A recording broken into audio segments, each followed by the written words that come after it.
Chapter 351, Sincerity. Chapter 351, Sincerity. Translator, Irene Editor, X/TYZ. I concede defeat, Su Huaijuan announced straightforwardly, breaking the silence. Ai Hui recovered his senses and smacked his lips, as if wanting to continue. He had been engrossed in the battle and many ideas were still running through his mind, so it was simply too dissatisfying to end it now. Without giving Su Huaijuan another look, he scanned across the floor and asked urgently, "Who else?" "Hurry!" Those who made eye contact with Chu Xiaoyang only felt their hearts tremble as they instinctively tilted their heads down. Chu Xiaoyang's gaze was like a sharp, electric sword that pierced deep into their hearts, giving them the illusion that a hole had been drilled within them. A word surfaced in everyone's minds: unstoppable. Fully inspired, Ai Hui's eyes were about to explode. He was stuck at a crucial point and becoming anxious. What? Is there nobody with any guts at all? Are all of you scared? Ai Hui rambled impatiently. What disappointed him greatly was the silence that followed. He did not realize that the more arrogant he sounded, the more the crowd felt that he had strong confidence and unfathomable powers. Sanmosu family's inescapable net was not the strongest skill and also was not flawless.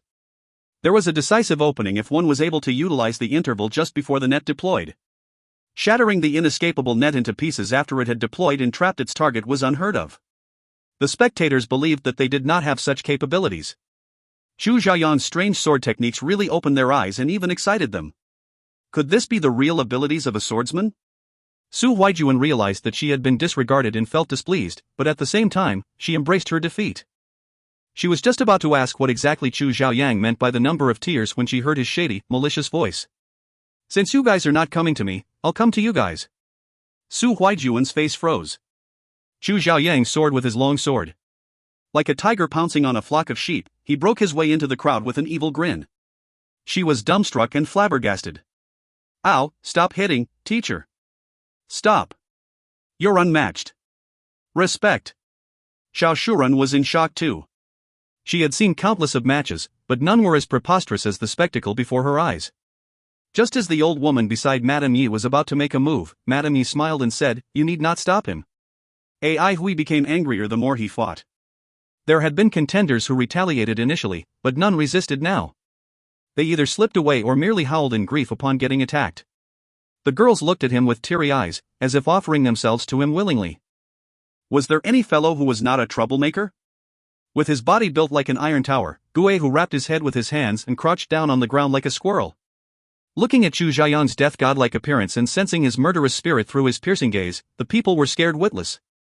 If teacher forgot to hold back and chop them into pieces, would they not be the ultimate losers? Ai Hui firmly held onto the sword hilt, his stomach full of ire. Just a little more. He felt the inspiration in his mind disappear by more than half. Inspiration did not emerge that often, and as he calmed down, it meant that his active thoughts regained their calm. In everyone's eyes, Teacher Chu's expression softened, and the terrifying aura surrounding his body gradually disappeared as well. They collectively heaved a sigh of relief as the respect and admiration in their gazes grew stronger. Since the beginning of the Avalon of 5 elements, those with abilities were respected and had the greatest clout. They used to doubt Chu Xiaoyang's skills, but now that they had seen for themselves, there was no longer any suspicion. Calm down, calm down. Ai Hui exhaled a deep breath as he restrained his urge to spar with the old lady beside Madame Yi. That woman's abilities were simply unfathomable. His life was more important. Ai Hui reverted to his usual self, sheathed his long sword, and walked toward Madame Yi.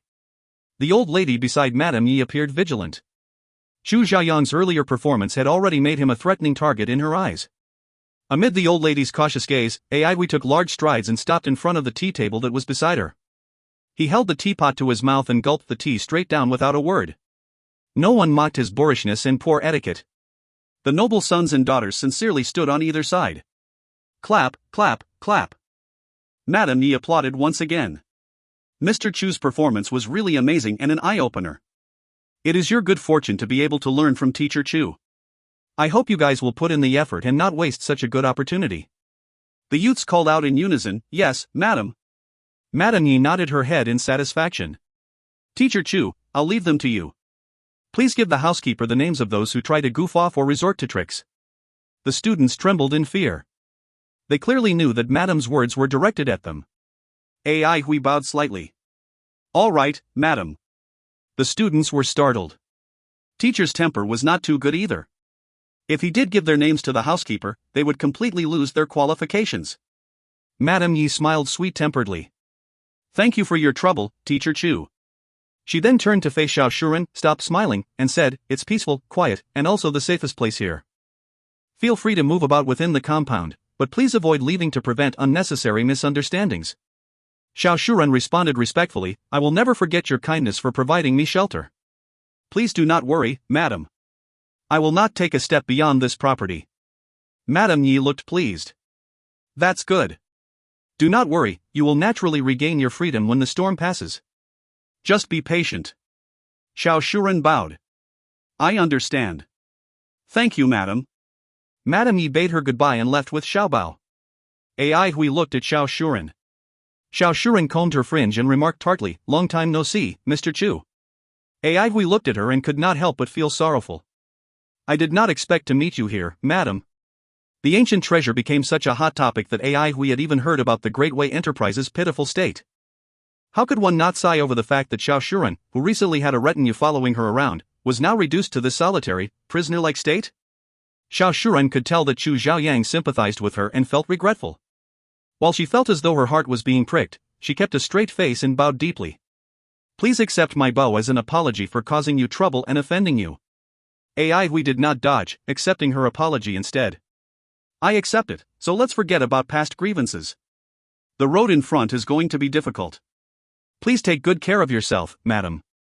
Xiao Shuren met Ai Hui's gaze and could feel the sincerity within him. Her nose ached as tears almost flowed out. He did not make things difficult for her or mock her downfall, but chose to leave the past behind and prove that he had an open heart. She felt extremely regretful for the way she had set him up. If the Great Way Enterprise was still around, Ai Hui would definitely exact revenge and would not show the least bit of mercy, be it on the lone Madame Xiao or the Madame Xiao who had a retinue. To take revenge on Xiao Shuren now was totally meaningless. As they say, a man of character knew what to do and what not to do. He diverted his gaze toward the people standing respectfully before him and sternly said, Madam places high hopes on you guys, so I hope you all will do your best to become outstanding swordsmen and not disappoint her. Everyone answered together, yes. The servants standing around nodded their heads in agreement as their gazes toward Ai Hui became much friendlier. Speaking on Madame's behalf, Ai Hui really seemed to know how to behave. Xiao Shuren's gaze flickered as she thought about certain matters. With a solemn expression on his face, Hui continued, so how can you perfect your swordplay? As the saying goes, to do well, one has to sharpen his tools first. To become an outstanding swordsman, you will have to choose a suitable and good sword. With the decline in swordsmanship, however, a good sword can be difficult to find. As your teacher, I can't bear to see you guys empty-handed, so I can only resign myself to part with this treasure and hope for a brighter future for you. The servants were stupefied. The noble sons and daughters too. This sword, Snow Cherry, is 2 feet and 7 inches long, weighs 7 kilograms, and was made by a famous craftsman. It has a crimson sword body, and like cherry blossoms falling onto the snow, it is beyond beautiful. Using it to practice will produce twice the results with half the effort. Plus, it belonged to the first ever master swordsman in the history of the Avalon, the savant from Karakoram. The Karakoram savant and I discussed sword theories and enjoyed our time so much that she gifted me this sword. As a teacher, it is my job to educate and clear your doubts. What is this sword when compared to your future? Of course, treasures should not be given out easily. This godly weapon will land in the hands of the most sincere. Its base price is 300 heaven merit points or the equivalent in essence elemental beans. Bartering is allowed. Absolute arts, treasures, and heaven-grade weapons are also accepted. Dead silence filled the courtyard. The noble sons and daughters stood frozen. Calmly, a bone-chilling voice rang in the audience's ears. Sincerity is the most important trait when learning sword skills from me. Only when there's sincerity within the heart can there be sincerity within the sword. What skills are you going to learn without sincerity? What future are you going to have? Go home instead. Future, go home. Everyone quivered. These words jolted them to their senses. Although they did not understand why Madame Yi wanted them to master the sword, they must learn it since that was what she demanded. They would lose their qualifications if they left this place and their future would be completely bleak. Those with more agile minds were even guessing if this was Teacher Chu or Madame Yi's idea. Or perhaps this was Madame's test for them? Yes. It must be Madame's test. Guihu said in a low voice, Teacher, I'm the most sincere. 300 heaven merit points. Please hand the godly weapon to me. Which one of these people had not grown up in an environment full of trickery and corruption? Who would be that naive? Thinking about getting this authentic heirloom weapon for 300 points? What do you treat teacher as? Teacher, I'm more sincere. 400 heaven merit points. Is this what you guys call sincerity? I can't look at this any longer. Teacher, I'm willing to take out a heaven-grade armor. Xiao Shuren stared blankly at the strange sight before her. If you find any errors, ads pop-up, ads redirect, broken links, non-standard content, etc., please let us know. Report chapter so we can fix it as soon as possible. Chapter 352, Madame Ye's Background. Chapter 352, Madame Ye's Background. Translator, Irene Editor, X/TYZ. What does she mean? What is she trying to say? Despicable. A sharp, hysterical voice traveled from the Golden Eagle study room as the servants stood outside quietly in fear. From what they remembered, they had never seen Madame lose control. Inside the study room, Madame Ling's face was beet red, her long hair spread out like angry water plants, and her chest heaved. She glared at her own husband with a vicious gaze, as if looking at a mortal enemy. Ling Sheng quivered and tilted his head subconsciously to avoid eye contact. Madame Ling gradually stopped panting as her anger faded. She regained her usual composed and virtuous self. She held the teacup up gently, placed it by her mouth, and pursed her lips, revealing their plumpness and fresh red color. Finally, Yi Lin no longer wants to be alone. Ling Shan laughed grimly. Ling Sheng hesitated for a moment before asking, but why? Is Widow Yi relying on Dai Gang? Or the blood of God? Impossible. Could it be that she's interested in the ancient treasure? Xiao Shuren entering the Yi residence means that she will be attacked from all sides. Widow Yi isn't such a brainless person. You're not wrong. Madame Ling nodded. She knew very well that her longtime rival was not an easy target and said coldly, if she was interested in the ancient treasure, she would have launched a sneak attack instead of creating such a huge commotion. Where did she get her confidence from? Ling Sheng cried out in alarm, could it be the Great Elder? Madame Ling's face changed, and as they made eye contact, both could see the shock in each other's eyes. They were already convinced that this matter was incited and instructed by the Great Elder, or there was no way Yi Lin would be so flamboyant about it. If this was true, what message was the Great Elder trying to convey? Both were smart people who quickly grasped the significance within, and their expressions worsened.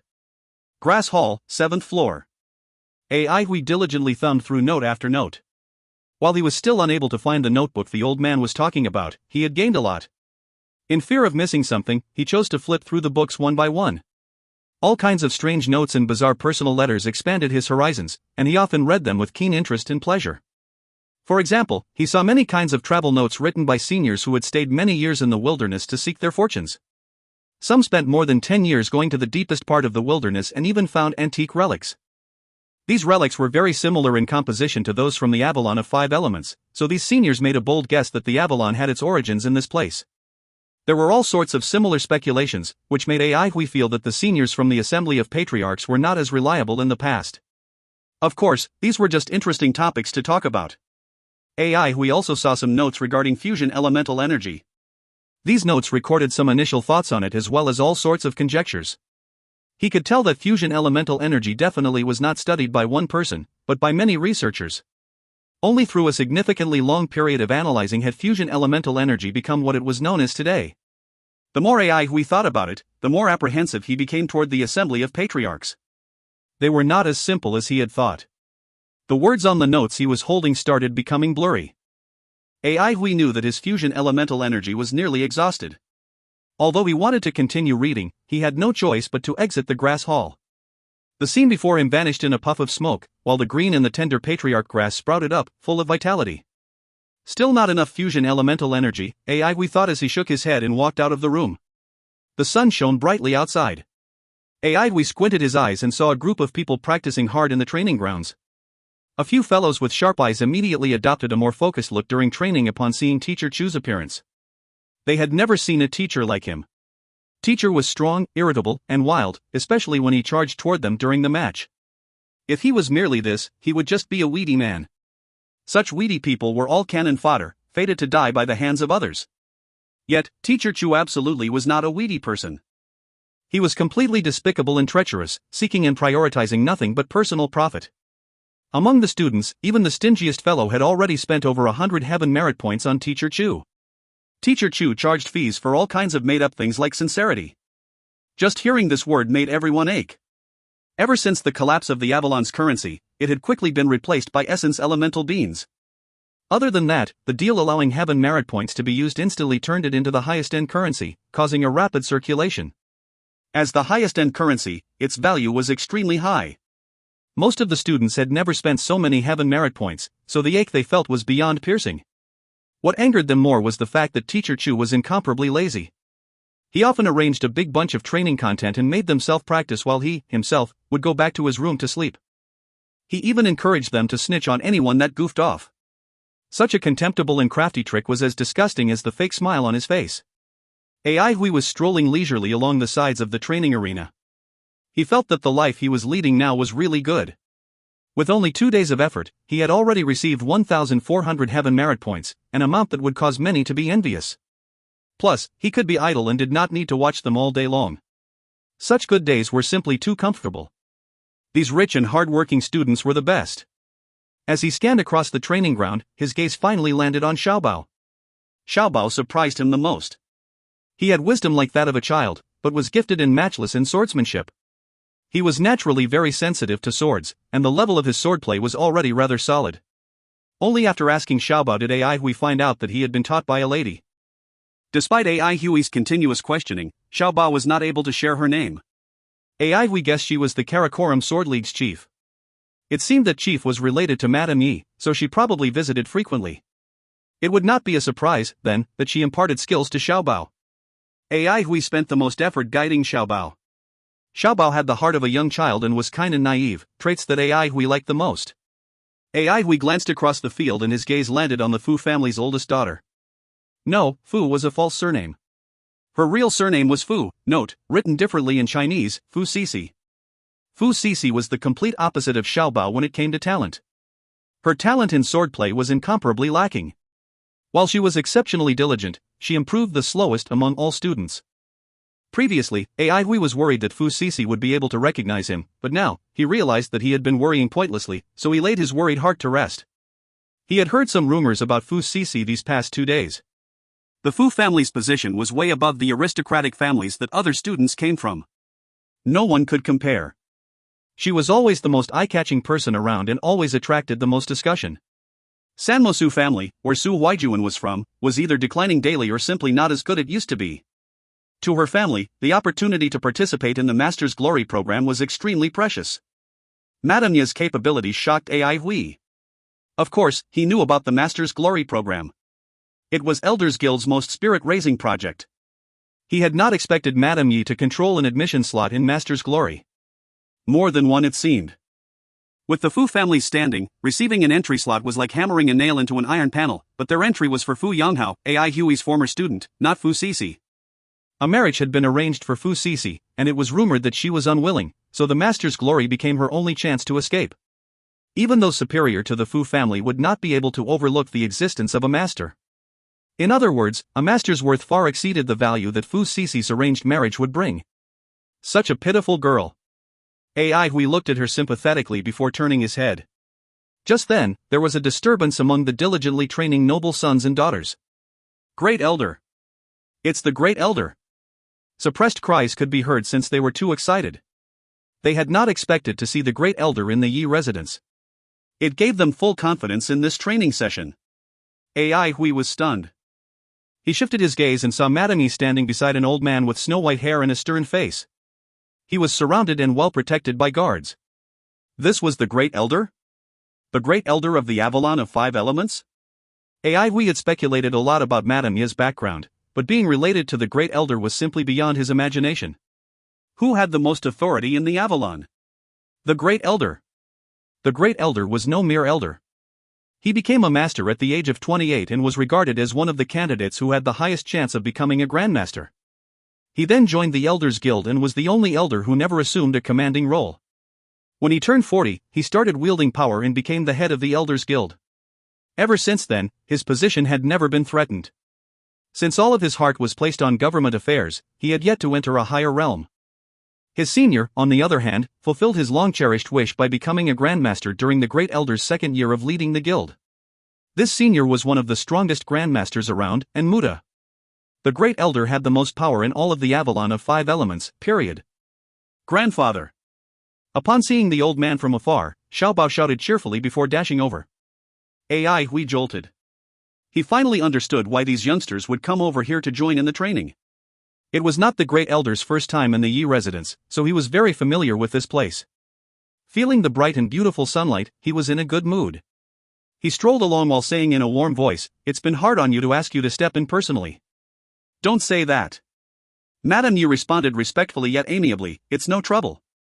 Having everyone over here in harmony is a good thing too." The old man nodded. "It'd be great if they're as far-sighted as you."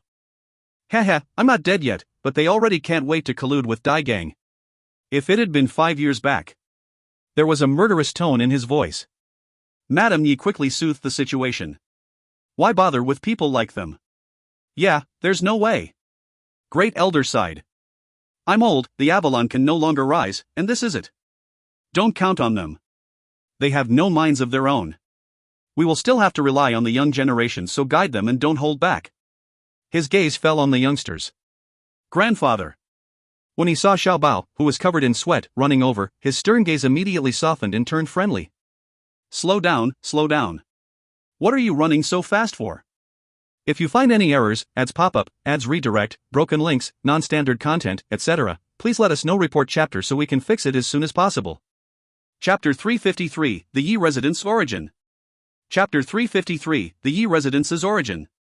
Translator, Irene Editor, X/TYZ. There was a nameless valley 90 miles south of Silver City. Since it was far from the main road, humans' footprints were rare and vegetation was very lush. The whole valley was rather hidden. Xiao Laosan's triangular eyes lacked their usual vitality. Not only him, but the people around him, who were swaying unsteadily from side to side, all felt dispirited and listless. Since Qizun's death, the yellow sand bandits had really became a sheet of loose sand. They ran away from Little Night Town for several nights ago and sought shelter in this obscure valley, but there was a huge divergence in opinions as to what they were going to do next. Some hoped to take revenge, some hoped to rally the gang, while others thought it was better to run as far away as possible. No one could convince anyone else. The yellow sand bandits rose from being a bunch of nobodies to a group of impressive, dauntless bandits, all thanks to Qizun. Everyone wholeheartedly accepted that Boss Qi was the most prestigious person in the yellow sand bandits. His death meant that the pillar of the crew was no longer around. As no one else was up to his standard when it came to leading the team, the whole situation became chaotic, with some fiery-tempered fellows almost resorting to their fists. Everyone was at a loss and feared for their future. Loose sand indeed. A charming, languid voice sounded from the mouth of the valley without warning. "Who?" Xiao Laosan lurched as he asked in a stern voice. The rest stood up in unison and looked maliciously toward the mouth of the valley. A graceful, lovely silhouette stood at the valley entrance. This lady had an ordinary appearance, but an extremely sensual figure, and her fluttering red dress attracted a lot of fanciful imagination. The lady smiled sweetly. "Your new boss." A few strong men instantly burst into laughter. Harboring evil designs, they closed in on her with lascivious looks. "Little girl, accompany me well and you can be the boss." "Boss, better be good in bed, eh?" Xiao Laosan's pupils shrank. While inwardly cursing their idiocy, he took steps backward without a word instead of advancing. Coming over alone and facing a bunch of tigers and wolves, this lady was composed and not the least bit afraid. She was certainly not someone to provoke. The lady advanced with a sinister smile. A short moment later, everyone was staggering and howling in grief. Only the woman in red stood steadily among them. "From now on, I'm your new boss, Fairy Qi." Ai Hui led his life comfortably in the Yi residence. The great elder's appearance boosted the youngsters' enthusiasm. They practiced crazily even without Ai Hui's supervision. Ai Hui liked it when others sought him for guidance. All teachers liked students who were eager to learn. Lecturing fees, instructing fees. There was no reason why dispelling doubts should not be charged. His heaven merit points were rising slowly but steadily, and before he knew it, he already had 1,600. Madame Yi was unaware of these fees. If not for the fact that he had agreed to go to the wilderness with all of them, he felt that his current life was pretty decent. He had never earned so many heaven merit points before. Ai Hui shucked a few bamboos to make a big parasol and placed it at the training ground. He then took out a wooden couch from his room and added a short coffee table next to it. When he felt bored, he would lie on the couch, snack on a frozen dessert, and watch the sweaty youngsters train under the hot sun. The vitality of youth and the blazing heat completely moved him. Xiao Shurun appeared daily, watching everyone practice as she stood under the parasol like a servant waiting for orders. Initially, Ai Hui was not used to it, but soon, seeing that she kept quiet all the time, he started disregarding her presence. A tall and sturdy figure walked toward him, and he was surprised to see that it was actually Hua Kuei. Xiao Shurun left upon seeing a stranger. Hua Kuei glanced over at Xiao Shurun as she exited before turning around and seeing Ai Hui's carefree appearance. His expression turned strange as he commented, "You're enjoying life, aren't you?" Ai Hui saw this as jealousy and offered his dessert. Same old, same old. What are you here for? I brought herbs. Hua Kuei took the dessert and gulped everything down in one mouthful. Shortly, he spoke up, "I see that you've not offended Madame Yi." Ai Hui could feel his concern and laughed deliberately. You make it sound as though Madame Yi bites. Hua Kuei let out a cold laugh as he scanned his surroundings. Seeing that the coast was clear, he said in a low voice, "You'll know in future how big of a deal Madame Yi is. She is reclusive and does not like to show herself in public, but once she speaks up, no one dares disobey." The Grass Hall too. Madame Yi is a VIP of the Grass Hall. Her requests are conveyed to us by the Great Elder himself. Ai Hui had a look of understanding. The Great Elder's daughter-in-law. Hua Kuei shook his head. Not just that. Her background is not to be trifled with. She probably treats you favorably because of your identity as a swordsman. Ai Hui asked curiously, perhaps she's a swordswoman herself? Remember the deep groove along the entrance of the induction ground? A look of respect flashed across his face. The last swordsman, Yi Huitang, was her ancestor. Ai Hui stammered, ultimate. Ultimate defense line? There was a 1 meter wide and 200 meters long groove in front of the induction ground's metal gates. It had been the ultimate defense line during the darkest era for humans in the wilderness. During the crucial moments before the start of the Avalon of 5 elements, enemies came like the tides, and the situation was precarious. Under desperate circumstances, the last reputable swordsman dealt a most resplendent blow to the enemy leader. This effectively boosted the morale of the defenders, allowing the team to persevere and ultimately open up the Avalon. When Ai Hui had been admitted back then, he had especially visited that ultimate defense line to admire and pay respects. Yes, that. Hua Kuei said in a deep voice, the Yi clan was well respected. Madame Yi's husband died at the front line during her pregnancy. Madame Yi was in serious sorrow, causing her to prematurely give birth to an inherently weaker baby. Not only did she not remarry, she placed all her efforts into raising Xiao Bao, never giving up on treating him. Her requests for the Grass Hall have basically involved all sorts of herbs. It's been over 10 years already. For this, the Grass Hall has always been well taken care of by Madame Yi, or else it would not be what it is today. Ai Hui could not help but feel deep veneration for her. Be it the legendary swordsman Yi Huitang or Madame Yi, both were worthy of respect. He also came to realize the reason why Madame Yi was particularly interested in swordsmanship. She came from a family of swordsmen. I'm making a trip to the wilderness, so be careful in the meanwhile. Hua Kuei reminded, something seems to be amiss in Silver City. Do not get involved. Don't worry, I don't like meddling in others' businesses. Ai Hui reassured before asking, what's the situation in the wilderness now? Countless casualties. Hua Kuei's expression turned grave and sour. It was reported that there had already been many waves of dire beast attacks and more than half of the hunting team perished, so the team was more or less destroyed. If not for the fact that a few masters rushed to the scene in time to stabilize the situation, the team could have been utterly crushed. Hui Kuei did not forget to warn Ai Hui again. Do not enter the wilderness now. Both chatted for a bit before Hua Kuei bid goodbye and left. Ai Hui felt overwhelmed. Just a simple casual chat gave him so much information to digest. The Yi residence's history startled him beyond belief. The devastation in the wilderness was expected, but to hear it for himself was still a rather sorrowful feeling. Many ordinary citizens were so agitated by this upsurge that they ignited balls of blazing flames to burn down the trees, grass, and also themselves. There was nothing new under the sun. It was not the first time such a thing had happened in the Avalon's history, and it would not be the last either. Although he told himself repeatedly that he had nothing to do with this, he somehow felt suffocated and anxious. He rose from the couch and walked into the practice ground with large strides, surveying the situation with evil intentions. Everyone has been training very hard recently, so in order to encourage you guys, I've decided to guide each of you through actual combat with me, free of charge. Such opportunities not but once. Miss it at your own loss. 10 minutes later, everyone was lying on the ground. Ai Hui felt entirely free from worry. his expression jolly as he prepared to leave. Teacher! Fu Sisi's voice sounded from behind him. Aigui stopped in his tracks and looked toward her suspiciously. Fu Sisi clenched her teeth and rose from the ground. I would like to choose a suitably advantageous sword, but do not know how to do this. Could you take some time to select it for me? Aigui felt it was somewhat unfortunate that there was only one snow cherry, or else it would be good if he could sell one to Fu Sisi. As a well-known family in Silver City, the Fu family had wealth and power. Aigui shook his head and said aloofly, I'm very busy. 200 heaven merit points. Fu Sisi blurted out. Without a word, Aigui supported Fu Sisi and asked with a smile spanning his whole face, where to? This was the type of person that he adored. People who solved problems simply by throwing money. Walking out of the Yi residence, Fu Sisi sank into silence. Aigui did not rush either since he had already been paid the heaven merit points, so he only had to follow through. He enjoyed the scenery along the streets with some interest. He had been to Silver City a few times, but had never taken a leisurely stroll around. There were many shops along the streets, which opened up Aigui's eyes. Each shop was decorated to look splendorous and majestic, with the shop assistants dressed neatly and without even a thread loose or hair out of place. The pedestrians he saw on the streets were mostly dressed luxuriously too.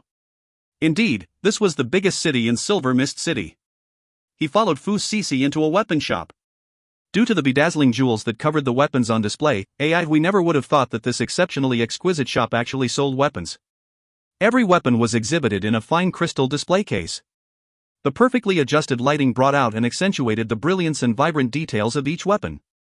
Seeing all of this, Aigui could not help but drool. He was someone who had seen enough good things, but these weapons turned him feverish nevertheless. After seeing the price, Aigui felt as though someone had stuffed a big lump of ice cubes in his head, cooling him down. Even the cheapest weapon cost 2,000 heaven merit points. At that very moment, he finally understood reality. While the fragrance of wine and meat drifted out from homes of the wealthy, the poor froze to death on the streets. Thinking about how he felt satisfied after earning 1,600 heaven merit points, Aigui felt indescribably ashamed. He was going to raise his prices. How's this one? Fu Sisi asked Aigui, pointing at a black longsword right in the center of the hall. Aigui followed her gesture, and as he was about to speak, he felt something unusual.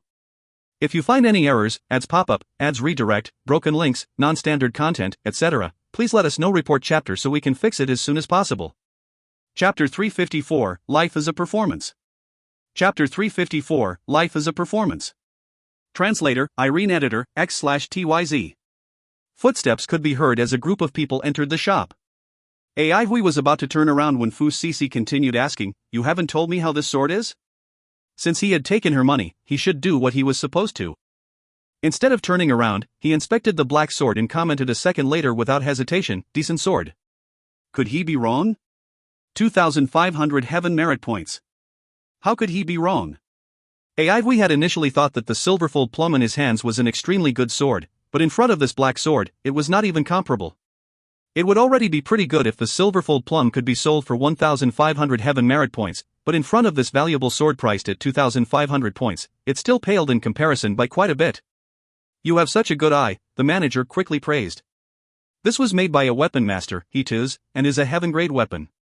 Master, he was not pleased with it, so he melted in a huge volume of blood crystals and jade fruits before adding 36 expensive herbs to fashion this blood ink sword. After 30 days of forging and a huge expenditure, this blood ink sword was finally completed. This sword is neither metal nor wood. It does not repel against any element types. It is naturally sharp and indestructible. The main reason for its high cost is that it has an extremely rare property. It is psychic. Psychic? Aigui asked in shock. He often saw many passages in different sword manuals talking about famous swords being psychic. Swords with spirit were common knowledge in the cultivation era, and it was said that long hours of practice would cause a sword to develop a special existence, known as sword spirit. Some manuals written by sects even said that there were ways to nourish this spirit. There were also some sword manuals that could make the sword spirit appear as a corporeal existence. For example, the sword, Transcendence, created by God King Zhuamo Senior Luoli, was like this. When the elemental era came around and swordsmanship declined, the sayings about swords being psychic were forgotten. Thus, when someone suddenly mentioned that this sword was psychic, how could Aigui not be shocked? Yes. On the day this sword was completed, its aura cried out for 3 days straight. Ordinary people could not even get close to it, and in order not to hurt customers, the shop had to spend a huge sum to make this crystal case seal to lock in the sword aura. Master, he said that the treasure sword would pick its owner and would be owned by the fated one. We took it out in part to test this. The shopkeeper expertly knew how to promote his goods. After his explanation, even Ai Hui, who was very low in funds, was stirred. Why not you try it? I'll give it to you if the treasure sword chooses you, Fu Sisi said. Ai Hui looked at her doubtfully. Something was wrong. 2,000 heaven merit points was definitely a significant sum, so why would she spend them on him for no reason? Who is he, Sisi? An angry voice boomed from behind, and Ai Hui immediately understood what was going on. The task of helping to pick out a sword was an excuse. In reality, he was being used as a shield. What a cliché plot. Did aristocratic families all enjoy doing such things? Ai Hui turned around casually. An angry, smart-looking man glared at him. Beside him were a few gloomy-looking fellows who were also staring at him. Who is he, Sisi? According to the recent news, Ai Hui could easily guess who the speaker was. Ling Xiao, the noble son of the Ling residents. It was said that both families hoped for them to get together. If that was it, things would have been simpler, but Fu Sisi expressed intense objection and other families did not wish to see this union either. Fu Sisi was the most outstanding among the younger generation of the Fu family. The other sons had few accomplishments. The Ling residence was already powerful to begin with. If the Fu family was to enter the picture, they would pose too big of a threat. While it had not been Ai Hui's intention to wind up in such a whirlpool, it seemed that there was no way out. As his mind spun quickly, Ai Hui instantly saw through the crux of the matter. Madame Yi represented the great elder. Fu Sisi was using such a method to oppose the marriage, and the Fu family was hesitating over what move to make with regard to Fu Sisi's resistance. Otherwise, how could a girl like Fu Sisi disobey her family's will? The Fu family's hesitation was not unreasonable. It was a good thing to be able to connect with the Ling residents by marriage, but the great elder was not one to be provoked. Ai Hui, himself, was a teacher in the Yi residence. In their eyes, he was naturally a person of the Yi residence. To engage in conflict with Ling Xiao and incite contradictions was not really a wise strategy, Ai Hui thought. How could the Ling residents sit and watch as such a big gift like the Fu family slipped away? The family was most likely closing in step by step, wanting to actualize the marriage before anything else. The young lady's way of fighting for herself was indeed smarter than her brother's. Who is he, Sisi? Ai Hui asked, imitating Ling Zhao's tone with a surprised look on his face. Behind his back, his right hand pointed toward the blood-ink sword at the side. Since he was already rolled up in this, the real problem was how he could reap the maximum benefit. He was well prepared. If it appeared that the young lady would not get the upper hand, he would retreat immediately. He would not do anything to save face, nor would he get all angry over a beautiful lady. Fu Sisi had not expected that Chu Xiaoyang would be so cooperative and became slightly distracted by this. When, out of the corner of her eye, she caught a glimpse of Chu Xiaoyang's finger, which pointed at the sword, her eye twitched. 2,500 heaven merit points. Was this fellow insane? She could invite a master to help her for 2,500 heaven merit points. Did this fellow really think he was worth 2,500 heaven merit points? This man here is young Master Ling Xiao, Fu Sisi explained before turning around to Ling Xiao. He's Chu Xiaoyang. She placed one hand behind her back and opened up her fingers, making a 5 sign. Ai Hui sneered inwardly. 500 heaven merit points for bringing me such big trouble? What do you treat me as? I see. Nice to meet you, young Master Ling. Ling Zhao's face was full of gloom. Flames could be seen pulsing in his eyes. He was extremely angry. Young Master, he. Young Master instantly displayed the distance between Fu Sisi and himself. This adulterous pair. Ling Xiao was raging. His mother demanded that he use whatever means to grab hold of Fu Sisi. While it was true that Fu Sisi was beautiful, had he not seen all kinds of women? In his eyes, Fu Sisi was his prey, and the chase was merely an interesting hunt. His so-called adoration for Fu Sisi was only a tool in this hunt. Yet now, his prey had landed in someone else's hands. He kept quiet as his murderous spirit rose in his chest. Ai Hui placed all his attention on bargaining with Fu Sisi. Eventually, both agreed to a price of 1,000 heaven merit points. Ai Hui was pleased. These few days, he had already swindled whatever points he could from the young aristocrats. He got about 200 to 300 heaven merit points from some and 600 to 700 heaven merit points from others. With the original 200 heaven merit points he had already been paid, he earned a total of 1,200 heaven merit points. Previously, AI Hui had racked his brains over the sale of the snow cherry before finally milking 1,400 heaven merit points out of it. With an addition of 300 heaven merit points to these 1,200 heaven merit points, he could already afford another silverfold plum. Suddenly, as if the dark clouds had dispersed and the sun shone brightly, Ling Xiao beamed. I seem to have heard of your name from somewhere. I wonder where you are currently working at. AI Hui was somewhat surprised. Why had he not made a move? Ling Xiao was more shrewd than AI Hui had imagined, but this made sense.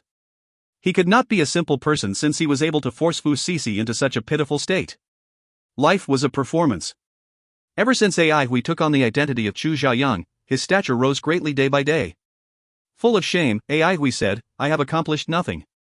Fu Sisi has been the one helping me, so how can I just sit and watch when she's been so loyal to me? I came over to Silver City in order to spend the nights with her. I've been in luck so far and am currently a teacher. Fu Sisi stared blankly at Chu Xiaoyang as goosebumps started surfacing. Upon hearing the word teacher, Ling Xiao instantly let his guard down and sneered. So he's living off a woman. Your words are too. Chu Xiaoyang's face changed as he glared at Ling Xiao. 5 seconds later, he said in disappointment, you got me there. I'm so useless, yet Sisi chooses to stay by my side. The heavens, sun, and moon could testify how I feel about her. There's mutual support through thick and thin. Sisi, can you feel it? Finishing his sentence, Chu Xiaoyang looked passionately at Fu Sisi. He had been blindsided by Fu Sisi. While he had not lost out in terms of heaven merit points, this did not mean that he enjoyed being blindsided. How could he let Fu Sisi off so easily? Fu Sisi wanted to kill herself. Her hair was standing on end and she felt terrible, as if she'd just swallowed a fly. She was beyond regretful. Why did she seek Chu Xiaoyang? She was so disgusted by it all and felt horrible. Why had Ling Xiao, who had always been the aggressive sort, not taken action as soon as he could? Why was he spewing so much nonsense? Her face was red from anger, but she forced herself to suppress it. She lowered her head and asked, why are you talking about this now? Seeing that Fu Sisi's face blushed red and that she bowed her head down so bashfully, Ling Xiao's guards' expressions changed. They knew their master's temper too well. Ling Xiao was about to explode. The fact that his prey had landed in someone else's hands was already maddening, yet this adulterous pair dared to display their affection and passion for each other in public. Thinking about how his prey had been played with by someone else countless times, but still adopted such an ice-cold attitude toward him, the fury within his chest burned through whatever self-control he had left. Ling Xiao's face looked twisted as he laughed nastily. Kill this coward. Ling Xiao's guards pounced forward with a cry. Fu Sisi's face changed slightly. Just when she was ready to shout run, Chu Xiaoyang appeared before her and started putting on an act.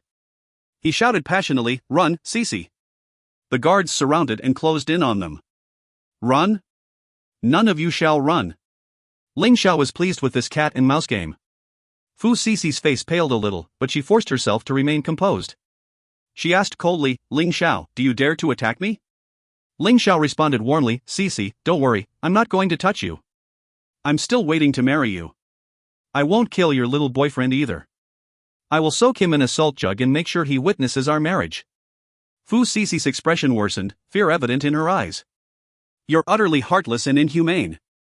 Ling Xiao, let me ask you, Chu Xiaoyang's voice was filled with fear as he shook uncontrollably, before he had a sudden change in tone. Why not a sugar jug?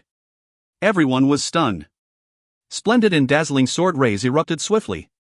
If you find any errors, ads pop-up, ads redirect, broken links, non-standard content, etc., please let us know. Report chapter so we can fix it as soon as possible. Chapter 355, Off Guard. Chapter 355, Off Guard. Translator, Irene Editor, X/TYZ. Chapter 355, Off Guard. Ling Xiao's guards had not expected AI Hui to initiate an attack. They were distracted by his question, and before they could even react, the sword rays suddenly came toward them like balls of splendid fireworks that exploded right beneath their eyelids. Caught off guard, they were bedazzled. Alarmed cries mixed in with curses as the guards hurried to display their strongest defensive moves. A light screen appeared in front of some, while others used weapons and stood before Ling Xiao. No one withdrew. Behind them was their young master. The Ling residence's rules were strict. Severe punishments awaited those who failed to protect their young master. Amid the dazzling sword rays, a pair of eyes remained still, and the hands holding the silverfold plum were steady and accurate. Following the sword momentum, AI Hui hunched over like a stealthily moving black cat under the night sky, not making the slightest sound. Moves with flourishing and blinding brilliance were mostly illusory and empty, whereas the simple, subtle, and inconspicuous moves were mostly the real deal. Ai Hui's sword rays belonged to the latter group. Ai Hui, who rushed forward, was like a tiger invading a flock of sheep. It extended its sharp claws and bared its fangs. Not only could the Star Reaper gloves increase his agility tenfold, it also significantly increased his ability to mobilize elemental energy. His speed of attack was twice as fast as usual, and taking his realm into consideration, such an increase was a qualitative leap. With a tremble of the silverfold plum and like the meandering of lightning, 6 moons was unleashed. 6 palm-sized, arched sword rays sprayed out swiftly from the tip of the sword.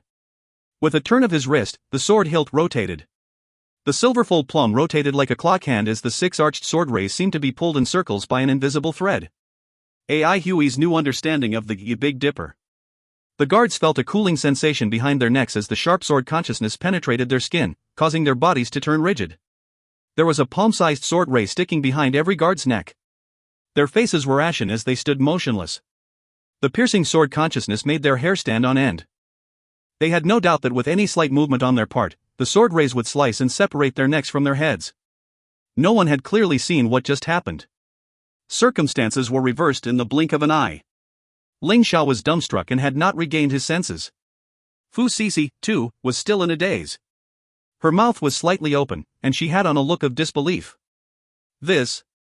She knew that Chu Xiaoyan's abilities were decent, otherwise he would not have gotten into Madame Ye's good books. It was not surprising for him to defeat Gue Hu and Su Huijuan as well. How could he become a teacher if he could not even beat his students?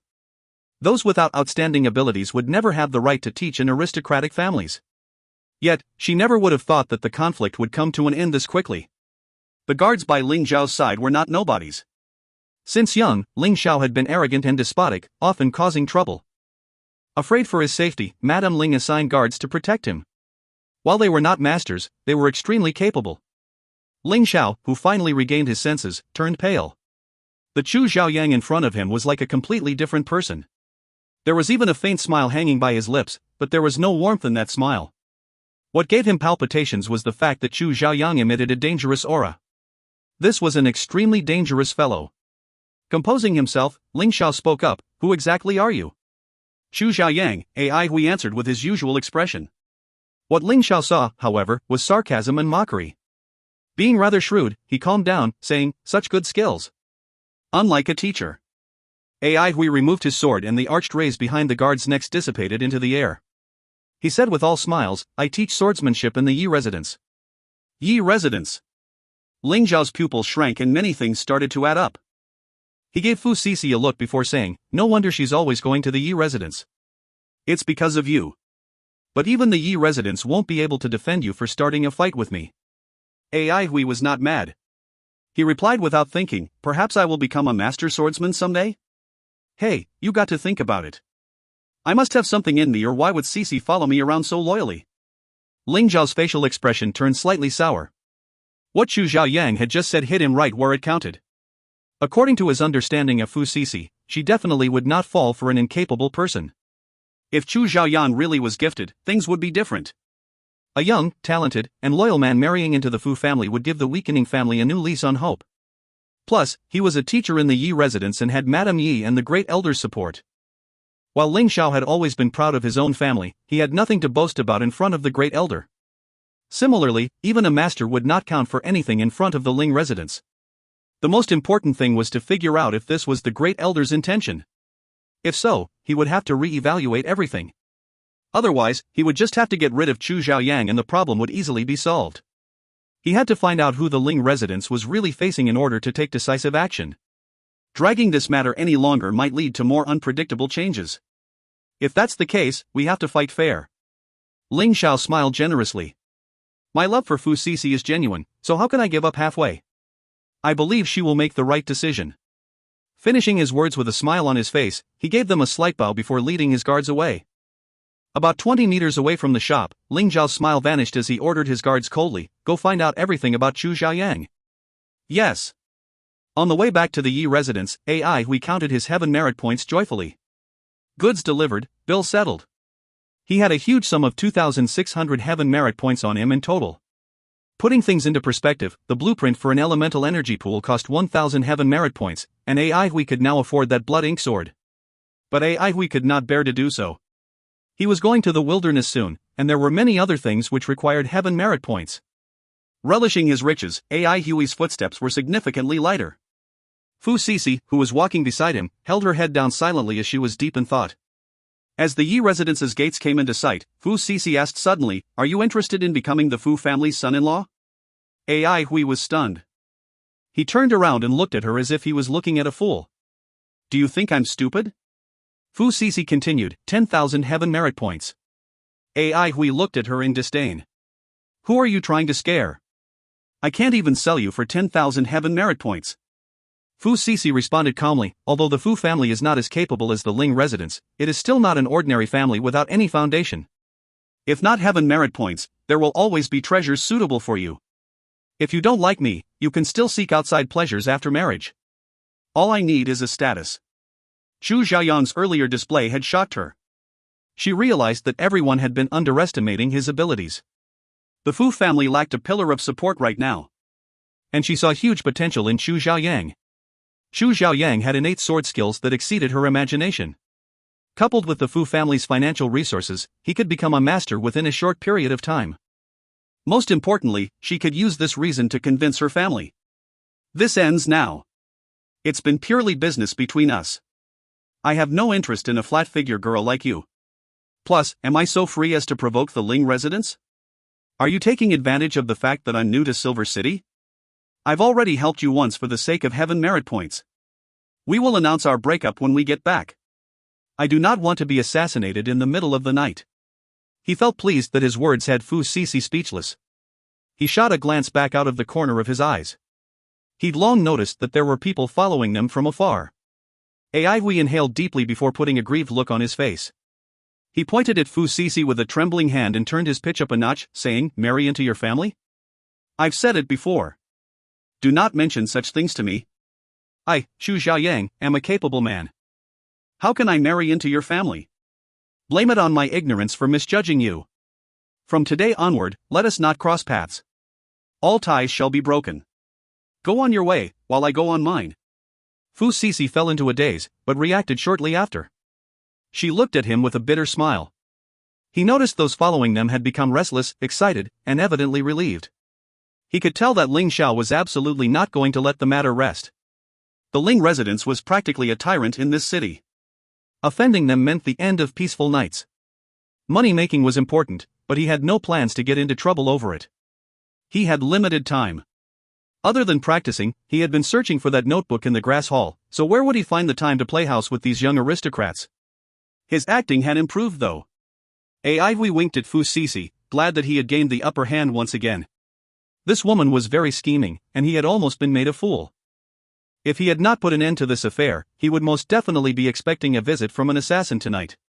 Fu Cece looked gloomy as she stared coldly at AI Hui.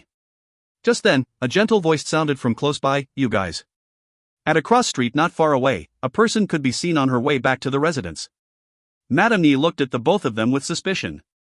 AI Hui's heart jumped. Not good. A grim smile appeared at the corner of Fu Cece's lips. Her eyes turned red quickly and tears started spilling out generously. Crying loudly, she dashed toward Madame Yi and threw herself into her arms, bawling nonstop. "What happened? What happened exactly? Don't cry, tell me what's going on. I'll help you." Madame Yi comforted Fu Cece gently. Ho! Ho! I've known him for many years and we had something good going on. Phew! He's not made a name for himself, but not once did I abandon him. I bought sword manuals for him and trained with him. Finally he made progress, so I asked him to come over to Silver City in order to be with him. Ho! He wants to end all ties with me. Wants me to go my own way. Ho!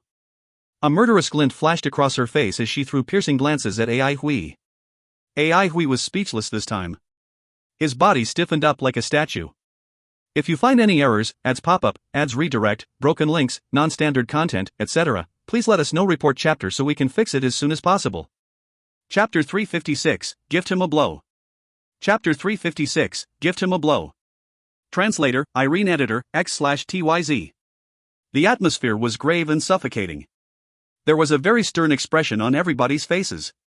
The main hall was absolutely quiet and only Fu Sisi's sobs could be heard. Ai Hui lowered his head. All eyes were on him, and it felt as though he was being stabbed by knives. Madame Ye's usual smile vanished as well. She spoke with a stern face and threatening look on her face. I did not expect you two to have this kind of relationship. It isn't something for me to get involved in, but when one of you is calling me aunt and the other is a teacher in my residence, I can't just sit and watch as if it's none of my business. So let's talk. What are you two planning to do? What? Ai Hui felt like dying.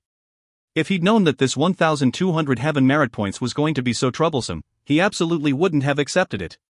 But on second thought, it was a huge sum and it would be unrealistic of him to expect a smooth ride. With this thought, Ai Hui was set. Fu Sisi's feeble voice sounded in the hall. I'm not actually expecting anything. If he doesn't want to marry into the family, so be it. We could have come up with solutions together, so why was he so quick to sever all ties? Ai Hui instantly felt the looks thrown at him becoming sharper and more murderous. Ai Hui was crying bitterly inside. What a scheming woman! Her wretchedness immediately evoked great sympathy. What would you do if this young lady had already resorted to such trickery? He was in big trouble. His head throbbed. It was his first time meeting such a lady. Money-losing deal was the most candid and readable lady. She would spare you the trouble of guessing and just show you with her fists. 1,000 yuan was the most unpredictable lady. She was vicious and sly. There was no need to guess her thoughts since it would be fruitless. Fu Sisi surprised him the most. She was, in reality, completely different from how she appeared. She looked harmless and upright, but was in fact dangerous and secretive. Thinking about his time in Peace City when he had even thought that this lady was generous and graceful. How naive and silly he had been. Madame Yi turned her gaze to Ai Hui and asked, Zhao Yang, what do you say? Ai Hui's brain was spinning rapidly. This was definitely a big hole and jumping into it would mean broken bones and a horrible death. The Ling residence, the Fu family and the Yi residence were all big shots. If he were to enter this massive maelstrom, his small frame would be torn apart in no time. But he must not offend the Yi residence either, since he had not obtained the notebook yet. Ai Hui could infer much from Hua Kuei's attitude toward the Yi residence. He suspected that the Assembly of Patriarchs was highly dependent on Madame Ye's care. Otherwise, why would the grass hall fawn over her? If he offended Madame Yi, he would definitely cause trouble in the grass hall, making it even more difficult for him to find the notebook he had been looking for. It was wiser to offend her after getting a hold of those notebook. What should he do now? Just then, the housekeeper rushed in. Teacher, young Master Ling Xiao has been attacked by an assassin and is seriously injured. His guards are all dead. Everyone was shocked beyond belief. They looked toward Fu Sisi and Chu Xiaoyang in unison. Madame Ye's expression changed a few times. The couple had just parted ways with Ling Xiao and now he was severely injured by an assassin. There was something seriously amiss here. Fu Sisi's face turned as white as a sheet. She did not want to marry Ling Xiao out of fear that the Fu family would be swallowed up by the Ling family. Since the latter was strong while the former was weak, the Ling residents had an excuse to deal with the Fu family now that Ling Xiao was seriously hurt. Ai Hui's expression worsened. He had just gotten into a brawl with Ling Xiao, and Ling Xiao was attacked soon after. How was he going to clear his name? Plus, the Ling residents would not even care if he was the one behind the assassination. A small shrimp like him was best used as a warning against potential perpetrators. Another guard spoke up urgently. Madam, the Ling residence's people are here and wish for you to hand them over. They assert that both of them are involved in Ling Zhao's assassination attempt. Fu Sisi's face paled even more. She had not expected things to play out this way. The Ling residence's agitation was akin to that of a crazy beast, and the Fu family could very possibly become the first sacrifice. Ai Hui fell thoroughly down on his luck, but he remained calm since he was already prepared to escape. He would have to think of an alternative method of obtaining the notebook from the Hall of Ancient Records. The pitiful Chu Xiaoyang was going to feel to the other end of the world soon. Thinking about how the false identity he had fostered over the years was about to die, all he could do was sigh. As the saying goes, people die for money while chickens die for food. This applied to his alias as well. Madame Yu replied coldly, the Ling residence is really demanding. Do they think they're the Elders Guild?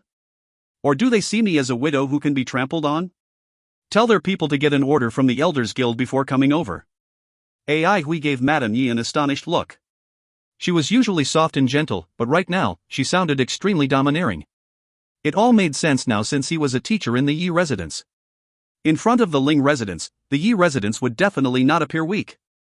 Without concrete evidence, Madame Yi would protect the family with all that she had instead of surrendering. Ai Hui relaxed immediately. Who would attempt an assassination at such a critical juncture? The streets were in a chaotic state, and the ground was still covered in bloodstains and corpses, displaying the evident intensity of the battle. People observed from afar because no one dared to come close to the scene. They discussed in low voices instead. Which family had been brave enough to pull the Ling residence's beard? Some felt rueful over Silver City's plight. How long had it been since such a huge incident happened here? A few figures whizzed down from the sky and landed. The two persons turned out to be Tong Gue and Eugene. Seeing the Ling residence's emblem on the guard's uniform, their gazes changed. They saw the surprise in each other's eyes. Dealing such a huge blow to a Ling residence's descendant in Silver City, how far would they have to trace this matter back to? Fights between aristocratic families were irreconcilable, but there was a certain mutual understanding. For example, not assassinating the sons of the families was an unwritten rule. To the aristocratic families, a momentary benefit could not be placed on par with the continuation of a family's genealogy. Families rose and fell, but the continuation of the family line never failed to bring hope. Any family that broke this unwritten rule would be the target of public criticism. Now, such a vile thing had actually happened in Silver City. Both could feel a storm brewing. Eugene checked the guards' corpses and said rapidly, the perpetrator must have blended into the crowd and attacked from the side. There were also archers lying in ambush above the shops on both sides of the street. The attack was very intense, and they had no time to retaliate. The opponent's target was Ling Xiao. Look at the arrowheads. The densely packed holes on the ground formed a circular, but irregular shape. Most arrows had been blocked by the guards' bodies, but the attack was concentrated, so Ling Xiao's injuries must be pretty significant. Eugene rose and looked at Tong Gue. They want him dead.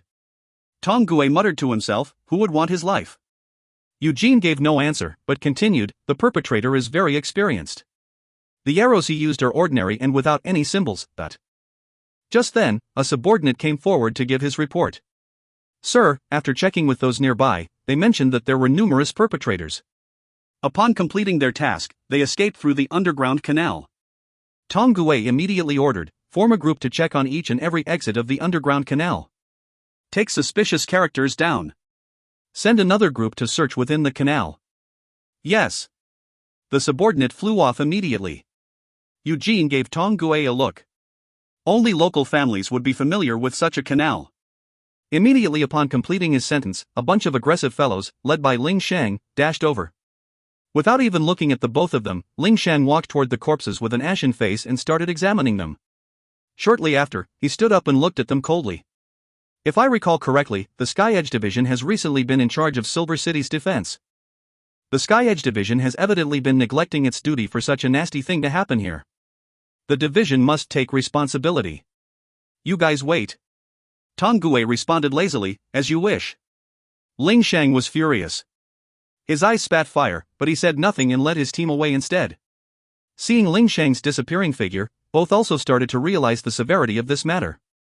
They are heading toward the Yi residence?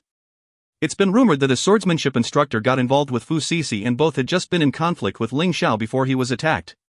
Earlier, the Ling residence sent people to the Yi residence to get a hold of the suspects, but were rejected by Madame Yi. Is Ling Shang planning to barge in? Tong Gue shook his head. Things are about to get real messy. The Yi residence. We thought hard about who the perpetrator could be, but to no avail. Alright, no point in thinking if it's not working out. Silver City's waters ran too deep. For a small shrimp swimming in the big ocean, there were other things to worry about. Letting his worried heart calm down, Hui loosened his mind. Objectively, the Fu family and him were all victims. There was no evidence to prove their relations, and Madame Yi absolutely would not back down. If the Yi residence was unable to protect Fu Sisi and himself, the Great Elder's authority and power would be obliterated, something unacceptable in the eyes of the Great Elder. This gave the Fu family an opportunity to rely on the Great Elder's support. Seeing Fu Sisi return to her usual state, Hui knew that this scheming woman had realized this too. Just then, a furious voice roared from the sky, Yilin. Hand over that adulterous pair and I'll disregard this matter. The voice was like exploding thunder, its volume reaching far and wide. Ling Shang, who was in the sky, brought along a bunch of murderous-looking guards. Looking mighty and powerful, it seemed as though he was ready to crush this old house into pieces. Unexpectedly, Yi Lin retained her usual disposition and even had a faint smile on her face. Except that this smile was exceptionally cold. Our ancestors were right, the kind get bullied, she mumbled to herself with a casual expression on her face. I'm the only widowed mother in the Yi residence, so people often think they can trample on me as they wish. They forget the Avalon's origins. They forget that all elementalists owe their lives today to the Yi family. Finishing her sentence, her expression turned cold and murderous. Gift him a blow. A loud rumble could be heard in the Yi residence. It was as if a monster had been awakened from 1,000 years of deep sleep. If you find any errors, ads pop-up, ads redirect, broken links, non-standard content, etc., please let us know. Report chapter so we can fix it as soon as possible. Chapter 357, Are You Willing? Chapter 357, Are You Willing? Translator, TYZ Editor, X/TYZ. Sheeing. At first, the sound of a sword being unsheathed was fine and soft, causing one to focus and listen to it carefully. Suddenly, the sword chime increased in volume, becoming sharp and reverberating. Upon hearing it, one would feel as if his or her heart was being pierced by a sword. AI Huey's hair stood on end, resembling an alarmed cat. An indescribable feeling of danger enshrouded his body. He felt as if a glimmering razor-sharp sword was being pressed against the back of his neck. His hand subconsciously gripped the silver full plum on his waist. He was overwhelmed with shock. This was... A streak of sword gleam shot out from an ancient well in the back garden of the Yi residence. The streak of sword gleam was not really dazzling, but the sky suddenly darkened at this point in time. The azure sky and the scorching sun looked as if their colors had faded, becoming ashen. The only thing that remained bright was that streak of sword gleam. Upon sensing that something was not right, Ling Sheng turned around to escape. However, the streak of sword gleam was extremely fast. In the blink of an eye, it had caught up with Ling Sheng. He let out a blood-curdling screech as his left arm was cut off, causing him to be drenched in blood. The blood feud between the Yi family and the Ling family will last for generations, and it will only end if one of us is dead. Ling Sheng's figure disappeared into the distance, but his vile curses continued to resound through the air. AI Huey's face turned pale. After a long while, he finally regained his composure. He simply could not describe the shock he felt. That sword gleam's aura alone was enough to freeze his entire body. As the head of the Ling family, Ling Sheng was at least a master. Even a master had lost an arm to stay alive against that streak of sword gleam. If AI Hui was in Ling Sheng's position, he would have zero chance of surviving. AI Hui thought about the sword gleams he had seen before, but none of them were comparable to the one from the Yi residence. The sword gleam that the Karakoram savant used to kill Qi Zun was earth-shattering and could be considered the apex of the present age's swordsmanship. However, it still paled in comparison to this one. When this sword gleam shot out, it did not leave any trail of smoke, fire, or aura, yet it could dominate all living things. AI Hui returned to his senses and looked at the others. Everyone else reacted worse than him. Their facial expressions were blank. Apparently, they had not recovered from the shock of that sword gleam. Xiaobao, follow me, Yilin said solemnly. Xiaobao acknowledged and quickly followed behind his mother. Yilin brought Xiaobao out of the main hall and walked to an empty space outdoors that faced the back garden. Next, she kneeled down and bowed. Xiaobao did not seem to understand what was going on, but when he saw his mother kneel down, he followed suit. Mighty ancestor, thank you for protecting your descendants today. I'm Yi Clan's Yilin. My husband died when his son was still young. Today, a powerful enemy arrived at our doorstep and brought dishonor to our family. I had to summon you to punish him. Sorry for disturbing your peaceful slumber. Mighty ancestor, please keep me and my son safe and sound. Yilin will kowtow to you now. With a solemn look on her face, Yilin kowtowed 3 times. Upon seeing what his mother did, Xiaobao kowtowed 3 times as well. AI Hui was flabbergasted. Could it be that streak of sword gleam was left behind by Yi Huitang? A thunderbolt struck AI Hui. No wonder the sword gleam was so terrifying and powerful. Even a master like Ling Sheng was defeated by such a blow and had to lose an arm to stay alive. Amazing. Yi Huitang's era was a millennium ago. What kind of sword gleam could be sealed for a millennium? If Yi Huitang could do this, how powerful was he actually? In the records that AI Hui read before, most of them mentioned that the last swordsman was an aged hero who no longer possessed any strength.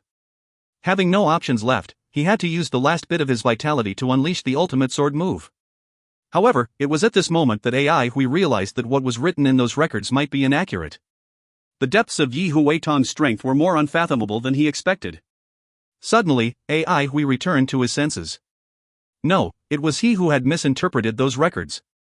As Ai Hui thought of the line mentioned in the swordplay manual, that the enemy leader was slain by a single sword move, he involuntarily became lost in thought. Was this sword move just like that streak of sword gleam? The depths of the Yi residence's might were indeed terrifying. Madame Yi stood up and wiped off the dust on Xiaobao's knees. The old lady beside her returned to her senses and said to Madame Yi with a worried tone, "Madam, I'm afraid the Ling residence will not take this incident lying down." Afraid? Madame Yi chuckled. Didn't you hear him say that the blood feud between the Yi family and Ling family will last for generations, and it will end only if one of us is dead? Regardless, you don't need to be too concerned about a mere Ling residence. The old woman wanted to say something, but she hesitated. She knew her master was a decisive individual and might already have a plan. Fu Sisi's face was deathly pale. She knew she had gone overboard in provoking the Ling residence this time around. The Yi residence was powerful and had the backing of the Great Elder. For Chu Xiaoyang, as long as he stayed in the Yi residence, the Ling residence could not do anything against him.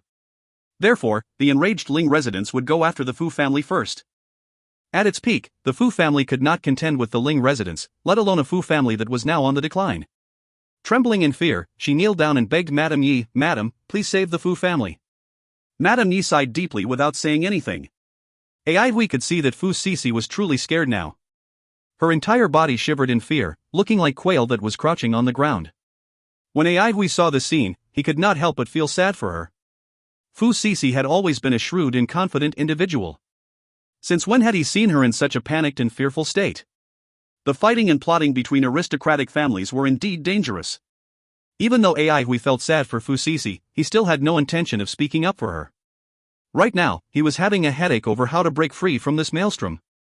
He really did not want to get involved in the struggles between aristocratic families. He knew everyone here was vicious and despicable.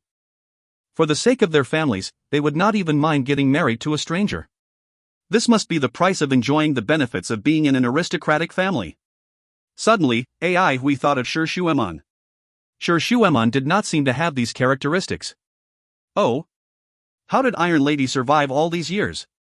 She had a good father. Ai Hui felt that this was the key reason why she did not possess these qualities. Fu Sisi begged piteously, "Madam, please save the Fu family. From today onward, everyone in the Fu family will be at your disposal and will not hesitate to go through fire or tread on water for you." Madame Yi smiled and helped Fu Sisi up from the ground. With a kind and gentle tone, she replied, "Don't be anxious, Aunt Yi watched you grow up. Why would I not take care of you? Aunt Yi is pondering how to get us all through this crisis?" Fu Sisi heaved a sigh of relief as a grateful look appeared upon her face.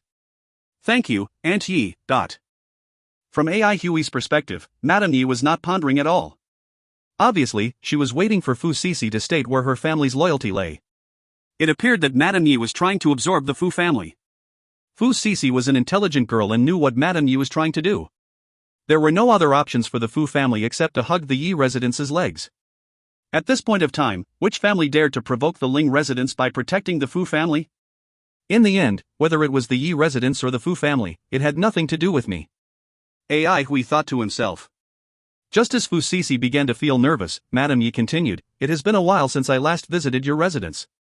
Aunt Yi and Xiao Bao want to stay at your residence for a few days. What do you think?"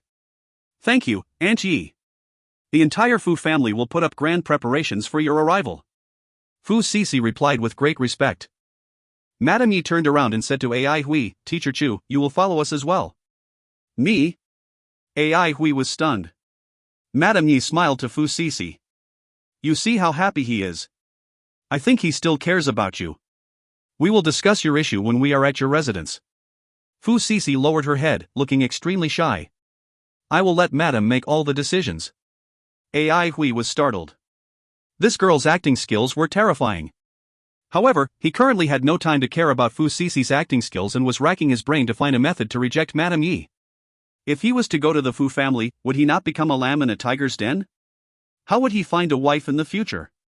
"I think there's no reason for me to go," Ai Hui replied with a solemn tone. The students' swordplay training has reached a critical junction. If their training stops now, wouldn't all their effort go down the drain? Stop? Are you thinking about slacking off? Madame Yi laughed. They will be coming along. The Fu family is a huge family, and they have many training arenas and rooms. Cece, it won't too much of a hassle for you, right? Fu Cece smiled and replied, Madam, your words are too flattering. It will be more lively if everyone goes together. This is what Cece has been hoping for. Cece and everyone enjoys a harmonious relationship, and all of us are best friends. Please treat my home as your own when you arrive. Best friends my foot. Ai Hui almost burst out in rage. All of you are fighting and plotting against each other. Do you think I am blind? Madame Ye's gaze shifted to the youths as an affable smile appeared on her face. What about all of you? Are all of you willing to come? Don't force yourself if you really don't want to. Everyone nodded their heads vigorously. Of course we are willing to go. We will go wherever Madame wants us to go. Sorry for the troubles, Sister Fu. Ai Hui did not know that what happened today would have a huge impact on these people. After all, Ai Hui was not from an aristocratic family, so he lacked understanding toward the significance of the current situation. These young masters and mistresses were extremely sensitive to changes in the situation. Madame Ye's display of might implied that she was prepared to step into the spotlight. The smile on Madame Ye's face might appear affable and kind, but in reality, this was a dangerous and critical moment. It was time for them to pick a side. Fortunately for them, from the moment they stepped foot in the Yi residence, they had already picked their side. Now, it was merely time for them to officially state where their loyalty lay. When the last person finished speaking, everyone looked at each other and smiled. The intense competitive atmosphere had lightened up significantly. They belonged to the same camp now. Except for Ai Hui. A lot of gazes fell upon Ai Hui. The quiet teacher Chu seemed to be out of place. Ai Hui realized that his situation was becoming precarious once more. He did not act recklessly and maintained his composure. At this moment, the butler ran over to them in a haste. Madam, there is updated news. Many bodies and tools have been found in the underground canal. After verifying the bodies' identities, they were found to be the Yellow Sand Bandits. None of them survived. It has been suspected that they were being silenced by someone.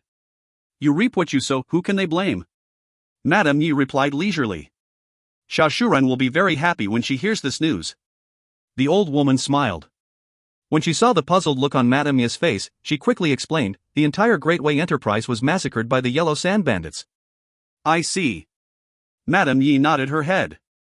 After a while, she instructed the old woman, tell Xiao Shuren to go with us as well. She is also a pathetic individual. Madame Yi suddenly looked as if she remembered something. Then, she turned around and looked at Ai Hui and asked, Teacher Chu, what do you think? Ai Hui clenched his teeth and replied, I will let Madame make all the decisions.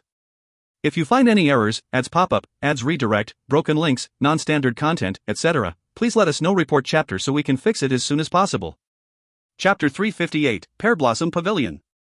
Chapter 358, Pear Blossom Pavilion. Translator, TYZ Editor, X/TYZ. If one had to choose the most unique structure in the Avalon of 5 elements, it would undoubtedly be Pear Blossom Pavilion. In the cold deep space above the area where humpback cloud whales lived, there was a 6-hectare wide platform of clouds floating silently. On the top of the cloud platform, there was a small courtyard with green roof tiles and white walls that stood alone in the upper atmosphere. A small curvy path made up of wooden planks extended from the entrance of the courtyard to an octagonal pavilion situated at the edge of the cloud platform. Pear Blossom Pavilion was where Grandmaster and Muda lived. And Muda liked serenity. As such, he built Pear Blossom Pavilion at a high altitude. At this point in time, there were 2 people sitting across from each other in Pear Blossom Pavilion. One of them was a white-haired old man who slouched on his chair, the other was a valiant-looking girl who sat upright. The old man was Muda, the last Grandmaster in the Avalon of 5 elements. The girl seated opposite him was his disciple, Shi Shueman. And Muda was very happy to see his disciple. He had been smiling the whole time since he met her. The wrinkles on his face were very deep, resembling ravines that were formed by the gushing river water of time as it eroded the land of life. His thick eyelids always reminded Shi Shueman of a pair of tortoise shells that were filled with spots and traces. His eyes were turbid and dim. Shi Shueman remembered only a few times that his eyes lit up, causing one's heart to palpitate. His long snow-white hair resembled cascading clouds falling from the sky. The appearance of Shi Shueman's master had never changed from the first time she met him. However, when she saw her master today, she felt a tinge of an aura of defeat from him. This tinge of aura might be weak in nature, but it was extremely eye-striking in the pure and sparkling Pear Blossom Pavilion. She suddenly understood why her master would ask her to come visit him. An unsuppressible sorrow filled her heart. Even a grandmaster like him would be defeated by Father Time? Master has heard of your issue. That junior of mine is not very happy with you and your father. Ha ha ha. And Muda chuckled. When Enmuda thought of the scowling look on his junior's face, he could not help but burst into laughter. Sure, Shuemon knew that Enmuda's junior was the great elder. When she saw her master laughing to his heart's content, she smiled and poured some tea for him. Enmuda's snowy eyebrows shrugged lightly, looking extremely comical. Master feels that you don't need to care about them. Do whatever you like to do. You have a good nature and a good father. Master can't lose out to your father and has to be a good master to you as well. Ha ha ha. And Muda was very satisfied with this disciple. He then continued happily, I'm not at all worried about your future. You have a different path from everyone else. The path you're walking is a grand one. If you continue to train like this, sooner or later you will become a grandmaster. Master's style doesn't suit you. Therefore, I have not given you many pointers so far, but if the outside world was to know Enmuda's evaluation of Sir Shuemon was so high, everyone would be very shocked. Usually, all Enmuda said about his disciple was something along the line of, she was a nice girl. Sir Shuemon was slightly surprised. This was also the first time she had heard her master giving her such an evaluation. Very soon, she regained her composure and bowed lightly. Disciple understands. I never taught you many things, so I can't let you call me master for nothing. After I pass away, this pear blossom pavilion shall belong to you. Treat it as a present from master. Immediately, Sir Shuemon's eyes became red and her nose started to sniff. Master. And Muda waved his hand and continued, don't react like this. Ever since master became a grandmaster, I have set myself apart from my rivals and enjoyed a happy life. My entire life has not been wasted. Furthermore, I am not dying soon. The reason why I asked you to come this time is because I have a few things to remind you. Sir Shuemon choked with emotions. After a while, she quickly raised her head and sat upright. With a solemn tone, she said, Master, tell me. Master can live for another 2 to 3 years, so you don't need to be so worried. The first thing I want to talk about is your training. I know you have resigned from your position and have lost your opportunity to take part in Master's glory. I want to remind you that even if you have the opportunity to participate in Master's glory, don't do it. It will clash with the path that you are on, and Muda said smilingly. Disciple will remember it. Sir Shuemon replied solemnly. And Muda waved his hand and continued, no need to be so serious. The second thing is that during this period of time, the Elders Guild will do 2 things. They will build a God subduing peak and promote Master's glory with all their might. By doing these 2 things, even if I pass away, the Elders Guild would still possess the ability to defend itself. Since you have left the North Sea Division, you don't need to care about the Elders Guild anymore. Yes. Also, if one day the Avalon of 5 elements really collapses, all of you shall return to the old territory. Sir Shuemon was extremely shocked. She stared blankly at her master. Don't look at me like that, and Muda said cheerfully. I'm just saying if it happens. The situation is not that critical right now. After remaining silent for a while, Sir Shuemon asked, why the old territory? That's the origin. And Muda appeared to be in a trance. He stared into the distance as if he was looking forward to something. While Sir Shuemon digested the words of her master, she gazed outside of the pavilion as well. Separated by the vast empty space, the silver mist sea beneath the pavilion appeared blurry to her. Invisible energy waves were diffusing in the empty space beneath her. Those were the traces left by a humpback cloud whale swimming in the upper atmosphere. The old territory was an extremely unfamiliar place to her. Why did Master want her to go to the old territory? Could going to the old territory keep her safe and alive? What origin? Sir Shuemon was unsure. Just as she was about to open her mouth and ask again, and Muda suddenly turned around and said, it's everyone's origin. The residence of the Fu family was brightly lit. The servants ran about like gushing river water, appearing to be extremely busy. The Fu family had prepared the highest level of reception for Madame Yi and her counterparts. The grand welcoming banquet that the Fu family prepared made it seem like they were celebrating the new year. The banquet itself was extremely lively. Without a doubt, Madame Yi was seated at the seat of honor. Seated beside her was the head of the Fu family, Fu Huayan. Aihui saw his cheapskate student, Fu Yangwu, and his brother, Fu Rinxian. There was a drunk fellow named Jiu Gue and a lecherous guy called Prince. Aihui did not expect them to know him and was puzzled by this fact for quite a while. It was only when they mentioned Hua Kue that Aihui knew they were from the grass hall as well. This further proved that Madame Yi had a deep relationship with the Grass Hall since two of their experts were members of her entourage. The Fu family had never held a banquet for so many people before. The long table extended from the Great Hall to the main entrance. The dinner was extremely sumptuous and the dishes were alluring. However, Ai Hui did not have the mood to eat at all. He absent-mindedly grabbed a few mouthfuls of food as he racked his brain to think of a way to escape from here. The news of the assassination attempt on Lin Xiao had spread throughout Silver City. Every family was on tenterhooks. The Fu family's guards were on high alert. Meanwhile, the old lady that served Madame Yi was unfathomable. There were more than a few times Ai Hui caught her surveying him. The faint tinge of scrutiny behind her gaze made him feel as if there was a sword placed behind his neck. The Great Hall looked extremely lively, but in reality, everyone's attention was placed upon Madame Yi and Fu Huaiyan. All of them had their ears perked up. Madame Yi had an affable smile on her face, giving one the feeling of warmth. After talking to her for a while, Fu Huaiyan was completely overwhelmed by her. He had heard of her when he was young. However, after she got married, there was no more news of her. She led a low-profile life and was seldom seen in the public. With the backing of the great elder and her shrewdness, what was there to be worried about? Fu Huaiyan held up a full wine cup and gave Madame Yi a toast. Madame is indeed an extraordinary individual. Huaiyan is willing to play a second fiddle to Madame. From today onward, the Fu family will follow Madame wholeheartedly and be at your disposal. After finishing his sentence, he downed his cup in one gulp. What disposal? You are being too courteous. From today onward, we are all one big family. Madame Yi did not allow herself to lose to a man. She poured herself a full cup of wine and downed it in one gulp. Fu Huaiyan was extremely touched by the Madame Yi's respect toward him. He immediately downed 3 straight cups of wine. The fate of the Fu family was set after joining the great elder's camp. The atmosphere in the hall became harmonious and lively. Everyone was drinking and toasting each other to their heart's content. Suddenly, an arrogant voice rang across the room. Since today is a good day, how can we just drink alcohol alone? Let's have a bout to liven things up even more. Madam, may I have your permission please? A youth stood up and walked to the center of the hall. To everyone's surprise, it was Fu Yangwu. He bowed respectfully to Madame Yi and then to Fu Huaiyan. I have long heard that Fu Yangwu is exceptionally talented. Today, I can see that you're indeed an outstanding individual, Madame Yi praised him.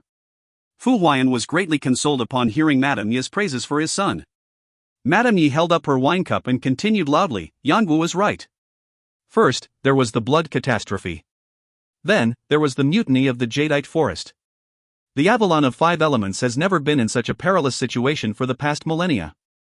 We are walking on eggshells, and our nation is on the verge of collapsing. What can we do?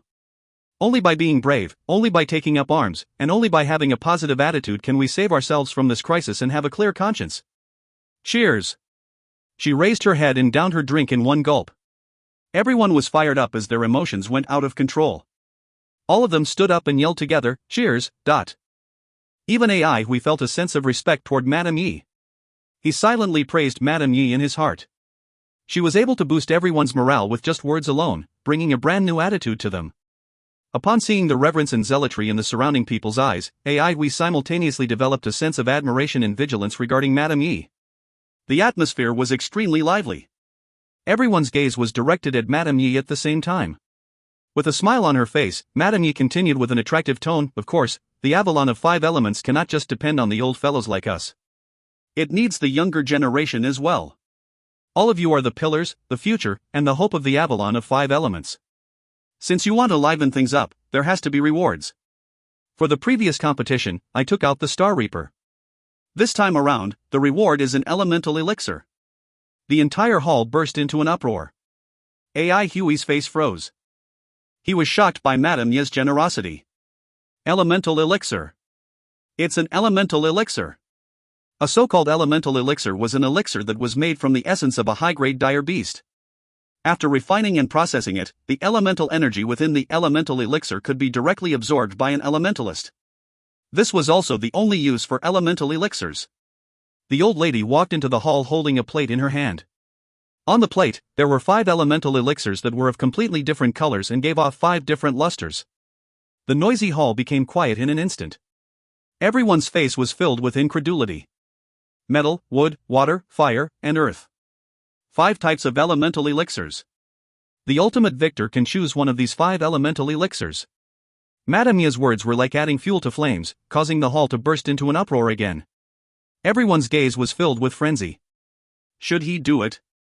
Ai Hui was gulping his saliva as an internal struggle took place within his head.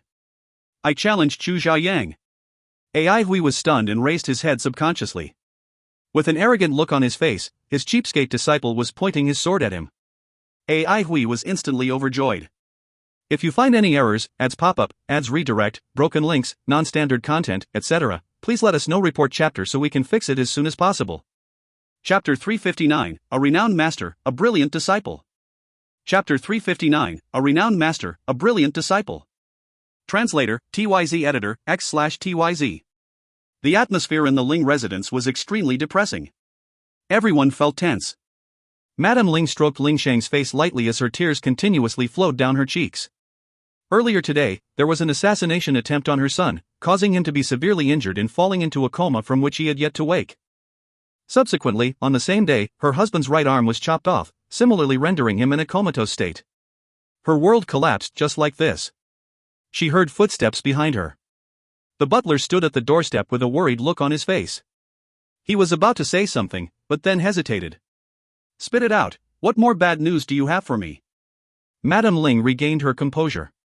The name list that we submitted for Master's Glory has been declined by the Elders Guild. The butler bowed and reported the news. All right, excuse yourself. I need some time to calm myself down, Madame Ling said plainly. The butler did not dare to say anything else. He bowed and carefully closed the door before he left the room. There was no one else in the room. In front of the bed, she stood up and walked to the dressing table. Looking at the pale and haggard woman in the mirror, she began to dress and groom herself. Very soon, the woman in the mirror became gorgeous and charming once more. Her slim and white hand grasped a colored glass lamp on the dressing table and turned it lightly. An entrance to a tunnel suddenly appeared in the corner of the room. Holding up her magnificent long dress, she stepped into the tunnel and walked down a flight of stairs. The tunnel smelled terrible. Poisonous insects like centipedes and scorpions could be seen everywhere. Madame Ling's facial expression remained the same, appearing as if she had never seen them at all. After walking for some time, she heard a clamor coming from the tunnel exit. She came before the exit, unlocked the door, and lightly pushed it open. When the door was opened, the volume of the clamor increased significantly. She found herself in a private room. Concealing the secret door to the tunnel in the private room was a hanging landscape painting that reached the floor. No one would expect that this thriving and prosperous restaurant would hide a tunnel that was connected to the Ling residence. The owner of this restaurant had no relationship with the Ling residence at all. In the private room, food and drink had been set up on the table. There was a middle-aged man eating and drinking by himself. The man had a squarish face with a pair of thick eyebrows. He looked imposing and ferocious. He was a regular customer in this restaurant, and all the employees were very familiar with him. He was the head of the #1 training hall, Dragon Rice Training Hall, Master Yangjin.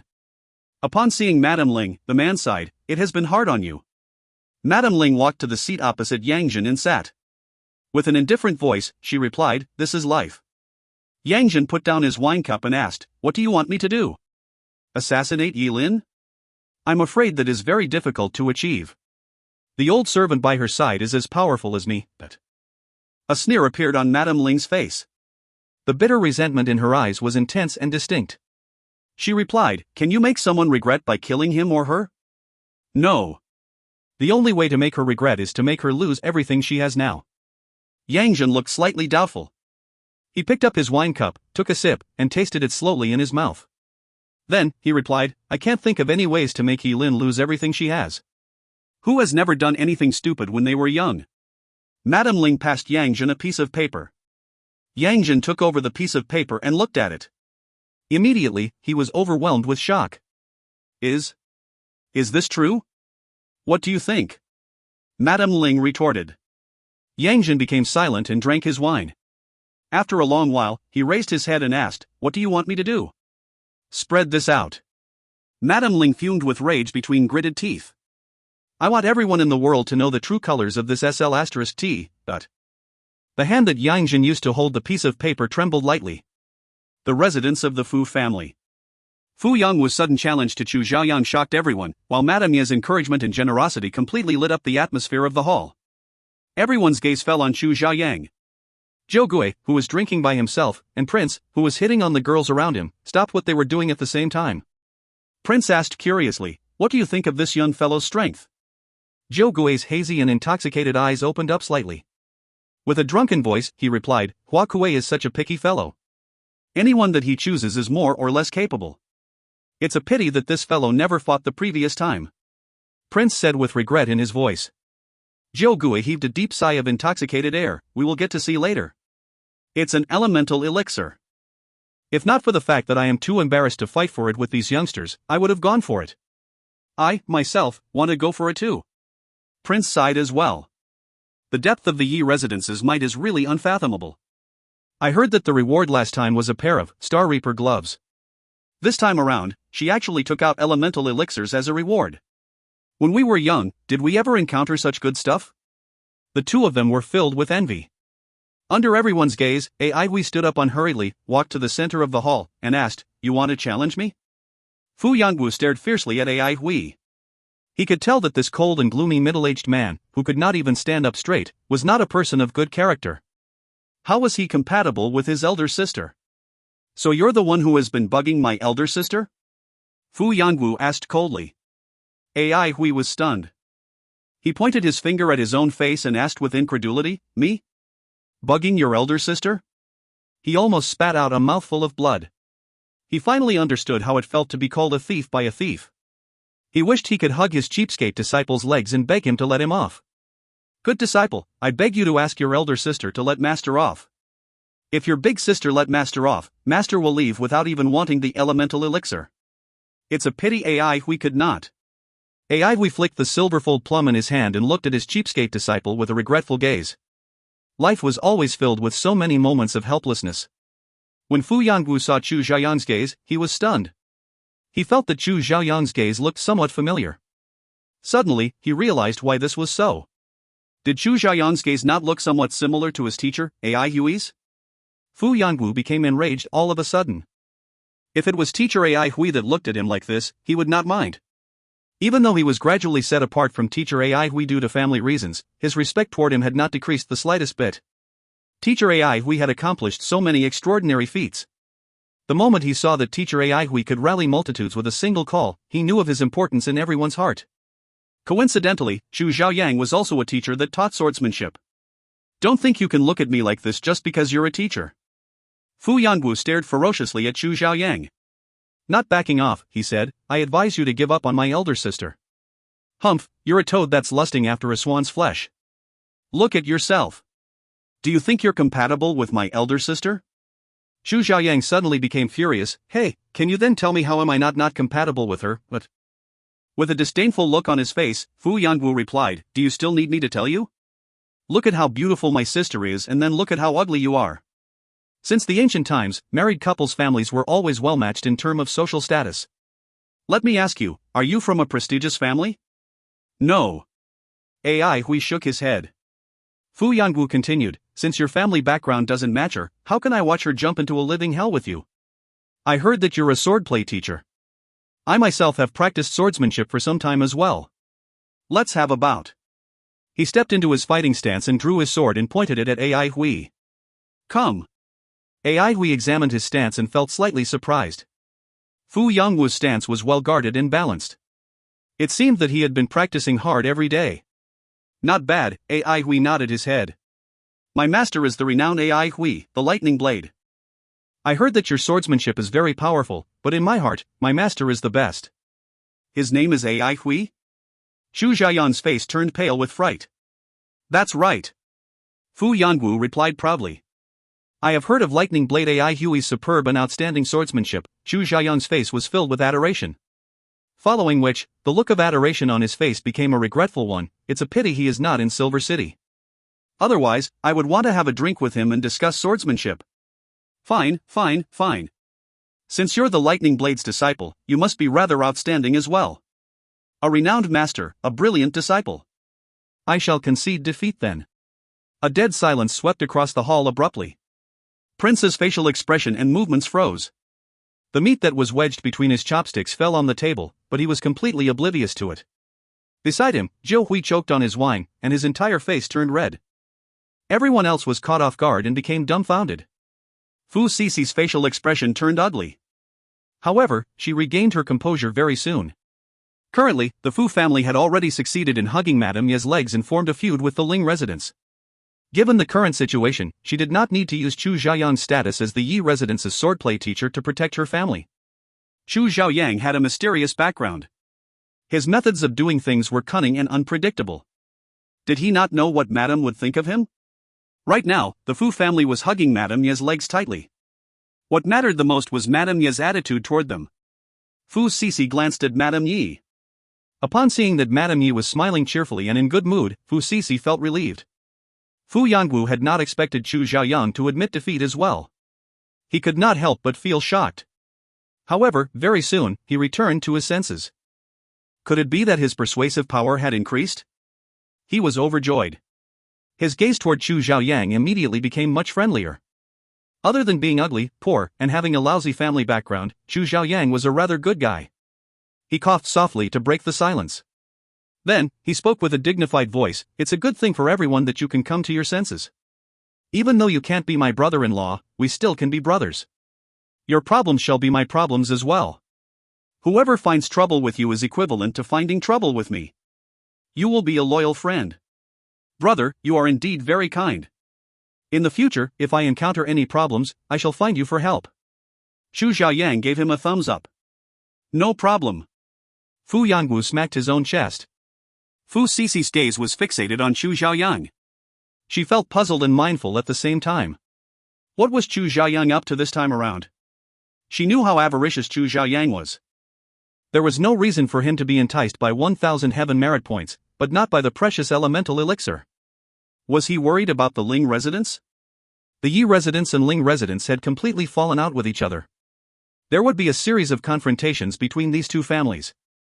Chu Xiaoyang did not need to be afraid of the Ling residents at all. Was there something that she missed out on? When Chu Xiaoyang casually walked back to his seat, an awkward silence swept across the previously vibrant hall.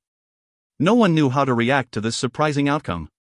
Chu Xiaoyang cupped his hands in salute and began to immerse himself in the food. Gue Hu and the rest looked at each other in dismay. They were puzzled since they were aware of this teacher's morality and conduct. It was a fact that he had no shame. However, he did not seem like someone who could ignore the enticement of an elemental elixir. Instantly, the young members of the Fu family looked at Chu Xiaoyang with disdain and contempt. After a short period of awkward silence, the hall bustled with activities once more. No one could ignore the allure of the elemental elixirs. There were a few times when Ai Hui noticed that someone was secretly observing him. However, each time, he acted like he did not know, and he did not try to look for that person. Could it be that he had become a hot commodity as well? Ai Hui laughed bitterly in his heart as he continued to immerse himself in the food. The atmosphere was extremely lively. The entire hall was filled with the smell of alcohol and toasts could be heard incessantly. Those taking part in the bout were fighting fervently, displaying all kinds of spectacular abilities. On the two sides of the long table, servants were continuously shuttling to and fro, bringing out good wine and delicious food in an endless stream. Ai Hui, who was indulging himself in the food, suddenly froze. If you find any errors, ads pop up, ads redirect, broken links, non-standard content, etc., please let us know. Report chapter so we can fix it as soon as possible.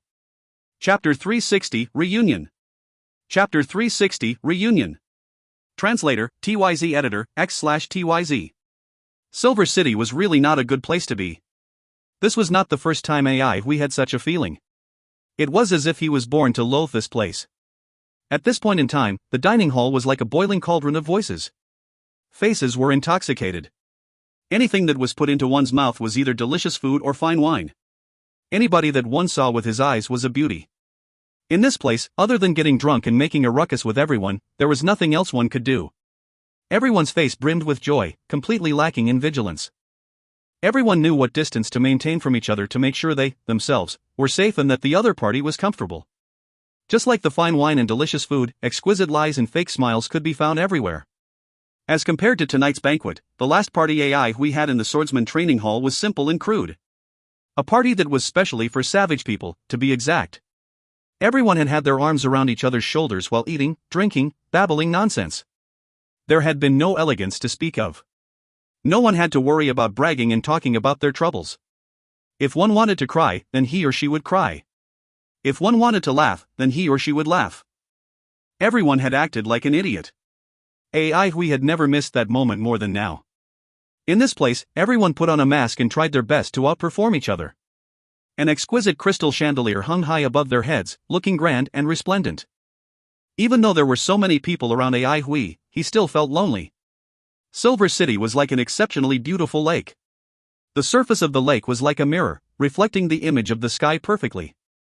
However, beneath the tranquil lake, there were numerous invisible whirlpools. These whirlpools were the prestigious aristocratic families.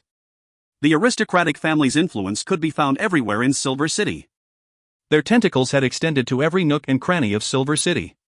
The moment one stepped into Silver City, he or she would be swept into one of these whirlpools. No one could avoid this fate. It was normal to lack the freedom to act independently in this place. Even the mighty Madame Yi and Fu Huayan were in this situation as well. Silver City might look like a beautiful and alluring painting, but in reality, it was a pale and hollow painting.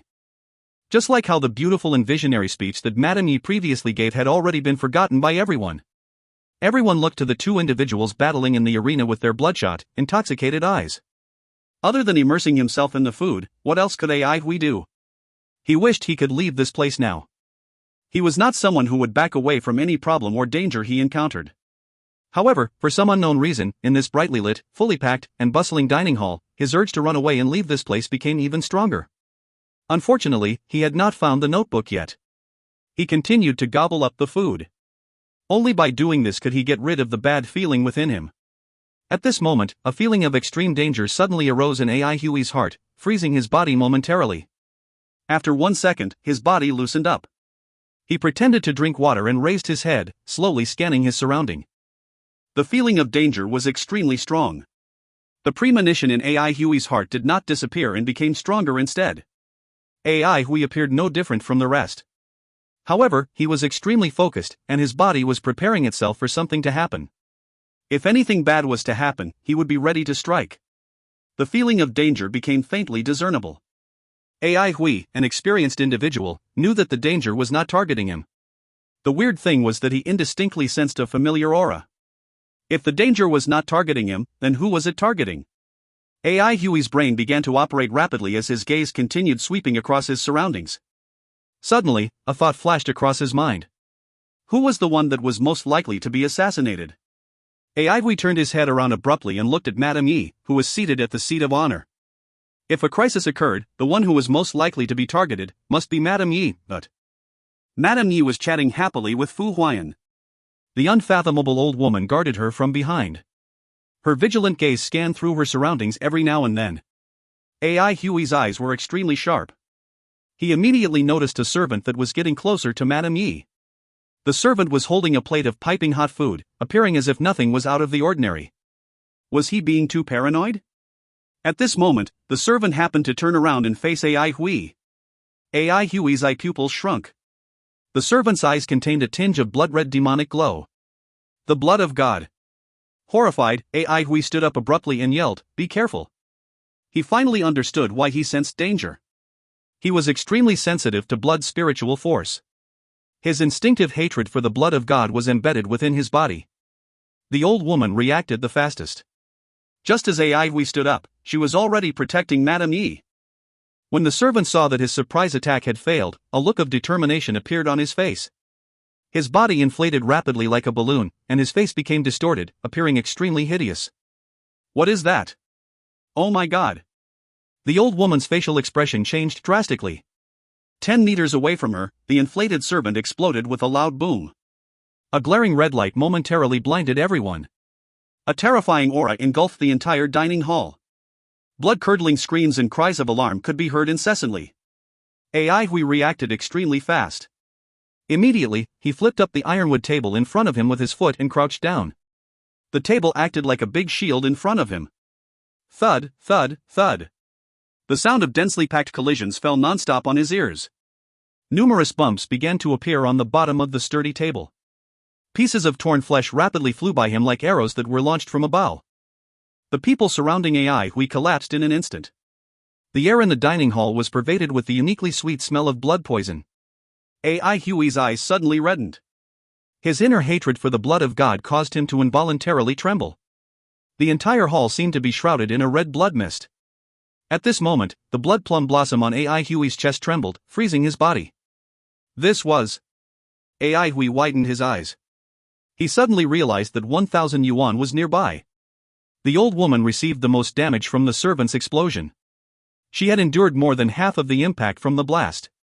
Her hair was disheveled and blood flowed out from the corner of her mouth, making her look extremely pathetic. "Protect madam!" The old woman let out a bellow and a miserable shriek at almost the same time. Amid the blood mist, two figures could be seen separating upon making contact. Not good. AI Huey's facial expression changed drastically. He felt really stupid. Other than Madame Yi, who else could 1,000 yuan possibly target? With a pair of glaring eyes, the old woman stood motionlessly in front of Madame Yi. Suddenly, a streak of blood shot out from her neck. Following which, blood began to flow out of her neck like gushing spring water. She then collapsed onto the ground with a loud bang. Was she dead? AI Hui was flabbergasted. The old woman's strength was unfathomable, and he suspected that she was at least at the level of a master. However, a master like her had just collapsed right in front of him. Even a master could be so fragile when hit with a carefully planned assassination attempt. For the first time, panic was written all over Madame Yi's face. When she saw the old woman collapse to the ground, the panic on her face turned into fear. Out of the corner of his eye, AI Hui suddenly saw a weird-looking figure dashing silently toward Madame Yi. 1,000 yuan. She was trying to kill Madame Yi. Stop. Be careful. Zhou Gui and Prince both cried out in alarm. They were seated at the entrance and far away from Madame Yi. As such, when they witnessed this horrifying scene, they were unable to do anything, regardless of how much they wanted to. They could only cry out a warning. Damn it! Without hesitation, AI Hui dashed forward. Sticking close to the wall, he pounced forward like a ferocious tiger. As he flew up into air, he unleashed a snow-white sword gleam that streaked across the dining hall. Fu Yangu was very lucky. Because of the location where he was seated, his brother, Fu Renxian, had blocked most of the attack. However, this unforeseen event still left him in shock. Suddenly, a dazzling cold sword gleam flashed across his eyes. He quickly returned to his senses and saw Chu Xiaoyan's tiger-like back in the biting cold sword gleam.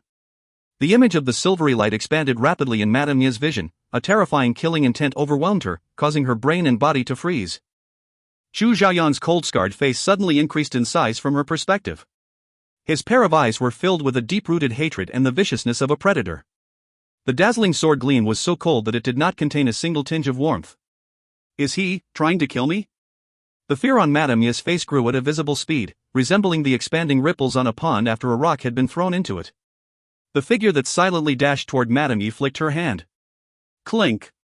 At the instant when AI Hui made contact with the figure, the silver-fold plum in his hand appeared as if it had been pierced into a whirlpool of void. A powerful attractive force was sucking him into the whirlpool. The glow in AI Hui's eyes flickered and that mysterious force disappeared. At this moment, AI Hui was certain that the lady disguised as a servant girl was Shiyu, the demonic girl of God Nation. Wearing an elemental mask on her face, Shiyu looked like an ordinary servant girl. However, as her eyes lit up, a tinge of liveliness flashed across her plain-looking face. The servant girl's mouth curled into an enigmatic smile. Her tongue involuntarily licked her luscious bright-colored lips, resembling a predator that had discovered traces of its prey. So you were here. The surging energy wave from the collision knocked Madame Yi a few steps back. When she stabilized herself, she noticed a figure was standing in front of her and protecting her. By this point, Madame Yi had realized that Chu Xiaoyang had just saved her. A tinge of gratitude appeared within her eyes. Zhou Gui spat out a cloud of wine mist. A horseman dashed out of the wine mist and charged its servant in front of Chu Xiaoyang. Prince flew up into the air and raised his great sword over his head. Locking onto his target, he pumped all his energy into this attack. The third person to react was actually Su Huijuan. She waved her hand and threw out her jade bamboo stick. The bamboo stick landed beside Madame Yi's feet and began to grow. Following which, a green-colored light screen was released and enshrouded Madame Yi. She winked at AI Hui. Then, her body trembled in an odd way, looking as if she was breaking away from some kind of restriction. Suddenly, the charging wine mist horseman and Prince's overhead slash both completely lost their target. The enemy was initially there, but they could not accurately target her.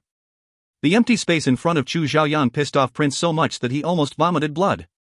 Meanwhile, the wine mist horseman dissipated into the air. Under everyone's watchful eyes, the servant girl vanished into thin air. Those who saw the sight felt a cold shiver run down their spines. Only Ai Hui saw what Shi silently mouthed to him before she disappeared. The chilliness within his heart became more intense. I will be back for you. If you find any errors, ads pop up, ads redirect, broken links, non-standard content, etc., please let us know. Report chapter so we can fix it as soon as possible. Chapter 361, Painstaking Investigation. Chapter 361, Painstaking Investigation. Translator, TYZ Editor, X/TYZ. The residence of the Fu family was filled with anguished wails. The dining hall was messy and chaotic. Casualties could be found everywhere.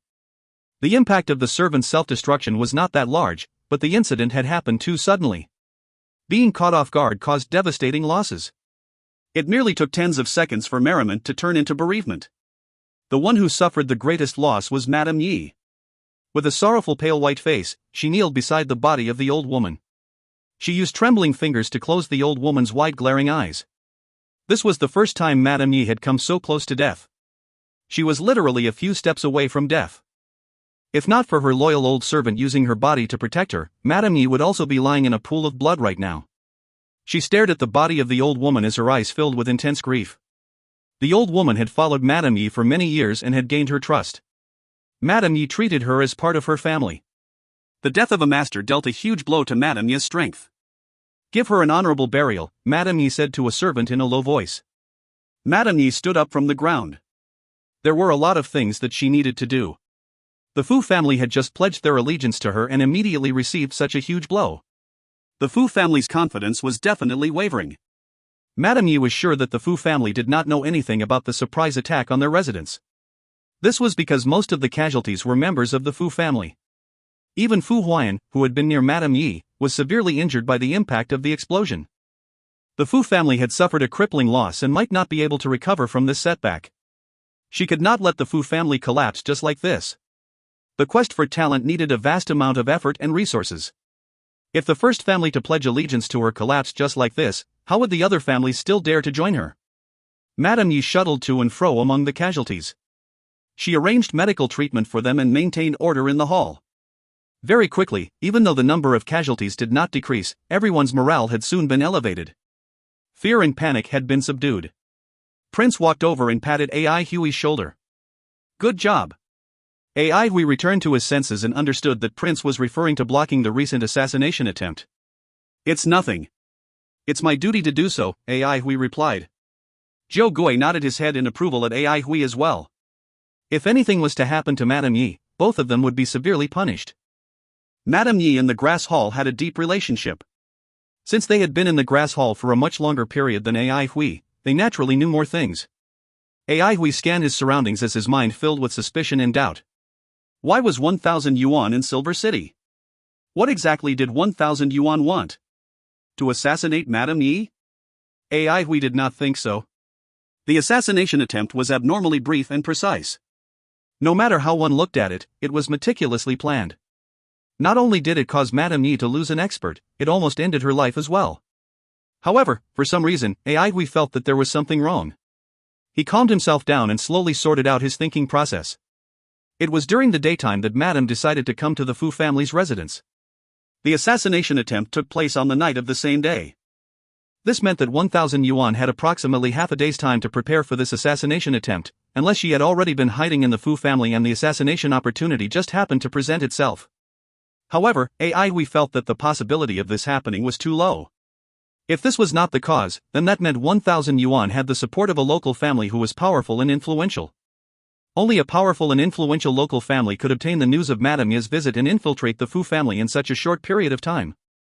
Could it be the Ling residence? Logically speaking, the Ling residence was the main suspect. It would not be unusual for this assassination attempt to be part of their revenge against the humiliation and losses they had just suffered. However, Ai Hui still felt that something was amiss about this conjecture. Suddenly, Ai Hui thought of the assassination attempt on Ling Xiao. His body froze as he seemed to catch on to something. The assassination attempt on Lin Xiao was the flashpoint for the animosity between the Yi residence and the Ling residence. Assassination attempt on Lin Xiao. Assassination attempt on Lin Xiao. Ai Hui caught a hold of the main point. Was the assassination attempt on Lin Xiao planned by 1,000 yuan? When this idea flashed across AI Huey's mind, his mind jolted abruptly. If this was the case, then many things could now be explained. The Ling residence was the representative for aristocratic families, while Madame Yi was the representative of the Great Elder and the Elders Guild. A fight between these two parties would cause the Avalon of Five Elements an immense loss of strength. Weakening the Avalon of Five Elements was something that the Blood of God had always wanted to do. However, other than causing Madame Yi to lose an expert, the assassination attempt this time around did not yield very many results. Furthermore, the assassination attempt also exposed the Blood of God's involvement in this incident. Everyone could identify the blood poison used in the attack. Revealing the existence of the Blood of God's spies in Silver City would cause 1,000 yuan more harm than good. Unless. At this moment, he heard Zhou Gui yell, "Be careful, the enemy has not left yet." Everyone, including AI Hui, became tense. Despicable. The enemy pretended to leave the area and hid in one corner, waiting for the right opportunity to strike again. Zhou Gui spat out a cloud of wine mist. A horseman emerged from the wine mist and charged toward the corner of the room. Suddenly, in the previously empty corner, a few figures appeared out of thin air. When the infiltrators realized that they were exposed, two of them charged at the wine mist horseman and the rest split into two groups that started attacking everyone. The situation immediately became dangerous. Most of the injured were lying on the ground. Everyone's attention was placed on treating the wounded. The sudden outbreak of fighting sent everyone into a panic. All of the Fu family's guards ran forward to stop the enemies. However, what happened next frightened everyone. The guards dropped down one by one, resembling wheat stalks that had been reaped. At this point in time, Fu Cici's face had already turned pale white. The heavy losses that the Fu family suffered today made her feel horrified. Initially, she wanted to carve a new path for the Fu family and prevent them from being annexed by the Ling residents. However, she did not expect that the new path would be so cruel and devastating. Stop them. Protect Madam. Fu Huaiyan stepped forward and roared with a stern voice. Among the many generations of family heads, Fu Huaiyan's aptitude was considered average. When compared to the young and inexperienced Fu Cici, however, he was still very capable. When he saw his family guards collapsing one by one, his eyes surged with rage. With a roar, he pounced on the enemies. The absolute art of the Fu family, Green Dragon art, was on full display. When Fu Cici saw her bloodied father dash forward, tears flowed down her cheeks. Fu Huaiyan's skin ignited with surging elemental energy. Cracks began to appear on his skin. These cracks emitted a green glow and looked like green dragon scales growing out his body.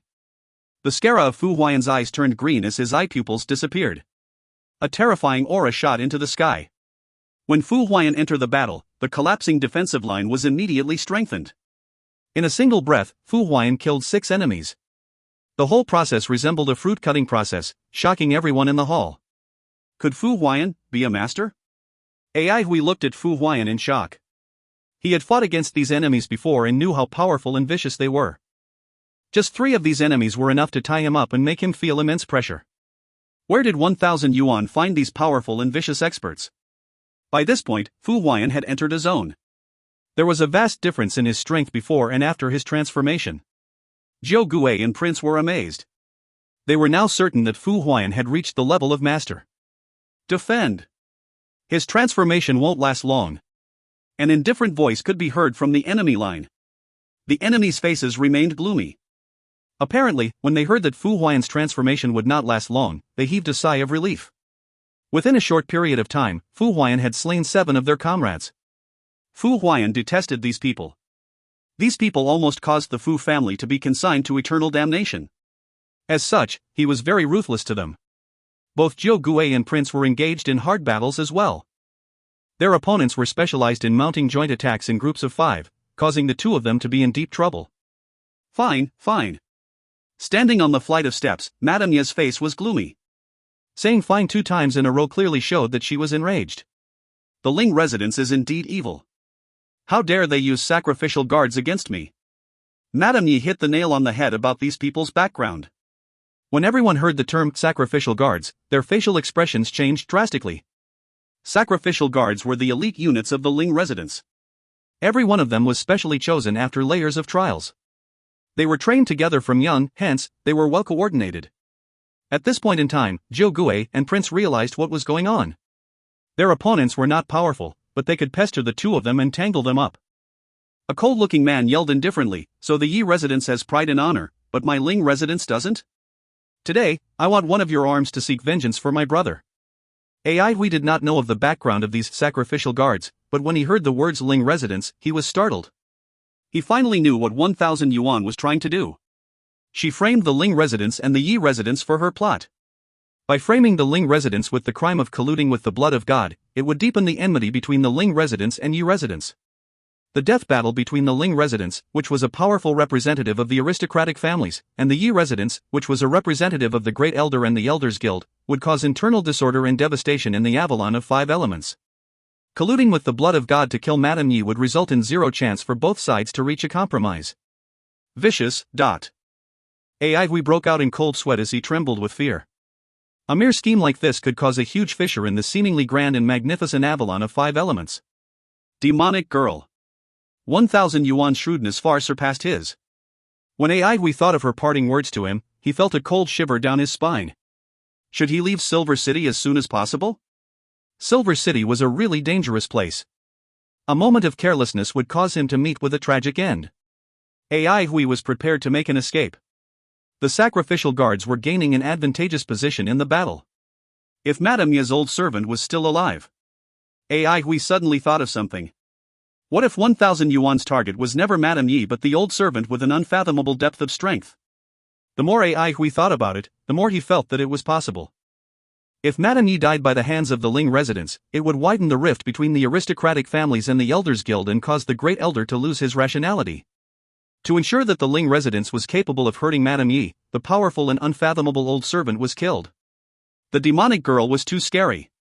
As long as there's one member of the Fu family still alive, you can forget about hurting Madame Yi. Fu Huayan's roar was like a thunderclap. Vowing loyalty and devotion to your new master so soon?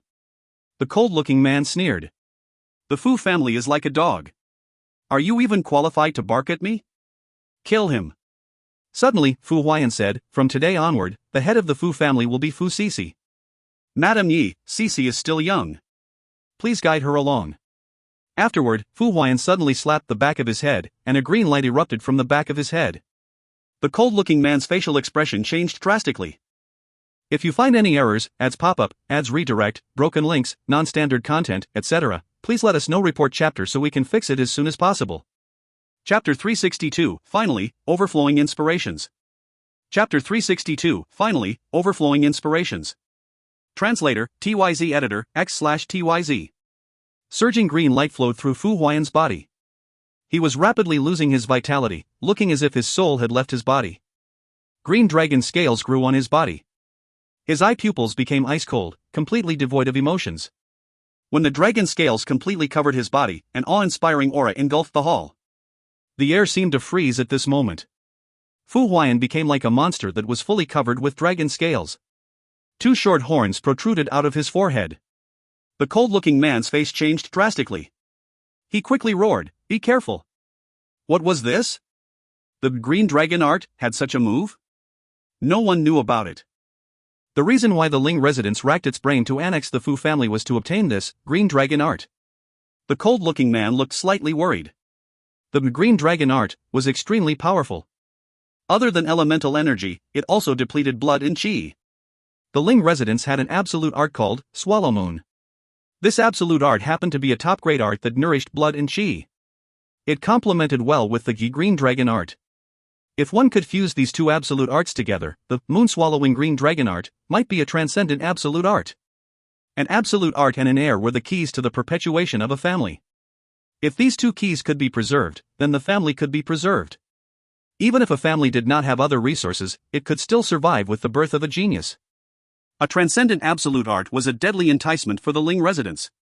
No one had expected so many unforeseen events. By going against the Great Elder, the Ling residents would definitely not come to a good end. However, after what happened today, everyone had lost their sense of logic. Other than fighting each other to death, there did not seem to be any other options. When the cold-looking man saw Fu Huayan burning his own vitality to unleash the skill, he knew that a blood feud had been formed between the Ling residents and the Fu family. The hope of obtaining the green dragon art was completely dashed. With a flick of his body, Fu Huayan materialized into a streak of green light that flashed across the sky. At the same time, blood-curdling screams could be heard. A fist-sized bloody hole appeared on the bodies of 2 sacrificial guards. Before the two could react, they collapsed face down onto the ground. Fu Huaiyan was so fast that he could not be seen by the naked eye. Like an odd-looking snake, he rapidly slithered in and out of the crowd. Blood-curdling screeches could be heard incessantly. Fu Huaiyan was on a killing rampage. Ai Hui was dumbstruck. When these families started to go all out, it was a terrifying sight to behold. Unlike his abnormally swift movements, Fu Huaiyan's breathing was calm and stable like a sleeping dragon. The sound of his breaths were not loud, but they sounded like thunderclaps to everyone. With every breath he took, the surrounding elemental energy would be sucked dry. Many people in Silver City were alarmed by the noises, flew up into sky, and looked in the direction of the Fu family's residence. The brightly lit residence of the Fu family looked as if it housed a horrifying monster that devoured elemental energy from the environment. Every time it inhaled, an immense amount of natural elemental energy poured into the Fu residence like floodwater. The facial expression of the onlookers changed drastically.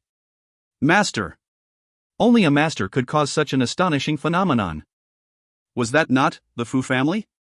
When everyone recalled the news of what had happened during the day, they suddenly realized what was going on. There were mixed reactions toward the current events. Some people flew toward the Fu family's residence in haste, but most families chose to look at the ongoing battle from afar. The collision between the Ling residence and the Elders Guild was like a battle between two colossi.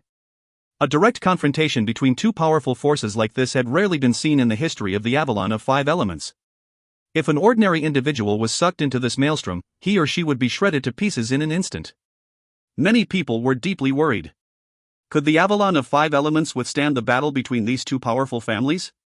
After this battle, what would become of the Avalon of Five Elements? No one knew what would happen. It was as if there was nobody that could stop these two behemoths.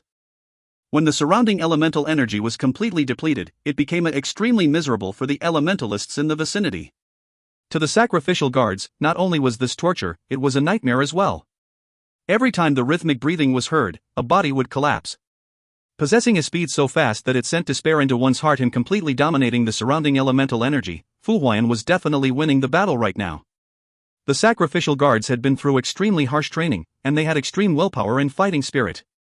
However, when they faced Fu Huaiyan's continuous attacks, their defensive line faltered and was on the verge of collapse. Ling Yun's facial expression changed. Fu Huaiyan was burning his vitality and could not last long. Initially, Ling Yun hoped to endure until Fu Huaiyan's dragon body crumbled, but he could not wait any longer now. Once the defensive line formed by sacrificial guards collapsed, he would be defeated. The deployment of the sacrificial guards by the Ling residents would definitely lead to many criticisms. However, if the Ling residents could not obtain revenge even after they utilized the sacrificial guards, then it would spell much deeper trouble for them. The Ling residents' prestige would suffer a devastating decline. Their allies and vassal families would feel that the Ling residence was strong in appearance, but weak in reality if they lacked the ability to even retaliate. No one would pledge allegiance to a weak family, just like how no one would choose a weak family as an ally. In this predatory world, the weaklings would become food for the predators. A look of determination appeared on Ling Yun's face. As a member of the Ling residence, not only did the fate of the Ling residence depend on him, but the fate of the Ling family's descendants as well. A high-profile battle like this would definitely attract a lot of attention. He had to resolve this battle in the shortest time possible. If He Lin's reinforcements were to arrive, this mission would be a complete failure. The Fu family was not the only one that possessed desperate measure like the green dragon art. Ling Yun's hair turned snow-white at a visible rate before beginning to stand upright and point skyward. His skin rapidly turned pale white as well. A dark red mark, which was bright and glistening, appeared on his glabella. With a twist of his body, a streak of white light flashed across everyone's eyes and collided ferociously with the fleeting green light on the battlefield. Boom! The impact from the collision crushed the surrounding sturdy walls and half of the courtyard into fine powder. Everyone was shocked by the impact of the collision between the two combatants. They quickly retreated from the dueling duo. Both of them fought each other with force, neither prepared to back away. Everyone's attention was on the battle between Fu Huaiyan and Ling Yun. No one had noticed that Chu Xiaoyang, who was in a deep trouble in one corner of the courtyard, was beginning to show signs of turning the tables. No one other than Xiao Shuren. Xiao Shuren had been secretly observing Chu Xiaoyang. Ai Hui had never fought with enemies that specialized in joint attacks. Due to his inexperience, he was caught up in a bitter struggle from the start. The combined assault from the three people put immense pressure on Ai Hui, forcing him into a passive position. However, such a pressurized situation also stimulated Ai Hui's fighting spirit. He had an unswerving determination and was not afraid of pressure. pressure forced him to be more focused. He had no choice but to think at a faster speed as well as use extreme and risky moves to win the battle. The form of his swordplay began to change. The last time AI Hui fought with Su Huaijuan, he had to restrain a lot of his inspirations. After a few days, he tried to regain the inspirations he had touched upon the fight, but failed to do so. The inspirations and ideas just shuttled to and fro in his brain until today, or, to be exact, until just a moment ago. The joint attacks from the three opponents were well coordinated. The time interval between each attack was very short, so short that AI Hui almost could not ward them off. To break out of this predicament, AI Hui had to execute his sword moves faster than his opponent's attacks. As fast as a lightning bolt, the silverfold plum moved nimbly and gracefully in his hand. His 6 moons technique was changing its form endlessly. Streaks of silvery light swirled around him, appearing and disappearing at random. His swordplay was not complicated, but simple and clean. Usually, one would find it extremely hard to withstand his attacks. The 3-person team that attacked AI Hui was complaining incessantly. The dancing streaks of sword gleam flew at an extreme speed and came from all sorts of weird angles. A moment of carelessness would cause one to be injured by them. In the past, AI Hui could control flying daggers. However, these daggers were made up of solid matter while the 6 moons' sword gleams were formed by elemental energy. The sword gleams were as light as a feather and several times faster than the flying daggers. As such, the difficulty of controlling the sword gleams was also higher. As AI Hui's control over the sword gleams improved, the 6 moons' destructive power increased sharply as well. AI Hui, who previously was outnumbered, began to turn the tables on his enemy. The 3 sacrificial guards looked as if they were facing 7 swordsmen in one go. This was not the only breakthrough AI Hui had obtained. Along with AI Hui himself, the 6 crescent moon-shaped gleams formed by the silverfold plum just happened to form the exact number of entities needed to activate the Big Dipper. As his ability to control the sword gleams increased, his understanding of sword formations escalated in an instant. Other than the Big Dipper sword formation, how many more variations could the silverfold plum and the 6 sword gleams derive? Next, he thought of the fragmented porcelain sword formation. What would the power of a simple, fragmented porcelain sword formation be like? How about the yin-yang sword formation? Could the silverfold plum be used as a central axis while the 6 sword gleams formed 3 yin-yang rings? Or could he form 3 huge circular yin and 3 huge circular yang sword gleams? If he excluded the silverfold plum, then would it not be possible for the 6 sword gleams to attempt the plum blossom count? Inspirations popped up in his brain one by one. The long-awaited feeling of contentment overwhelmed AI Hui. The movement of the silverfold plum became increasingly refined, swift, and erratic. There were times where wind and fire would arise, while other times a dancing rain of razor-sharp sword consciousness would form. His brain was overflowing with inspirations. AI Hui, who was completely absorbed in his enlightenment, could not stop what he was doing. The silverfold plum became alive in his hand and came up with unpredictable forms of swordplay. The 3 pitiful sacrificial guards were continuously ravaged by AI Hui's successive unpredictable sword moves. There were a few times when they were about to call for help, but AI Hui's offense would weaken and give them a chance to gasp for breath. This happened several times. Eventually, they began to suspect that Chu Xiaoyang was doing this on purpose. They felt as if there was a noose on each of their necks, tightening and loosening at random. By now, AI Hui did not know what he was doing. He was completely immersed in the inspirations in his mind. Slowly, the 3 sacrificial guards realized that Chu Xiaoyang's swordplay was not really stable. Could he be trying out new sword moves on them? The 3 of them felt somewhat humiliated, but heaved a sigh of relief at the same time. Chu Xiaoyang's swordsmanship was really powerful and really unpredictable. If he was in his peak form, the 3 of them would have been dead. As Chu Xiaoyang's swordplay became stable once more, the noose around their necks tightened.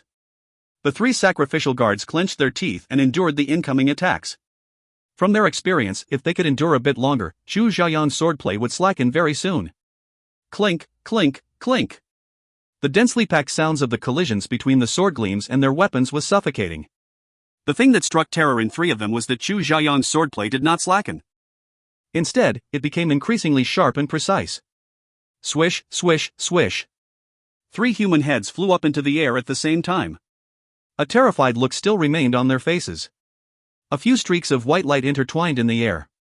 The razor-sharp sword gleams looked as if they were even going to rip a hole through the dimensions of space. AI Hui's vision became clear and bright once more. At this moment, there was an earth-shaking explosion. Ling Yun's right arm was severed, dripping fresh blood all over his body. He glared at Fu Huaiyan, who was standing opposite him. The body of Fu Huayan, who was covered in dragon scales, began to collapse. His legs were fracturing into numerous green crumbs. The disintegration process began from his legs and traveled upward. His green glowing eyes had regained the warmth of a human, but it was time for him to bid farewell. He smiled at his tearful daughter. Just as he opened his mouth and was about to say his last words, the disintegration process reached his face. Before he could say anything, he disappeared along with the wind. If you find any errors, ads pop up, ads redirect, broken links, non-standard content, etc., please let us know. Report chapter so we can fix it as soon as possible. Chapter 363, 3 Hujin and 3 Hujong Sword Rings. Chapter 363, 3 Hujin and 3 Hujong Sword Rings. Translator, TYZ Editor, X/TYZ. When AI Hui saw a real person disintegrating into the air like a wisp of smoke, he felt an indescribable shock and a faint tinge of sadness. He had seen many deaths. Some were heroic, some were tragic. The withering of a life was like the withering of a flower. However, when the next spring arrived on the earth, the withered flower would blossom once more, but not the withered life. There were 4 seasons in life: the spring of adolescence, the summer of youthfulness, the autumn of confidence, and the winter of obsolescence. However, there would only be one cycle of life.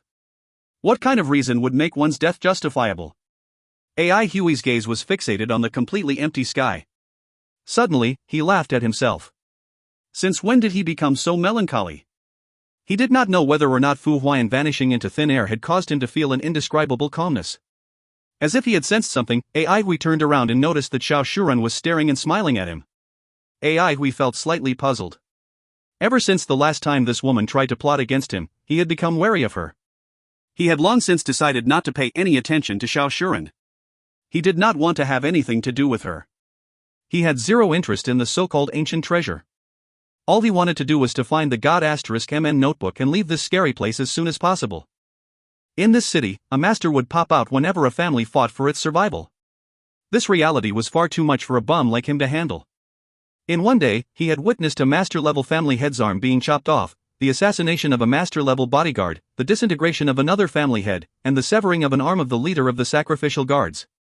As for the grunts that had died, their number was uncountable. It was too scary. The front line was child's play when compared to Silver City. At the front line, a master was considered an important figure who possessed powerful fighting capabilities.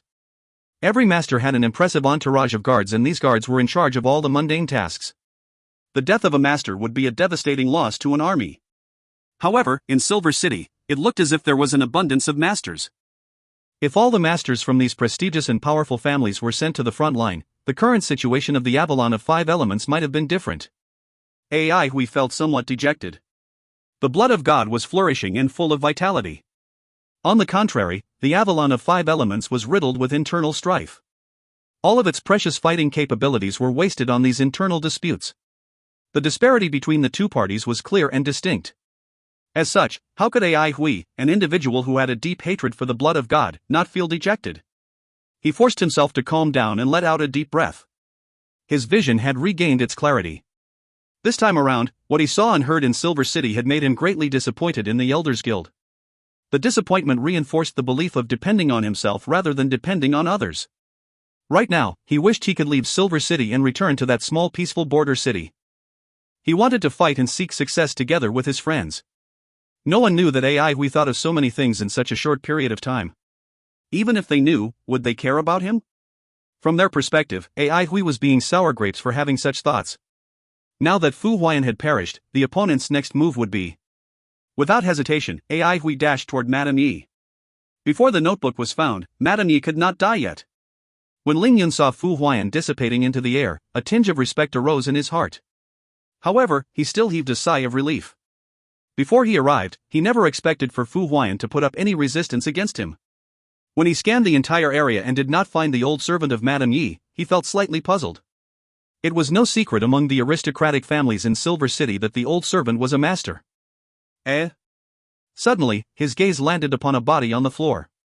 It belonged to that mysterious old lady. Apparently, she had died. Ling Yun was overjoyed. He had not expected for his greatest hindrance to have been killed by someone else. Who are you, villain? How dare you commit such violent crimes in Silver City? A figure flew toward him with extreme speed. The surging elemental energy within that figure's thunder-like roar sent a cold shiver down Ling Yun's spine. If Ling Yun was to engage in a deadlocked battle now, the situation would not be favorable to him. The absolute art he used was going to expire soon. Once the absolute art expired, he would fall into a state of weakness. This state of weakness would last for exactly 7 days and was the price he had to pay for using the absolute art. That figure must be one of Yi Lin's reinforcements. Ling Yun did not have enough time to determine which expert had killed Yi Lin's old servant. Right now, Yi Lin was at her most vulnerable. A chance like this was extremely rare. A killing intent flashed across his eyes, and his body suddenly vanished into thin air. As for the young fellow who dashed toward Yi Lin, Ling Yun did not care about him at all. His main target was Yi Lin. His pale white palm acted as a sword and carved a mysterious arc in the air in the direction of Madame Yi. A dazzling glow emitted from his palm before an awe-inspiring sword glint shot out from his palm and flew toward Madame Yi. The transparent sword glint was like a thin slice of mica. It looked extremely beautiful, but contained a deadly danger within it. Ai Hui, who had reached Madame Yi, could sense a piercing killing intent descending from the sky. The killing intent was so strong that his entire body froze. An unprecedented sense of danger suddenly erupted in Ai Hui's heart. He immediately understood that if he could not ward off this attack, today would be his death date. He stopped and turned around smoothly with fluid movements. He placed the silver fold plum before his body. 3 huge yin and 3 huge yang sword rings that were made from 6 sword gleams slowly swirled around the vertical silvery sword. Mysterious energy waves emitted from the intertwining yin and yang sword rings. In everyone's eyes, Chu Zhayan's eyes suddenly became unusually bright, resembling the stars in the night sky. The cold, scarred face unleashed an elegant aura of purity at this moment. The descending sword glint collided with 3 huge yin and 3 huge yang sword rings. Clang! Ai Hui's hand trembled, causing him to lose control of his sword. He was knocked back 3 steps before he could stabilize himself. The radiance of the 3 huge yin and 3 huge yang sword rings dimmed, and they looked as if they would collapse at any moment. His palms were numb and the qi and blood within his body was vibrating. His ears were ringing loudly, causing him to become temporarily deaf. Was this the might of an attack from a master? The joy and excitement he derived from his previous revelations regarding his sword moves had extinguished. He immediately became clear-headed. Ai Hui had rich combat experience. He had a clear judgment of the strength disparity between himself and Ling Yun. There was no way he could stop Ling Yun. He took in a deep breath of air and stabilized the elemental energy within his body. Then, he stretched his numb palms. The Star Reaper gloves produced waves of warmth. Eventually, his palms regained their flexibility. The advantage of wearing an elemental mask was that it made his facial expression look as calm and composed as usual. Out of the corner of his eye, he saw that Zhou Gui and Prince were coming his way and felt slightly relieved. In the sky, Ling Yun could not believe his eyes. The attack that he was so confident in was warded off by his enemy. The ultimate attack that he had used all his strength to unleash was actually warded off by an unknown youngster. His base level was so low and his elemental energy was so weak. He could not even be compared to an ordinary sacrificial guard. How was this possible? He stared blankly at Ai Hui. This weak-looking guy was the one that warded off his attack? Those black and white sword rings were what kind of sword move? He had never seen or heard of them before. At this point, Ling Yun was engulfed by an intense feeling of frustration. His eyes were lifeless, and his mind was in disarray. He still could not believe that he had just missed such an exceptionally good chance. This fellow. Ling Yun's eyes rapidly regained the color of life. As a sacrificial guard, he was not someone who would give up easily. He might be very vexed that he had missed such a golden opportunity, but now was not the time for him to feel regret. When things did not go well, one should try his best to escape unscathed. When one could not escape unscathed, he should try his best to conserve his strength. He passed down an order to his subordinates. 3 determined-looking sacrificial guards emerged from the crowd. Suddenly, the bodies of these 3 sacrificial guards turned silvery white, resembling metal men. They flew up into the sky and launched a 2-pronged attack against the incoming expert. Get lost! A thunder-like roar resounded through the air. The incoming expert was as fast as a lightning bolt. He unleashed a burst of firm and powerful fist gleam with a loud rumble. The 3 sacrificial guards did not retreat and continued to advance forward. One person directed the silver luster on his body to his fingertip and pointed his finger forward. Another person directed his silver luster to his right palm and swung his right palm as if it was the blade of a sword. The last person gathered his silver luster in his right fist and punched his fist forward. With a loud bang, the powerful whizzing fist gleam from the incoming expert exploded. Sacrificial strike, a yell could be heard from air. The 3 sacrificial guards disintegrated to countless silvery crumbs, which fell through the sky like silver snow. The sacrificial strike was most famous killer move of the sacrificial guards. The technique was derived from the name of the sacrificial guards as well. It was a technique that every sacrificial guard had to learn. This technique involved sacrificing one's life to unleash a terrifyingly powerful attack. Many of the Ling residence's enemies had died from this move. The arriving expert was an imposing middle-aged man. Currently, there was a lingering fear on his face. A hole could be seen in one of his sleeves. If he had not unleashed his previous punch with all his strength, he would have failed in his mission today. The Ling residence's sacrificial guards were truly suicidal warriors. They would throw away their lives without any hesitation. Almost every family was extremely fearful of the Ling residence's sacrificial guards. Soon after, the rest of the sacrificial guards disappeared into the darkness like a receding tide. This scene had shocked many people. Previously, they still thought that by hugging the Great Elder's legs, they would not need to worry about the Ling residence. Now, however, they finally knew how dangerous and frightening the Ling residence was. If they were given a chance to choose again, they might not have the courage to participate in this conflict. Every time 2 colossi fought, there would be countless corpses beneath their feet. However, those who had already boarded the boat had no chance of disembarking from it. The arrival of the reinforcements and the retreat of the enemies loosened up everyone's taut mental state. At this moment, Aidhui smelled a faintly discernible tinge of a sweet smell. His eye pupils suddenly dilated. 1,000 yuan had not left yet. She was hiding in the dark. A strong feeling of anxiety forced the speed of Aihui's thinking process to increase significantly. Who was her target? Madame Yi? No. If her target was Madame Yi, she would have killed her given that there were so many opportunities for her to do so. Who exactly was her target then? She wanted to create internal strife within the Avalon of 5 elements by aggravating the enmity between the Yi residence and the Ling residence. Aihui trembled and dashed forward instantly. If you find any errors, ads pop-up, ads redirect, broken links, non-standard content, etc., please let us know. Report chapter so we can fix it as soon as possible. Chapter 364, Sir, can you open the door first? Chapter 364, Sir, can you open the door first? Translator, TYZ Editor, X/TYZ. Just as everyone heaved a sigh of relief and relaxed their stressed minds, Aihui suddenly pounced forward like a nimble cheetah. Aihui's movements were very swift and his sword gleam was even swifter. In the mid-air, the silver-full plumb sword gleam was like a dazzling silvery lightning bolt, brightly illuminating Xiaobao's blank face. Chu Xiaoyang was going for Xiaobao. In an instant, Madame Yi's face turned deathly pale. The middle-aged man who had just arrived to reinforce Madame Yi drastically changed his facial expression. He had not expected such an unforeseen event to happen right under his nose. The sword gleam was too fast. He was caught off guard and could not react in time. The illustrious sword gleam outshone the remaining lights in the residence of the Fu family. It was so bright that it lit up the night sky. Its overpowering sharpness and bone-piercing chilliness momentarily froze everyone. Xiaobao was terrified and stood motionless.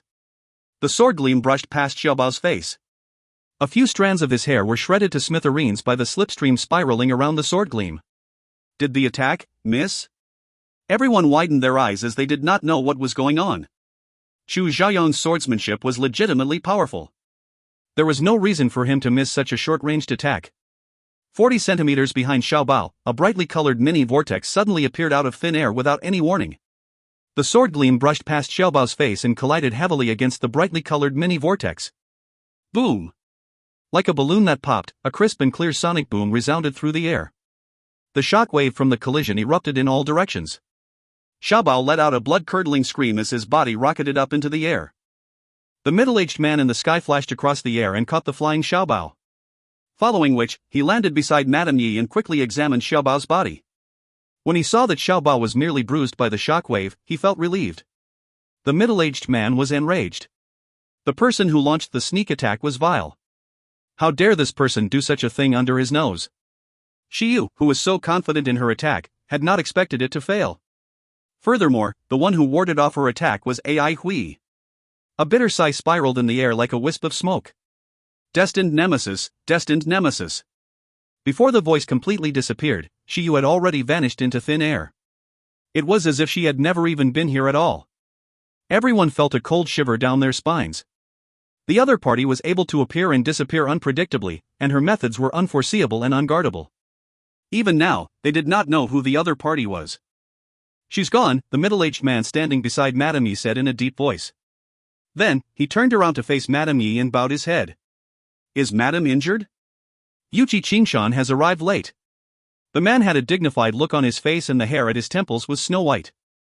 He was the younger brother of elder Yuqi Qingshan. Back when Yuqi Qingshan was young, he had assumed the position of Vice Division Leader of the Sky Edge Division. The current Vice Division Leader of the Sky Edge Division was Yuqi Ba's adopted son, Tong Gue.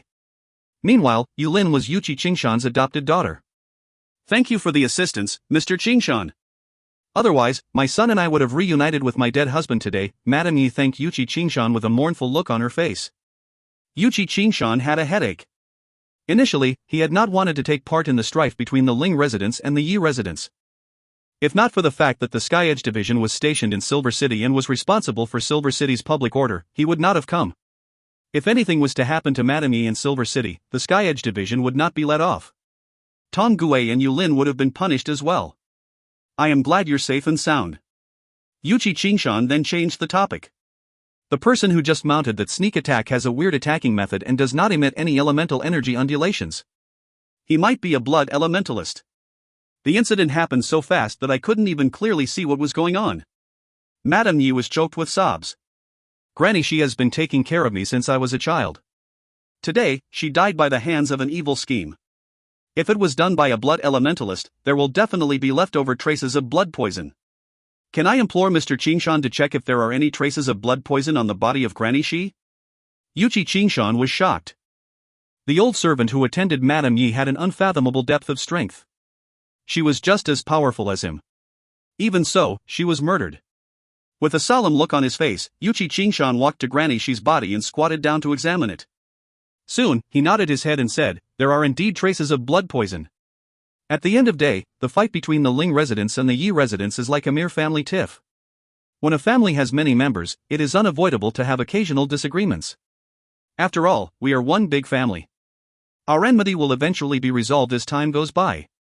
However, why are there blood elementalists among the Ling residents as sacrificial guards? With tears still flowing down her cheeks, an incredulous look appeared on Madame Yi's face. Immediately, Yuqi Qingshan knew the Ling residence was in trouble. "I am not an ungrateful person. Mr. Qingshan saved my life and I shall never forget it. I will report this incident to the Elders Guild and let them make the decision. When the time comes, the Elders Guild might inquire Mr. Qingshan about this incident. I'm sorry for troubling Mr. Qingshan." Madame Yi bowed respectfully to Yuqi Qingshan. Yuqi Qingshan quickly returned a bow and replied, "Madam, you're being too courteous. When the Elders Guild inquires me about this incident, I will speak and report truthfully." The Ling residents had already lost this battle. Having blood elementalists among their sacrificial guards was something that the Elders Guild could not tolerate. The Elders Guild could tolerate the Ling residents' collusion with Dai Gang, but definitely could not accept their collusion with the blood of God. Yuqi Qingshan could anticipate that a gigantic storm was going to break out in Silver City. The seats in the Elders Guild would face great changes as well.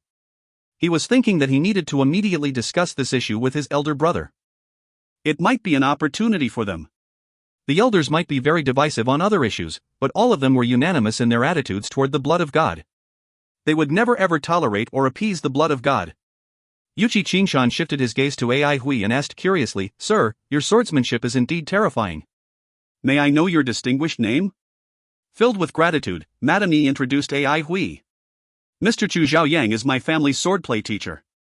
Even though he is not particularly famous, his swordsmanship is superb. If Zhaoyang was not present today, I'm afraid that Xiaobao and I would have. So you're the silver wheel swordsman, Mr. Chu Zhaoyang?" Yuqi Qingshan nodded his head respectfully. "Tong Kuei and Yulin told me how outstanding Lightning Blade Ai Hui's swordsmanship was when they were in Peace City. Today, after witnessing Mr. Chu's swordsmanship, I have to say yours is far better than Lightning Blade Ai Hui's, but..." Initially, when Ai Hui heard Yuqi Qingshan mentioning his name, his heart thumped with anticipation. However, when he heard Yuqi Qingshan's last few words, he did not know whether to laugh or cry. Still, he regained his composure and cupped his hands in obeisance. "Thank you for your praises. My chief from the Karakoram Sword League is the one with the truly extraordinary and godly swordsmanship. The Karakoram Savant's swordsmanship ushers in a new era and is unequaled in her time." Yuqi Qingshan showed a deep veneration for the Karakoram Savant. Masters were usually well respected and revered. However, the first master in any field always commanded an incalculably greater degree of respect and reverence compared to ordinary masters. Even though the Karakoram savant had just stepped into the realm of master, she had already become a well-known individual. Her reputation far exceeded any ordinary master's. The anguish and suffering that a pioneer had to undergo qualified him or her to enjoy these fruits of success. When the Sky-Edge Division's elites arrived, everyone finally felt at ease. Under the protection of Sky-Edge Division's elites, Madame Yi and her entourage returned to the Yi residence. Tom Gue and Yulin were part of the protection team as well. The fact that they did not recognize AI Hui made him felt at ease.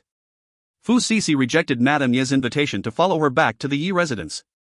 Before my father passed away, his final words are for Sisi to become the head of the Fu family. Now that my home has been half destroyed and every member of my Fu family is feeling anxious and fearful, how can I, the symbol and leader of the family, abandon them and enjoy the luxury of peace and safety alone? Without the Fu family, there would be no Fu Sisi. Sisi has to take up the responsibility of a family head and repay my family for raising me. We looked at the red-eyed Fu Sisi, whose face was filled with stubbornness, in surprise. Even though this woman was practical and shrewd, she was a responsible individual. Madame Yi touched Fu Sisi's hair and nodded her head. Having such will and responsibility shows that your father's effort in grooming you was not in vain. Don't worry, Aunt Yi has seen with my own eyes what your father did. The Fu family will not be destroyed. The Fu family will only become more prosperous. This is Aunt Yi's promise to the Fu family. Fu Sisi could no longer restrain her emotions, threw herself into Madame Yi's arms, and started wailing in anguish. Madame Fu requested for Yuqi Qingshan to deploy an elite unit from the Sky-Edge Division to safeguard the Fu family for 2 days. Naturally, Yuqi Qingshan immediately agreed to this costless favor. Under the protection of the Sky-Edge Division's elite unit, Madame Yi and her retinue returned to the Yi residence that very night. At this point in time, the experts that the Great Elder deployed had reached the Yi residence as well. Finally, everyone felt relieved. Everyone had a mournful look on their face. They had been through the most frightening day of their lives. The battle between two top-notch aristocratic families was brutal and cruel. More than half of Su Huijuan's peers had died. The good news was that Madame Yi had announced that all of them had obtained the qualifications to join Master's Glory. Every one of them would be rewarded as well. Su Huijuan, who had performed outstandingly during the battle, had received a wood elemental elixir and an absolute art. These two rewards caused everyone to turn green with envy. After the Jedi Forest declared their independence, the prices of wood elemental materials and ingredients had skyrocketed. A wood elemental treasure like the wood elemental elixir could not even be found on the market. Only the powerful and influential aristocratic families possessed them. Madame Yi was even more generous toward Ai Hui, who had saved her in Xiaobao. 3 metal elemental elixirs, 10,000 heaven merit points, and 1 treasure that Ai Hui could freely choose from the Yi residence's treasury. Ai Hui was also allowed to read any swordplay manuals and encyclopedias that the Yi residence owned. An unexpected windfall. Madame Yi's generosity almost caused Ai Hui to faint. By now, he knew that he had underestimated these aristocratic families. Initially, when he first saw the plain and old-fashioned Yi residence, he had thought that maybe they were a slightly poorer aristocratic family. Poor? When the butler led Ai Hui to the Yi residence's treasury, he realized how naive and ignorant he had been. Our treasury was built 5 years after the Avalon of 5 Elements was established. It took 3 years to be built. The first family head was a swordsman, so he kept many flying swords and swordplay encyclopedias. The subsequent family heads had different preferences, so the treasures in the treasury begin to increase in variety. Every family head has to abide by a traditional custom set by the first family head. No more than 10 artifacts can be put in the treasury during his or her lifetime. One must know that a family head of the Yi residence is well respected and highly revered. The treasures he or she has come across in his or her lifetime are countless. As such, it is extremely hard for a family head to choose 10 treasures to put into the treasury. The butler grieved and lamented as he shook his head. He looked as if the treasury had missed out on so many treasures because of this custom. Ai Hui could hear one underlying message in the butler's words. Flaunting your wealth. Blatantly flaunting your wealth. However, a custom will always be a custom. What can one do about it? This means a family head can only choose the best, the most expensive, and the most precious treasures to be stored in the treasury. Every family head regards the limit of 10 treasures as their ultimate goal. Each of them does not want to lose out to his or her predecessor. Anything that goes inside the Yi residence's treasury is definitely a treasure and is the best treasure. You are so good. Continue to show off. The custom has been continued for a millennia. Throughout the history of the Yi residence, other than the 7 family heads who encountered unexpected calamities, the rest have succeeded in the goal of selecting 10 treasures for the treasury. Their treasures are on full display in the treasury. Throughout the history of the Yi residence, you're the 13th guest to enter the treasury. A fancy style of flaunting your wealth. Continue to show off if you are capable of doing so. I want to see how far you can go. Out of the previous 12 guests, 5 have assumed the position of the Great Elder before, 4 were grandmasters, and the remaining 3 were illustrious individuals. Some of them were revered by the world and had countless disciples. Some were so fearsome that they could contend against the Elders Guild for years, some were so shrewd that they could dominate the Avalon of 5 elements with words alone, and others were so smart and evil that they could manipulate the Elders Guild from behind the scenes. Lu Lan once asked me why my eyes were glittering. I told him there was someone flaunting his wealth to me. You're the 13th guest to enter the treasury, so you're destined to become an extraordinary individual in the future. Standing at the doorstep of the treasury, the butler's face brimmed with sincerity and solemnness. Suddenly, a thought flashed across Ai Hui's mind. He had taken on the responsibility of caring for everyone in the world. He was a being that descended from the sky to save the world. Even Ai Hui, who was a shameless individual, had been defeated by such a high level of flaunting. Sir, can you open the door first? If you find any errors, ads pop up, ads redirect, broken links, non-standard content, etc., please let us know. Report chapter so we can fix it as soon as possible. Chapter 365, Treasury. Chapter 365, Treasury. Translator, Irene Editor, TYZ/K Kermit. The Yi residence's treasury had neither golden floor tiles nor exquisite crystals. There was no magnificent and ornate velvet. The treasury's design was simple and generous, and its green-tiled wooden shelves were uneven. The soft light allowed observers to admire the exceptional pieces from all angles. Standing inside the treasury, Ai Hui was in awe. Ai Hui finally understood the meaning behind Millennium Family. The treasury wasn't big. It was more like a small storehouse with roughly 500 to 600 wooden racks. If it was a storehouse, it would be the world's most valuable storehouse. Each treasury emitted a pure and gentle radiance. Multicolored rays intertwined and reflected off the walls, brightening up the whole treasury. The ordinary-looking shelves were, in fact, used to seal up prohibited treasures. If not for these shelves, the elemental energy waves released by the treasures would mix together, causing the whole house to shatter into pieces. Ai Hui's gaze regained its brightness as he inhaled deeply, calming his inner agitation. The butler did not expect Ai Hui to regain his senses so quickly and was rather surprised. The Yi residence's butler position wasn't like its counterpart in other residences. It was strictly an inherited status. The butler's son would start learning the ropes from his father at the age of 10. When the butler turned old, the son would be in his prime and take over his father's role as the new butler. After nurturing and educating them from a young age, these sons were most definitely loyal to the Yi residence. The butler was one of the dearest and most reliable members of the family and was trusted with a lot of confidential information. In the butler's historical records, each guest tour had been observed and noted down, wherein valuable guests were all depicted as being dumbstruck and bedazzled upon entering the treasury. Some were even in a daze for more than 5 minutes. It must be said that these guests had all been outstanding fighters and held great power and influence. The Yi treasury was evidently amazing for causing them to temporarily lose their souls. Generations of butlers enjoyed seeing these powerful figures' blank faces. It made them feel proud and honored. Yet, Zhu Xiaoyang had managed to regain his senses after a mere 22 seconds. This surprised and displeased the butler. A guest had finally arrived and he was naturally going to record and note down his time for future generations to read. Thinking about how his guest was stunned for only 22 seconds made him somewhat unhappy. This 22 seconds wasn't the shortest time, but it was within the top 3. He asked with a straight face, in a respectful tone, "Mr. Xiaoyang, do you need a few introductions?" Zhu Xiaoyang's status in the Yi residence was constantly on the rise. He had saved Madame and the young master's lives, so even if he had a bad name and was evil, the Yi residents would still regard him as a VIP. People started calling him Mr. Xiaoyang instead of Teacher Chu. Ai Hui never would have thought that the butler would care about how long he had been stunned. He shook his head. "It's all right, I'll look around myself." Quickly, he noticed quite a few empty frames and asked out of curiosity, "Why are these unoccupied?" The butler explained, "Some were given away while others are being used by the previous family head. The first family head once said that no matter how good a treasure is, it is useless if not used.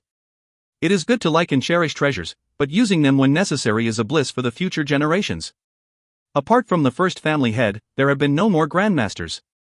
Because successive family heads enjoyed making friends, treated people with passion, and were generous and fair, the residence has managed to expand until today. Ai Hui praised, Mr. Huitang is great. The residence is great.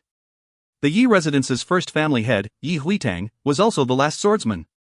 Not only was he strong, he also knew his way around life, and the later generations did not disappoint.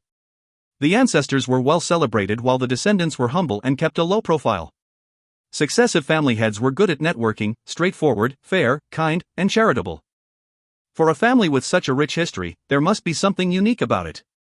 The power the Yi residence was able to utilize was greater than appearances led one to believe. The butler smiled slightly. Madam would like to have you select anything from the treasury. If you have any questions, please feel free to ask me. I have been managing this treasury, so I am familiar with every single item. Of course, I would like to seek your cooperation in preventing thieves, and ask that you do not divulge any of this information. Ai Hui nodded. I understand. The treasures in the case emitted different types of light. Although still separated by the seal, Ai Hui could nevertheless feel how frightening the faint elemental energy waves were. Items that could be called treasures were either retrieved from the wilderness or were formed from special elemental energy, and they usually carried a rich, surging elemental energy. This was also the reason why they were called treasures.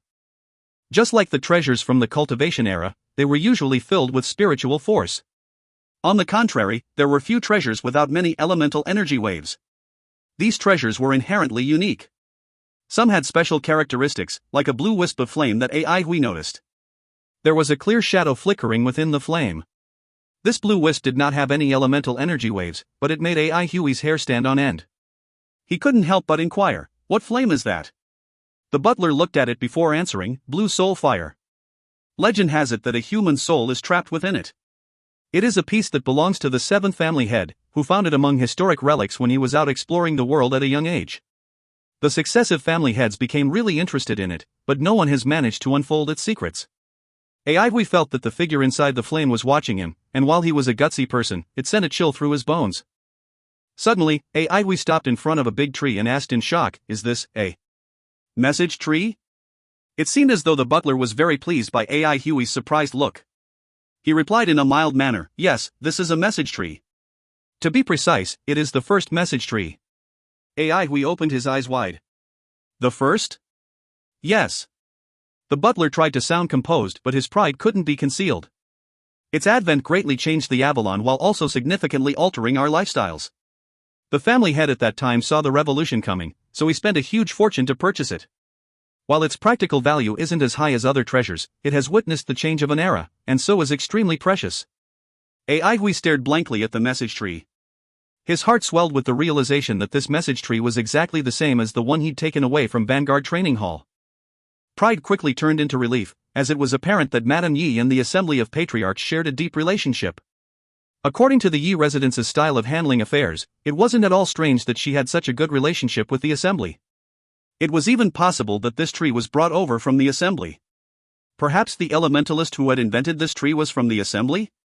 The Assembly seemed to hold more power than he'd thought. The butler was unaware of the many thoughts that were running through Ai Hui's mind, but seeing his astonished face pleased him very much. Such one and only treasures like the first message tree were not things money could buy. This was a real display of a family's influence. Your residence is really terrific. Mr. Chu Xiaoyan's praise and admiration fed the butler's pride and joy. Ai Hui continued walking forward and quickly realized that many of the swords were rusty and difficult to use. Noticing this, the butler explained, these swords are mostly treasures from the first family head's generation. 7 about 10 treasures are swords. Some are still spiritual in nature, while others were once well known. When elemental energy was first created, these swords contained spiritual force, but as generations passed, the last bit of spiritual force dissipated, leaving these swords rusty and obsolete. Because the first family head really adored these items, they have been kept all this while. Ai Hui was fascinated. Being good at discerning thoughts from body language, the butler added, I do not recommend that you choose a sword. The swords from the cultivation era are mostly unusable.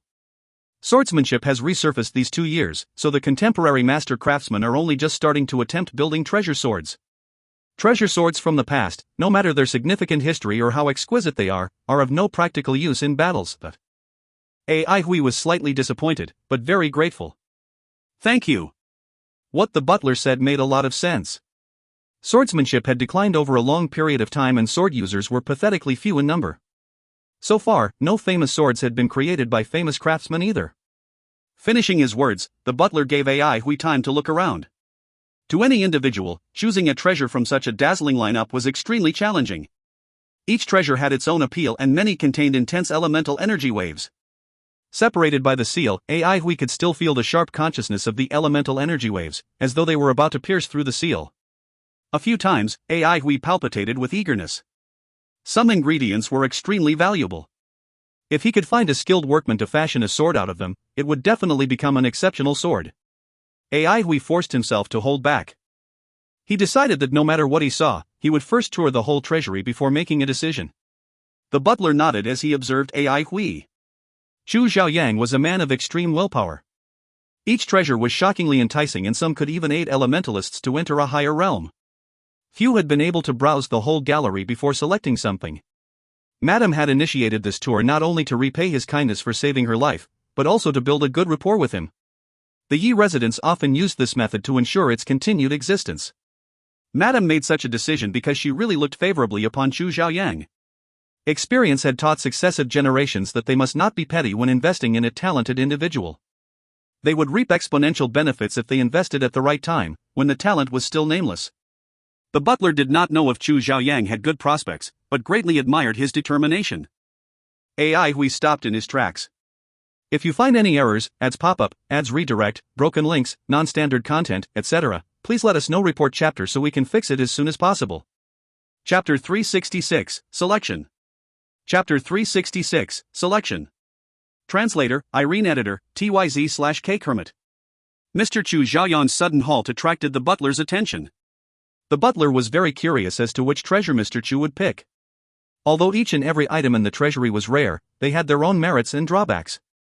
Each family had different financial circumstances and luck, so the items they had collected were also different.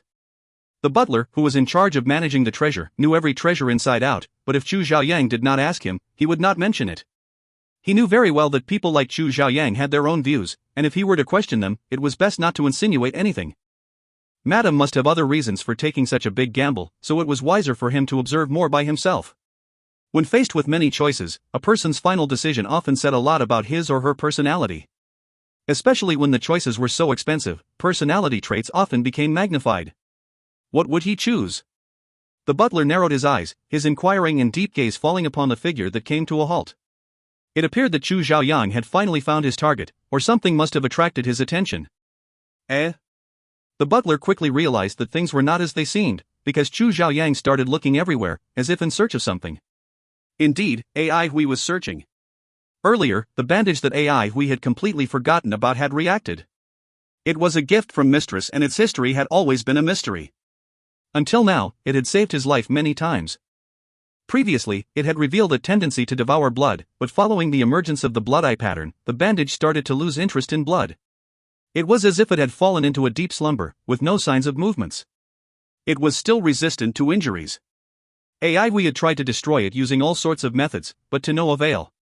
He had no idea how Mistress had been able to break it into two. Because it was such an outstanding protective gear, Ai Hui kept it on him as the last layer of defense. It had been extremely functional. Naturally, Ai Hui was beyond shocked when the bandage that had been lying dormant for a long time started to show signs of life.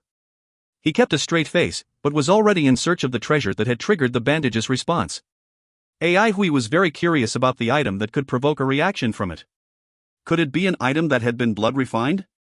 Ai Hui saw the bandage as being extremely inhospitable.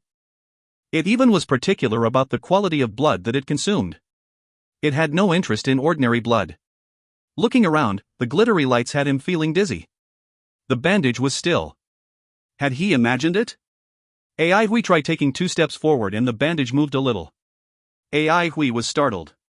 The first time might have been a mistake, but if it happened a second time, it couldn't be a coincidence. There must be something that the bandage was interested in within the treasury. Feeling the butler's gaze on him, Ai Hui slowed down his pace, pretending to browse through the treasures in front of him. The butler felt somewhat suspicious. He thought that Mr. Chu Xiaoyang had already set his eyes on something, when in fact, he'd just been looking around. He followed behind Mr. Chu Xiaoyang patiently. The chance to admire the Yi residence's rich collection was hard to come by. There had been guests who really took their time to appreciate every single item in the treasury from start to finish. AI Hui continued pretending, stopping every 2 steps to admire the items. He would ask about items he wasn't familiar with and the butler would answer accordingly and in great detail. Even as the bandage's reaction grew stronger, AI Hui couldn't help but drool upon seeing all these treasures. Each was matchless in preciousness and rarity, having been made from the best materials by the greatest masters. Any randomly selected item would cause a sensation when taken outside. Seeing the passion in Chu Xiaoyang's eyes, the butler felt proud and pleased. He'd long guessed that this selection process would take quite some time. If given such a rare opportunity, he too would make use of it to the fullest. It would be an extreme waste if he were to pick the wrong item since there would never be a second chance. Alright, the bandage's reaction is weakening. Wrong direction. AI Hui pretended to be attracted by another treasure and switched paths. He finally found the right direction after a few consecutive switches. Now, the bandage wound around AI Hui's body was moving slowly, like a snake. Its reaction was getting stronger. AI Hui avoided looking urgent. He kept a calm face and continued appreciating the treasures along the way and asking related questions. The thirst in his eyes, however, was genuine. Just like that, AI Hui and the butler passed case after case before stopping at the deepest section of the treasury. Seeing Chu Xiaoyang's gaze fall upon the shelves in the furthest corner, the butler spoke up. This is the first family head's collection. They're mostly swords, but are basically useless now. He thought that Mr. Chu Xiaoyang had his eyes on these swords. He was a swordsman after all, so it shouldn't be surprising, but as he'd mentioned, these rusty treasure swords were only good for being put on display for future generations to admire. Mr. Chu Xiaoyang diverted his gaze away from the swords somewhat regretfully. It must be said that the first family head was the last, pure swordsman, and he was extremely picky when it came to selecting swords. These ancient swords were obsolete now, but one could vaguely see the brilliance they had possessed in the past. Some carried an indescribable somberness that made it torturous for the butler to clean. Suddenly, Mr. Chu Xiaoyang pointed at a stone statue beside an ancient sword. What is its origin? The statue looked very ordinary and was carved from a whole piece of granite. The sculpting was simple and raw, as if the statue had been chopped out using a big axe. Its face was blurry and looked like a semi-finished product. Yet, this crude-looking statue had an inexpressible, implicit charm that observers couldn't turn their eyes away from. AI Hui felt strange the moment his eyes landed on it. He had a strong willpower and even practiced sky-heart flaming lotus lamp, so he wasn't someone who could be enticed easily.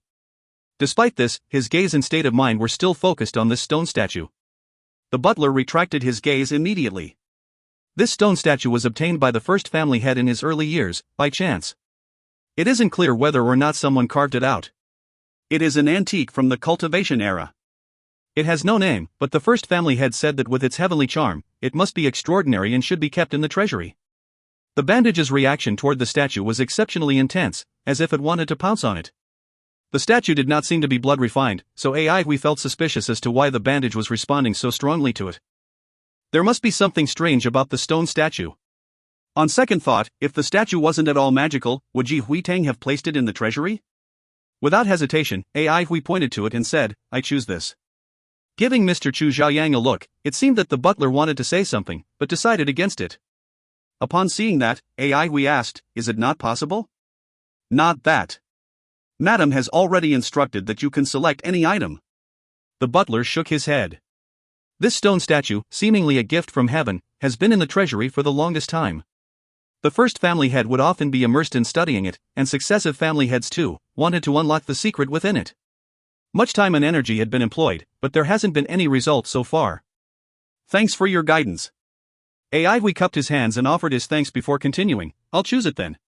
Out of so many treasures, this caught my eyes the most. With Madam's elemental elixirs, my base level isn't a matter of concern. There are countless gems in this treasury, but no suitable sword. After some thought, I feel that this treasure is pretty decent. If lucky, I might even be able to unravel the marvels within." The butler felt that Chu Xiaoyang's explanation made some sense, other than the part about unraveling the statue's marvels. Had there been any unintelligent family head in the whole of the Yi residence's history? Successive family heads had failed to unravel its secrets, so how was it going to be an easy task? Of course, he had to be civil about it. "With your wisdom, I'm sure you'll be able to unlock its mystery. Please do enlighten your humble servant when that happens. The secret of the stone statue has been torturing generation after generation." AI Hui laughed. Ah, thanks. I will. The butler placed his palm on the case and engaged his elemental energy. A light flashed and the seal's glow disappeared. We could tell that these seals were extremely elaborate. It wasn't going to be easy for intruders to break them. We had also long noticed that the materials used to build this treasury were special and had a restraining and suppressing effect against elemental energy. Situated in Silver City, which housed many experts and masters, it could be said that the Yi residence's defense was very solid. Even capable intruders would find it impossible to infiltrate without a soul knowing. If they moved too blatantly, they would attract city guards, powerful fighters, and even the elders training deep within the Silver Mist Sea. The bandage quieted down immediately when We took possession of the stone statue, but We could still feel the restlessness and desire beneath its calm state. The stone statue was about 2 feet tall, and because it was made from ordinary granite, We felt its weight to be as light as air. Like jade and unlike granite, it was cool to the touch, but no matter how We looked at it, it was most definitely an ordinary piece of granite. He couldn't help but click his tongue in wonder. The butler smiled as he watched Mr. Chu Xiaoyang tossing and turning it around. Do you still want to look around? It's all right. Since I've already made my choice, I shall stop to spare myself the heartache. You're right. Study room. Madame Yi asked in interest, what did he pick? The butler answered respectfully, the nameless stone statue left by first family head. Stone statue? Madame Yi asked in shock. She'd thought of many treasures that Chu Xiaoyang might have picked, but not once did she imagine that he would actually select that obscure stone statue. The butler repeated Hui's explanation for his choice to Madame Yi, word for word. Madame Yi looked much more relaxed now, but instructed nevertheless, pay more attention. The butler retreated knowingly. If you find any errors, ads pop-up, ads redirect, broken links, non-standard content, etc., please let us know. Report chapter so we can fix it as soon as possible. Chapter 367, Stone Statue. Chapter 367, Stone Statue. Translator, Irene. Editor, TYZ/K Kermit. Carrying the statue back to the bamboo garden, We closed the door before placing it on his table. Like a snake, the impatient bandage charged forward and coiled itself around the stone statue. We almost let out a laugh. The stone statue looked like a silly, lifeless mummy. Its heavenly charm was all gone. Perhaps there was something powerful hidden within the statue? Hui was very curious. Of course, he already knew the power of the bandage, but for the family heads of the Yi residents to have been stumped over the statue for so many years, it most definitely wasn't a simple object. Hui dared not look down on aristocratic families at all. Their accumulated power was shockingly deep, be it in terms of riches, treasures, or even their grasp of elemental energy. The construction of the treasury and the method of sealing the cases were things he'd never seen before. Perhaps the family had no outstanding representatives, but their hard work contributed to the succession of each generation for hundreds and thousands of years. Along the way, their accumulated experiences were intimidatingly profound and extensive. Aristocratic families were the people standing at the peak of the elemental era. The bandage had actually responded to a secret these people weren't able to unravel. How exciting! Hui suddenly stood up straight, his eyes glowing. The face of the stone statue was starting to melt. A change was occurring. Hui became very agitated, but calmed himself down quickly. Pricking up his ears and listening, the coast was clear. The stone statue had no elemental energy waves. It was like a candle that, upon heating, melted gradually. Hui stared intently at that statue. It most definitely was ordinary granite, he'd checked carefully. Had his eyes deceived him? As the statue's face melted, its coarse lines smoothed out and its uneven face softened significantly. The blurred facial features became more distinct. Seeing the face of the statue becoming delicate and refined, that faint heavenly charm became more intense. Hui was completely captivated, as if the stone status was a gaze-swallowing whirlpool. Hui stared blankly at it, unable to turn his eyes away. The stone statue in his vision started to turn blurry. The world turned hazy as the sky merged with the ocean. He saw an unending chain of massive mountains, steep and majestic. The ancient trees reached high up into the sky, the fields were vast, and all kinds of unusual beasts were running and flying around. Hui guaranteed that he'd never seen any of these unusual beasts. Having stayed in the wilderness for such a long time, he could be considered an expert when it came to recognizing most of the wild and dire beasts. These unusual beasts were even more primitive and barbarous, definitely foreign to him. Scanning across the towering mountains and precipitous ridges, his gaze landed on a small valley. From what he saw, Hui reckoned this valley's terrain was very suitable for outdoor camping. There was a meandering brook, it streamed small so flooding wasn't a concern. The mountains on both sides served as partitions. They were steep and made of granite. The valley was wide, yet its mouth was extremely narrow, making it a place that was easy to guard and difficult for intruders to attack. There was a fence made of thick, solid logs at the valley mouth. What use could such a crude defensive measure have? We couldn't wrap his head around it. Inside, there was a tent made of animal skin and kogon grass, and within it were people lighting a fire for cooking and skinning the wild beasts. It was a rather lively scene. Savage tribe? We seemed to have thought of something. Observing for a little while, we felt that the savages had tedious lives. They were uncivilized and appeared quite ignorant. When Hui and gang were in the wilderness, their lives had been arduous too, but compared to these savages, they were much better off. Some time later, the tribal chief took out a sheet of animal skin and drew a rough human figure on it with charcoal and beast blood. His strokes were very crude. Saying that it was a human figure was partially a guess. The animal skin painting was propped up by a tree branch and stones were piled up to form a simple sacrificial table. The chief butchered a wild beast, placed it on the table as an offering, and led the worshipping process as everyone started kowtowing. Years passed and the chief kept changing. The clothes worn by tribe members underwent developments too, from the initial animal skin to sackcloth. The drawings on the animal skin gradually became clearer and started to carry a unique, heavenly charm. Heavenly charm? We reacted suddenly. Could it be? He took a closer look at the human figure on the animal skin and found that it was indeed similar to the stone statue. With changes to the animal skin, the tribesmen became increasingly pious and offered sacrifices more regularly. As the offerings grew, the human figure on the skin became more exquisite and lifelike. The tribe, having been through years of campaign, was now influential and powerful. City walls were built and he overlooked them all. Enemies infiltrated into the sacrificial hall and burned the animal skin. The chief transmitted an order, seeking treasures from respective cities in order to create and refine a demonic god portrait. Gathering treasures, reputable priests, painters, and warlocks from all over into the hall, after 22 years of blood, sweat, and tears, a new demonic god portrait was finally completed. Campaigns against enemies and for power began abruptly as well. In the span of 60 years, countless captives were detained and offered as sacrifices. The heavenly charm of the demonic god portrait intensified, making it terrifying to look at. More years passed as the tribe rose and fell, prospered and fell into decline. However, that portrait remained undamaged. It was always as good as new and sacrifices were constantly being offered to it. On a windy, rainy night, a lightning bolt from outside the windows illuminated the dark, spacious sacrificial hall and also that portrait that hung down from the wall. The demonic god's eyes moved and a smile surfaced on the corner of its mouth. This smile carried an evil energy, making its gentle face appear increasingly flirtatious and enticing. Suddenly, a leg extended out from the portrait. The demonic god had actually come alive. He moved his body, seemingly interested in all that was going on. All of a sudden, as if he sensed something, he raised his head and looked in Hui's direction. Seeing the demonic god's eyes momentarily disrupted Hui's line of thought. Just then, the sky-heart flaming lotus lamp sensed danger and abruptly started operating, allowing Hui to regain a trace of clarity. He tried with all his might to shut his eyes and block off his vision. Hoo.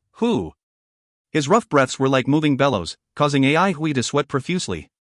That moment of struggle had practically exhausted all his strength. He calmed down 5 minutes later, but not without some lingering fear. He'd always thought himself to be firm and invulnerable to evil disturbances, especially after training his sky-heart flaming lotus lamp.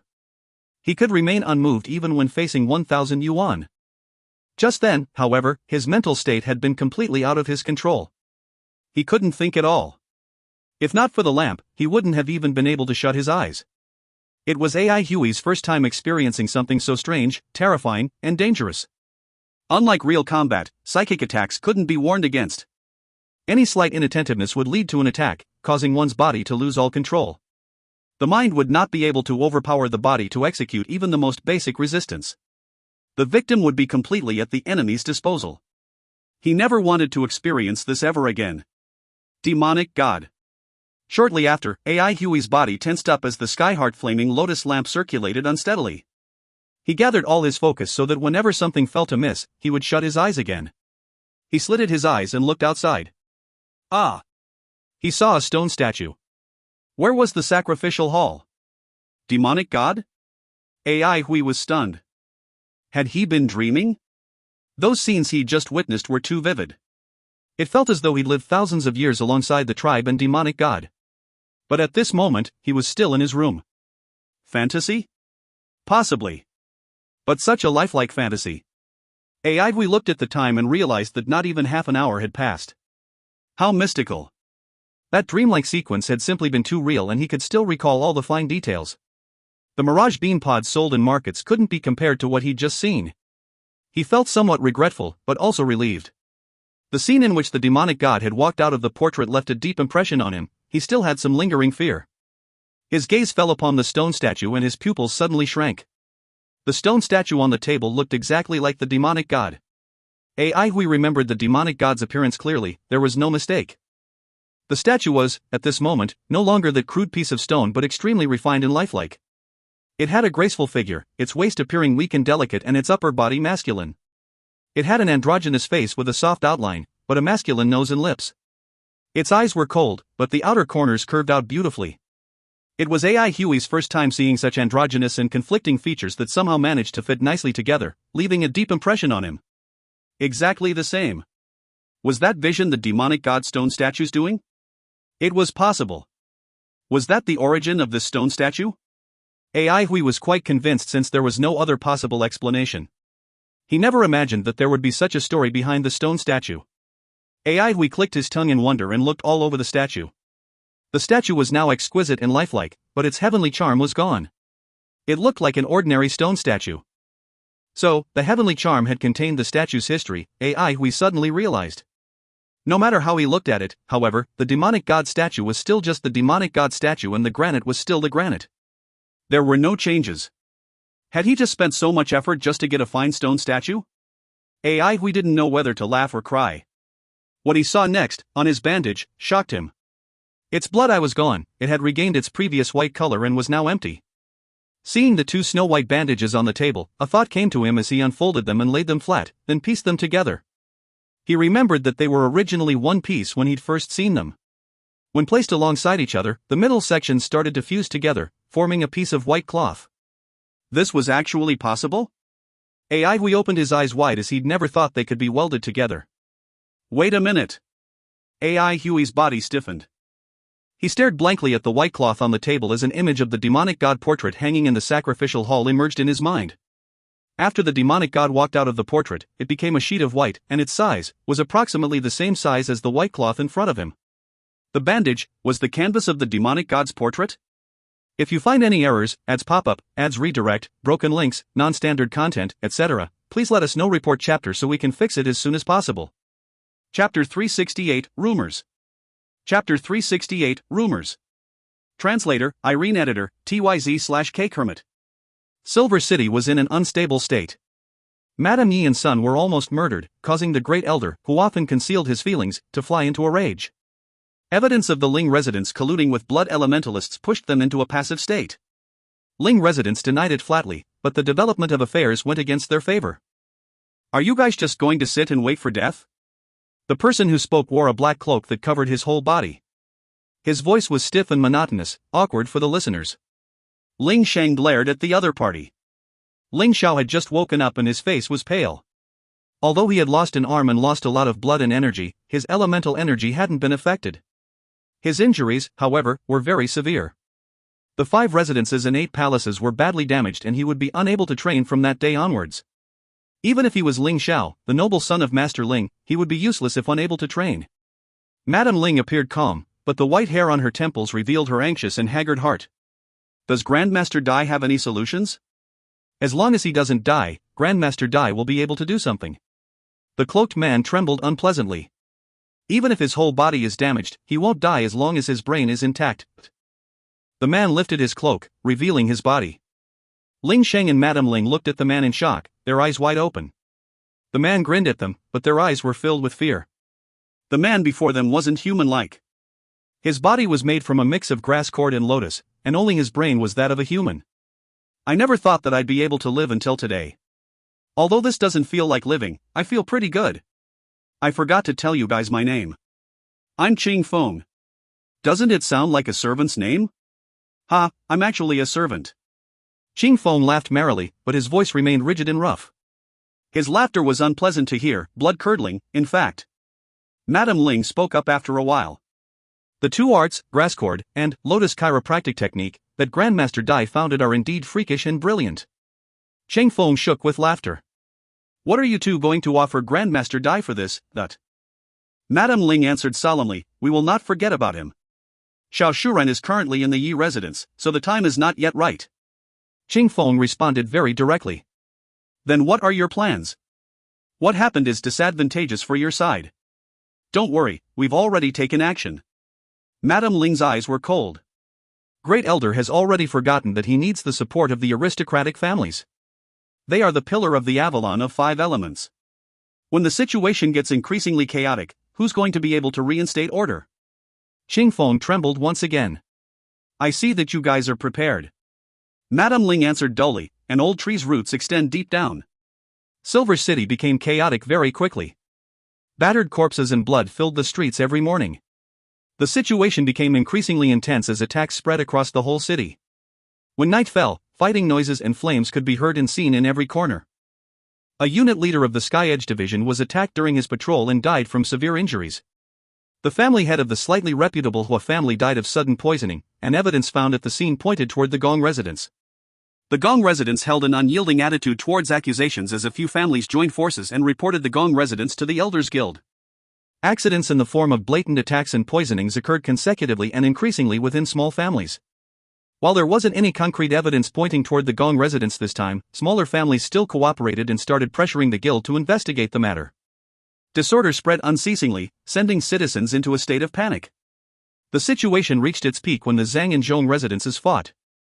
There had already been bad blood between both families, but this time, a conflict between servants fed their feud, and before they knew it, things escalated quickly to the point of no return. The number of families getting involved multiplied and the Sky Edge Division did not dare come out. The patrolling teams had been ambushed whenever making their rounds. Silver City was completely out of control. Everyone was in danger and all kinds of rumors started emerging and breeding like flies. Most rumors were about Madame Yi. The power she had displayed had long been circulated without restraint. Some news even said that the Great Elder's plan to put Madame Yi in charge of the Master's glory was to let her nurture henchmen who would give her power. The most sensational rumor was that Madame Yi's son was born to another man instead of her deceased husband. The source of this rumor was unknown, but it very quickly spread rhythmically. The Great Elder's family members were all born talents. Families above the Yi family had also never produced any mentally challenged offsprings. Madame Yi's son, however, was born mentally challenged, hence fueling suspicions.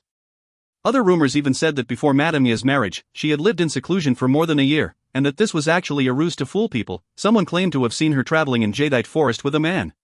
There was a released clip that was very blurry, but the figure within bore a remarkable resemblance to Madame Yi. The man beside her was tall and gigantic in stature, unlike that of her scholarly and delicate husband. The Great Elder had been under great pressure, but not once did he lose his cool and get as angry as he did today. He stared at the clip, his fists clenching automatically.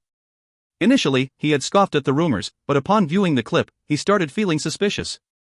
The manners of the woman in the clip were indeed very similar to Yi Lin's. It was a fact that even he was unable to deny. Thinking about his deceased son, the Great Elder felt as if a knife was being twisted in his heart. Shortly, he loosened his fists, his eyes cold and sharp. No one could deceive him. No one. Thump, thump, thump. Someone was knocking on the door. He raised his head, the sharpness in his gaze disappearing as his expression returned to normal. His tone carried the same grandeur. Come in. A subordinate opened the door, reporting respectfully, Madam brought Xiaobao over and wishes to see you. Great Elder's heart shrank but his face remained unchanged. Let them in. A moment later, Madame Yi and Xiaobao walked in. Seeing Great Elder, Xiaobao shouted in delight, Grandfather. Madame Yi bowed. Father. Great Elder chuckled. Why are you guys here? Xiaobao, let me see if you got any skinnier. No, Xiaobao became stronger recently. Xiaobao puffed his chest with a proud look on his face. Great Elder burst into laughter. Madame Yi stood at the side, smiling at their conversation. After asking Xiaobao about his recent activities, Great Elder ordered a servant to bring him out for some food. Xiaobao left obediently and the servant closed the door carefully upon walking out. Silence filled the room. Great Elder observed that his daughter-in-law appeared calm and easy, not the least bit abnormal. Madame Yi spoke unhurriedly with a smile at the corner of her mouth. There've been a lot of rumors about me spreading and I've dismissed them with a laugh, but those that say Xiaobao isn't your sons, I cannot sit idly and watch. With a wave, Great Elder warned, the town rumors shouldn't be taken seriously, don't be affected by them. If the rumors are about me, I will not mind, but Xiaobao is still young and naturally has a tough life. It would be better for him if these rumors were dispelled as soon as possible. She bowed and said respectfully, please invite all the elders to test if Xiaobao carries our family's blood. Our family's sinuous aqua body is pristine and unique. Great Elder lowered his voice. There's no need. Madame Yi continued to bow, never raising her head. Please grant my wish. Xiaobao has a long life ahead of him. Even if these critics get things straight, their comments would still leave a scar on Xiaobao. What's the point of us doing so much? As a mother, I'm unwilling to allow him to bear the criticisms. The test will set everything right. Mouths will shut when the truth is revealed. After muttering to himself for some time, Great Elder spoke up slowly. All right. Since you're so insistent, we shall do that. Don't worry, anyone who tries to smear Xiaobao will not be let off. The Ling residents received the news quickly. Ling Sheng was rather shocked. Widow Yi is going to publicize the test? He looked at his wife with uncertainty. Is your news accurate? She must be very confident if she wants to publicize it. Madame Ling was also somewhat swayed, but quickly calmed down. She's just bluffing. The truth cannot be false, so let's see what she's up to. Since she's already set a date, it is our chance. Qingfeng asked in a strange voice, what chance? The chance to seize Xiao Shuren. Madame Ling continued, if Yilin is going to bring Xiaobao for the test, she's definitely going to be escorted by a strong guard. When the house is empty, that's the best time for us to strike. According to inside news, Yilin does not value Xiao Shuren as she's not interested in the ancient treasure. Qingfeng responded, the earlier we get her, the faster we can heal young master. Ling Sheng made eye contact with his wife and both saw the determination in each other's eyes. Zhong residence, secret room. Shi Yu was listening to Zhong Hojuan's report. I've followed your orders and created some conflicts with the Zhang residents. There are casualties on both sides. Silver City is in chaos now and it started with the Ling residence's strike. Later on, attacks became complicated and difficult to distinguish. Respective families are all very vigilant. Some suspect that the Ling residence was creating trouble on the sly, some reckon that the residence has secret connections, while others even suspect that the new citizens are sowing discord since Yuqi Qingshan's appearance was way too coincidental. Following your instructions, we did not make any moves, so no one suspects us. Zhong Hojun admired this blood of God's envoy greatly. She was unpredictable and her hot and cold way of dealing with things was astonishing to see. Without exerting much effort, she had managed to turn the Ling residents and the Great Elder into mortal enemies, sending Silver City into a state of disorder. No one would have thought that this unprecedented unrest was orchestrated by this woman before him. Shi Yu was very pleased. Very good. The Zhong residents and your contributions will not be forgotten by Mr. Bei. He will treat you guys well. Looking at the current situation of the Avalon of 5 elements, I believe you can tell who's going to have the last laugh. Zhou Hojun answered without hesitation, yes. The Zhong residents vows loyalty and devotion to Mr. Bei. To God Nation. This chaos in the Avalon of 5 elements disappointed him very much, but also made him even more determined to follow the blood of God. Shi Yu looked satisfied. She asked directly, have you found people? Zhong Hojun reassured hurriedly, done. They're all professional and not from the Zhong residence. Don't worry. You guys are not going because I do not want your identities to be exposed and not because I don't trust you all. Shi Yu added, we might bump into Dai Gang's people, but I'm looking forward to it slightly. He's determined to obtain the ancient treasure. How exciting. Dai Gang's people. Zhong Hojun shuddered before asking somewhat suspiciously, why isn't Yilin bothered by this? She plots too much and is too ambitious. Shi Yu laughed coldly, she probably already checked Xiao Shuren's background when the latter was still in Karakoram.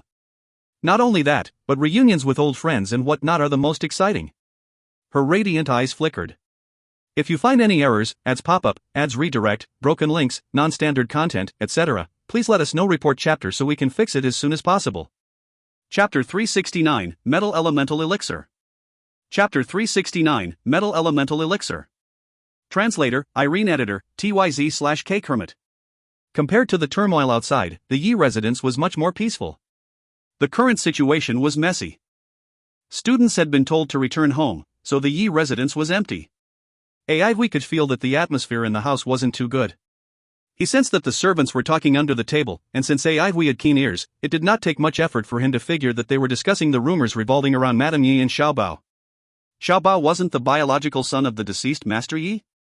AI Hui couldn't help but shake his head. These people had too much time and would do anything to win those internal strifes. He had no time or effort to waste on such nonsensical rumors. The stone statue had returned to its original state and did not react to anything. Even its initial heavenly charm was gone.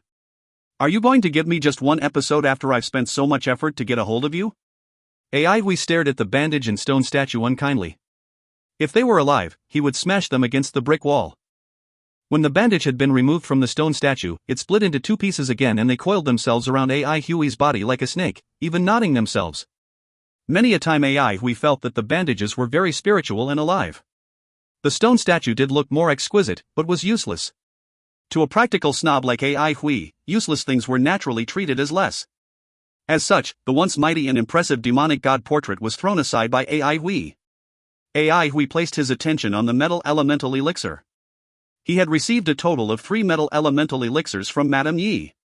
These metal elemental elixirs came from high-level dire beasts, so none of the beasts producing them were weak. Such dire beasts were generally left alone by hunting teams. The hunters would even flee at the mere sight of them. Only elemental masters had the ability to hunt them down. Many new elemental masters would visit the wilderness to hunt for these high-level beasts, as not only did doing so allow them to practice their inheritances, but it also helped them to lay the foundations of their training in the future. Becoming a master meant that the elementalist had entered a higher level of combat capability, so upon joining combat divisions, he or she would receive better treatment and privileges. The assistance rendered by aristocratic families thereafter would also be rather shocking. The master's training costs, however, also rose significantly. Ordinary elemental food and ingredients were no longer effective for them. In other words, the elemental energy within their bodies was purer than that found in most ingredients. This was also the reason why elemental masters were preyed on by high-level dire beasts. The 3 metal elemental elixirs were of different sizes, with the biggest being the size of a fist while the smallest was the size of an egg. Their shapes were also irregular. Each metal elemental elixir was covered by silver, hair-like threads. They were densely packed and formed a very complicated but fine decorative design. These were commonly known as elixir traces. Many elemental masters believed that elixir traces represented a certain rule of elemental energy. Some aristocratic families and the Great Elder had researched them, but had formed no conclusive theories thus far. Metal elemental elixirs needed to be kept in special light-swallowing sand cases. They could not be out in the air for a long time or they would develop intense elemental energy waves that altered the composition of the elemental energy in the nearby region. It was AI Hui's first time taking the elemental elixir, so he was excited but also slightly nervous. Elemental elixirs were undoubtedly good items, but absorbing them was a test for elementalists. The surging elemental energy contained within was accumulated over a long period of time by the dire beasts, so it was exceptionally pure. Being pure meant that the elemental elixir would be more difficult to absorb. Furthermore, the remnant fiendish aura was another issue. The beasts which produced the elemental elixirs were vicious and must have gobbled up countless beasts and elementalists. Other than containing pure, surging elemental energy, the elemental elixirs also carried huge volumes of remnant fiendish aura. This remnant energy was adverse to elementalists and a hindrance to the absorption process. Elemental elixirs were the quickest way to raise one's elemental energy realm since the elemental energy they contained was much purer than that found in any other part of the beast's bodies. AI Hui had always been lagging in this aspect because his body's aptitude was naturally terrible. If not for the elemental food prepared by Lu Lan, AI Hui wouldn't have attained elemental externalization so easily. The good thing was that the glass body of his sky-heart flaming lotus lamp, upon completion, improved his aptitude significantly. It was a pity that Lu Lan wasn't around, otherwise he would know how to eliminate the fiendish aura from the elemental elixir. He could only rely on himself now. Without Lu Lan, AI Hui felt as though a storm was brewing. He had to grab hold of whatever time he had to upgrade his abilities so as to protect his own life. It was fortunate that he had already trained the Skyheart Flaming Lotus Lamp, as it could possibly help to remove the elemental elixir's fiendish aura. The lamp in his sky palace turned much brighter as it operated fully. AI Hui swallowed the smallest elemental elixir. Boom, dot. The surging elemental energy exploded suddenly with a howl like that of a tyrannical beast, then rushed into AI Hui's brain, causing his mind to turn blank. His frail elemental energy was like paste in front of even stronger elemental energy. AI Hui had underestimated the strength of the elemental elixir. In reality, when most young aristocrats consumed the elemental elixir, there would be an accompanying senior to prevent them from experiencing what Ai Hui was experiencing now. No matter how talented a genius was, they weren't worth a mention before this fearful energy that had been accumulated by dire beasts over hundreds of years of slaughter. Ai Hui knew only the benefits of the elemental elixir, not the right way to consume it. When it came to precious treasures like these elemental elixirs, ordinary folks might never get the chance to see one, let alone learn about the minute details involved about consuming one. That information circulated among aristocratic families only. If Ai Hui could see what was going on in his body, he would realize that wisps of black fog were seeping out from amid the elemental elixir's elemental energy. The sky-heart flaming lamp operated unceasingly to remove some of the fog, but more quickly emerged. The fog gathered without dissipating and formed a mighty beast, which appeared blurry but emitted intense disdain, arrogance, and a dense, ice-cold, murderous spirit. The beast suddenly opened its mouth and silently bellowed towards the sky-heart flaming lotus lamp. The sky-heart flaming lotus lamp's flames shook once before dimming significantly. Out of control, the metal elemental energy scattered within Ai Hui's body and black fog seeped out. The fog gathered and did not dissipate at all. It was a horrifying sight. Just then, in a corner, the eyes of the demonic god statue glowed slightly. Suddenly, the fog-formed beast appeared to be frightened, as if it had seen a most terrifying enemy. It struggled wildly, but there seemed to be an invisible lock holding it down, preventing it from breaking free. The stubborn black fog pointed towards the stone statue. The fog appeared to be very attracted to the statue as it continuously extended and stretched towards it frantically, like water plants. The frontmost wisp of black fog entered the slightly open mouth of the statue. The demonic god statue's eyes glowed brighter. Staring blankly, Ai Hui heard a dire beast's anguished wailing. It was a howl filled with despair and fear. Ai Hui quivered and snapped out of his daze. What he saw next made his jaw drop. Innumerable wisps of black fog seeped out of his pores to form black hair like threads that eventually ended up in the statue's mouth. Demonic god statue. He watched on helplessly as the statue swallowed the black fog incessantly. Ai Hui's body shook as the last wisp of black fog left it and an indescribably comfortable and light feeling rose from deep within his body. This was... Overwhelmed, Ai Hui felt very suspicious, but quickly lost the desire to ponder over the stone statue. Without the fiendish aura, the force of the pure metal elemental energy was also immediately released. It became small knives that circulated throughout his body, causing him to feel sharp pains all over. The metal elemental energy released by the elemental elixir was much purer than Ai Hui had imagined. Fortunately, he was quite experienced when it came to things like this. Long ago, starting from his time in the suspending golden tower, he'd had to refine even purer metal elemental energy. Ai Hui was good at persevering and being patient. He stood up with some effort while holding onto the silver full-plumb sword. Without being showy, he got into a comfortable position. Enduring the acute pain, he started operating his one and only circulatory cycle revolution. Most people required a quiet room for this as they had to be in a very relaxed state of mind. It was hard to imagine anyone being able to do it under such terrible conditions. For Ai Hui, however, it had always been this way. While this pain was not like anything he'd felt before, he got into the momentum of things gradually. The sky-heart flaming lotus lamp, which had been restrained by the black fog earlier, regained its vigor. Its light started to circulate within Ai Hui's body, illuminating his flesh and making it appear glassy. The sky dimmed slightly, but Ai Hui's glass-like body continued to glow and operate. The blood plum blossom on his chest started moving. It could feel the abundant elemental energy, it was exactly what it liked. Just then, the bandage around his chest stuck itself onto the blood plum bosom, instantly calming it down to a motionless state. Wisps of silver fog oozed out from Ai Hui's pores. They were like soft cow hair needles, needle-like but also fog-like. The absorption process consumed part of the elemental energy. The amount of elemental energy consumed was directly linked with the body's aptitude. The better the body's aptitude was, the lower its elemental energy consumption and higher its absorption efficiency would be. While Ai Hui had already mastered glass body, he still lost about 25% of the elemental energy. Thick metal elemental energy circulated throughout his whole body like an enveloping ball of silver fog. The stone statue remained still this time. The silver fog seemed to be of no interest to the statue.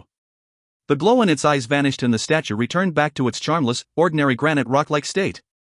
Time passed slowly as Ai Hui completed one circulatory cycle revolution after another. At dawn on the second day, a faint glow appeared outside the windows and on the horizon far away. The room was still dark, but a glassy sculpture of a human figure, seemingly fresh out of the oven, could be seen. The glow had yet to disperse and he was still surrounded by silver fog. He was like thunder and lightning amid the thick clouds. He quivered suddenly before slowly opening his eyes. Those eyes were peaceful and deep, like the night sky still lingering on the horizon. He'd stepped into the second elemental realm. If you find any errors, ads pop up, ads redirect, broken links, non-standard content, etc., please let us know. Report chapter so we can fix it as soon as possible. Chapter 370, The Will. Chapter 370, The Will. Translator, TYZ Editor, TYZ/Cake Hermit. Upon stepping into second elemental realm, AI Hui could clearly feel his control over elemental energy improving greatly. There were even fine traces of elemental energy swirling around his body. AI Hui knew that this phenomenon was occurring due to his being unable to absorb and emit elemental energy with ease, as he had just achieved the breakthrough. Even after achieving the breakthrough, he wasn't particularly overjoyed. On the contrary, he was abnormally calm. He seemed to be lost in thought as he looked at the dawn sky outside the window. Human beings' understanding towards the world was ever-changing. Men from the cultivation era used to think that the world was made up of spiritual force.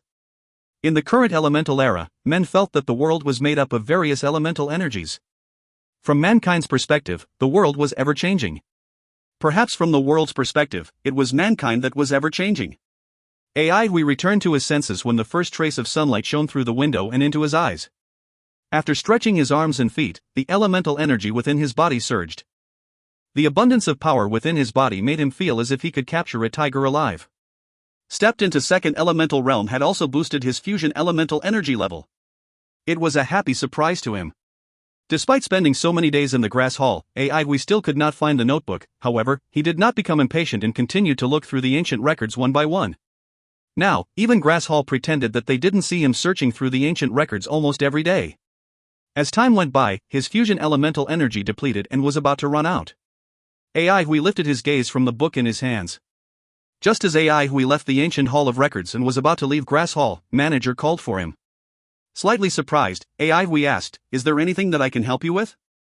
During the trips to Grass Hall these few days, other than greeting manager, he had not really talked with him. Hua Kuei is dead, manager said bluntly. He doesn't have any family members. According to his will, he is leaving you all his inheritance. Manager passed AI Hui a key. AI Hui was stunned momentarily. After a while, he returned to his senses. He took the key, thanked manager, and left. After leaving Grass Hall, AI Hui stood motionless, in a daze. He'd entered the assembly of patriarchs with a strong sense of purpose. He'd known Hua Kuei for a few years, but had not developed a friendship with him. Even when Hua Kuei became his guide, he did not really feel anything for him. Being a member of the Assembly of Patriarchs, he needed to make sure his identity was not exposed at all times. AI Hui had always felt that Hua Kuei knew about his disguise, but then he loosened up as he realized that the Assembly of Patriarchs did not really care about aliases. Deep down, he had never treated Hua Kuei as someone he could rely on. As such, when manager told him that Hua Kuei left him with his inheritance, he was slightly shocked. To AI Hui, one's inheritance was usually left to his or her closest family members. AI Hui did not expect himself to have held such an important place in Hua Kuei's heart. Not only did this fact surprise him, it also put him at a complete loss. He did not feel the same way about Hua Kuei. AI Hui could accept death calmly. From the wilderness to Central Pine City and from the outbreak of the blood catastrophe to now, he had seen a lot of people die almost every day. There was nothing strange or unusual about death. Death was the ultimate end of one's life. Facing the news of someone's death, he might feel sad, but not overly sad. As long as he or she did not die the way his master and mistress had died, then it would still be alright. If he was the one to die, then how it happened would not matter to him at all. Right now, he did not want to die because there were still things that he had not yet accomplished. There were times when he would worry about death. For instance, if he died, who would he leave his inheritance to? Lu Lan? Lu Lan was a sand puppet. Would money be useful to him at all? If he died, Lu Lan would be rather pitiful. Then, should he leave his inheritance to Fatty? Leaving his inheritance to Fatty made him feel as if he was feeding a huge meat bun to a dog. Iron Lady probably wouldn't care about his money. Maybe he could ask her to help repay his debt. Why would he need to care about repaying his debt when he was already dead? AI Hui finally returned from his daze and laughed at himself. After thinking for a while, he found a wooden board and used his sword to carve two words, Hua Kuei, into it. He would use the wooden slab as Hua Kuei's spirit tablet. In a huge household like the Yi residence, burning incense was an everyday task. As such, he easily found some incense sticks. following which, he lit up a few incense sticks for Hua Kuei. After accepting Hua Kuei's inheritance, he had to do something for him. Hua Kuei, as your hands are full of blood, it's most likely that you can't enter heaven. I hope you can still grow and cultivate flowers in hell.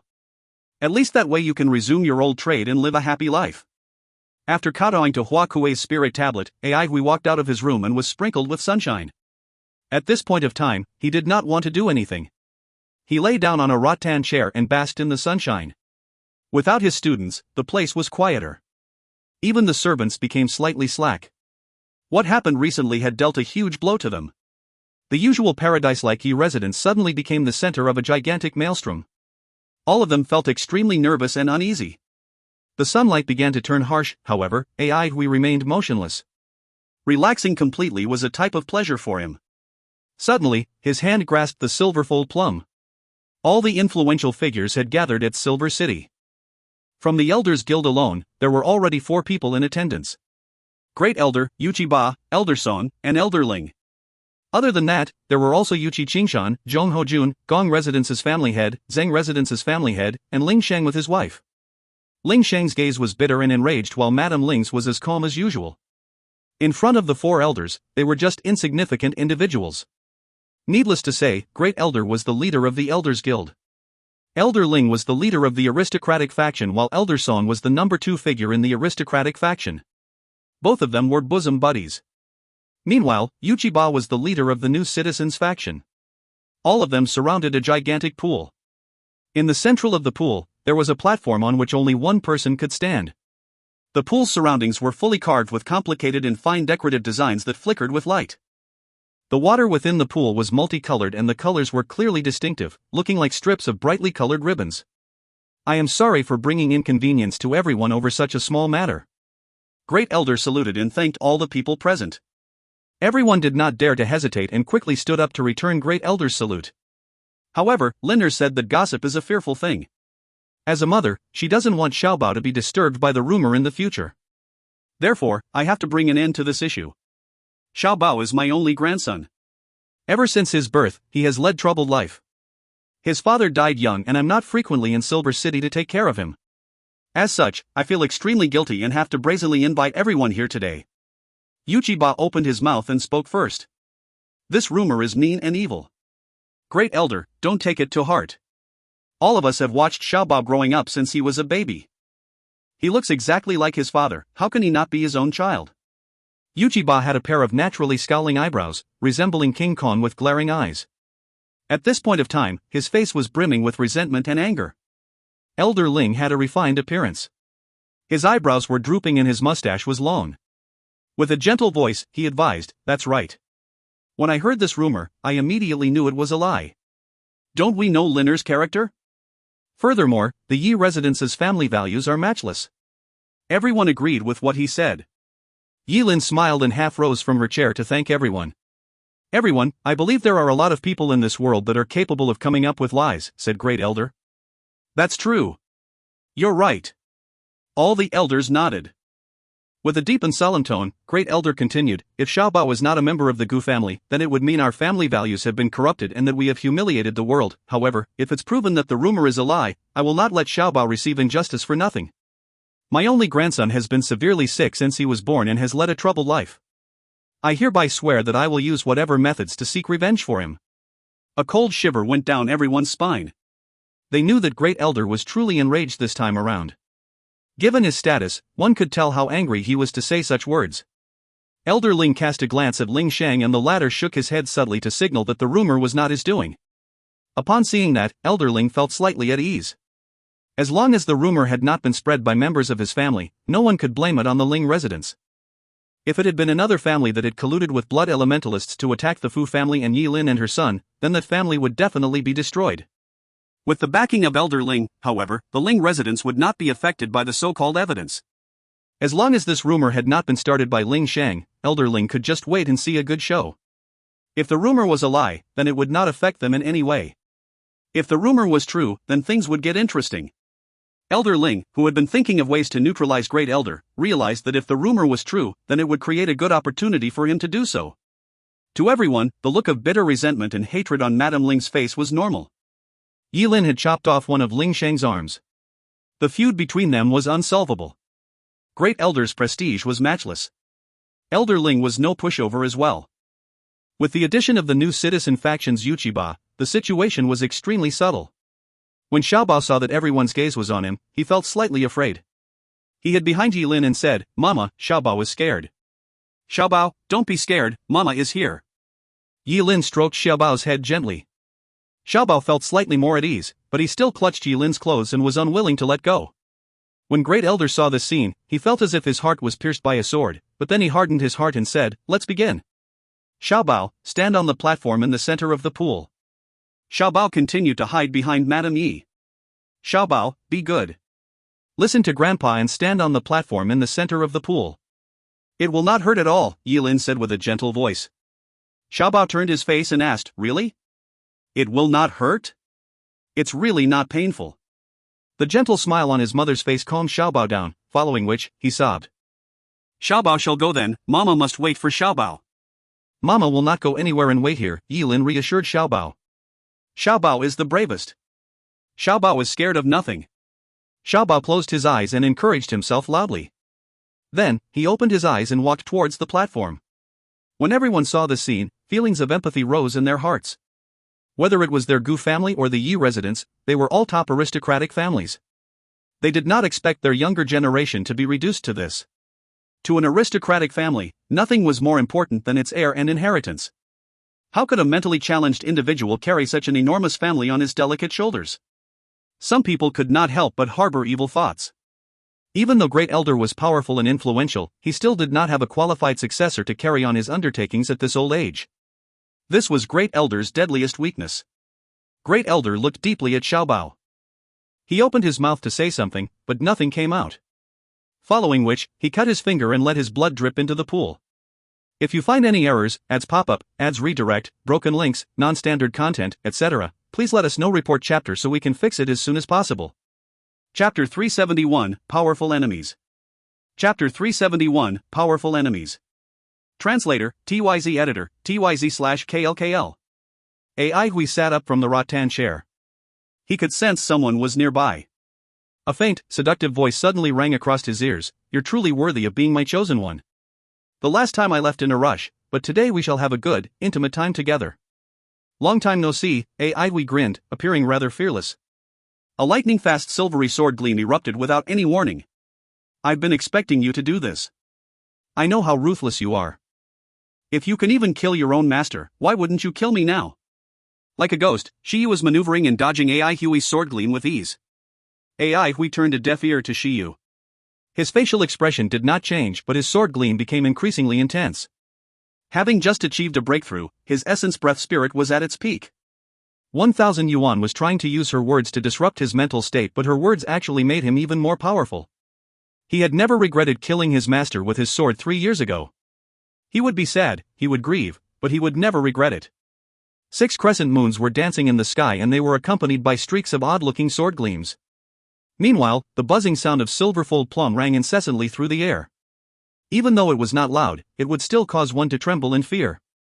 A red figure was darting in and out of the fleeting streaks of sword gleam, appearing and disappearing like a wisp of smoke. Clink, clink, clink. The brief and repetitive sounds of collisions could be heard constantly. The flying sparks gave the two hazy figures a demonic sense of beauty and an awe-inspiring aura of killing intent. As compared to 3 years ago, Ai Hui's strength had improved tremendously. Similarly, Shiyu's strength had also increased sharply. 3 years ago, Shiyu was unpredictable. 3 years later, Shiyu was still unpredictable. 3 years ago, when he fought 1,000 Yuan, all he could feel was a deep sense of helplessness. However, right now, he finally had the capabilities to put up a fight with her. A sense of fervor arose in Ai Hui's heart. Sword moves poured out of him like a torrential river. Shiyu was seemingly smiling, but really she was shocked.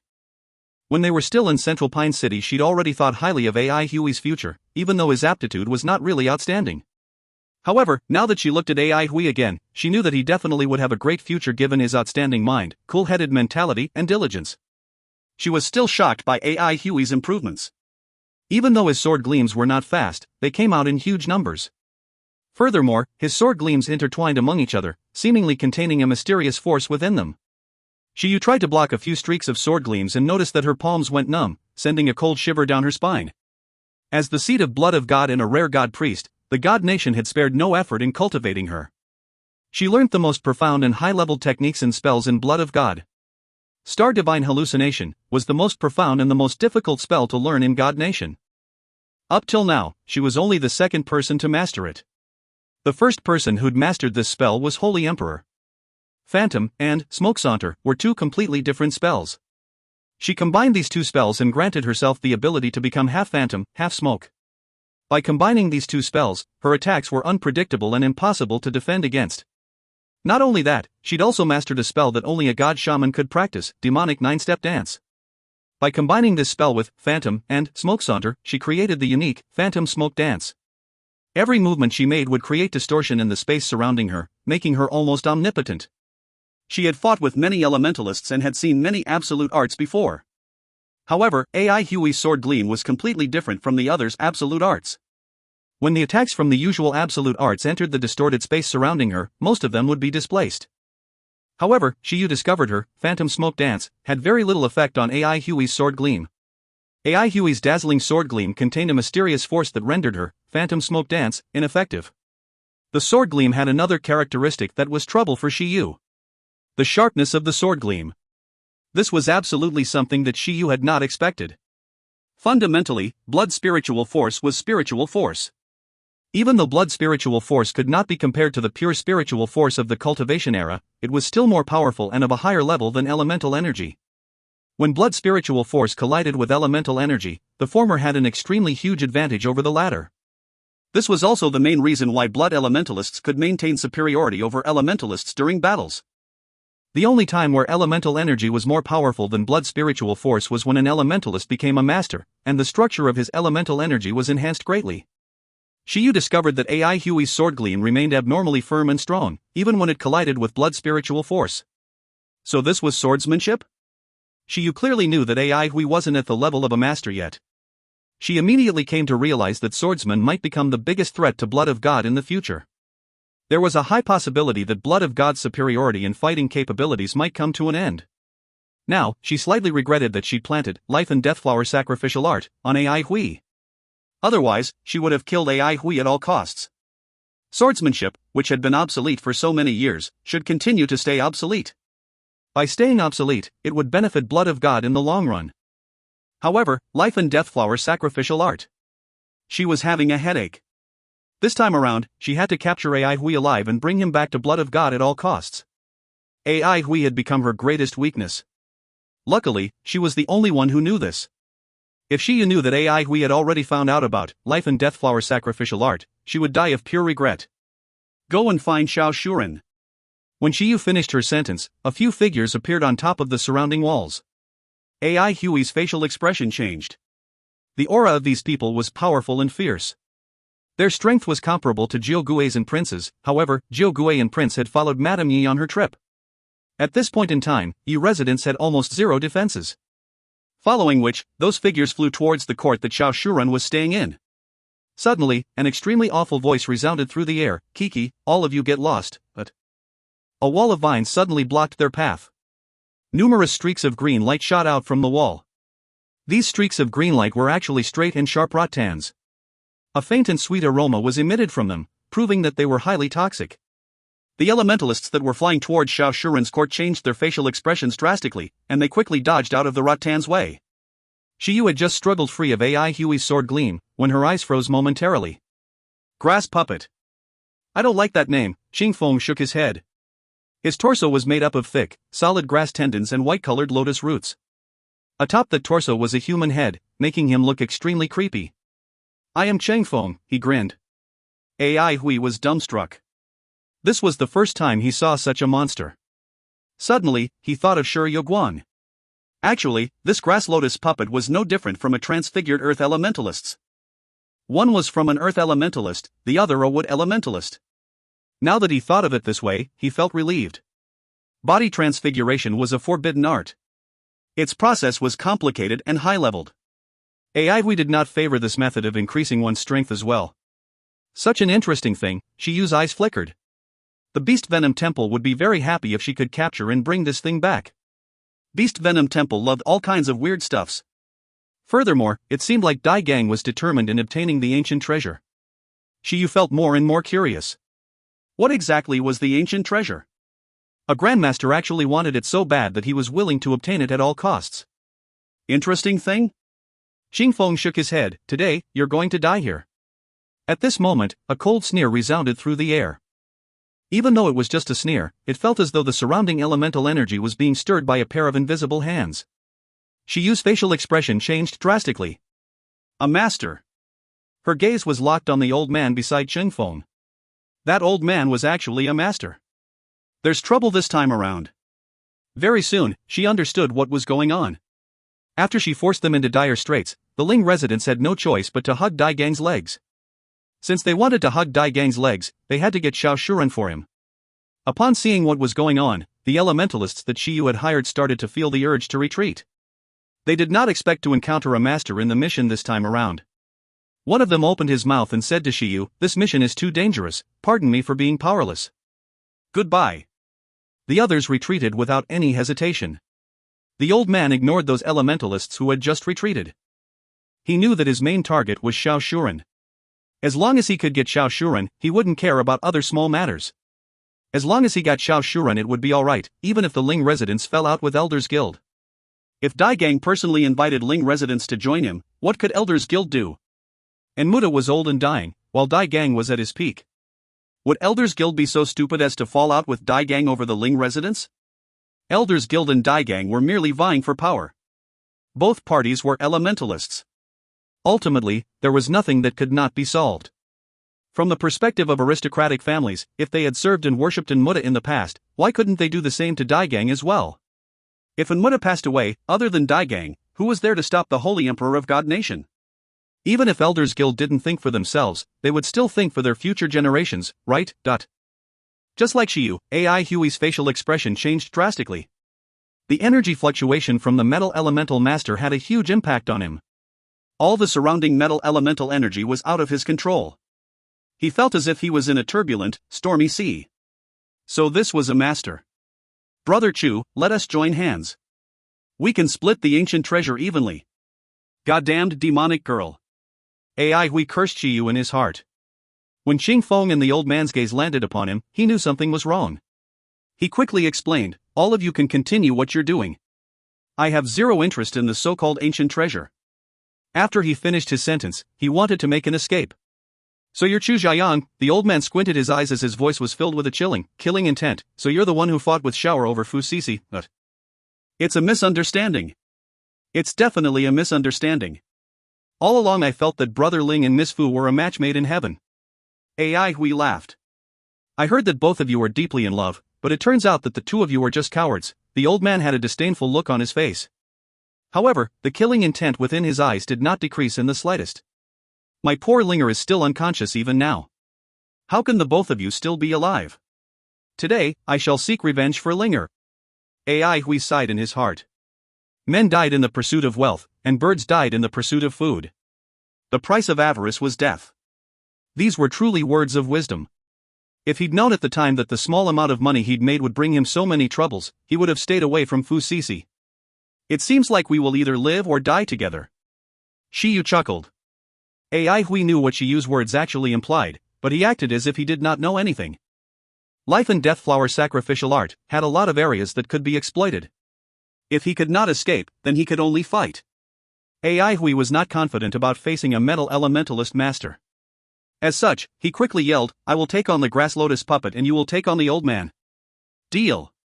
Before Shiyu even finished her sentence, both of them struck out at the same time. If you find any errors, ads pop-up, ads redirect, broken links, non-standard content, etc., please let us know. Report chapter so we can fix it as soon as possible. Chapter 372, An Enraged Xingfeng.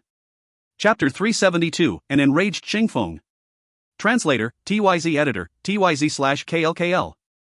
AI Hui had never seen a grass lotus puppet before. However, he thought that a grass lotus puppet should be something similar to a sand puppet. The performance of a sand puppet was usually closely linked to the character and fighting style of its master. AI Hui did not know Dai Gang well.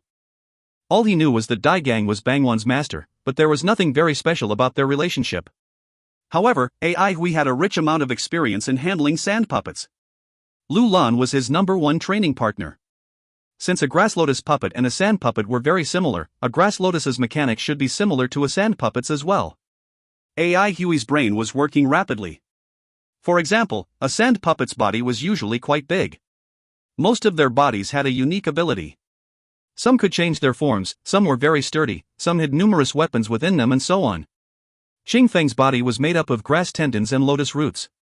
AI Hui's gaze was first directed at Qingfeng's completely exposed grass tendons. Could the grass tendons be his weakness? Generally speaking, grass-type materials were not sturdy and hard. With a jolt of his mind, AI Hui brandished his silverfold plum, and the 6 dancing streaks of sword gleams formed an odd-looking arc in the air. Upon seeing this, Qingfeng spread his palm and his 5 fingers grew in length frantically.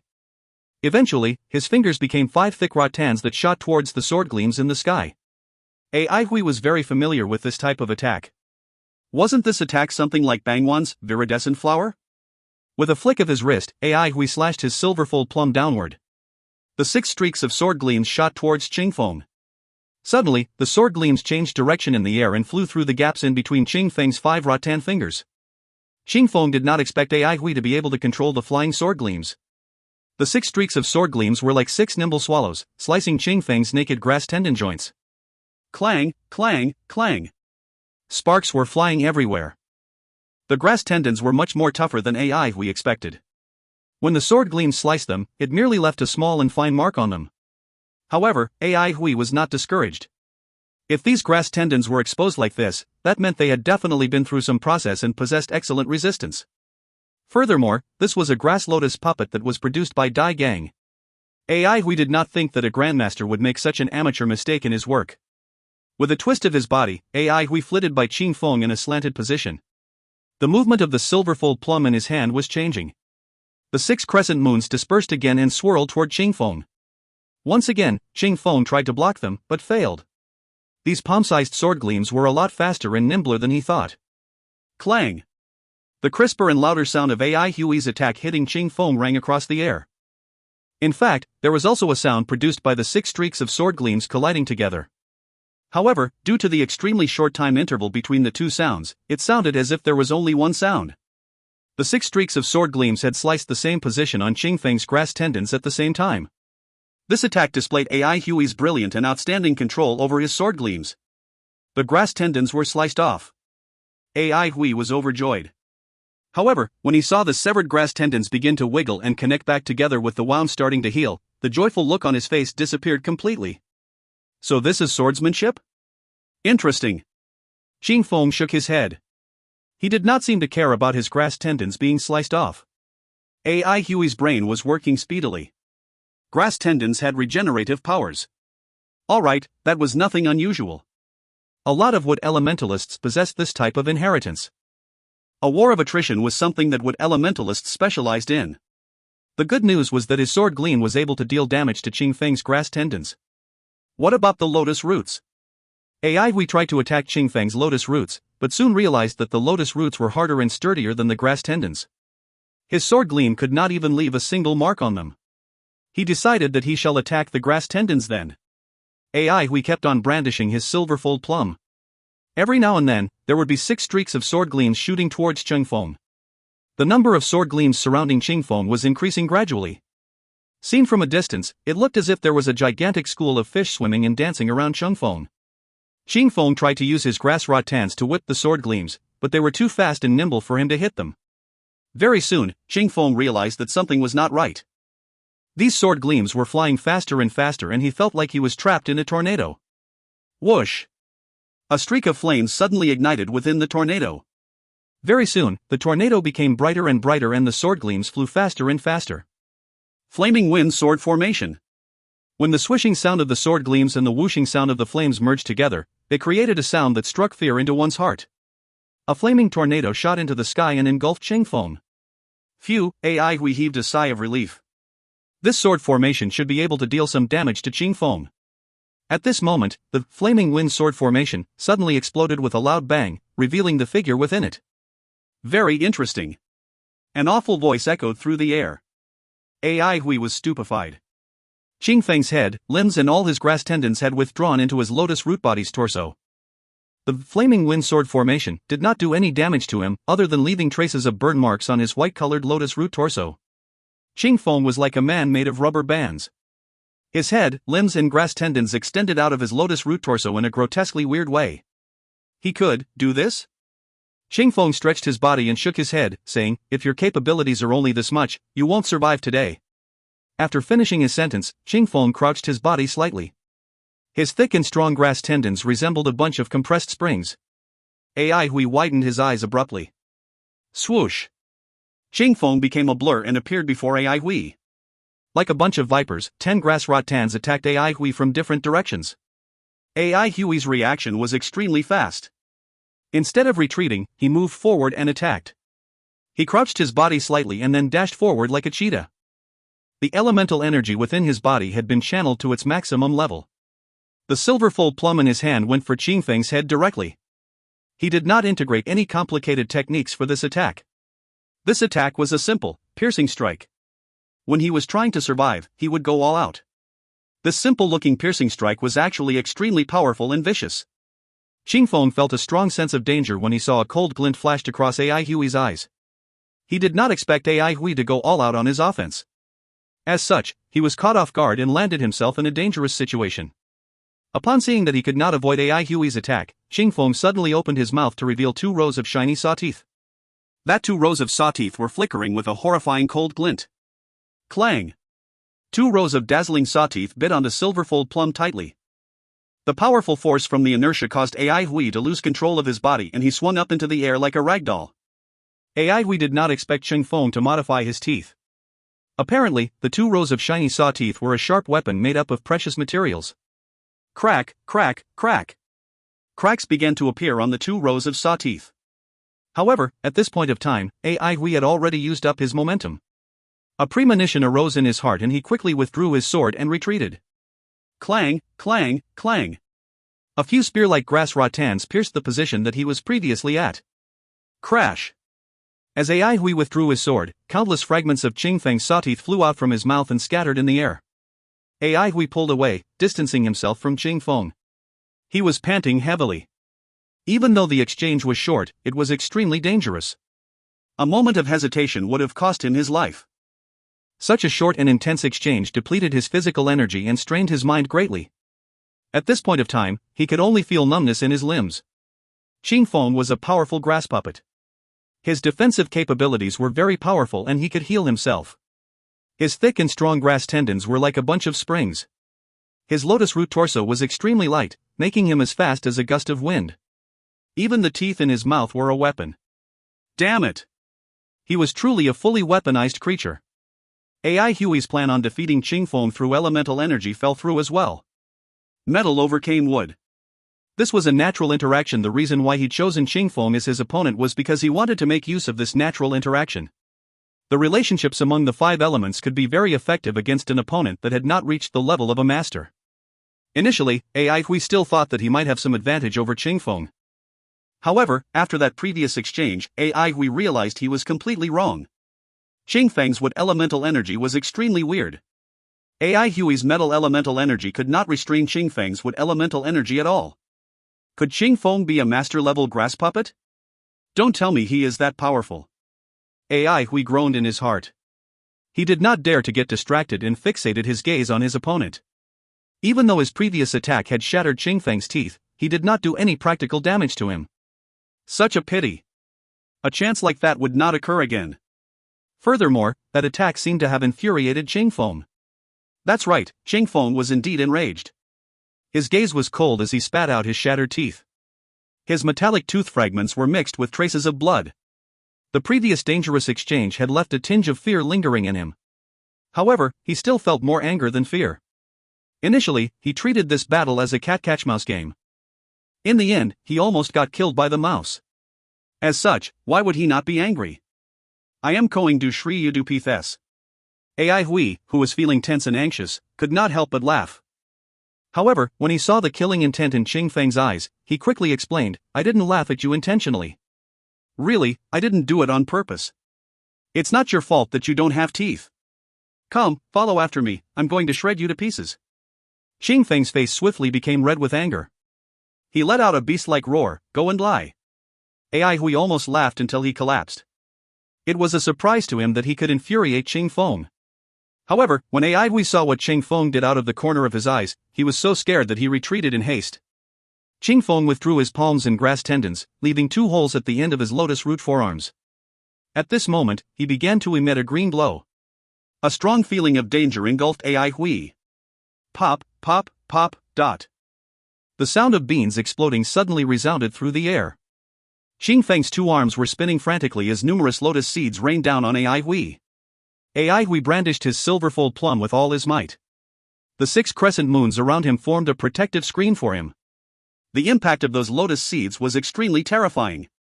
After a while, the protective screen formed by his 6 crescent moons collapsed. AI Hui had a very fast reaction. He quickly unleashed another 6 crescent moons. Xing Feng's intense offense caused AI Hui to gasp for air. All he could do was unleash the 6 crescent moons repeatedly to block the incoming lotus seeds. However, he did not notice that when those lotus seeds were warded off and landed on the ground, they immediately burrowed into the dirt.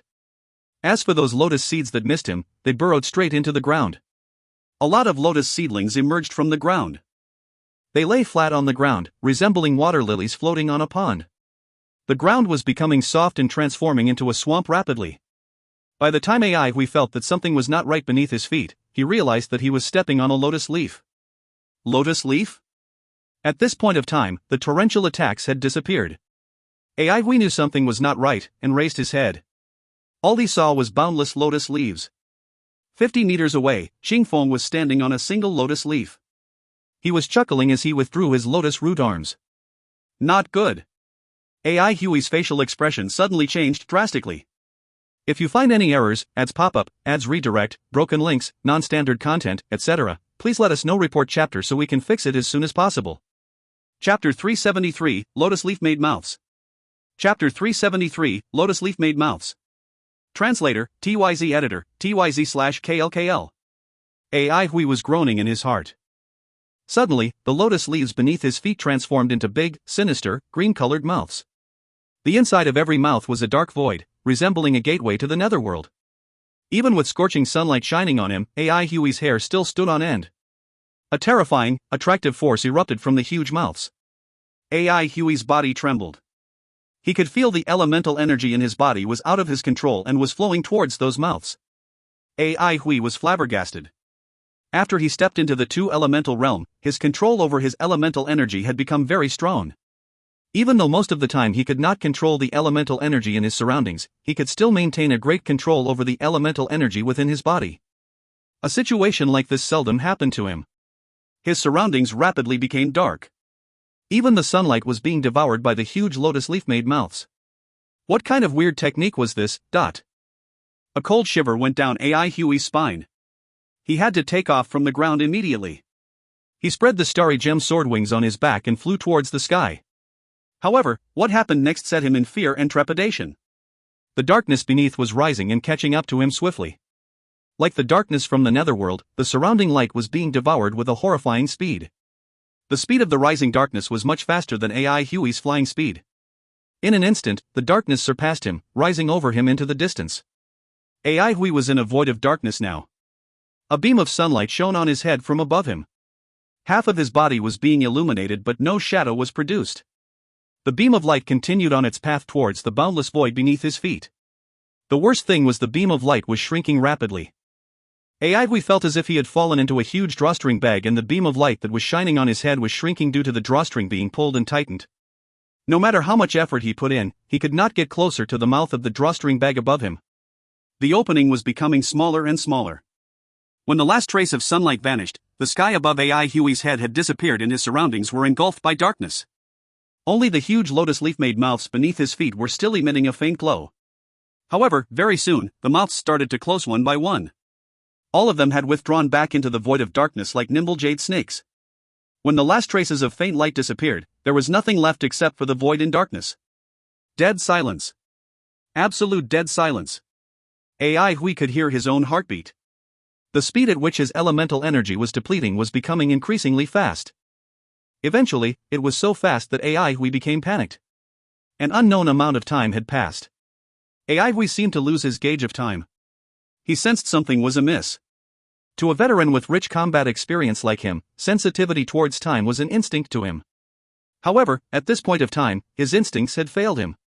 Before Aihui could understand what was going on, he suddenly heard a sound. Thump, thump, thump. It sounded as if someone was beating a drum. With every hit of the drum, the sound got louder and louder. It was so loud that Aihui's head was throbbing. Wait, wasn't that the sound of his own heartbeat? He was stunned. Whatever happened here was filled with a weird aura. The sound of heartbeats became increasingly loud, so much so that he felt he was flooded by it. Suddenly, he realized that his fingers did not seem to follow his commands. By the time he could react to it, a feeling of numbness was spreading throughout his body. His entire body froze. In the dead silent void, Aihui was like a motionless statue. Like a venomous snake, the feeling of numbness drilled into his brain. He could feel that his thinking process was gradually becoming sluggish and numb. Helplessness arose within his mind. The strength disparity between him and Qingfeng was so great that he could not even retaliate. The grass lotus puppet created by Daigang was so powerful. Aihui remained motionless. Like a corroded gear, his brain was operating with sluggishness and difficulty. He felt as if he was taking countless years to even let out a sigh of regret. His stationary eyes stared blankly at the void in front of him. Shiyu did not expect herself to be so passive today. Even though Old Ling was a master, his strength was not enough to push her into such a difficult situation. Her attention was mainly focused on the green glowing ball. Every single lotus leaf emitted a beam of green light. All the beams of green light converged in the air and formed a green glowing ball. Xu Xiaoyan was motionless like a statue in the green glowing ball. His eyes were hollow and devoid of any life. She wondered whether or not Aihui was still alive in the green glowing ball. What inheritance was this? She shivered with cold. Anything or anyone that was related to Daigang was complicated in nature. Even a grass lotus puppet built by Daigang was so terrifying. No wonder Holy Emperor was most scared of Daigang. This was no secret among the higher-ups of God Nation. Holy Emperor referred to Enmuta as a pile of dried-up bones. Every time the name of Enmuta was mentioned, Holy Emperor would snort disdainfully. As a Grandmaster, Enmuta still let the Avalon of 5 elements fall apart. Holy Emperor saw this as incompetence. On the other hand, Holy Emperor feared and admired Daigang at the same time. He viewed Daigang as a powerful enemy. Before today, Shiyu did not really have a high regard for Daigang. She felt that he was not qualified of becoming Holy Emperor's enemy. She was fortunate to be taught by Holy Emperor before, and therefore she clearly knew how unfathomable Holy Emperor's strength was. However, the terrifying capabilities that Qingfeng displayed today had certainly startled her. She clearly knew how difficult it was to deal with Aihui. Strength-wise, Aihui was much weaker than her. However, every time she fought with Aihui, he would give her so much trouble. Aihui was extremely vigilant and cunning. Whenever he was in dire straits, he would become extremely determined and ruthless and fight with all he had. A moment of carelessness would cause her to be severely injured. The Aihui from 3 years ago was already very hard to deal with. The current Aihui was even harder to deal with. Hence, when Shiyu saw Aihui stay motionless like a statue in the green glowing ball, she was extremely traumatized. Luckily, Aihui had not died yet. Without batting an eyelid, she flitted to and fro among Old Ling's attacks like an ever-changing wisp of half-smoke half-phantom. Old Ling's face was slightly pale. Qingfeng had already gained the upper hand, but he had not even taken down his opponent yet. This made him feel ashamed. After all, he was a master, how could he lose to a grass lotus puppet? Old Ling's offense became increasingly aggressive. This caused Qiyu's situation to become increasingly difficult. A smile appeared on Qingfeng's face. He cackled, "Such powerful skills? This can only mean that you're one of the seeds of God Nation. And since you're a girl, that means you're red dress Shiyu." Shiyu was overwhelmed with horror. There was nothing unusual about finding out who she was. However, the seeds of God Nation were confidential and unknown to many. Even in the internal department of God Nation, there were not many people who knew about it. How did Qingfeng know about it? Could it be Daigang? Daigang actually knew so much about God Nation. Shiyu's first thought was that there was a traitor in the internal department of God Nation. However, she shut down this notion very soon. No traitors could avoid Holy Emperor's eyes. I heard that Shiyu is a great beauty. No wonder your figure is so good. It's a pity I don't want to be a woman. I'm wasting such a good body. Qing Feng's voice was cackling and abnormally awful. Right now, his voice was leaking and unclear. Upon hearing Qing Feng's words, Shiyu's blood ran cold. Could Dai Gang replace Qing Feng's grass lotus body with a human body? The only human part on Qing Feng was his head. Wouldn't that mean Dai Gang could switch heads? This kind of forbidden art had not even been developed yet in God Nation's Beast Venom Temple. Having been distracted, she was almost injured by Old Ling's attack. Qing Feng shifted his gaze from Shiyu to Ai Hui, who was still trapped in the green glowing ball. After examining Ai Hui for a while, he could not help but gasp in admiration. This body seems not bad. The more Qing Feng looked at Ai Hui's body, the brighter his eyes grew. This body was simply perfect. Ai Hui had a well-proportioned body frame and his muscles contained terrifying power. Even his eyeballs were sparkling and translucent. Qing Feng had never seen such a perfect body. Qing Feng was overjoyed. He then chuckled loudly, ha ha ha. How unexpected. It's really unexpected. I actually found the body I need in this place. With this body, I can become human again. I want to become human again. Ha ha ha. Qing Feng suddenly stopped laughing. He turned around, looked at Shiyu and grinned. Speaking of becoming human again, don't the blood elementalists always keep elementalists as captives to interrogate them? His voice was already awful. This made his words sound even more frightening. Shiyu shuddered in fear. After getting grazed by Old Ling's attack, there was a deep cut on her left arm. The cut was so deep that her arm's bone could be seen. At this moment, the corner of Shiyu's eye suddenly caught sight of something. She turned, slightly shocked. Inside the green glowing ball, Ai Hui remained stationary like a statue. However, within the depths of his hollow eyes, a needle-like radiance was silently appearing. Upon seeing this, Shiyu's eyes lit up. After floating in the void of darkness for an unknown period of time, Ai Hui's consciousness was slowly returning. Even though he was still very sluggish, he did not completely lose his ability to think. Was the void of darkness an illusion? As this thought emerged in his mind, the sky-heart flaming lotus lamp in his sky palace began to operate. It was operating very slowly. A wisp of a small flame rose from the sky-heart flaming lotus lamp. After this, the operating speed of the sky-heart flaming lotus lamp started to increase slowly. The light from the sky-heart flaming lotus lamp slowly scanned Ai Hui's body. Whoosh! Suddenly, a faint layer of flames appeared all over Ai Hui's body. The flames were extremely weak and appeared almost colorless. However, when the layer of flames appeared, Ai Hui felt his entire body become lighter all of a sudden. His sluggish mind became much clearer in an instant. Ai Hui immediately calmed down. Since the sky-heart flaming lotus lamp worked, this proved that the void of darkness he was in was an illusion. Sky-heart flaming lotus lamp specialized in breaking illusions. It was exceptionally effective against this kind of illusion. What happened next also verified Ai Hui's conjecture. Whoosh, whoosh, whoosh. Wisps of black smoke rose around Ai Hui's body. His body began to emit traces of weak flames. These weak flames looked as if they could burn the void of darkness. After a while, Qing Feng lost interest in the battle between Shiyu and Old Ling. He already felt extremely content about capturing such an outstanding body. If he could bring Xiao Shuren back to Grandmaster Dai, that would be perfect. If he achieved such a great meritorious service for Grandmaster Dai, the Grandmaster would replace his body with the perfect body of Ai Hui. No, there was no such word as perfect in Grandmaster Dai's dictionary. Never mind, Grandmaster Dai could make his already perfect body even more perfect. He would become more powerful as well.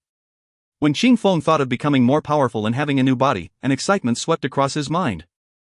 As his gaze landed upon Xiao Shuren's court, a sinister smile appeared on his face. Suddenly, he sensed something was amiss. He turned his body around abruptly and looked at the green glowing ball above the ground of lotus leaves. Both of them looked at each other in the eyes. If you find any errors, ads pop-up, ads redirect, broken links, non-standard content, etc., please let us know. Report chapter so we can fix it as soon as possible. Chapter 374, Nether Lotus Glow. Chapter 374, Nether Lotus Glow. Translator, TYZ Editor, TYZ/KLKL. Beast Venom Temple. The figure lying at the bottom of the blood pool was motionless, resembling an ancient monster in slumber. A middle-aged man stood beside the blood pool and observed the bottom of it. The man was approximately 40 years old. He was thin and weak-looking, his face was pale white and his eyes were sunken. The scholar's robe that he wore was wrinkled. This seemingly haggard and sloppy middle-aged man had single-handedly established Beast Venom Temple. He was also the one who devised the blood catastrophe that struck Induction Ground. A lot of policies in God Nation today were planned by him. He was the master of Beast Venom Temple, Nandong Wulyan. Nandong Wulyan stared at the figure lying at the bottom of the blood pool. Without turning his head, he asked, "How many times have you changed the blood water?" One of his subordinates quickly replied, 6 times. We have to keep on increasing the concentration of the blood water. Up till now, the concentration of the blood water has broken the all-time record, so much so that it has surpassed the concentration used for most of the blood fiends. Will it be too dangerous? The most important material in the blood water of the blood pool was blood core. Blood core was a material that was of a higher grade than a blood crystal. It could only be produced by using high-level blood fiends. The price of a blood core was not cheap in God Nation as well. For a blood pool like this, the number of blood cores used was astonishingly huge. And Beast Venom Temple was the only department that could spare no effort in carrying out such an operation. Nandong Wulyan's eyes lit up with a demonic glow, as if he was admiring an exceptional treasure. Without turning his head, he replied, "Continue to increase the concentration. Don't underestimate his limit, he will be a legend in Beast Venom Temple." His voice seemed to contain an indescribable excitement and anticipation. After a slight hesitation, the subordinate replied, "It seems that he does not want to wake up." Nandong Wulyan burst into laughter as his eyes filled with fervent joy. "Don't worry, he will wake up. I have already found the key to wake him up and I have spent a lot of effort finding it." All of his subordinates looked at each other with blank looks on their faces. Everyone has a weakness. If one loves money, then you give him money. If one values comradeship, then you will use comradeship to move him. A water coffin was carried over and placed beside the blood pool. Indistinctly, one could see a female figure lying in the water coffin. Even though I don't know how to make grass lotus puppets, my understanding towards human anatomy far surpassed Daigang's, Nandong Wulyan muttered. He shifted his gaze from the water coffin to the blood pool and grinned, "This is my present to you. As long as you are willing to open your eyes and start a new life, she will be yours." The blood pool remained tranquil, resembling a smooth mirror.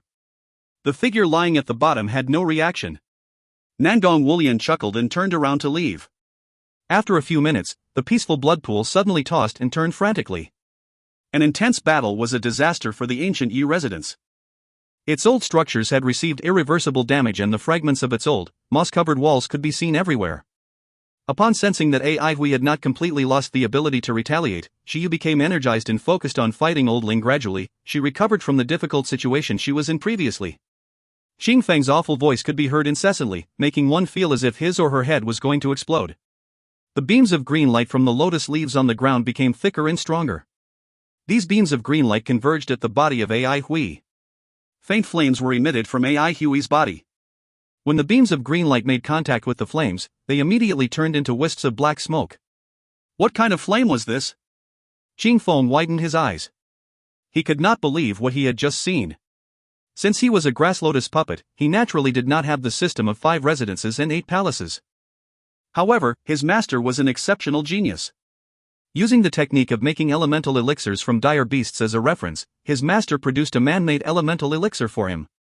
Possessing the man-made elemental elixir, Qing Feng could train like a dire beast.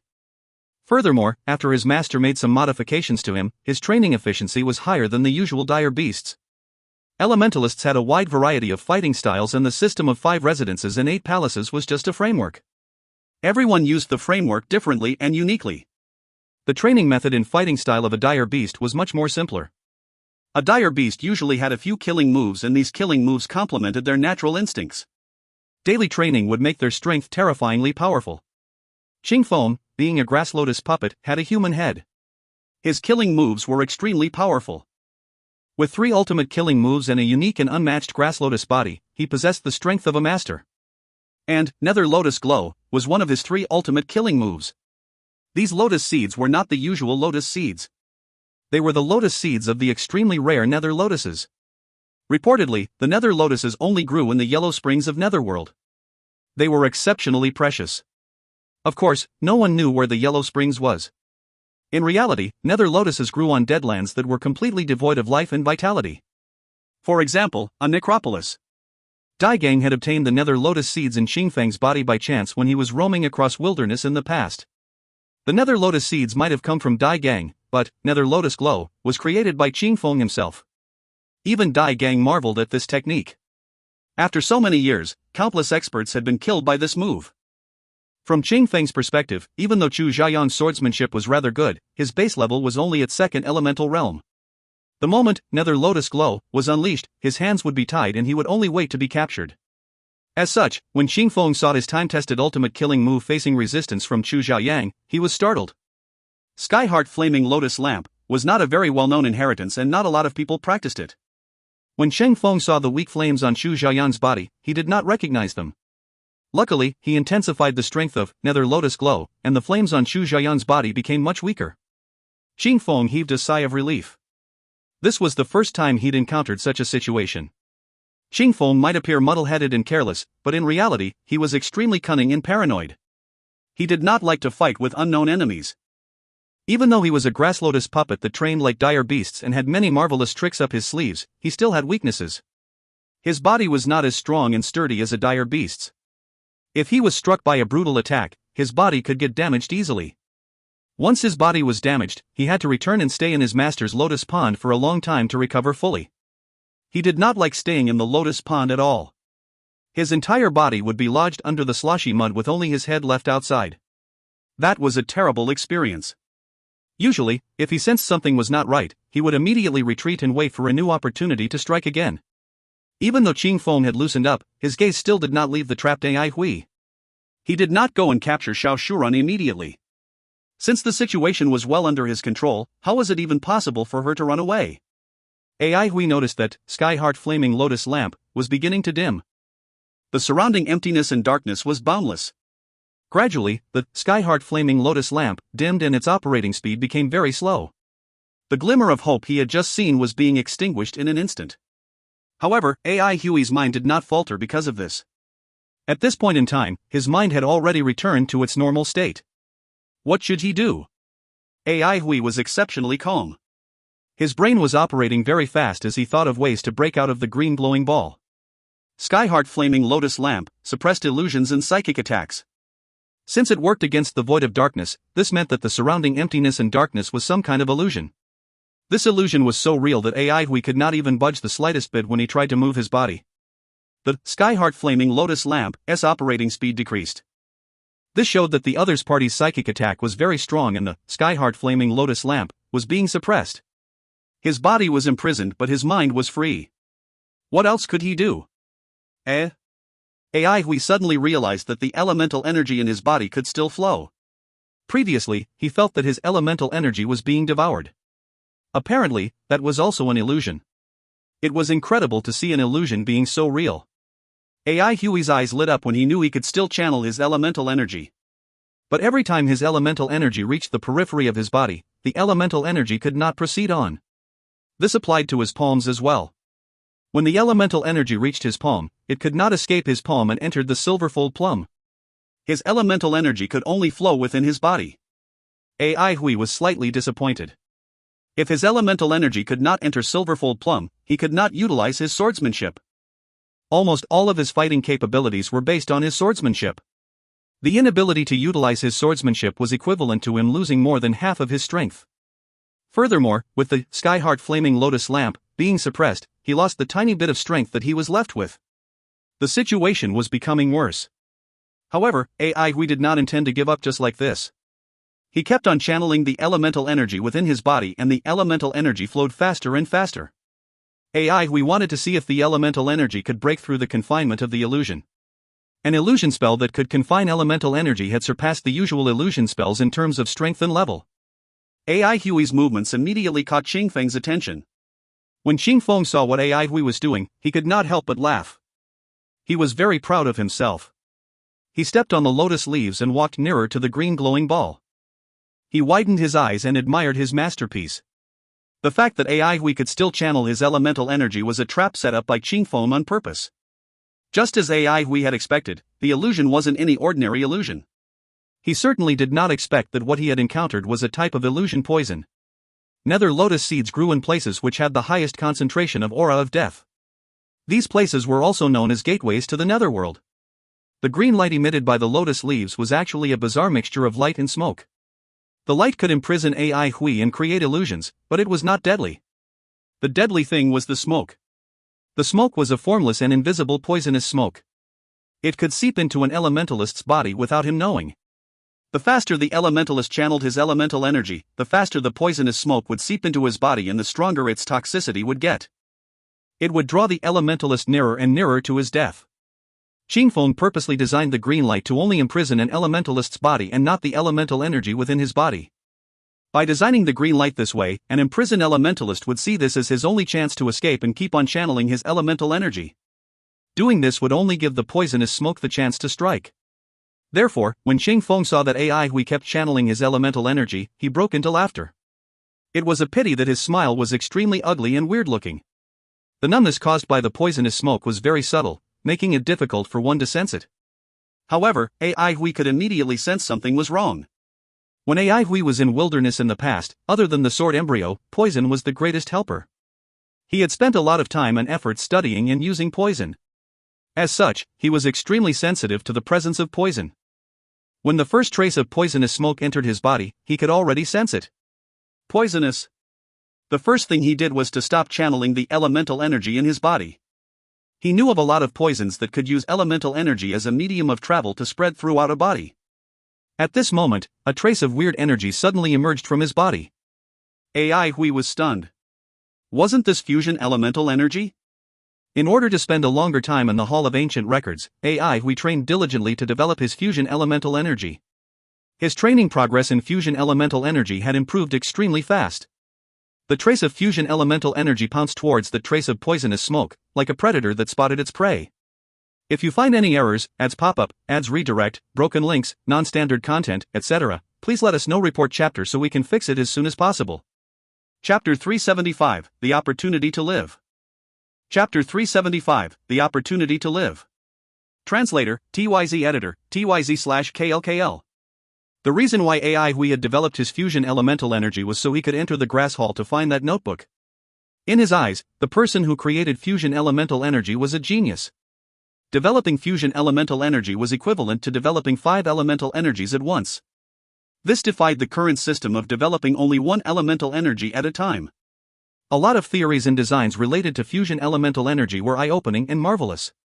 Even though AI Hui marveled at fusion elemental energy, he did not spend much time or effort on studying it in depth. Being heterogeneous might not be a good thing to an elementalist. AI Hui's attention was mainly placed on swordsmanship.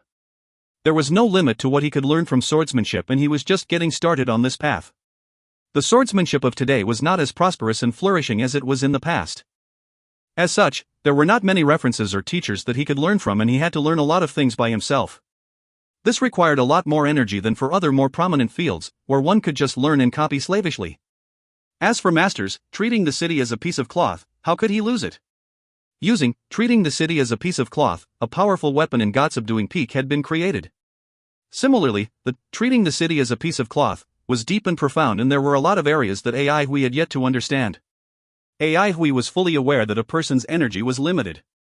He knew that he himself wasn't a genius, and he did not want to waste too much time on developing fusion elemental energy.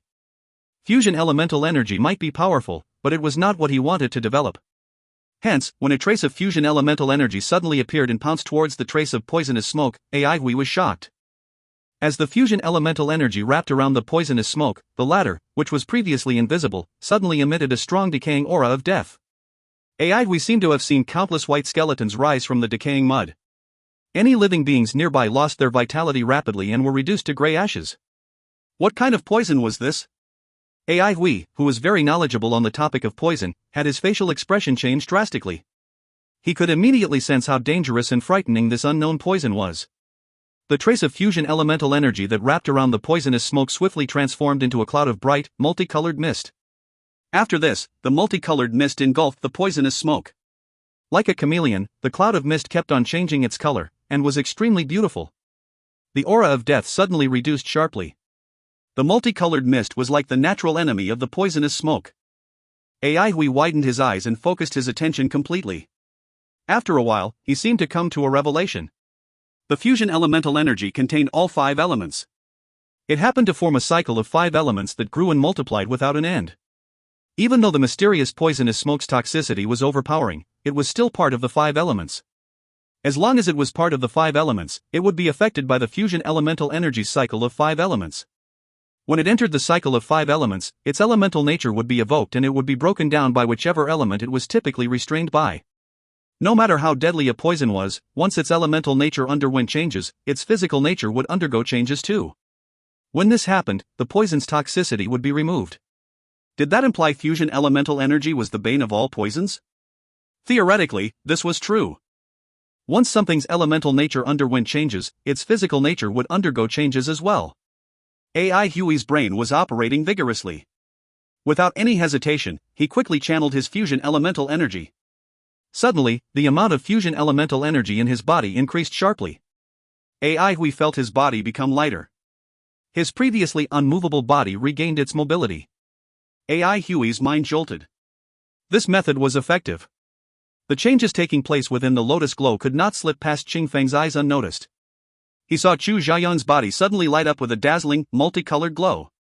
As compared to the previously weak flames, this multicolored glow was able to make Qingfeng feel extremely uncomfortable. What was that?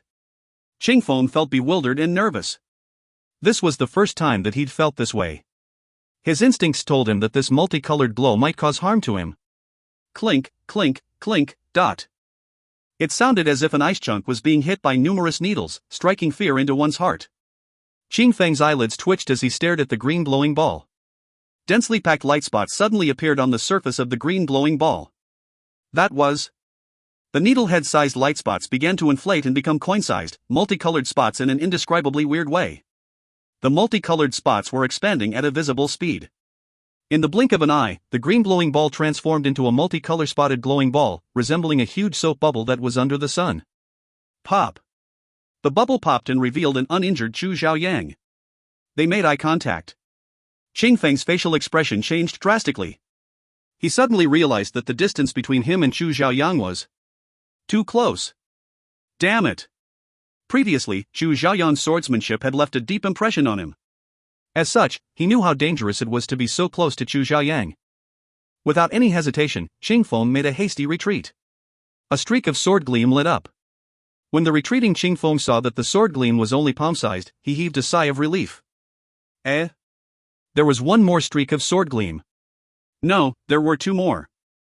Very soon, Qingfeng discovered that something was not right. The number of sword gleams was increasing rapidly. In the blink of an eye, a mass of sword gleams was formed. Like a school of fish, the mass of densely packed sword gleams shot towards Qingfeng. There was one more thing that caused him to tremble with fear. These fragmentary sword gleams had assembled together to form an unblockable, powerful force, and it was locked onto him. Qingfeng's face paled. Damn it! What the hell was this thing? The massive sword gleams were getting closer to him. He felt more and more appalled. Even though these sword gleams were fragmentary, their aura had fused together well. The aura was solid in nature, biting cold and sharp, and it was heading straight for his head. In a moment of desperation, he couldn't care less and plunged himself deep into the sloshy mud beneath the lotus leaves. At the same time, the glow of the lotus leaves intensified and a screen of green-colored light appeared above the lotus leaves. The massive fragmentary sword gleams collided violently with the green-colored light screen. Boom! The sound of the collision resembled a thunderclap. The front part of the massive sword gleams exploded into countless fragments that rained torrentially all over the place. The green-colored light screen began to wobble, and then trembled violently. Finally, the light screen could no longer hold on and shattered. The rear part of the massive sword gleams plunged ferociously into the sloshy mud. Boom! The sloshy mud flew up high into the sky while the fragmented sword gleams rained down on the lotus leaves. Without protection from the green-colored light screen, the lotus leaves were extremely fragile. In an instant, they were punctured with countless holes and their stems were broken. Shiyu and Old Ling, who were engaged in a fierce battle with each other, were alarmed by what happened on the other side. The sloshy mud that flew up in the sky came flying down like a rain of arrows and covered everything in mud. Both of them stopped fighting at the same time and quickly pulled away from each other. They waved their hands to protect themselves from the torrential mud rain. The rain-like mud landed on the surrounding walls and made densely packed popping sounds. Numerous honeycomb-like holes were created on the walls. Shiyu and Old Ling shifted their gazes in unison to the area where the explosion had just occurred. The verdant green that filled the courtyard had disappeared. Broken branches and torn leaves were scattered everywhere. Sloshy mud was everywhere on the surface of the ground. A gigantic pit was formed in the center of the courtyard. Qing Feng stood in the middle of the pit, appearing extremely pathetic. At this moment, incredulity and fear appeared on his face. He could not believe a fellow who had only just reached 2 elemental realm could unleash such a powerful and frightening attack. However, the fear and incredulity he felt soon turned into pain. Only half of the lotus leaves were left in the badly damaged courtyard. When Qing Feng saw the leaves dispersed everywhere, he could only think of 3 words. A heavy loss. Approximately 1/3 of his nether lotus seeds had been completely destroyed, and these nether lotus seeds were unrestorable. He only had 3 completely intact nether lotus seeds left. As for the remaining nether lotus seeds, they had to be thrown into the well of netherworld to be nourished and restored. Agonizing pain spread throughout his body as an angry flush rose from Qing Feng's neck all the way up to his head. The nether lotus seeds were not easy to come by. When Grandmaster Dai was young, after he obtained the first batch of nether lotus seeds from the depths of wilderness, he painstakingly built the well of netherworld. Only after he'd built the well could the number of nether lotus seeds slowly increase. If every nether lotus seed was converted into money, the amount of money yielded would be astronomical. Any damaged nether lotus seed would make Qing Feng feel as if his heart was bleeding. The heavy loss that he suffered this time around made him felt as if he was being pierced by a sword. In this case, his heart was not bleeding but spouting out blood. Gie. Gamut. You fall Gie. Qing Feng's words were still unclear, yet filled with an intense killing intent. He swayed his head as he tried to look for Chu Xiaoyang. He wanted to shred that bastard to smithereens. However, even after he scanned through every nook and cranny of the courtyard, he still could not find Chu Xiaoyang. With a pair of bloodied eyes, Qing Feng aggressively flew up into sky. He swept his eyes across the area and still could not find Chu Xiaoyang. Qing Feng calmed down slightly. It was not possible for Chu Xiaoyang to escape in such a short period of time. At this moment, Old Ling yelled anxiously, "Xiao Shuren! He is going to hold Xiao Shuren hostage." Qing Feng's facial expression changed slightly. His anger-filled mind calmed down abruptly. Before he embarked on this mission, his master had exhorted him to bring the ancient treasure or Xiao Shuren back to him, no matter what. Qing Feng clearly knew that all he had was owed to his master. His master's interests were of paramount importance. Until now, he still remembered the angelic voice that rang across his ears when his body was in anguish and his eyes were filled with blood. "Do you want to continue to live?" Henceforth, he had become the monster now, a grass lotus puppet. He did not like being a grass lotus puppet. Very often, he felt that he was like a monster. His master told him that he could become a human again only if he found a suitable body. Becoming a human again held an absolute temptation over him. However, he must first fulfill his master's interests. Whether he could become human once more or remained as a grass lotus puppet, he must not defy his master's orders. His master had seldom reminded him of his mission with such solemnness. As such, Qing Feng knew that he definitely had to complete this mission at all costs. If he lost the nether lotus seeds, his master still could grant him more. However, if he failed to complete the mission, he would fall out of favor with his master. What was the point of having a useless grass lotus puppet around? All his anger disappeared without a trace in an instant. The cunning grass lotus puppet had returned.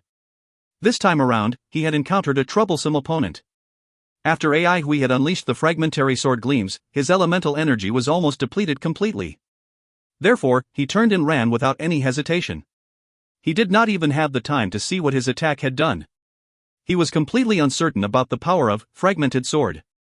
This was the first time he'd used fragmented sword in a real battle. He did not have much time to decide what to do. A slight hesitation could have caused him to lose the chance of making any moves at all. The strength of the grass lotus puppet was definitely at the level of a master. Ai Hui made a precise assessment of Qing Feng. Ai Hui did not try to escape directly. The strength disparity between him and Qing Feng was too great, it was impossible for him to try to escape. The cool-headed Ai Hui thought of a lifeline at this instant. Xiao Shuren. As long as he could hold Xiao Shuren hostage, Qing Feng would not dare to attack him for fear of injuring Xiao Shuren. Ai Hui could tell that Qing Feng was determined to capture Xiao Shuren alive. Like a flying arrow, he flew into Xiao Shuren's court. Xiao Shuren was not shocked to see him. On the contrary, she was smiling at him.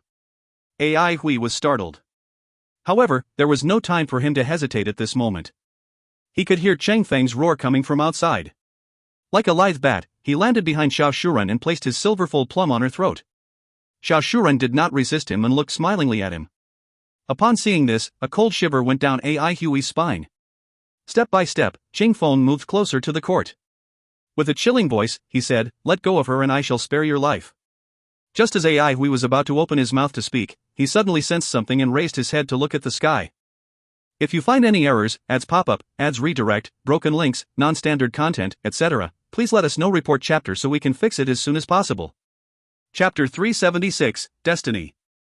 Chapter 376, Destiny. Translator, TYZ Editor, TYZ/KLKL. In Silver City, high in the sky, there was a man and a woman floating on a cloud. The woman's deep green and white robe was fluttering loudly, while the veil on her face was drifting in the wind behind her. Karakoram Savant was holding a sword with one hand. The silver-white azure wings on her back were light and dazzling. They were covered with exquisite feather-shaped patterns, looking unimaginably beautiful. Beside her, there was a tall and burly man. He was wearing a silver-white mask on his face. The mask was so well polished that it looked sleek and glossy. There was a simple and unadorned word engraved onto his forehead, infantry. Behind the mask, his exposed eyes were deep and reserved. The most attractive part of his body was his arms. He had a pair of muscular, metallic arms. From his shoulders down, everything was made of metal. The joints were elegantly built. Mysterious and complicated veined patterns were engraved all over his two arms. Similarly, the azure wings on his back were also silver-white in color. However, his azure wings had a bigger framework and were sturdier and stronger than Karakoram Savant's. "Senior, let's go down." Karakoram Savant's voice was very light, so much so that it sounded as if it could be carried away by the drifting wind. Beneath her veil, her beautiful eyes emitted a faint glow that seemed to bring an indescribable sense of hope. The burly man could hear her light and gentle voice clearly. He nodded his head and replied, "I will be at the front. Take care of your safety."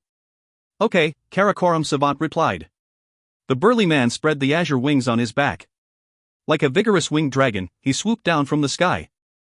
As the thick and solid azure wings flapped, they produced a heavy wind sound. His speed increased. The eyes that his silver-white mask exposed remained deep and composed. As he got nearer to the ground, the azure wings on his back withdrew. Like a meteor, he was approaching the ground at a terrifying speed. His entire body was lit up with a dazzling blaze. The blaze was flickering non-stop and the light it emitted was reflected in his eyes. The sharp sound of wind rapidly became deep and trembling. The blaze became increasingly intense as it was stroked by the fluttering wind. The deep, trembling, whizzing sound of wind was combined with the whirring sound of the intense blaze. Everyone on the ground immediately sensed something strange and raised their heads. A faintly discernible figure that was engulfed in flames was falling from the sky like a meteor. His momentum was terrifying. Everyone's facial expressions changed drastically. This person did not show any sign of slowing down. On the contrary, he was still increasing his speed. A similar thought appeared in everyone's mind. Was this man crazy? Flying down at such a high speed would make it impossible for him to slow down before he landed. The powerful impact would smash his body to smithereens on first contact. The flight speed of the fire-engulfed figure did not change the slightest bit. The two eyes that his mask revealed were calm and deep. Following which, his body began to transform. An intense, metallic luster rapidly extended over the surface of his body. In the blink of an eye, his entire body was covered with an intense, copper-yellow luster. Copper skin. The most basic level of body tempering looked completely different on his body. The copper-yellow luster gradually became brighter, eventually becoming silver-white in color. The clothes on his body emitted a silver-white luster as well, as if they were made up of thin pieces of silver. Under the illumination from the blaze around his body, his clothes became blinding to the eye. Everyone's facial expressions changed. Without any hesitation, they quickly retreated to safety. This fellow was going to land without slowing down his speed. A streak of blaze descended from the sky with 10,000 newtons of force. Boom! An earth-shaking explosion erupted and released a terrifying shockwave that was mixed with flames and debris. The shockwave rushed towards everyone like a whizzing iron wall filled with chaotic elemental energy. Shiyu disappeared into the air like a wisp of smoke and appeared 100 meters away from the explosion. Old Ling shrieked and flew towards the sky abruptly. His figure flew higher and higher before barely avoiding the whizzing, violent shockwave. Ai Hui's reaction was extremely fast as well. He could already sense the presence of the person when they were still in the sky. Then, when the person began to swoop down from the sky, Ai Hui immediately knew what he was trying to do.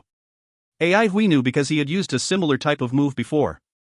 The only difference was Ai Hui used a sword move to negate the recoiling impact, while the man used his body to do it. Previously, Ai Hui was already very impressed by Gue Hu's tempered body. However, in front of this freak, Gue Hu's tempered body was not even worth mentioning. This was too sick. At the first instance, Ai Hui dragged Xiao Shuren along with him and made a hasty retreat. Initially, Xiao Shuren still did not know what was going on.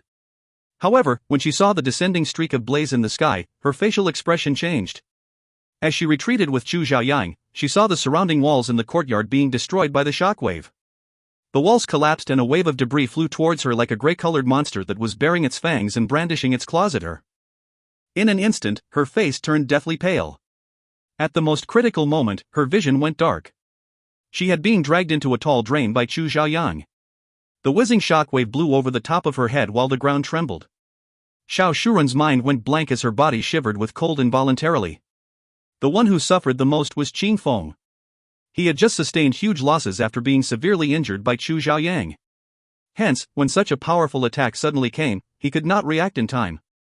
As the violent shockwave swept across the courtyard and hit him, he felt as if he had collided head-on with a monster that was charging wildly. With a groan, he suddenly burrowed his feet into the ground. Like a tree that had embedded its roots deep into the earth, he held on tightly to the ground. Crackle, rattle. The rain-like debris hit his body and produced sparks that flew in all directions. His body was swaying violently, but luckily his feet had grown roots to stabilize his body by force. He felt that he had been swept into a hurricane. Crack, crack, crack.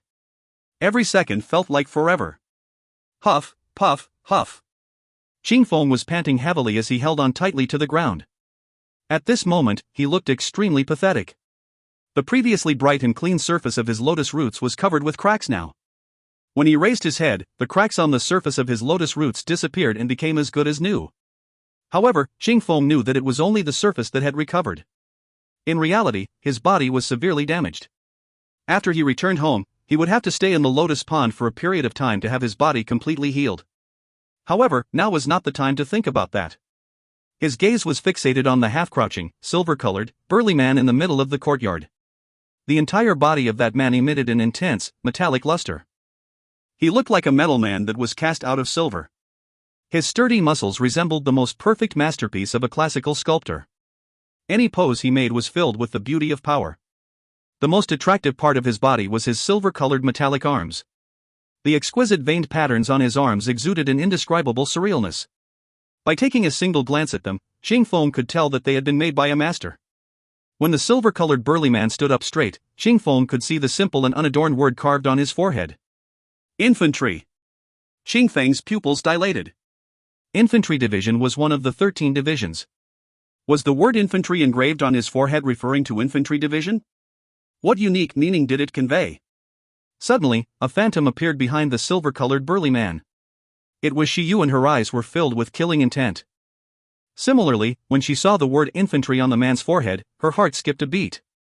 Certain secret information emerged in her mind and her killing intent arose all of a sudden. A cold shiver went down Shi Yu's spine as she sensed something was wrong. A cold and sharp aura locked onto her from above her head. The other party had an ally with him. She made a prompt decision. Following which, her body became light and wavy, like a willow branch fluttering in the wind. Suddenly, her body split into 3 phantasms that flew away in 3 different directions. A cold dazzling sword gleam descended from the sky. Its crisp and clear sword shine gave off an aura of killing intent that engulfed the place. The 3 phantasms could not escape in time and were pierced by the sword gleam. They vaporized into 3 clouds of black-colored mist and vanished into thin air. 100 meters away, Shi Yu was looking with fear at the veiled lady that was holding a sword. Karakoram Savant. The first master swordsman in the Avalon of 5 elements. When everyone saw Karakoram Savant, everyone immediately thought of one name, Madame Yi. Karakoram Savant's relationship with the Yi residents was very deep. Was it a coincidence, or was it pre-planned that Karakoram Savant brought such a powerful assistant all of a sudden? Everyone's faces turned slightly ugly. Old Ling's gaze was fixated on the silver-colored burly man. He looked like he'd thought of something and his facial expression changed slightly. With killing intent in his eyes, he suddenly said, "Shall we join hands?" At this point of time, arrogance could no longer be found on Qing Feng's face. He replied, "Let's kill these 2 persons first." "I second that," Shi Yu smiled lovably. The 3 of them immediately spread apart and surrounded the 2 people. The silver-colored burly man did not show any sign of fear and remained calm and cool-headed. Karakoram Savant held her sword firmly as her gaze remained calm and composed as well. Ai Hui dragged Xiao Shurun along with him and hid behind a half-destroyed wall. He felt that life was really unpredictable. Just a moment ago, Shi Yu was engaged in a bitter battle with Old Ling. But now, they had joined hands. When Ai Hui saw his chief and the silver-colored burly man, he instantly felt at ease. The two of them were really too powerful. However, for some unknown reason, the silver-colored burly man gave Ai Hui a mysterious sense of familiarity. At Beast Venom Temple, the hall where the blood pool was situated was spacious and empty. The scarlet red, thick and bloody water in the pool had become clear without any impurities. There was a man lying at the bottom of the pool. His body was naked and his eyes were tightly closed.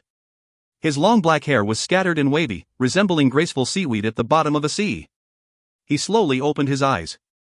The world gradually became clearer in his vision. Through the clear water of the pool, he saw a beautiful mural on the domed ceiling. The mural depicted the story of a man who defeated a monster and kept it as a pet. It showed red-colored blood, a blood-stained weapon and numerous hollow tree trunks that were flowing with blood. He seemed to have seen his own destiny. He sighed in his heart as his body slowly rose from the pool. When his head left the surface of the water, cold and crisp air filled his lungs. The familiar water elemental energy that filled his body had disappeared and was replaced by an unfamiliar power. It was a type of scorching and surging power that made him stronger than before. He did not feel surprised or happy at all. All he felt was emptiness and despair. Since I have already accepted it, I can't be wishy-washy about it, he told himself. His gaze landed upon the water coffin on the side of the pool. His heart skipped a beat when he saw the vague yet familiar figure lying in the water coffin. He stood up and stepped onto the surface of the water. Under his feet, the water was like a level road. He walked to the water coffin and stared at the girl lying within it. That beautiful and familiar face made him feel as if he had gone back to the past. If only things could go back to the way they were, then how good would that be? I'm very sorry. When we found her, her body was already badly injured and incomplete. Luckily, she hasn't died yet. A voice came from behind his back.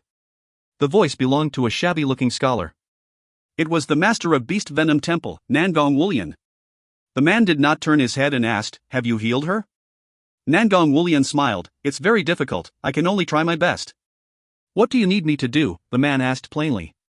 Nangong Wulian threw him a red and black mask and he caught it.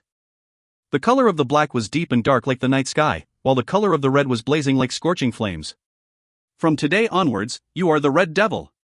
Nangong Wulian's fanatic voice echoed through the spacious and empty hall. Without saying a word, under the gazes from the hero and the monster in the mural on the domed roof, the man put on the red and black mask. If you find any errors, ads pop-up, ads redirect, broken links, non-standard content, etc., please let us know. Report chapter so we can fix it as soon as possible. Chapter 377, An Old Friend. Chapter 377, An Old Friend. Translator, TYZ Editor, TYZ/KLKL. Ai Hui dragged Xiao Shurun along with him and hid behind a wall. All his attention was caught by the intense battle. Chief and Silver Soldier could actually withstand the combined offenses from Old Ling, Qingfeng, and Shiyu. Karakoram Savant's robe was fluttering and her veil was dancing. Her beautiful eyes remained calm and composed. The elegance of the first-ever master swordsman had been displayed without restraint. The sword in her hand emitted an extreme chilliness. Every time she brandished her sword, she would unleash a sword gleam that crisscrossed in the air. Ai Hui had no choice but to admit that Karakoram Savant's swordplay and her understanding of swordsmanship were better and more powerful than his. For example, sword formations. Ai Hui always utilized sword formations in his sword moves as he felt that sword formations would be an important aspect of swordsmanship in the future. But compared to Ai Hui, Karakoram Savant's sword moves could display traces of sword formations at will. She used sword formations with more flexibility and ease than Ai Hui did. One could tell that her understanding of swordsmanship was much deeper than Ai Hui's. Furthermore, her fighting style lit up Ai Hui's eyes as well. Her body moved along with her sword. Her body seemed to be weightless, behaving as if she was the tassel that hung on her sword hilt. As her sword moves lit up and whizzed towards her target, she hid herself behind the sword gleam and flew along with it. Immediately, Ai Hui could see the marvel behind this unique fighting style. The range of a sword gleam was not as far as an arrow's. However, in terms of short-distance explosive power, it was much stronger than an arrow's. Accompanied by the sharpness of a sword gleam, this kind of explosive power was extremely deadly at short distances. And by hiding herself behind the sword gleam, she could reduce her exposed surface area, making it nearly impossible for her enemy to land an attack on her. Karakoram Savant's enemy had to first destroy the sword gleam before he or she could attack her. Of course, this kind of fighting style had its weakness too. Even though this fighting style was fast and precise, it was too straightforward and lacked variability. As long as the opponent could dodge the sword gleam and launch an indirect attack, they could obtain the opportunity to injure Karakoram Savant. However, with Silver Soldier by Karakoram Savant's side, this kind of simple and direct fighting style immediately became extremely powerful. Karakoram Savant moved like a flying treasure sword that swirled around Silver Soldier. At this point of time, Silver Soldier was surrounded by a streak of sword gleam that was striking its enemies from all directions unpredictably. Silver Soldier's burly body was like an unreasonable monster. When an ordinary attack landed on his shiny silvery body, it could not even leave a single scratch on him. His metal-made arms were changing its form unpredictably. Sword, fist, hammer, polearm, axe, truncheon. A variety of moves were unleashed in an innumerable succession. However, even so, this was not enough to cause trouble for his opponents. The most troublesome aspect of his offense was that his variety of moves was accompanied by a straight-on and explosive attacking style. This type of offense was overwhelming and terrifying for his opponents. No one dared to fight him head-on. Old Ling, who was metal attributed just like Silver Soldier, had his face turn ugly after exchanging a few blows with him. Xing Feng was suppressed by him until the point that he no longer had any fighting fervor in him. Right now, he only focused on dodging Silver Soldier's attacks. After his Nether Lotus seeds were severely damaged by AI Hui, he lost his trump card and his strength had reduced sharply.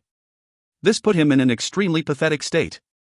Karakoram Savant swept up streaks of biting cold sword gleams around Silver Soldier. There were a few times where Shiyu tried to mount a sneak attack on Silver Soldier but failed to find an opening to attack. Instead, she was almost injured by the swirling sword gleams. The injury that Old Ling had previously inflicted on Shiyu was making her movement sluggish at this point of time. Even when Karakoram Savant and Silver Soldier fought against 3 experts at once, they did not succumb to a disadvantageous position. AI Hui could not take his eyes off the intense battle. To be able to see such an intense battle between experts was a once-in-a-lifetime opportunity.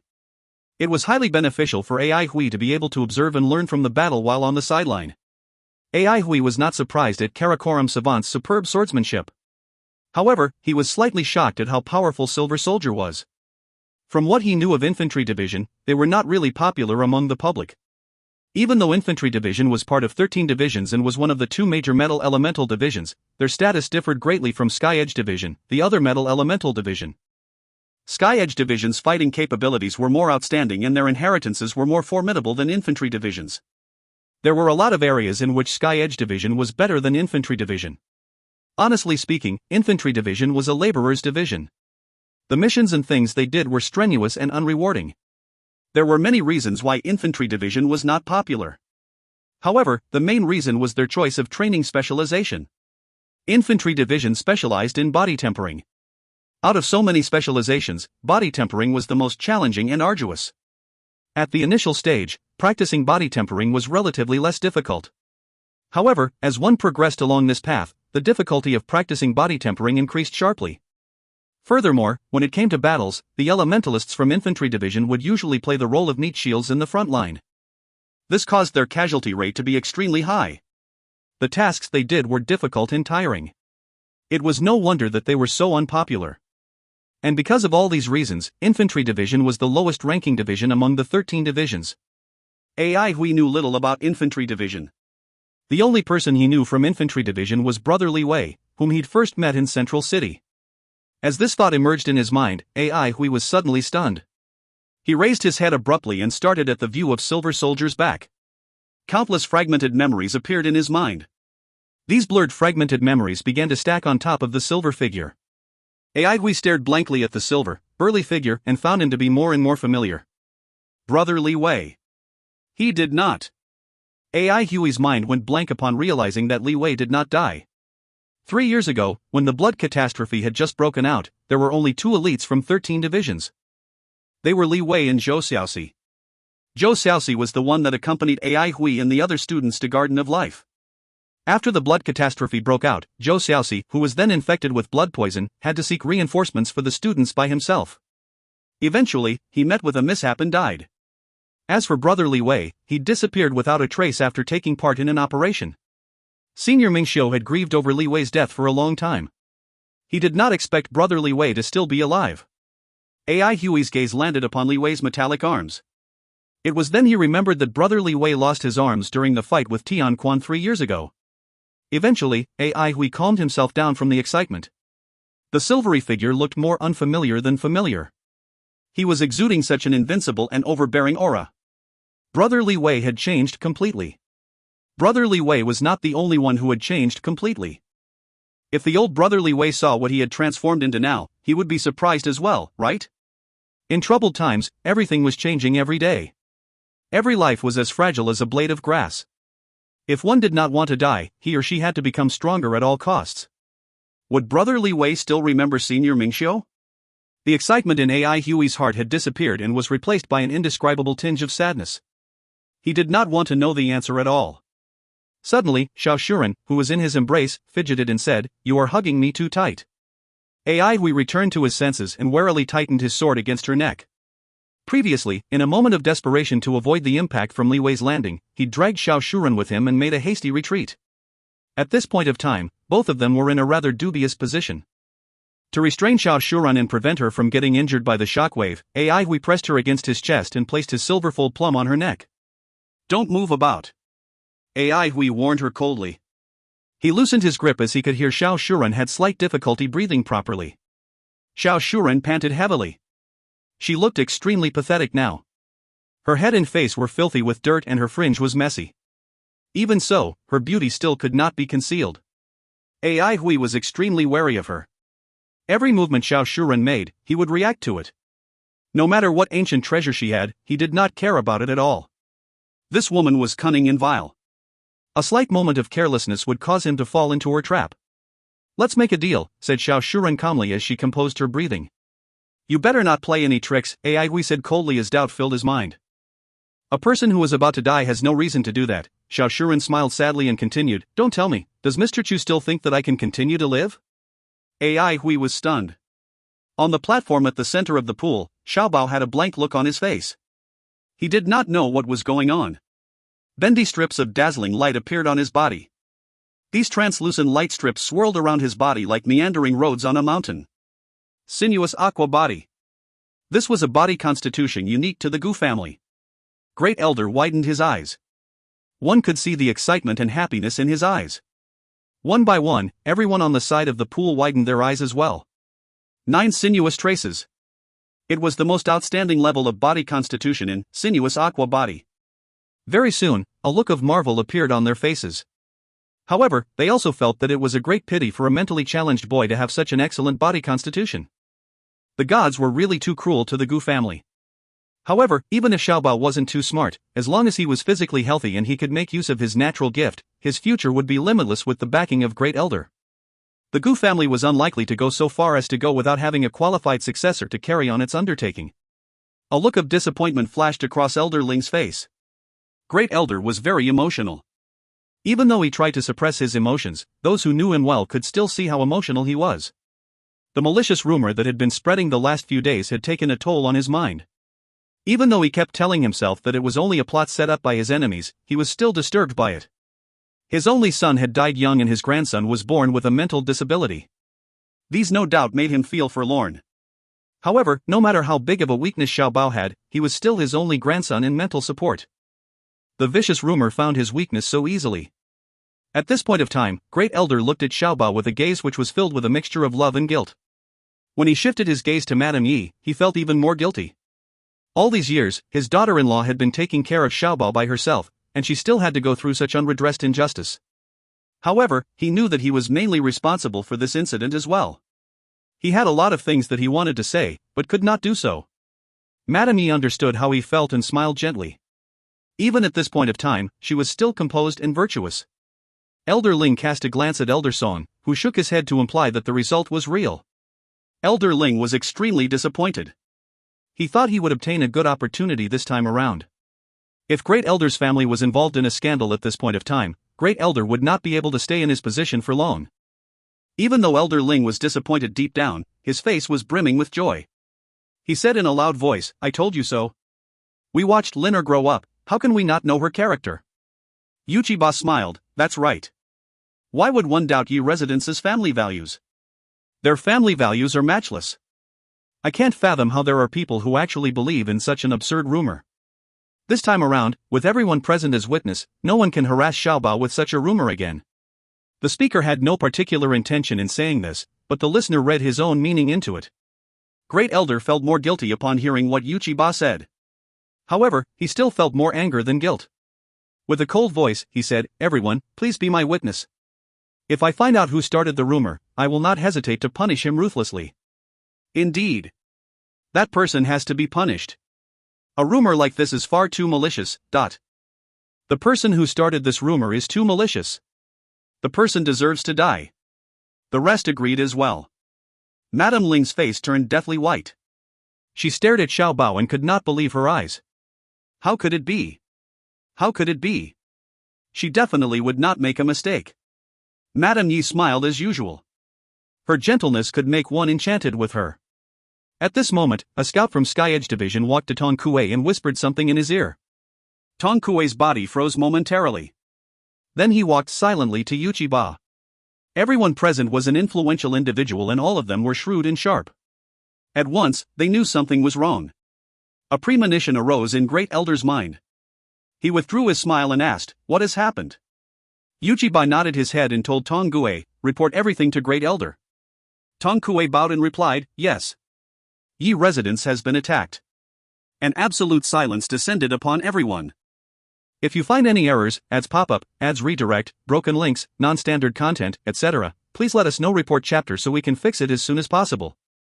Chapter 378, The Ancient Treasure. Chapter 378, The Ancient Treasure. Translator, Irene Editor, TYZ/KLKL. The fierce battle sounded non-stop, but AI Huey's attention was completely on Xiao Shuren's words. "Madame Ye's strategy is brilliant, I'm impressed." Xiao Shuren's voice was full of praise. First was the empty residence after Madame took Xiaobao out. And the ancient treasure I have on me is a bait to attract intruders, especially those from the Ling residence. Karakoram Savant and this silver soldier are her assistants and their mission is probably to tangle the enemies. Upon hearing her words, AI Hui automatically looked toward the battleground. He'd not felt it previously, but upon hearing Xiao Shuren's comments, he couldn't help but notice some of these clues. "Why?" he asked, unable to bear his curiosity. Xiao Shuren's tone carried admiration. "Because Madame wishes to use this opportunity to annihilate the Ling residence." Madame Yi put on a weak front in regard to the relentless spreading of rumors involving Xiaobao. When the truth gets out, the grievances she felt before would intensify, evoking more sympathy from the people. And if people saw how the Yi residence is being bullied, what would they think? They would only feel that Madame Ling went overboard and that the orphan and widow are extremely pitiful. If Yi residence is really weak, there might not be anyone who would dare stand up for her. But there's Great Elder behind Madame Yi. Great Elder is beyond furious about the rumors that smear Xiaobao's reputation, so it's inevitable that he will take action. And if Great Elder teaches the Ling residents a lesson, would anyone stand up for them? No. This is true power. Xiao Shuren said laughingly, "Madame Yi will have everyone see for themselves. Look, it's the Yi residence. The residence that houses all elementalists with the surname Yi, an orphan and a widow, is about to be razed to the ground by the Ling residents. Aren't they wretched? Aren't they pitiful? Shouldn't the Ling residents die?" AI Huey's heart turned cold. These people's shrewdness and cunningness was absolutely frighteningly. Ling residence is done for. Xiao Shuren sighed softly. And the bait? It will be handed over to Elders Guild, of course. Yi residence, being sensible, has no interest in the ancient treasure at all. Why wouldn't the Elders Guild be enticed by the ancient treasure, when even Daigang is drooling over it and they can shut everyone's mouth with it? AI Hui remained silent. He wasn't proficient in crafty plots and manipulations, but he wasn't foolish. He understood what Xiao Shuren was saying about the gains and losses involved. And unfortunately, Xiao Shuren was right. Actually, I've been thinking about some questions for the past few days. How did I land myself in the Yi residence? It was because I fell into the hands of Karakoram Chief, and her relationship with Madame Yi wasn't superficial. Why did I fall into the hands of the chief? Because rumor had it that the ancient treasure was related to swordsmanship. And where did that rumor come from? Don't you find it too coincidental, Mr. Chu? Xiao Shuren asked with a smile. AI Hui found it unbelievable. Could it be Madame Yi? I have no proof, Xiao Shuren said faintly. But if that's the case, our Madame Yi is really not a simple character. Her next sentence was even more shocking. Only 2 people from Great Way Enterprise know about the ancient treasure. One is already dead and the other is me. Other than that, there's only Dai Gang. If my theory is valid, I'm afraid that Madame Ye's people are beside Dai Gang. AI Hui was dumbstruck. Reason told him that Xiao Shuren's guess was simply too out of this world, but somehow, intuition told him that it was possible. Isn't our Madame Yi amazing? Xiao Shuren spoke with admiration and regret. While she combed this theory out from threads and traces, it was very difficult for her to link it with this single mother who had raised a handicapped son for over 10 years. I do not want to fall into the hands of the Elders Guild. Plus, I have personal matters to take care of, so I'm willing to hand over the ancient treasure. I only seek your compassion. Xiao Shuren's tone was sorrowful. Ai Hui shook his head. I'm not interested in the ancient treasure. The ancient treasure was a big inconvenience that brought bad luck to its possessor. Countless people had died because of it, including those who perished in the Great Way Enterprise massacre. There were still many things Ai Hui had to do, so he did not wish to get involved. If he did get involved, he wouldn't be able to accomplish anything anymore. Xiao Shuren was rather shocked and also extremely surprised. She could tell that Xu Zhaoyang was speaking the truth. She let out a distressed, bitter laugh. Those who heard about the ancient treasure scrabbled for it like moths for a flame. Who would have expected you to deem it as trash? Ai Hui did not respond. No one disliked treasures. Himself included, but in this world there were always things more important than money and wealth. Xiao Shuren's tone changed. A virtuous man should have the ancient treasure, so I'm giving it to you. Before Ai Hui could open his mouth, Xiao Shuren's next action had him dumbfounded. She stuck her palm into her own chest. Was she committing suicide? Ai Hui was extremely shocked, but he reacted quickly and noticed that there was no blood coming out from her chest at all. He cried out involuntarily, transfigured elementalist. I had been severely injured and almost lost my life. To survive, I had to transform my body into sand, Xiao Shuren explained gently. The image of her drawing her tender, snow-white palm out from her snow-white chest carried an inexpressible, devilish beauty. There was a trace of satisfaction and craftiness in Xiao Shuren's tone. They did not expect that I would place the ancient treasure inside my body. Ai Hui had not expected that too. Her snow-white palm opened, revealing 2 transparent and flawless crystals. Each was about the size of a finger and in the center of each was a drop of golden liquid. Ai Hui couldn't take his eyes off of them. The golden liquid within was swiveling and changing in countless exquisitely complicated patterns. He could feel its extraordinariness. Before he could react, a white cloth flew out from his palm swiftly, and like an agile white snake it coiled itself around the crystals. Ai Hui was stunned. Xiao Shuren was taken aback as well, but she dismissed it with a smile. It's for you anyway. Regaining his senses, Ai Hui immediately felt a headache. He hadn't intended to get involved in this inconvenience, but alas, it came and stuck itself onto him like a stubborn stain, unable to be removed. The bandage was very interested. Could it be that the golden liquid inside the crystals was some kind of blood? Gold-colored blood was very rare. Ai Hui looked on helplessly as the bandage went on to swallow its food, a sight scarier than a tiger seizing its prey. He said, "Do you have any unfulfilled wishes, madam?" Xiao Shuren became excited. "You're a good man of honor indeed, Mr. Chu." Man of honor? Ai Hui laughed in spite of himself. He shook his head, replying, "I'm no man of honor. Men of honor die early. I would like to live a little longer." Cut to the chase, tell me. Xiao Shuren, too, understood that time was tight. She responded speedily, "At that time, I was worried that something would happen, so I had the caretaker take my young son out of the Enterprise to live in another city with a different identity. Now that Great Way Enterprise is gone and nothing remains, I can only beg that Mr. Chu accepts him as your disciple." Ai Hui did not agree immediately. He muttered, "I'm homeless and miserable, and the things I do come with danger. Not only will he suffer, he might also lose his life if he follows me." With a steady gaze, Xiao Shuren spoke up. "Is there any permanent haven in this chaotic world?" Silver City was a beautiful city that flourished, but with some dried grass and a fire, it has now turned to ashes. This is all that I can do to help him. Whether or not he lives well from now on, it's his life." Upon hearing that, Ai Hui nodded his head solemnly. "In that case, I'll agree." Xiao Shuren heaved a sigh of relief and handed her son's address and the caretaker's name to him. She also gave him a keepsake. Ai Hui recorded the information and felt rather curious. "Why me?" Xiao Shuren replied, "You put aside your own safety to save Xiaobao. You have compassionation. Ai Hui then understood that with her wisdom, tactics, and ways of doing things, she was not a simple person. He couldn't help but feel admiration for her. A group of tiny black dots appeared on the faraway horizon. Looking around, Ai Hui realized that people were also closing in from other directions. The Yi residence had been surrounded. Till now, Xiao Shuren's conjecture had been proven right, impressing Ai Hui even further. What plans do you have next? Since she'd guessed Madame Ye's plan, she must be prepared. Xiao Shuren combed her fringe, answering, "Just hand me over to Madame Yi later on." Ai Hui felt somewhat suspicious. Xiao Shuren had mentioned earlier that she did not want to fall into the hands of the Elders Guild. Xiao Shuren smiled slightly. "My heart had been damaged from past injuries and I have to change the sand material every 2 months. But I've not changed it for 4 months, so my time is limited, there's no cure." Ai Hui understood instantly and kept silent. "Please do not feel sad. I am beyond happy that you're willing to accept my request." Xiao Shuren consoled him genuinely without the least bit of sorrow. The people on this side only know about the ancient treasure, but as to what it is exactly, they aren't clear. Although Daigang never said it outright, I believe he knows what these crystals are.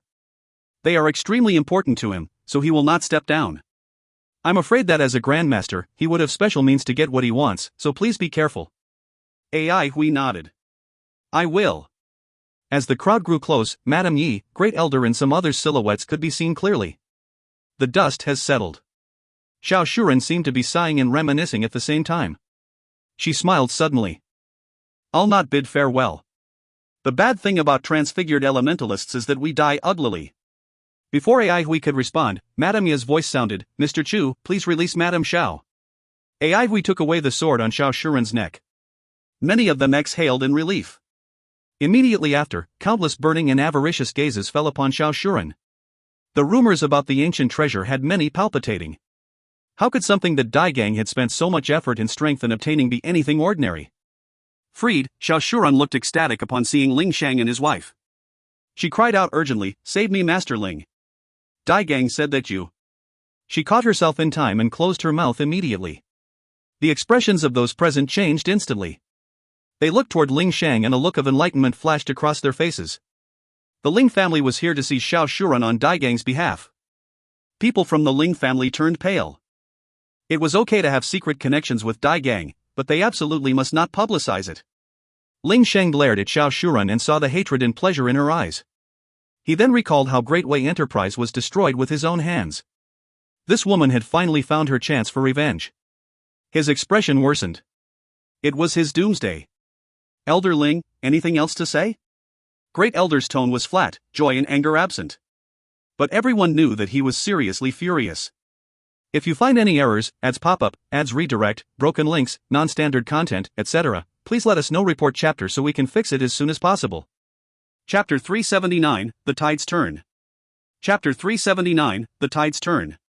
Translator, YH Editor, TYZ/KLKL. Elder Ling's throat was dry. He looked at his close friend Elder Song, whom he had known for decades. Elder Song stood still and expressionless, with no intention to speak up for him. Elder Ling had given up.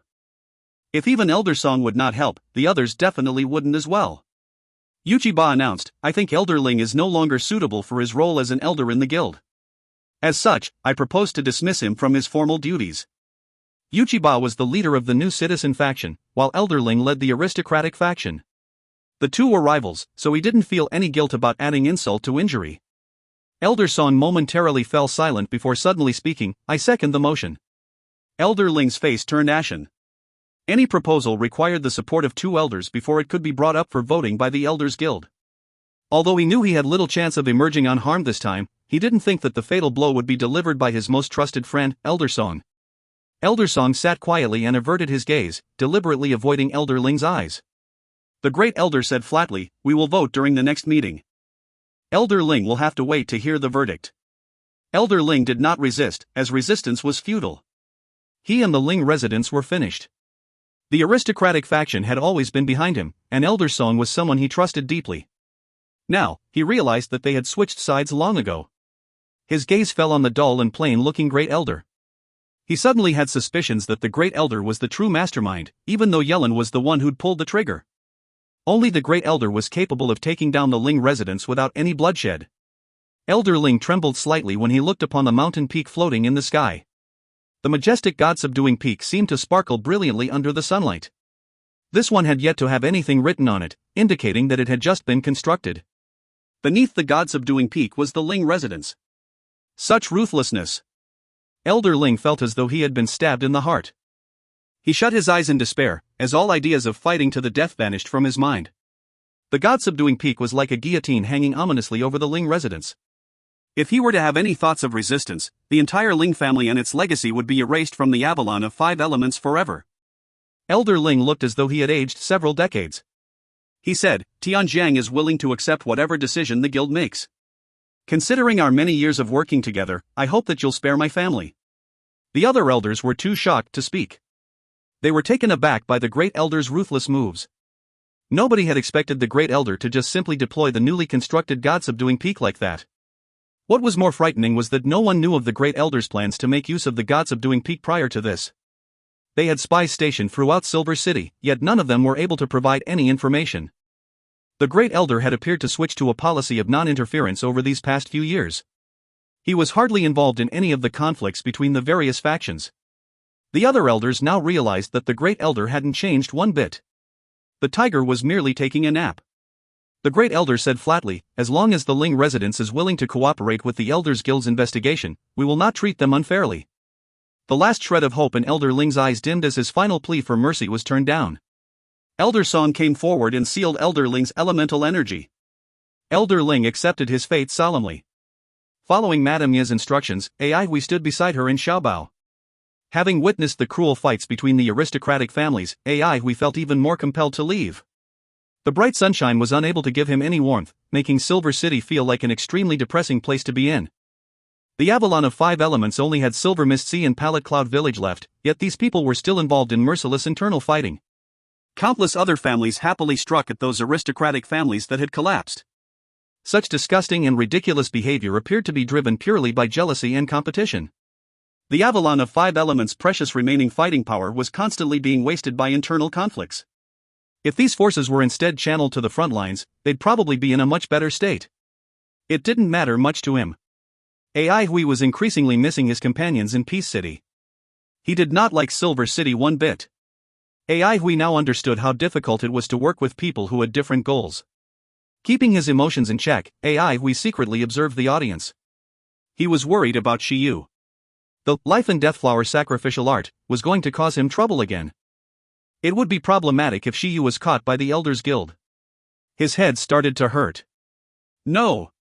You can't do this, screamed the pale-looking Madame Ling. They've all been fooled by you. Yi Lin! You liar! You skank! I saw that man with my own eyes. Madame Yi expressed incredulity. A commotion broke out. To think Madame Ling was the source of the rumors. 2 elites from the Sky Edge division swiftly stepped forward and restrained Madame Ling. Using elemental energy, they rendered her unable to speak. The scene became all the more dreadful as Madame Ling's face became twisted with agony from being unable to voice out her grievances. Just as everyone heaved a sigh of relief, the Sky Edge division elite who was standing on Madame Ling's right sprang into action. Bang! A flash of silver light, as quick as lightning, smashed into the other elite's body. Caught off guard, he had no means of defending himself. Blood splashed everywhere and he died on the spot. The attacker grabbed Madame Ling and fled the scene. Everybody was stunned by the events that were unfolding before their very eyes. They were completely blindsided and nobody could even react. The attacker was incredibly fast, demonstrating power far beyond that of any Sky Edge division elite. Recovering from the initial shock, Yuchiba snorted, "Let's see how far you can go." He extended his palm towards the figure that was now fairly far away. There were no visible signs, but a slight fluctuation of elemental energy could be felt. A sharp ray suddenly appeared half a foot behind the attacker. The ray took the form of a skull with razor-sharp teeth. Ghostly cries and haunting howls filled the air, creating an eerie atmosphere. Hui could not help but shudder in fear when he felt the elemental energy in his body fluctuating uncontrollably. The elders had such incredible strength. Just before the ray could strike him, the Sky Edge division elite swung his right palm behind him. A thunderous roar resounded through the air. A silver dragon shot out his palm and rammed head-on into the ghastly skull behind him. Boom! A dazzling bright light burst forth from the point of collision. A vast expanse of white washed over the entire area. Nothing could be seen. After a second, the blinding, silver light disappeared. However, Madame Ling and the attacker were nowhere to be seen by the time everyone's vision was restored. What made everyone even more furious was the fact that the mysterious lady in the grass lotus puppet had taken the chance to flee as well. It's Yangjin! Yangjin from Dragon Rice Training Hall. Yuchiba was enraged. Dragon Rice Training Hall was Silver City's, as well as the Avalon of Five Elements' largest training hall. Yangjin, a master of combat, was its chief. The profound relationship between Dragon Rice Training Hall and the Ling residence was not a secret. In fact, Dragon Rice Training Hall was close to many families.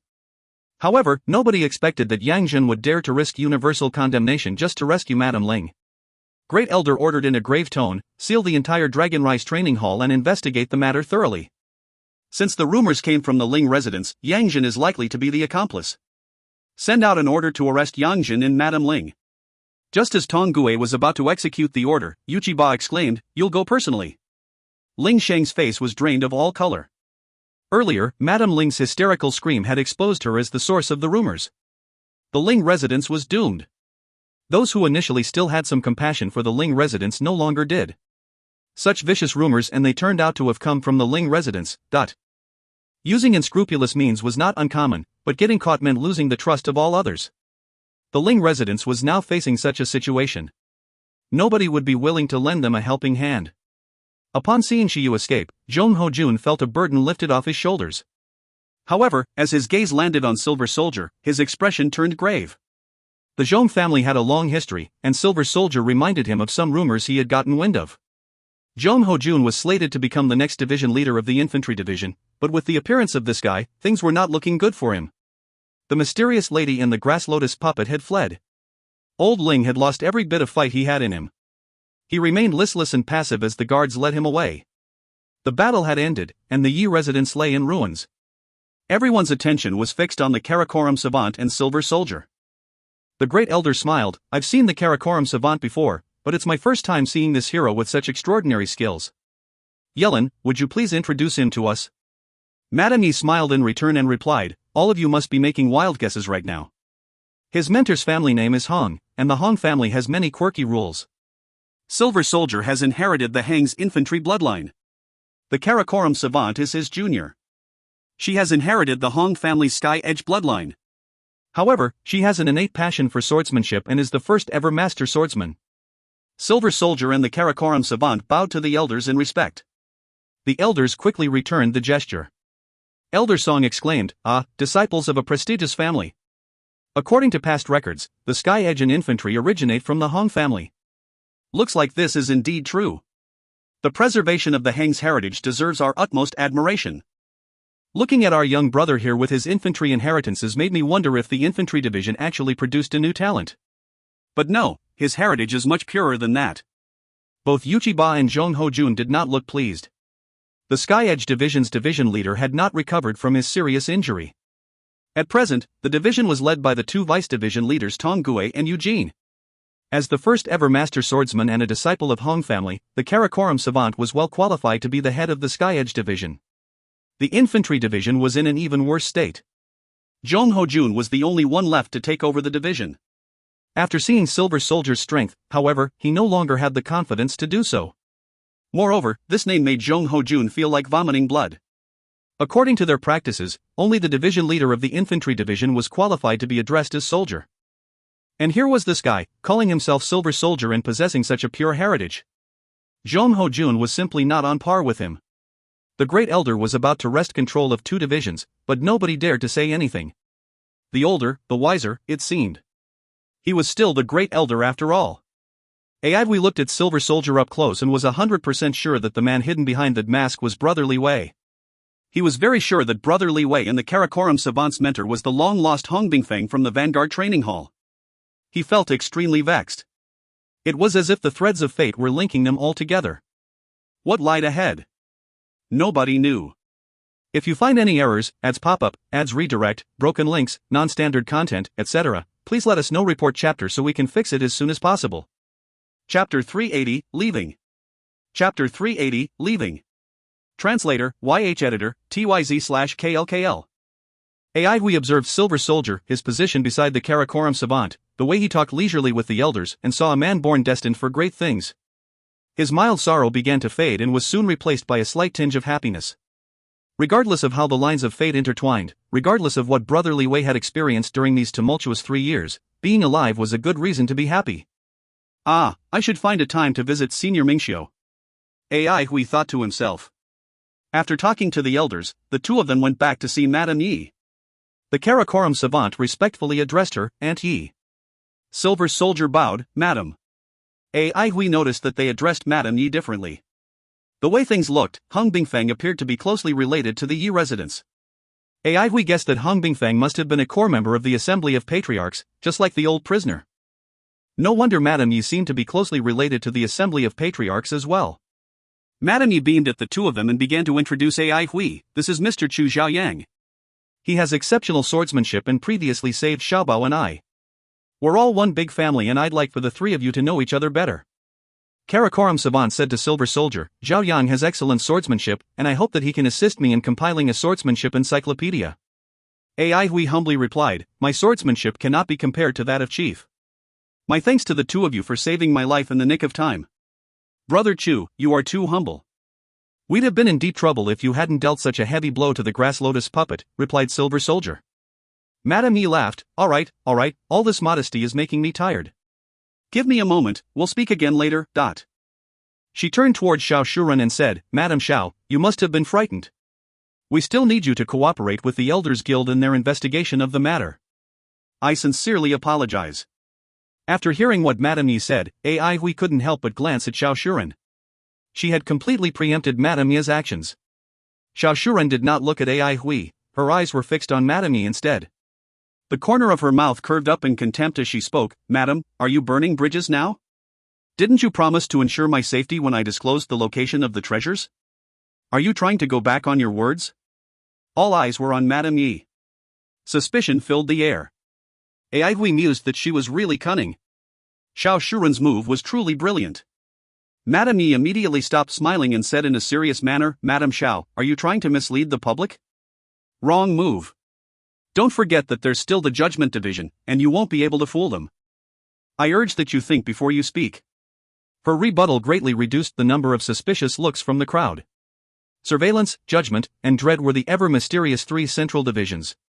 The Surveillance Division was specialized in gathering intelligence, the Judgment Division gave unparalleled judgment, while the Dread Division was also known as the King of Warfare. Once the Judgment Division became involved in an investigation, attempting to falsify information would only end badly. The Surveillance Division had a myriad of methods at its disposal.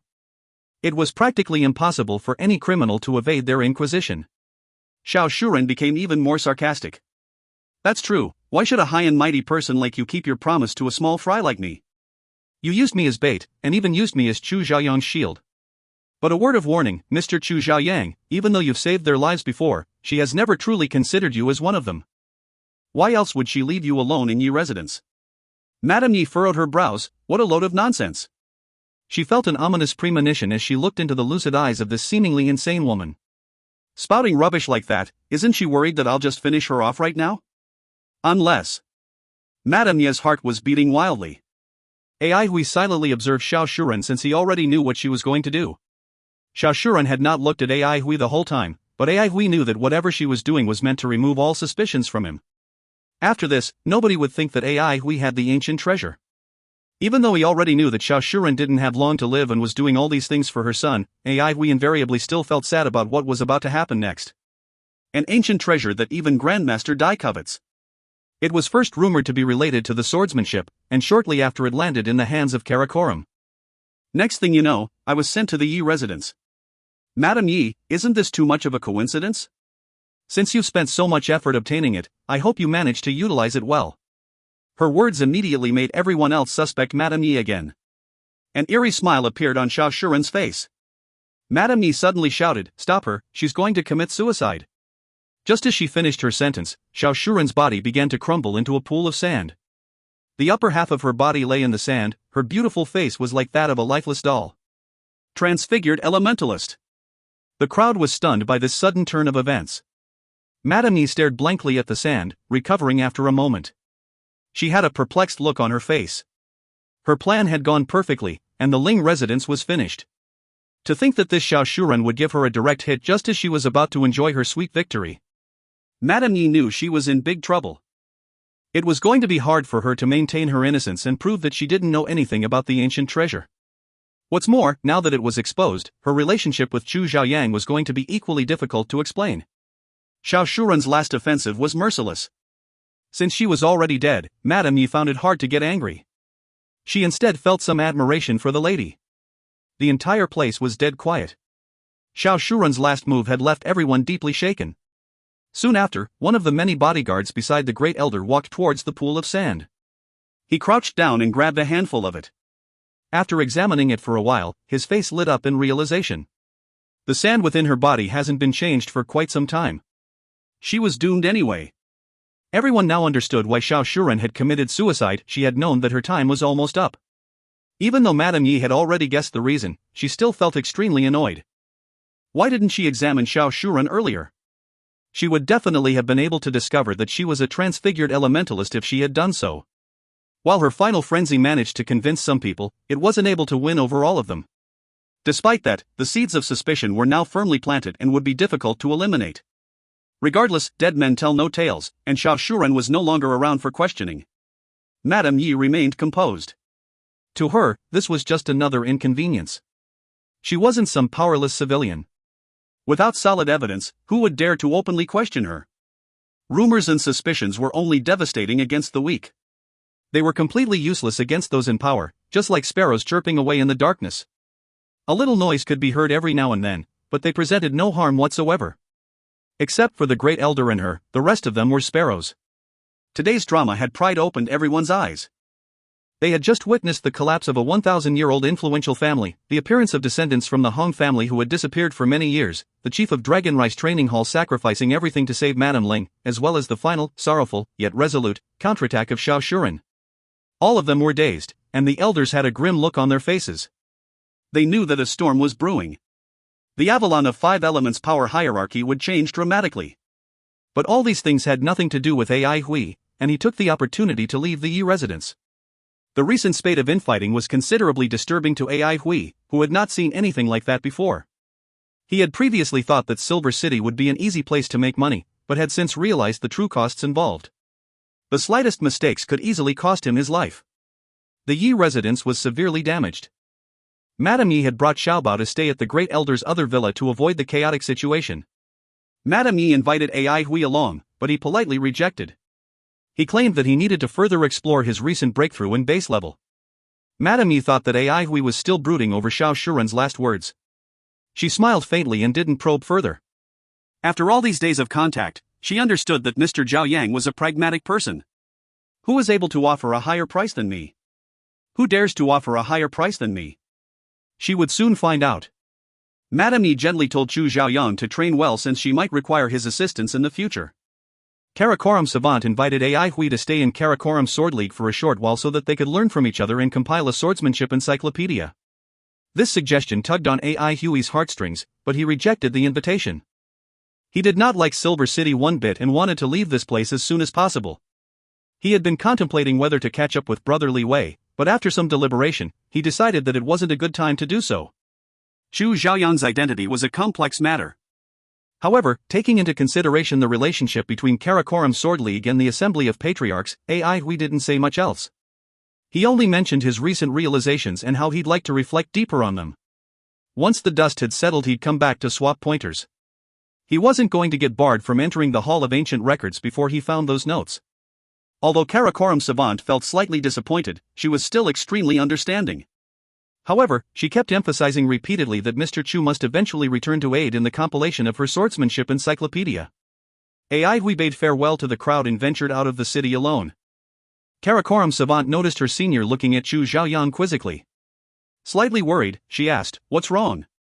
Silver Soldier was roused from his contemplation. He shook his head, "Nothing, just thinking of an old friend." "A friend?" "Yeah." Ai Hui was a good distance away from Silver City. He felt like someone who had just successfully escaped from prison, feeling unspeakably free and relieved.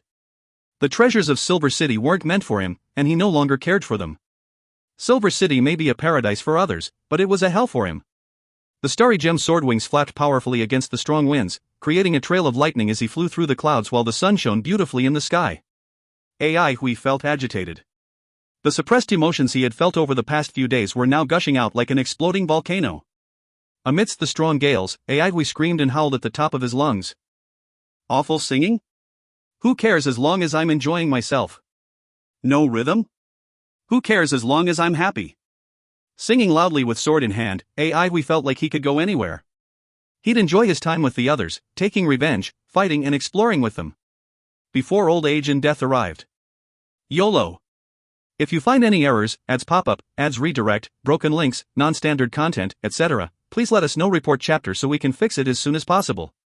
Chapter 381, Recouping Losses. Chapter 381, Recouping Losses. Translator, YH Editor, TYZ/KLKL. A long, arduous journey filled with trials and tribulations. After flying consecutively for 3 days and 3 nights, AI Hui finally stopped in his tracks and landed in a hidden valley. He continuously shifted his location during the journey to ensure that no one was following him. After experiencing days of heavy rain rushing on the road, AI Hui looked rather haggard, but his eyes were unusually bright. They shone like two endlessly burning flames, which could not be wiped out by the rain. As he brushed the gloominess aside, AI Hui felt like he was born anew. The elemental energy within his body was depleted and he desperately needed a rest.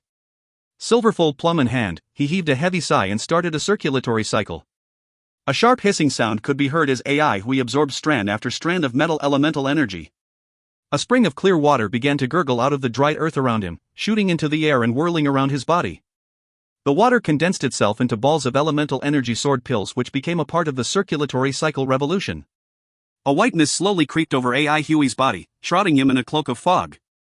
Rain began to fall from the sky, each drop vaporizing as they came into contact with the mist. If there was a metal elementalist flying in the vicinity, he would notice that the impending storm's metal winds were being channeled into this small valley. A circle of light that had 2 distinct colors could be seen on the ground beneath AI Hui's feet. A brown-colored outer ring surrounded a white circle. The outer ring of the circle was extremely dense earth elemental energy. The brown color faded towards the center of the circle, which was purely silver in color. The pure silver circle in the middle was metal elemental energy. In the second elemental realm, AI Hui was able to transform earth elemental energy into metal elemental energy. This meant he could control both types of elemental energy. As he recovered his elemental energy, the stress on his body rapidly decreased and AI Hui's mind became more lucid. He had clearly improved after his experience in Silver City. Having been through all sorts of physical and emotional obstacles, AI Hui was now much more resilient. Having a clear mind and understanding oneself was essential to achieving a higher level of consciousness. He experienced a slight improvement in his control of elemental energy as well. AI Hui was enlightened. He realized that achieving elemental externalization meant that a deep understanding of one's own spirit was required in addition to a profound understanding of elemental energy. He remembered something he'd once read in a book. A strong body needs an equally mighty soul. The circulatory cycle revolution was executed in perfect order. The round, spinning elemental energy sword pills were his secret weapon. The explosive power granted by the elemental energy sword pills were the reason why his sword skills were so powerful. With his attention focused on the circulatory cycle, he soon discovered a problem. The elemental energy within his body was exceptionally dense. After reaching the second elemental realm, his control of ambient elemental energy was greatly enhanced. He had since been able to increase the concentration of elemental energy around him. However, his rate of absorption did not increase much. This was not surprising. In fact, this was a problem that all elementalists would eventually face. Attaining elemental externalization meant that the body had already reached the upper limit of the amount of elemental energy it could store.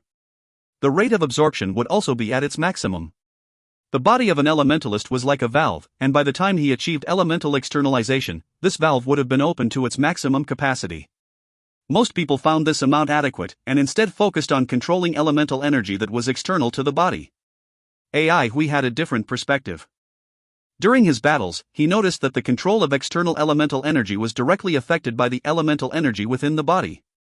If the elemental energy within his body was depleted, his control over external elemental energy would likely be lost as well. In a high-intensity battle, the ability to quickly restore elemental energy significantly improved combat effectiveness. There were only 2 known ways to improve recovery speed.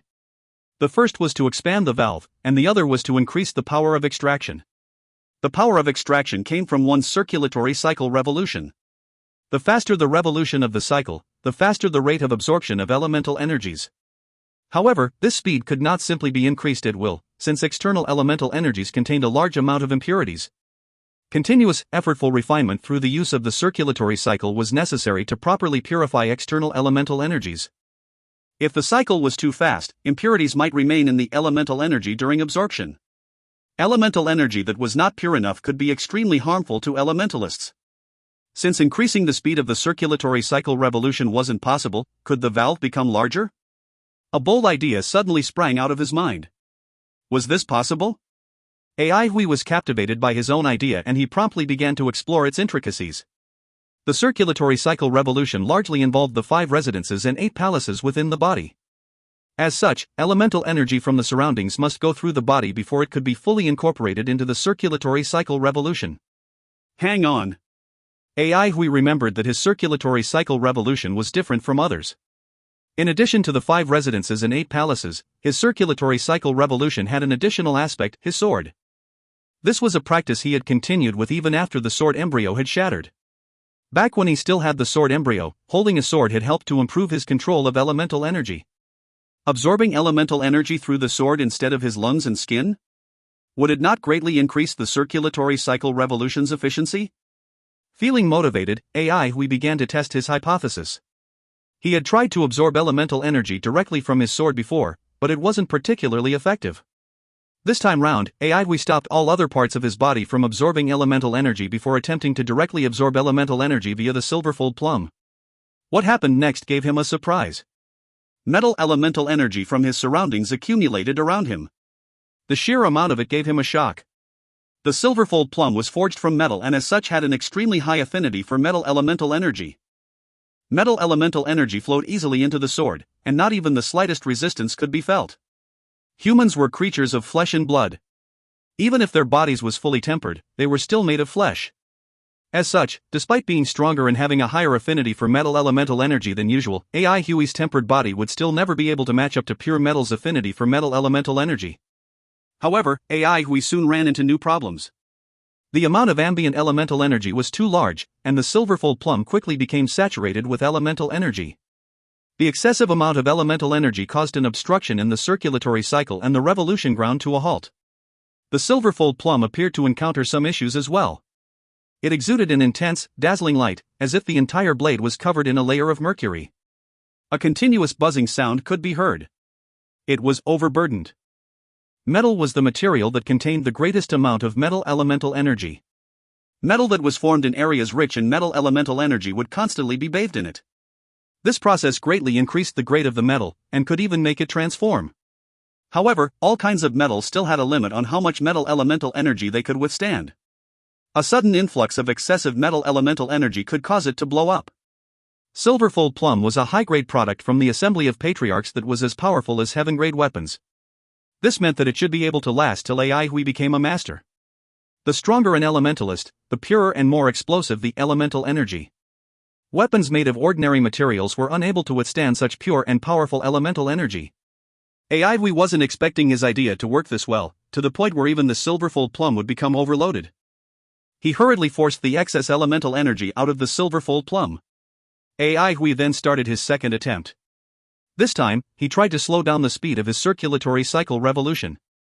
A thin strand of elemental energy flowed from the silverfold plum's blade into Ai Hui's right-hand palace and seamlessly became integrated into the circulatory cycle.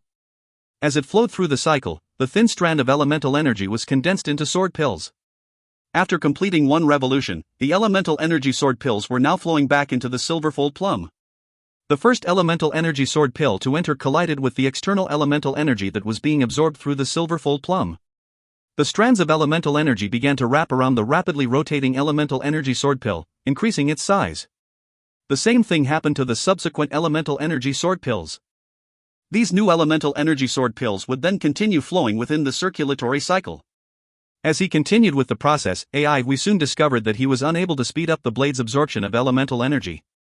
The circulatory cycle would become jammed once the amount of elemental energy being absorbed was increased. Increasing the recovery rate of elemental energy wasn't going to be that easy after all. However, Ai Hui was not disappointed by this. He was completely focused on the elemental energy sword pills within his body. A few of them were very large, almost twice the size of those he was previously able to form. Up till then, he had never once thought of forming larger elemental energy sword pills. We wondered what new changes these enlarged elemental energy sword pills would bring. After finishing one last revolution, we opened his eyes. Sure enough, his judgment was correct. He took slightly longer to recover his elemental energy this way. He decided to experiment with the enlarged elemental energy sword pills. With a flick of his wrist, the silverfold plum emitted a brilliant sword ray across the empty space in front of him. Heavenly thrust. A small hole silently appeared in a rock that was about 20 feet away. We could sense the difference from this move alone. The enlarged elemental energy sword pills were much more explosive. It felt as if he was firing a cannon. He flew over to the rock and inspected it. His move had bored a clean hole right through the 3-meter-wide rock. Was pleased with the power he had just unleashed. Taking to the sky, he executed the heavenly thrust again. A slender sword ray soared through the air like an arrow. The ray flew a good 200 meters before gradually fading away. His eyes lit up in delight. Right up to that instant, Crescent Moon had been his only long-range attack. Skills like 6 Moons had a maximum range of only 30 meters. The heavenly thrust he just executed was very similar to shooting an arrow. However, the sword ray produced was even sharper and quieter than an arrow. On the other hand, its range was pathetic when compared to a bow and arrow. A master bowman could easily hit a target a dozen miles away. So far, the record stood at 157 kilometers. It was set more than 600 years ago, when a master bowman managed to kill a dire beast with one shot at that range. This feat took the world by storm and made archery immensely popular. It was then that careers as long-ranged assassins took off as well. Insane shots like these were, of course, extremely taxing to fire. Even a master wouldn't be able to fire more than a handful of them over short periods. Hui was satisfied with the 200 meters he had gained. Moreover, this was only the beginning. He was confident that he could improve even further. While he may not have been successful in increasing his recovery rate, Hui unexpectedly managed to greatly enhance his attacking range. If you find any errors, ads pop up, ads redirect, broken links, non-standard content, etc., please let us know. Report chapter so we can fix it as soon as possible. Chapter 382, Seeds. Chapter 382, Seeds. Translator, Irene. Editor, TYZ/KLKL. With his elemental energy restored, Hui was feeling refreshed, just like the treasure sword that had been inserted into its sheath, its vigor contained. Even the rain, that had been pouring consecutively for days, was gradually stopping. The thick clouds overhead cleared, revealing the clean sky. The bright and beautiful sun shone down along with a slight breeze, and a cozy and slightly intoxicating feeling spread throughout his body. How comfortable. Basking in the beautiful sunlight after days of pressure relaxed his body completely. Hui casually chose a flat grass surface to sit on, before plucking a blade of grass to chew on. The unripe taste of the grass spread throughout his mouth as he studied the crystals in his hand meticulously. They were transparent and flawless, without the least bit of impurity. Examining them closely, Hui noticed that he was actually unable to confirm if they were actually crystals, since he'd never seen such pure ones before. The sunlight shone down on the golden liquid, instantly producing a faint golden halo. Strangely, this layer of golden halo changed irregularly like layers of flickering, delicate ripples, fading and reappearing, and multiplying without end. How beautiful! Hui gasped in surprise. While he felt that he wasn't an artistic person, he couldn't help but be mesmerized by this ever-changing halo. While admiring it, Hui noticed something amiss. He'd suspected before that the golden liquid was blood from a certain monster, thus attracting the bandage's interest. But Hui suddenly realized that if that were really the case, the bandage would have swallowed them mercilessly instead of keeping them. Were the crystals encasing it obstructing the bandage? Wrong. Perhaps the bandage had been wrapped around his body for a long time, so it had developed a faint connection with Hui. He suddenly recalled that the bandage did this exact same thing to that demonic god stone status. The moment this idea popped up, Hui's eyes lit up and a bold thought surfaced in his head. Is there any link between these items? The more he speculated, the more he thought it was possible. He quickly opened the sand compass to retrieve the stone statue. Previously, when he had consumed the metal elemental elixir, the statue had been of great use to him as it sucked all of the elixir's fiendish aura away, cutting his pain short. Otherwise, just eliminating the fiendish aura alone would have required much effort and energy on Hui's part, not to mention that it was a very dangerous process too.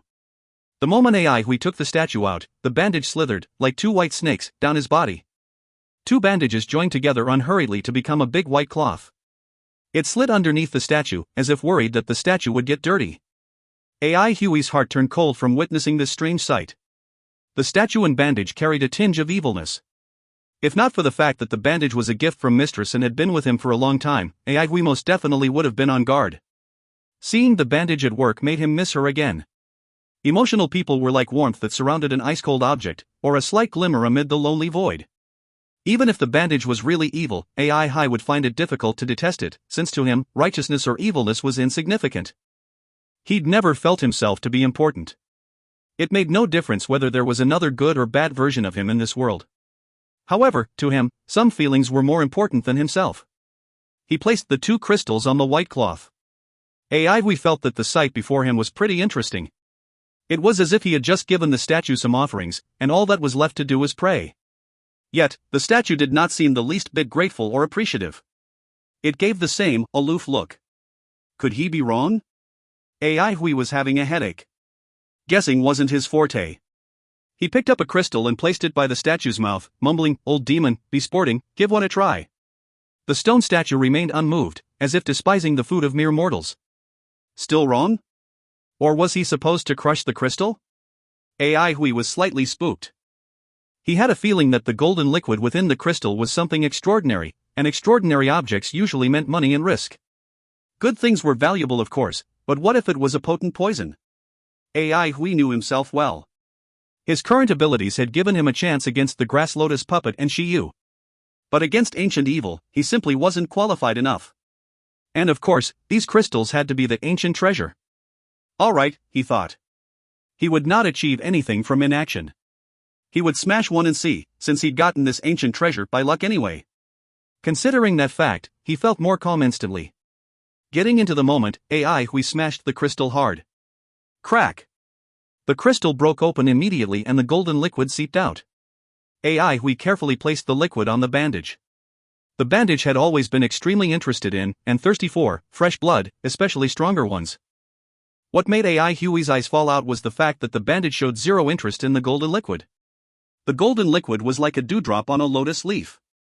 It was round as a ball, bright and dazzling. Without the crystal's protection, the golden liquid rapidly formed a ball of condensed, golden fog. The sunlight shone on the fog, reflecting its vibrant rays. It was very beautiful. Those abstruse ripples became more exquisite upon touching the sunlight. Their movements were indeterminate and AI we couldn't take his eyes off them. Suddenly, the golden fog surged and pulled out into a fine, long thread of fog. As if awakened from a dream, AI we raised his head and looked toward the statue. He saw the demonic god's eyes open slightly as its gentle, androgynous face carried a layer of exotic luster. Then, its mouth opened slightly. AI we shuddered. Something was happening indeed. The fine golden thread of fog entered the demonic god's mouth steadily, its needle-like golden luster lighting up the statue's pupils. The aura of the stone statue was undergoing rapid changes as an ancient, bleak odor pervaded the air. When the last wisp of golden fog entered the statue's mouth, there was nothing left on the bandage. AI Hui inspected the demonic god stone statue curiously in anticipation. What sort of changes would occur now that the statue had swallowed this drop of golden liquid? Suddenly, the demonic god's eyes lit up in a ball of golden glow. AI Hui opened his eyes wide for fear of missing any details. The golden glow transformed into 2 balls of golden whirlpools. Unguarded, AI Hui found himself getting swept into it. All he could feel was the sky spinning before him as the surrounding scenery skimmed past him at flying speed. Not again? Having experienced this once already, AI Hui couldn't help but curse inwardly. But at the same time, he was no longer as terrified. He was somewhat curious as to what kind of images the demonic god statue was going to present him. He leapt back in time once again. Some time passed and all of a sudden, AI Hui saw the demonic god. It floated above a valley, fixing its eyes somewhere far away. AI Hui automatically looked toward that faraway place and the blurry scene became clear immediately. Countless sword rays cut across the sky and scarily thick lightning dove down like silver snake monsters. Underground flames soared into the sky and collided with the lightning bolts, splashing flames all over the sky like floating cherries and painting the sky red. The flying swords brought blinding rays that filled the sky, making the sky look as if it got slashed into pieces. AI Hui was stupefied. His heart palpitated. He'd never seen something so spectacular. The sun had lost its splendor as the mountain range was shattered. Sword scars stretched over hundreds of miles as the ocean seethed and the flames burned boundlessly. This is a battle between ancient cultivators? AI Hui thought absent-mindedly. When he first saw God subduing Peak, he'd felt that it was the most powerful combat weapon. But placed in this battlefield, the majestic and imposing God subduing Peak became as insignificant as dust. So the descriptions in those swordplay manuals were true. AI Hui was deeply moved. He gradually calmed down upon seeing the same shock and absent-mindedness on the demonic god's face. The battle ended and the ground was completely smashed, but the demonic god had a great harvest. Remnant treasures, secret arts, and so on. The demonic god did not leave the valley, as his abilities grew stronger. He was preparing to leave. But when his strength grew to its peak, he suddenly felt the heavenly law starting to crumble as the spiritual force weakened. He realized that the collapse was inevitable and the spiritual force would eventually vanish. He sat, deep in thought, in the valley through many long years. The way he had been formed was very unique and different from conventional cultivators. This gave him a chance for survival amid the collapse of the heavenly law. A chance for survival in the far future.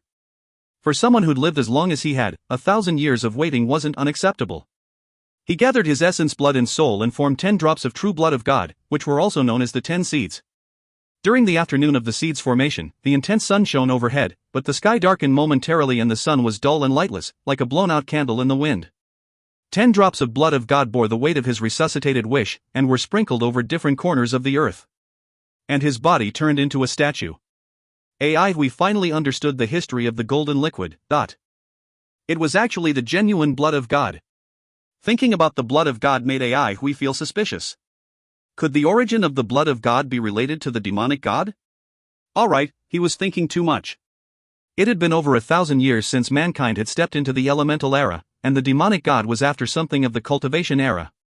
Only the heavens knew if it still contained some power. Wait. AI Hui suddenly recalled that the bandage appeared to be able to restrain the blood poison and even swallow it. This isn't a coincidence, right? AI Hui was somewhat uncertain. Just then, the sky started spinning, and once again it felt as if he'd been swept into the whirlpool as the surrounding light receded speedily. AI Hui steadied his body as he opened his eyes.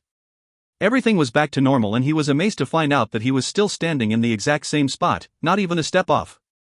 His gaze fell subconsciously onto the stone statue. He was stunned. If you find any errors, ads pop up, ads redirect, broken links, non-standard content, etc., please let us know. Report chapter so we can fix it as soon as possible. Chapter 383, Choice and Path. Chapter 383, Choice and Path. Translator, Irene. Editor, TYZ/KLKL. The stone statue was gone, replaced by black armor. AI Hui had never seen this type of armor. It looked like a human skeleton, its whole body made up of a type of unknown black bone. It was dark and rough. These black bones of different sizes were actually naturally woven together. Completely sealed off, the skull had a slightly indented surface and its empty eye sockets were like 2 black whirlpools, mildly captivating. A ring of sharp bone grew on top of the head, pointing straight at the sky like a crown. There was a pair of wide, black wings attached to the back of the armor. Thin, black spicules grew on the solid framework and covered it like black feathered wings. Rough, evil, strong, what a freak. AI Hui swallowed his saliva with some difficulty. Thinking about what he'd just seen made his heart feel weak. There's no way this black armor is the demonic god's body, right? A body becoming an armor. How economical. No matter how he looked at it, the black armor before his eyes possessed an evil aura that suited villains guilty of heinous crimes. AI Hui felt his mind was in a state of confusion as there was too much information to take in. The scenes he'd seen were likely to be messages left by the demonic god. But, demonic god reviving? Sounded like a load of bullcrap. Alright, since that was the case, he would play along seriously. He sorted his thoughts out according to his own understanding of these chaotic, primitive, blurry, and strange images. The bandage used to be the canvas which the demonic god was painted on, and the demonic god came alive and walked out of the portrait after some thousands of years of worship. Some time passed again and the demonic god realized how terrifying the world was, upon witnessing a big battle between cultivators. And the demonic god was spooked. At this point, AI Hui paused and suddenly felt that the demonic god wasn't very scary after all. His tensed heart loosened up significantly. A demonic god that knew fear seemed less threatening indeed. After being frightened, the demonic god stayed devotedly in the valley and even cleaned up the battlefield and picked up a bunch of artifacts, remnant books about spells and so on. Momentarily, AI Hui felt close to the demonic god. They spoke the same language, and even the cleaning up of the battlefield was something he did often. The demonic god trained diligently for countless years, and when he finally felt a surge in his abilities, he got ready to step out of the valley. Yet, he realized that the skies were about to fall apart and the spiritual force in the world was dissipating. Thus, unwilling to die just like that, the demonic god started preparing his revival plan, in the hope of dodging this major ordeal. We felt an indescribable sympathy toward the demonic god. Having landed in this plight, he did seem a little pitiful. He'd undergone thousands of years of formation before arriving on this world, and had been frightened, by the cultivators' battle, into residing and training in the valley for yet another thousands of years. And as he was finally about to leave, the heavenly law started to crumble. Pitiful. How pitiful.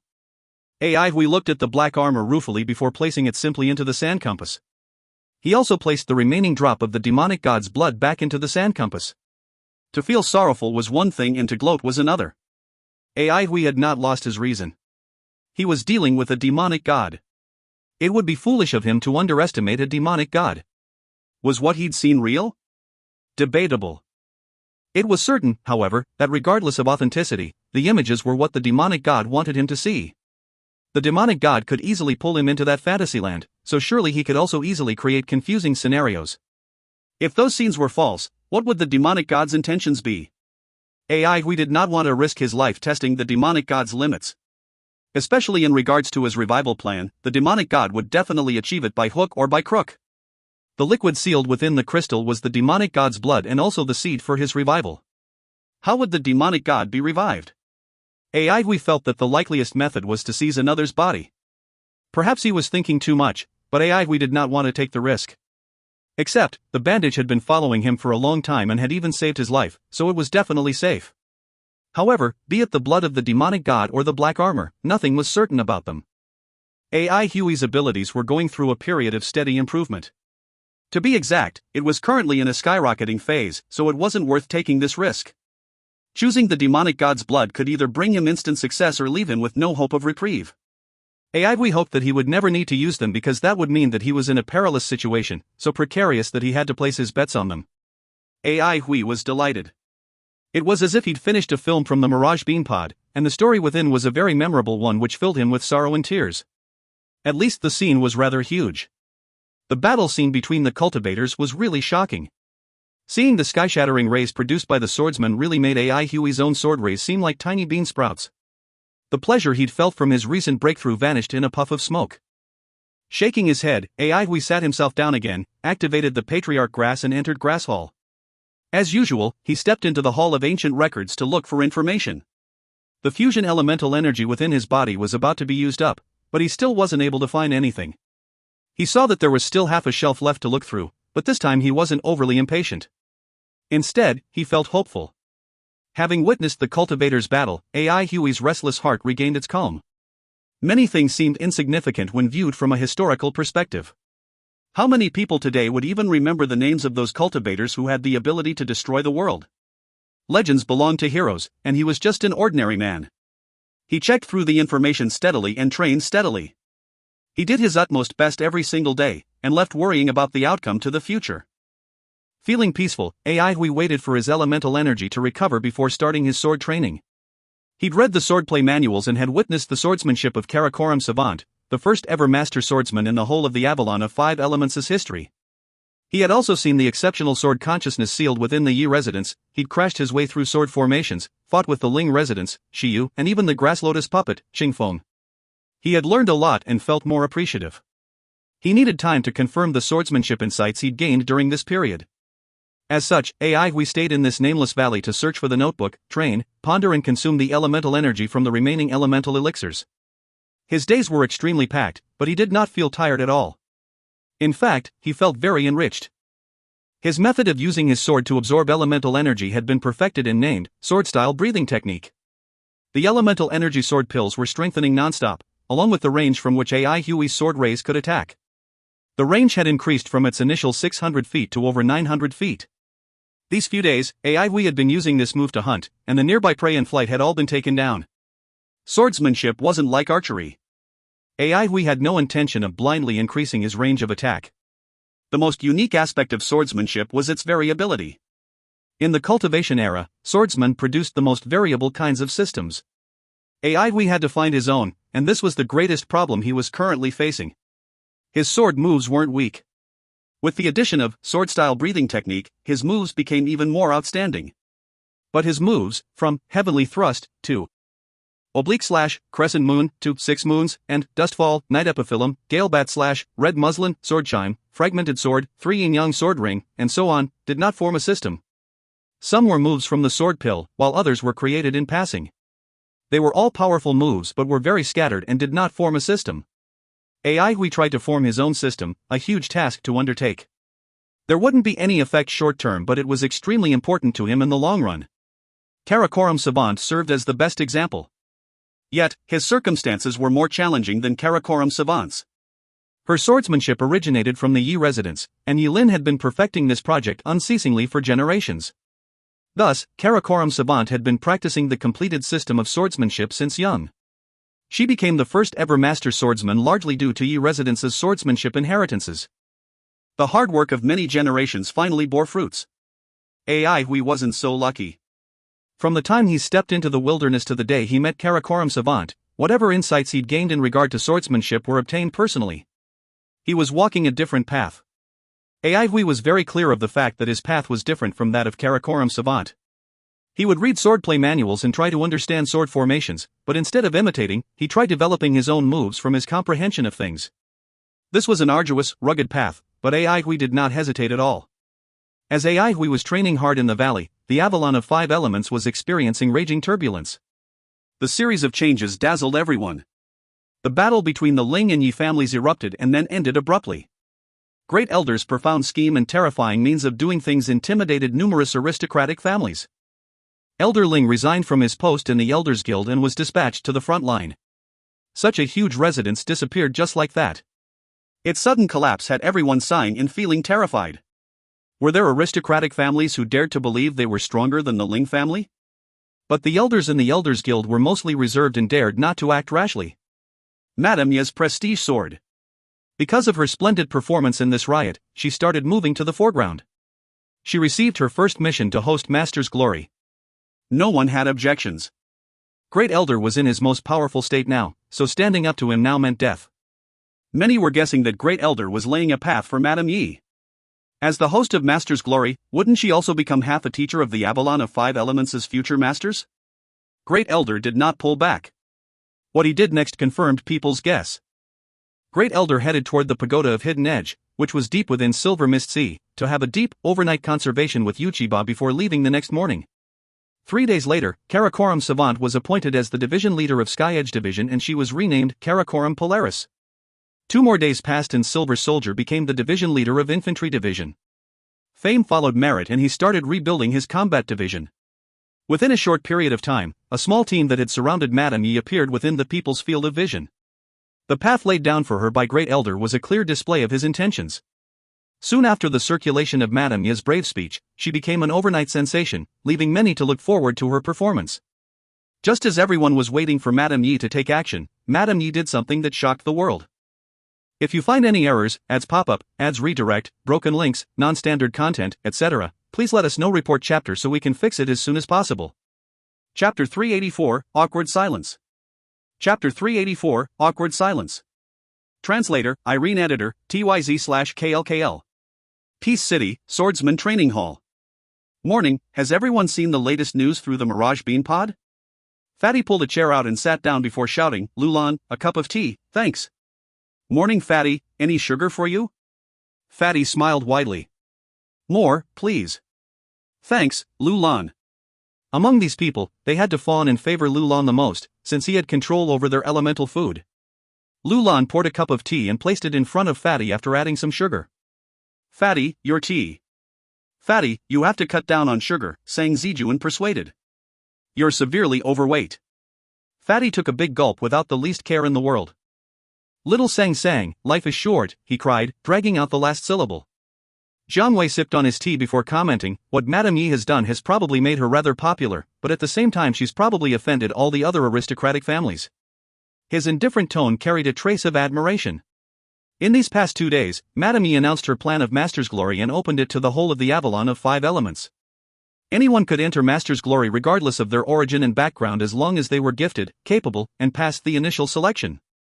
Immediately upon the release of the news, it captured the whole Avalon of 5 Elements' attention. The aristocratic families kept quiet, but the new citizens were celebrating. The treatment of new citizens was incomparable to aristocratic families in all aspects. Past selections had always favored the aristocratic families and the new citizens had long felt resentful. But at that time, the Avalon of 5 Elements did not believe in internal worries and foreign aggressions, so the higher-ups did not pay attention to the new citizens' appeals. In regard to their attitude toward new citizens, the higher-ups were split. Some felt that new citizens occupied the majority of the Avalon of 5 Elements and so they had to be treated better since they were the future of the Avalon of 5 Elements. Others, however, believed that the new citizens were unable to represent the Avalon of 5 Elements. They were often associated with old territory and hence unable to truly fight for the Avalon of 5 Elements. Yi Bai was the best example. Madame Ye's move evoked an intense response from the new citizens because they saw it as a new beginning. Jiang Wei was a new citizen and naturally admired Madame Ye's conduct. Duanmu Huanghan sneered. Don't be naive, is it really open to the public just because she says so? She's already made deals with other aristocratic families. They have a silent agreement and she's merely placating the public with these words. But, this woman is formidable indeed. Jiang Wei knew that Duanmu Huanghan was right but he didn't mind. He was worried about something else. I wonder if she can stabilize the situation? Is Master's Glory really that powerful? Do not participate in it. Shi Shuemon's voice sounded from behind the group. Her hair was wet and a white towel was hung around her neck. She'd just come out of the shower after a training session. Lu Lan was very happy to see her. Morning, Shuemon. Breakfast for you? Shi Shuemon smiled. Morning, Lu Lan. One set please. Thank you. A gossipy expression flashed across Fatty's face. Any inside news? Those around had a curious look on their face too. Why would Iron Lady say that? They knew that she had special news and connections. My teacher warned me repeatedly. Shi Shuemon tore the pastry into smaller pieces and ate them seriously. The atmosphere instantly became solemn. Shi Shuemon's teacher was Grandmaster in Muda. A Grandmaster's repeated warnings about Master's Glory toward his students surprised everyone. Shi Shuemon continued, teacher's words have always been more reserved, but I understand the meaning behind them. Do not ask me for the reason because I don't know either. Teacher did not mention it. Everyone pondered over her words. Shi Shuemon turned toward Duanmu Huanghan. Didn't your teacher say anything, Bangwan? No.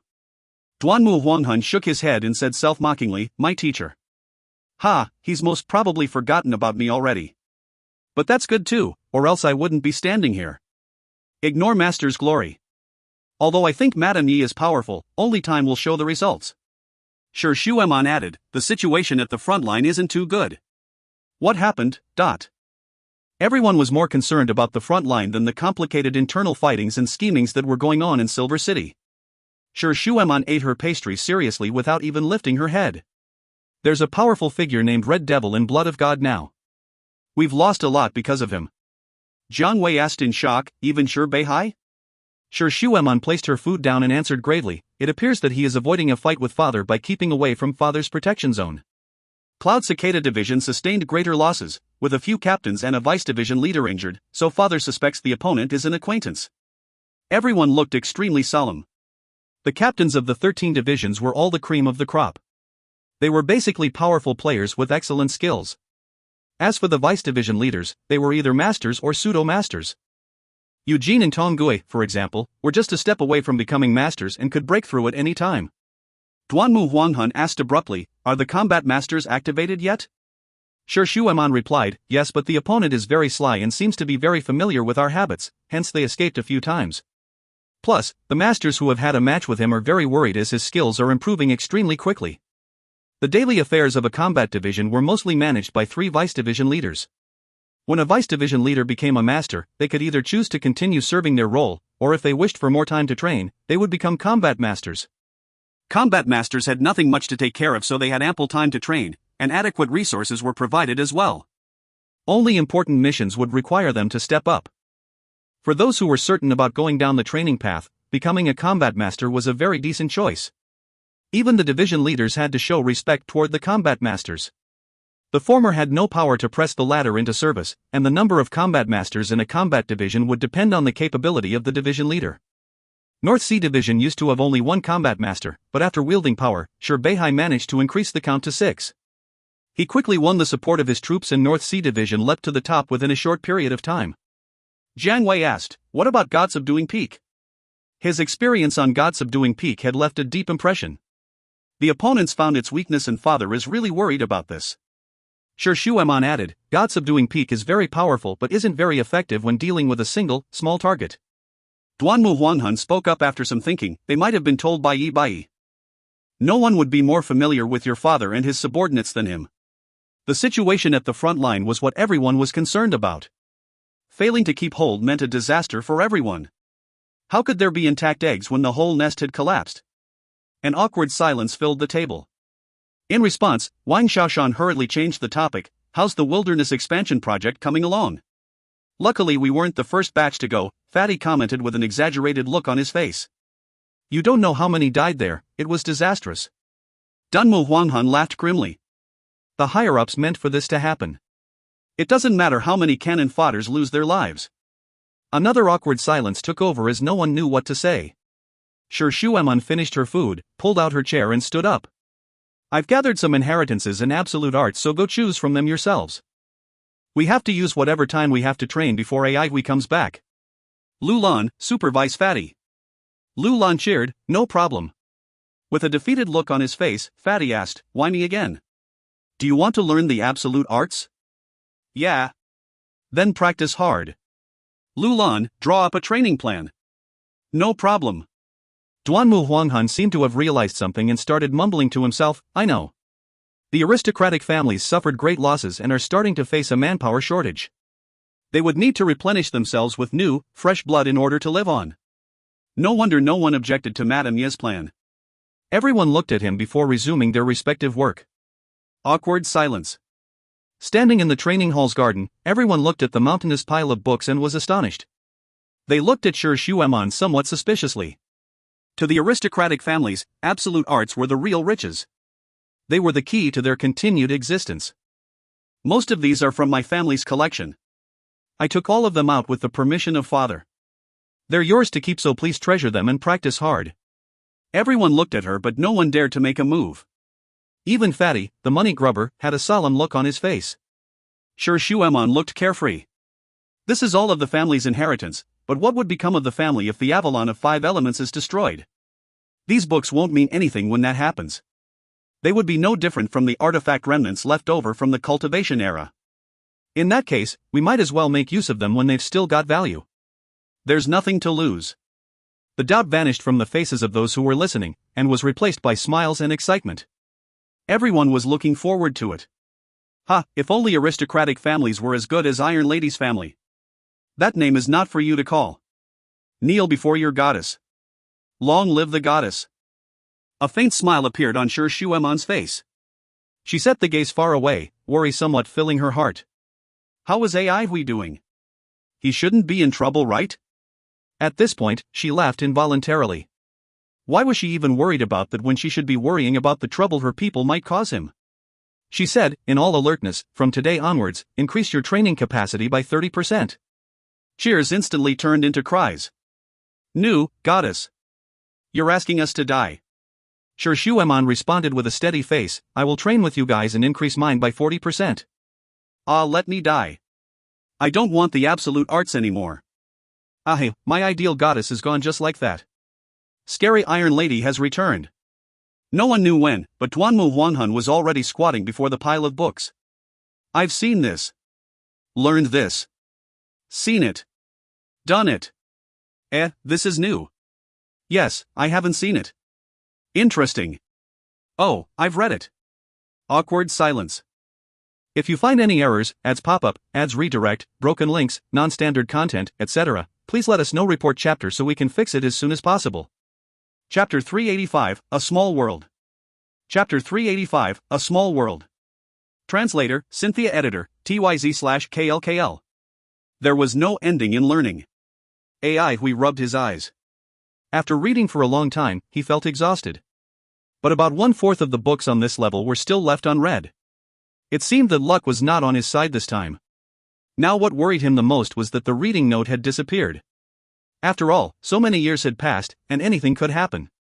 Of course, during these days of reading, AI Hui had gained a lot. The fantastic ideas, the wonderlands deep in the wilderness and the disappearing legends and customs had largely broadened his horizon. Well-written books could be read with pleasure, and time flew very fast. But even if the books he fell on were the types that he didn't really like, he would still force himself to finish them, because he didn't want to miss anything. When he was about to leave, manager suddenly said, "Wait a minute. Here's a letter for you." "A letter?" AI Hui paused, and then asked with curiosity, "Where?" A luminous ball appeared in manager's hand, in which there was a letter. AI Hui took the ball. As soon as he touched it, he knew who'd sent it. It was Prince.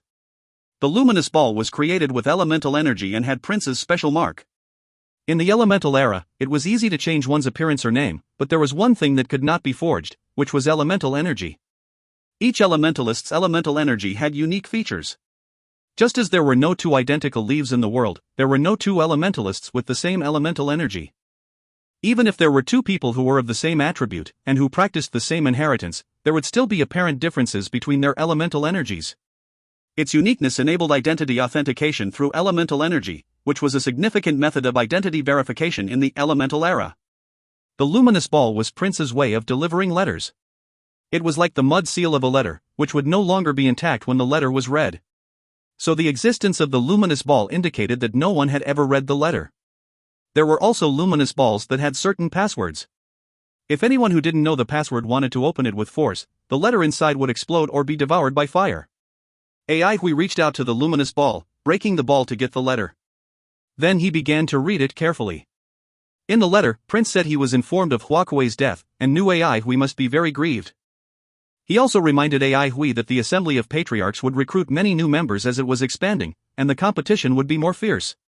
If anything happened, AI Hui could directly contact him or Jiugue. Besides that, he mentioned that there was a task in the wilderness, and asked if AI Hui was coming with them. Having finished reading the letter, AI Hui folded the letter and asked manager, "How can I write back?" Manager took out a brush and paper and said, "When you finish, seal it and give it to me. I'll deliver it to him." AI Hui nodded, and soon began to write, saying that everything was going well, and wished them good luck and a safe journey. He didn't know what else to say. Just like he hadn't opened the things Hua Kuei left him, he didn't think he and Hua Kuei were so close. But Hua Kuei's former friends, Prince and Jiugue, did treat him very well. Actually, AI Hui didn't know how to face them. Many new faces had appeared in the Assembly of Patriarchs, which indicated its rapid expansion. AI Hui knew that the Assembly of Patriarchs was under the support of Madame Yi. Now it was a good time for her, so she didn't even need to lift a finger to help them. Besides, Madame Yi had deep connections to the Assembly of Patriarchs, as both Hung Bingfang and the old prisoner were the previous backbones of it. AI Hui did suspect long ago that Hung Bingfang was a relative of Madame Yi. Otherwise, why would Karakoram Savant call Madame Yi aunt? Madame Yi also needed the help of Assembly of Patriarchs to step up. Each side took what they needed.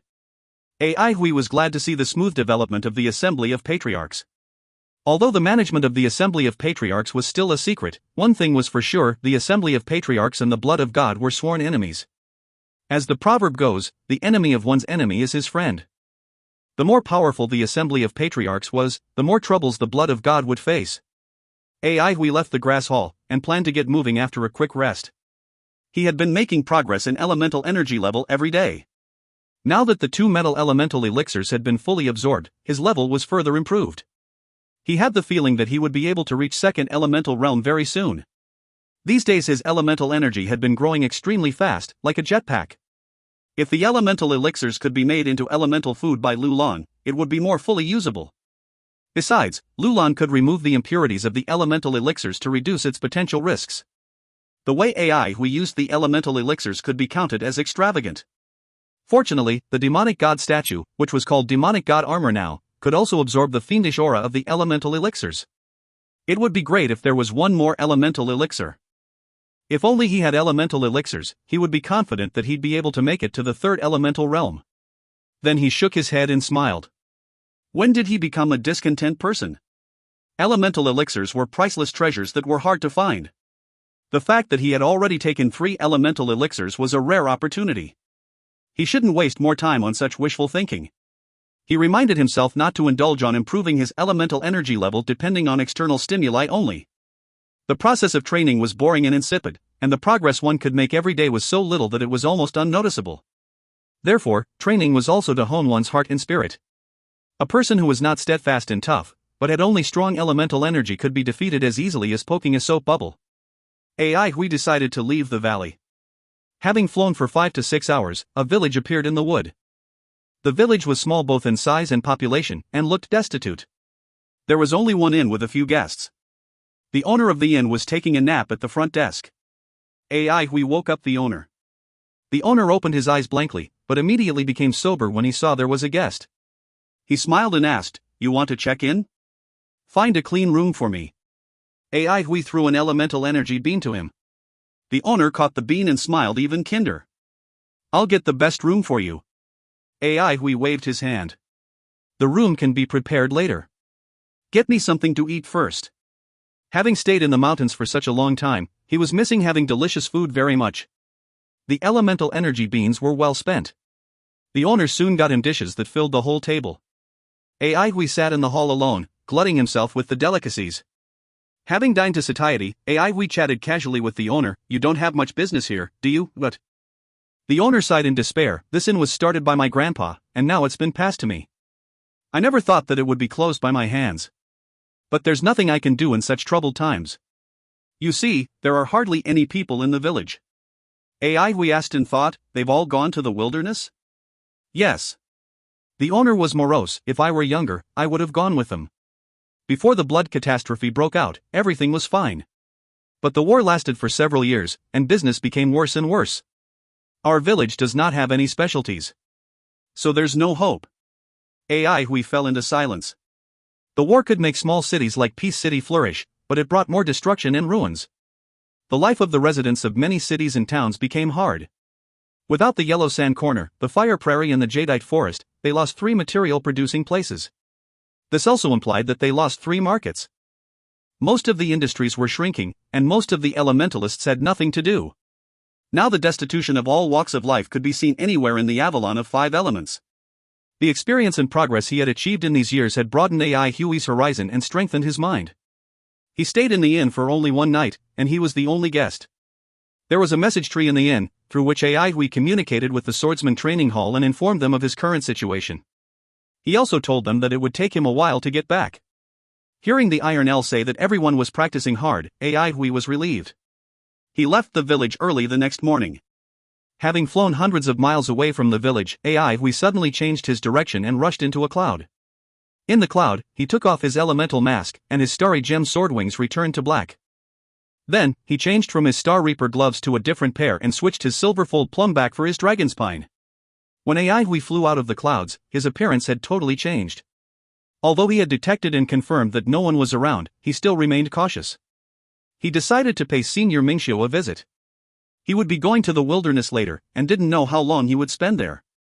When he saw Li Wei, he couldn't help thinking about Senior Mingxiu, and decided to pay her a visit. When he thought of Senior Mingxiu, Huey felt guilty. Before Mistress had passed away, she told Huey to take good care of Mingxiu, but Huey failed to fulfill his promise.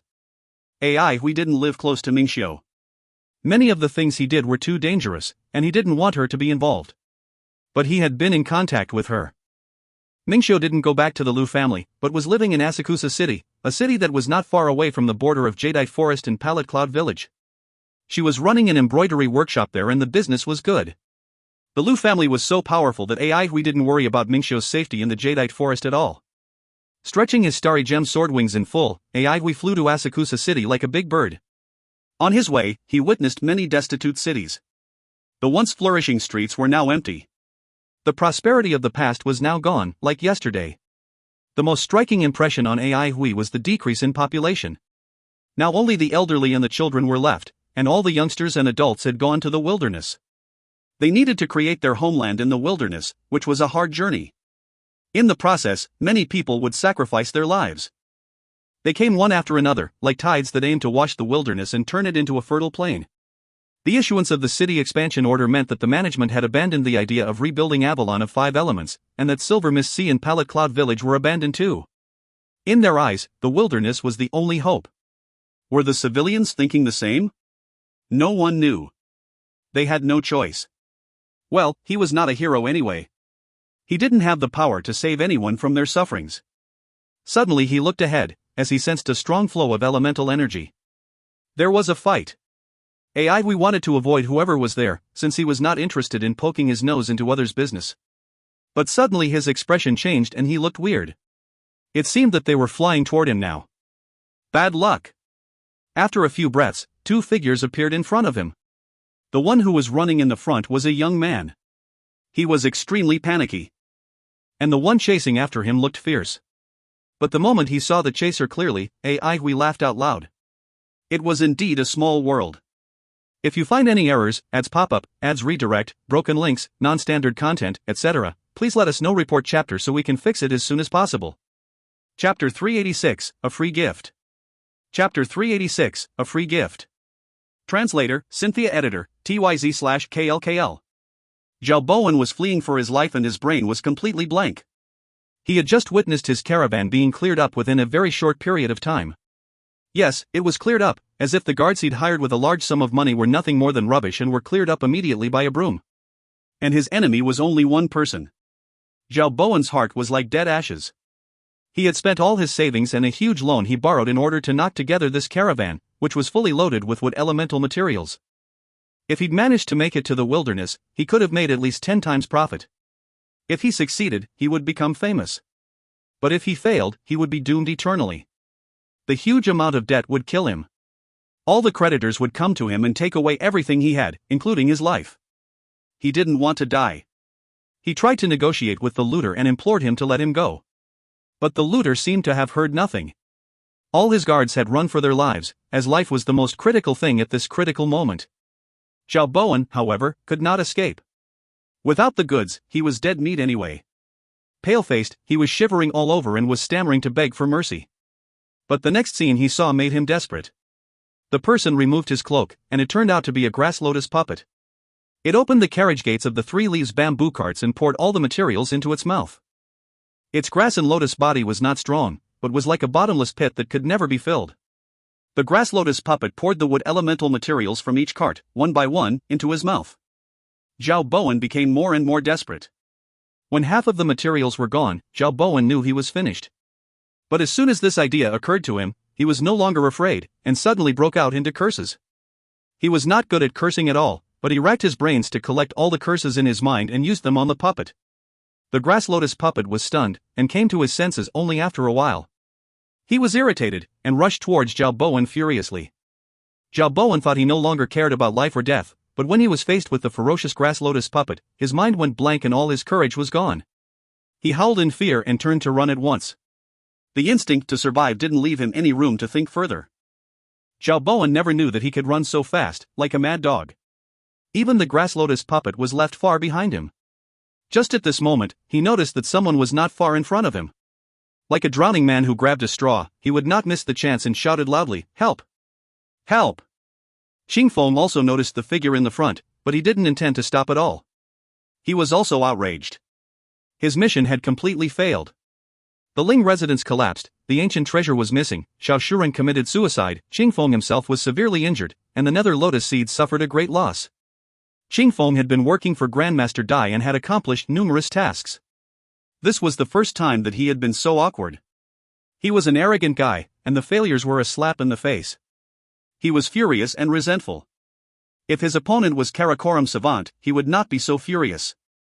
After all, it would be normal for him to lose to the first ever master swordsman ever. But who was Chu Xiaoyang?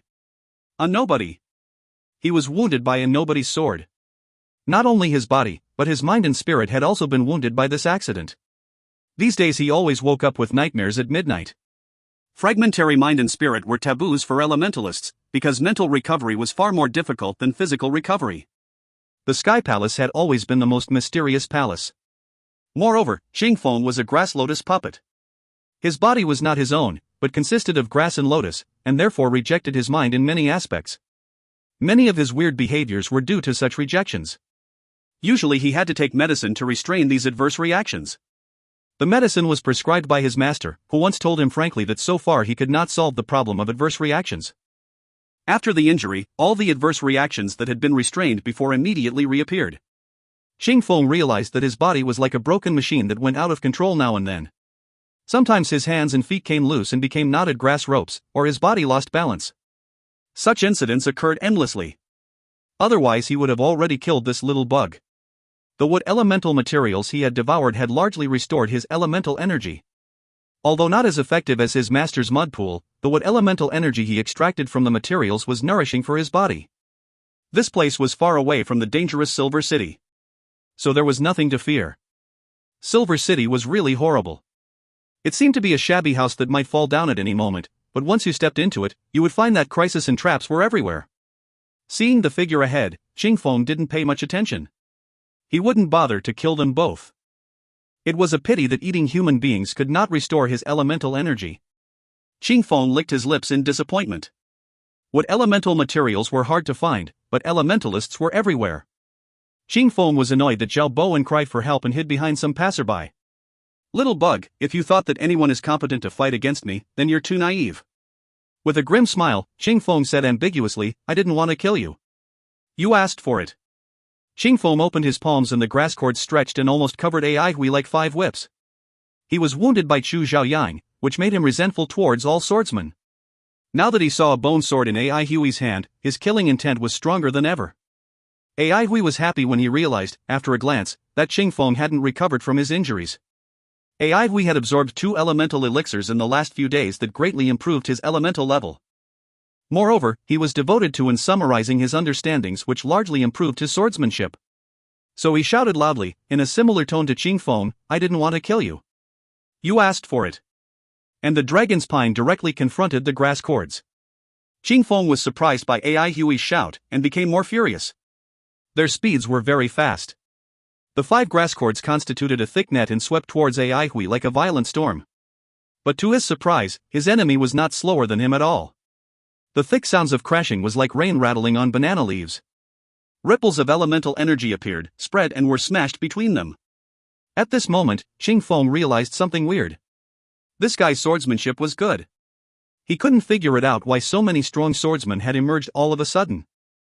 They seemed to be neck and neck, but Xing Feng already wanted to quit, since he hadn't fully recovered and he still feared swordsmen from the bottom of his heart. So once he encountered a master hand, he wanted to escape. But then he noticed, in fear, an attraction to his grass cords coming from the guy's sword. His grass cords were sucked in, making him unable to escape. What kind of swordsmanship was it? He felt more fearful. But Ai Hui felt fine. After all, Xing Feng had a solid foundation and great strength. The grass cords that stretched from his fingers were like the tentacles of an octopus that were extremely flexible and fast. Ai Hui realized that his stabs could hardly follow the grass cord's speed. He had never met with an enemy whose attacks were so fast. With such a high frequency, there was no time for him to use any fancy moves, and he could only fight back with the basic stabbing attack. Crack, crack, crack. Sounds of explosions could be heard up in the sky. Each collision was accompanied by a light that flickered between the two. Realizing that he was on the disadvantageous side, he put his other hand into the fight. 10 grass cords immediately caught Ai Hui unprepared and whipped him several times. Xing Feng was overjoyed. The 10 grass cords attacked towards Ai Hui at the speed of lightning. Ai Hui was awkward dodging the attack and was almost pierced by the cords several times. This made Xing Feng more excited. As long as his enemy was pierced by his grass cord, his blood could be drained within a short period of time. The 10 grass cords were even more faster and transformed into an illusory image. Crack, crack, crack. The sound became louder, and the light shrouding Ai Hui became brighter. 1 second, 2 seconds, 5 seconds, 10 seconds. Xing Feng found, in astonishment, that Ai Hui was wobbling and seemed as if he was about to fall, but he never really fell. Damn it! Why? Xing Deng began to feel anxious. His elemental energy was being consumed fast. He had accumulated this energy from the elemental materials he had just devoured. Once his elemental energy was used up, he could not even run for his life. So he suddenly started an even faster attack that suppressed Ai Hui and made him very awkward. But this time, he didn't hesitate and decided to turn and run at once. Wheeze, wheeze, wheeze. Ai Hui was soaked in sweat. This was the first time that he'd encountered such a high-frequency attack. If it were not for the improvement of his swordsmanship, he would be doomed this time. But luckily, he managed to withstand the attack. When his enemy's moves were at their fastest, he totally reacted with his instincts. The speed at which he stabbed with his swords was faster than his thinking. Under such high pressure, Ai Hui could feel the change in his moves. His stabs became faster, and the gestures and angles of his attack became more reasonable. Ai Hui, soaked in sweat, breathed heavily. He stared at Qing Feng, who was running away as if he was a priceless treasure. Trying to escape? Ai Hui smiled evilly. No precious things could escape from him. Flapping his starry gem sword wings, he rushed forward like lightning. The dragon's spine was as flexible as a snake. It stabbed forward and kept dispersing the air in front of Ai Hui to reduce the resistance. Thus, Ai Hui's speed was again raised to a higher level. Qing Feng, who was fleeing, heard the thundering sound behind him. He turned back and was scared by what he saw. Behind them, Zhao Bowen was dumbstruck to see that the grass lotus puppet that was trying to kill him was now running for his life in a huge panic. And then, the swordsman also rushed out at an amazing speed. He watched the swordsman speeding up and up and up in a supernatural way. Suddenly, after a deafening thunder, the air around him suddenly exploded, creating a ring-shaped shock wave. The ring-shaped shock wave seemed to freeze in the air, but the figure in the circle disappeared. If you find any errors, ads pop up, ads redirect, broken links, non-standard content, etc., please let us know. Report chapter so we can fix it as soon as possible. Chapter 387, A Deal. Chapter 387, A Deal. Translator, Cynthia Editor, TYZ/KLKL. Bang! Qing Feng felt as if he was bumped by a wildly running beast from the back. The huge impact greatly distorted his body. He flew out, body almost parallel with the horizon. The azure sky was reflected in his glazed eyes. What on earth happened? The impact made him confused. In the air, Ai Hui was still in the motion of swaying his dragon spine like he was swaying a hammer. He exerted all his strength, and even his shoulders were numb. Seeing Qing Feng, who was thrown away in the sky, he slowly breathed out in relief. Wheeze, wheeze, wheeze. Ai Hui was breathing heavily in the air. Sweat gushed out from each of his pores all over his body like springs. His clothes were all soaked in sweat as if he was just pulled out of the water. After a while, when Ai Hui could finally calm his breathing and his chest, which expanded and contracted, became stable, he shook his body, and the sweat transformed into white fog that rose up and disappeared in the sky. The sudden attack just now was only a variant move he thought of during the emergency. At that point, his speed had reached the highest level, and the huge pressure from the wind was like an iron wall. Piercing the wind wall with his sword was only an impromptu action, and it turned out to be surprisingly effective. But on the other hand, the move consumed too much energy, and for an instant Ai Hui felt that his body was almost torn apart by a huge force. He decided to improve this move later. If he could make a breakthrough in this, his opponents on the battlefield would definitely be taken by surprise. Calming himself down, Ai Hui landed near Qing Feng. It was a coincidence that Qing Feng happened to fall into the caravans.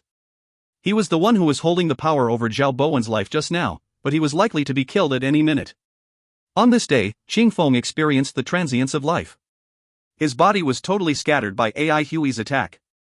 The grass cords fell on the ground in a mess, some of which were attached with a lotus root. Crack, crack, crack. The grass cords convulsed now and then like eels. The scene looked very weird.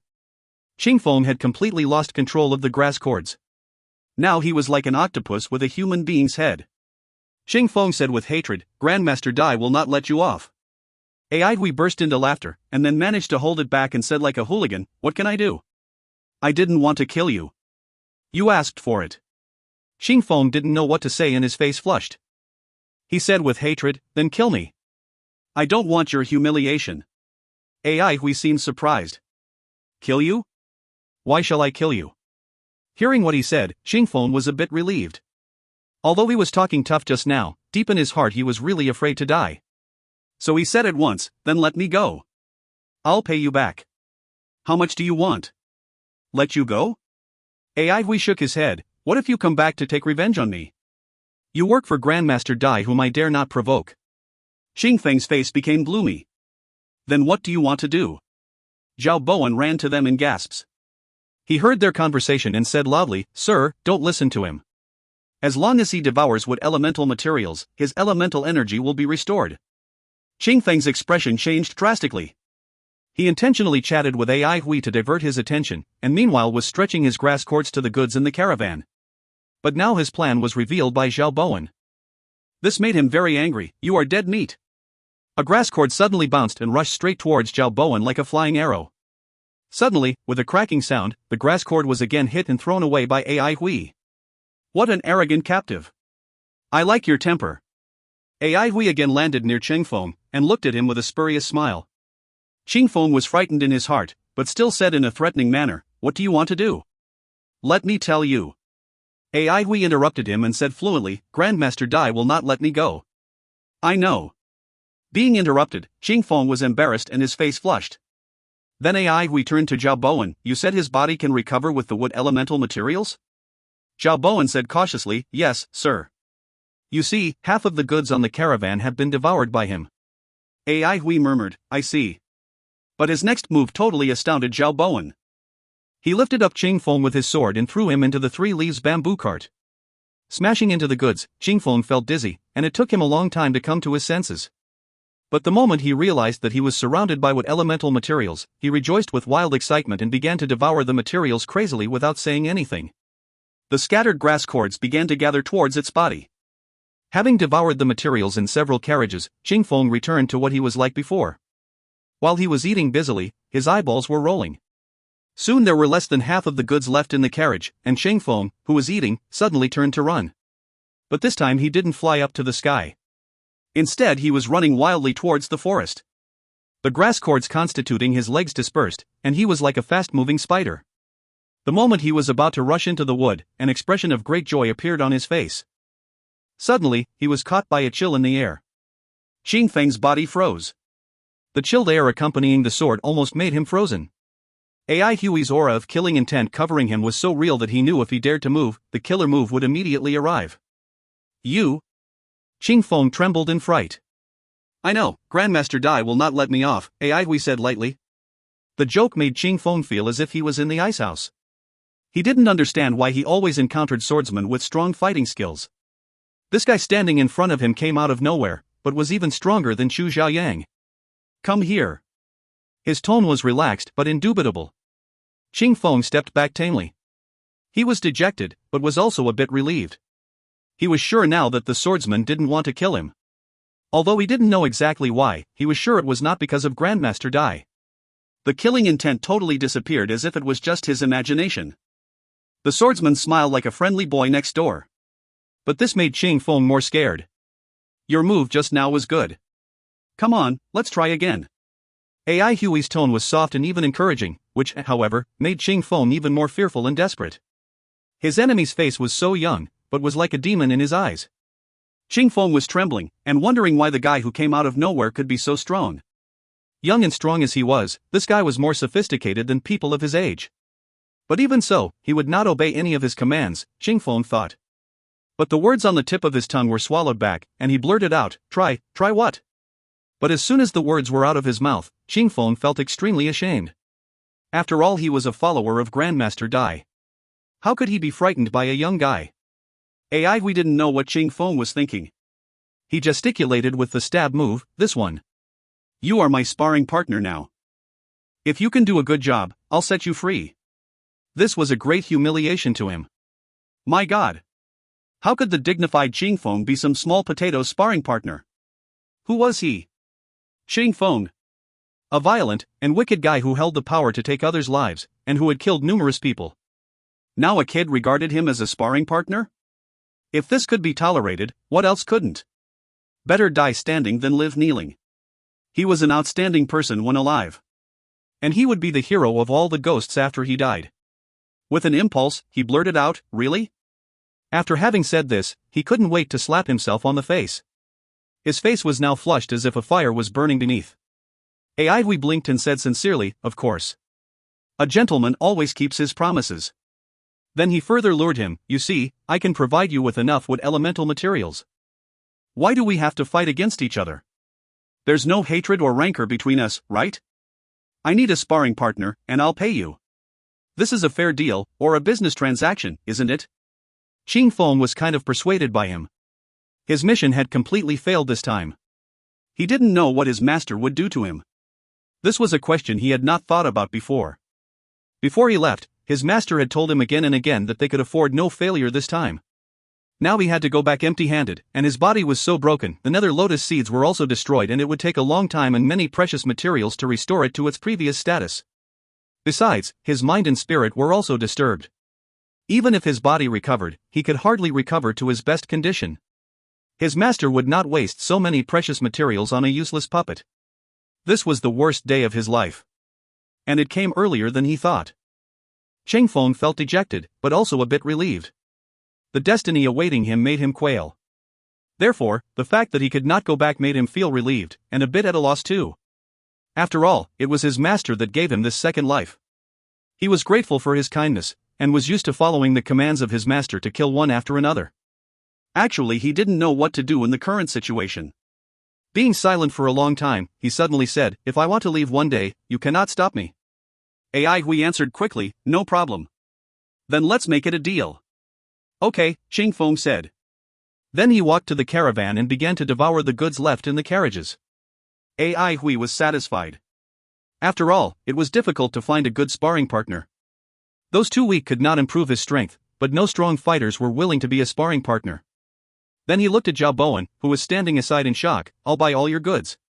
"How much?" The situation was changing too fast for Zhao Bowen to understand. Wasn't it a life or death fight just now? Why did they become so harmonious at this moment? Hearing Ai Hui's question, he suddenly came to himself and said, "I'm willing to follow you, sir." He became disillusioned with his previously unrealistic dreams from today's experience. Now he knew that in troubled times, without strong fighting skills, one's fortune would be gone sooner or later. Ai Hui was surprised, but didn't refuse. Instead, he asked, "What are you good at?" His horizon had been largely broadened. He knew his limits, and knew that many things should be done by others, especially by people with that particular profession. His fellows at the swordsman training hall were good at fighting, but not at other things. Ai Hui felt inspired. Maybe he needed to recruit some experienced people, such as blacksmiths and businessmen. No city could be built by fighters and killers alone. If you find any errors, ads pop up, ads redirect, broken links, non-standard content, etc., please let us know. Report chapter so we can fix it as soon as possible. Chapter 388, Sharpening Skills. Chapter 388, Sharpening Skills. Translator, Cynthia. Editor, TYZ/K. Kermit. Zhao Bowen was born to a merchant's family. His father was a small itinerant merchant. Now the family property was in his hands, but the business environment had become harder than ever. Small merchants needed a stable society. To them, troubled times were like natural disasters were to peasants. They could hardly fight against them. Now was the time for bandits and robbers to rise, because one could earn more by robbing than by doing business. If you had strong fighting skills, you could protect yourself and make a fortune, but if not, then you could only become a target for bandits. The trade route between Jadeite Forest and the Avalon of Five Elements had not been formally recognized by the Elders Guild, which meant that it was still a smuggling route. Despite this, the caravans were secure as they all had aristocratic families backing them. To small traders like Zhao Bowen, however, participating in the smuggling business was like dancing on the edge of a blade. Any carelessness might send them down the road of destruction. As a result, Zhao Bowen hadn't dared involve himself in such practices, but nowadays, business was getting increasingly worse as trade in the Jadeite Forest was almost entirely monopolized by deep-sea enterprise. If he didn't do anything, his family would go bankrupt by next year. Overtaken by circumstances, Zhao Bowen made his decision. He borrowed a considerable amount of money from his relatives and sold all his possessions to purchase a caravan of goods. However, he didn't expect the situation to be even worse than he'd imagined. After the city expansion order was issued, elementalists from the Avalon of Five Elements all left for the wilderness, leaving depressed and dilapidated cities and towns behind. The decline in population and the transfer of the enterprise's power forced the guards to focus on the wilderness. This led directly to a state of lawlessness and havoc caused by bandits and robbers. They were almost everywhere in the cities, like bamboo shoots after a spring rain. The caravans of the large enterprises were heavily guarded, no robbers dared to attack them. Instead, they focused on robbing small merchants like Zhao Bowen. Zhao Bowen had been forced to spend heavily to hire guards for protection. Although they did not have the qualifications to be caravan guards during peacetimes, Zhao Bowen had no alternatives and was forced to hire them. Unfortunately, he had been too unlucky and met the grass lotus puppet, which was even worse than robbers. After the first round of confrontation, except for those who had been killed, the rest of the guards all fled for their lives. Zhao Bowen became desperate and thought he would be killed for sure, but unexpectedly, he met his new boss. Yes, he had been hired by Ai Hui and was now his manager. At the time, seeking refuge with his boss was the only choice he could make, but later he felt that his new boss was good. When his boss learned that he'd borrowed a lot of money from his relatives, he generously paid him an amount equal to half the goods and told him to repay the loan first. This alone was enough to make Xiao Bowen grateful. He was now willing to die for Ai Hui without saying a word. 2 years ago, morals had not been as terrible as they were today. Elders Guild was still influential and powerful then. This year, however, especially this half of the year, righteousness and justice no longer seemed to exist and the rules of society quickly collapsed. It was like an avalanche. Once the layer of snow covering the mountain peak collapsed, it poured down with a roaring sound and an unstoppable momentum. The strong overlooked those beneath them while the weak were as minor as mites. They were bullied more and more often, almost every day. Bandits and robbers were everywhere, but no one stopped them. Nowadays, a robber could be praised and called a righteous robber as long as he didn't kill anyone during a robbery. It was perfectly justified for the strong to take your belongings without paying. Anyone capable had already gone to the wilderness. Except for pivotal huge cities like Silver City, the Silver Mist Sea, and Pallet Cloud Village, the rest of the cities were like dried-up corpses. The Elders Guild didn't bother to pay them any attention and just left them to rot and die. The rotten atmosphere could not give birth to vigor, it would only attract vultures that were fond of carrion. His boss had done more than he could. Xiao Bowen glanced at Qing Feng in fear. He knew that he'd better not provoke this monster, especially so after hearing from his boss that Qing Feng was a follower of Grandmaster Dai. He completely gave up the idea to revenge. In the Jadeite Forest, no one dared to disobey Grandmaster Dai. He was the god of Jadeite Forest, and even his followers were beyond the reach of ordinary people. It seemed that his boss was not afraid of Grandmaster Dai. He was a bit worried at first, but when it occurred to him that his boss was not a member of Jadeite Forest, he was more or less relieved. His gaze focused on his bosser, who was training. Xiao Bowen marveled, he had never seen anyone more hardworking than his boss. No, the word hardworking was not enough to describe his boss's training. It should be crazy. His boss seemed to be extremely stubborn about power. When he was practicing, it was as if he was possessed by the devil. This made Xiao Bowen more relieved. In these troubled times, nothing could comfort one better than strength. He stood reverently aside and waited for his boss's training to end. Ai Hui was more focused than ever and the dragon's pine moved so fast that naked eyes could hardly follow it. In front of him, grass cords flew like ghosts, making whistling sounds that could get on your nerves. Tinkle, tinkle, tinkle. Each collision between the dragon's pine and the grass cords would produce sparks. After a while, Ai Hui was soaked with sweat and white fog slowly rose from his body, but as if he felt nothing, he simply moved his sword faster. Standing opposite him, Qing Feng's mood was complicated and hard to describe. This guy's sword moves were a bit faster than yesterday.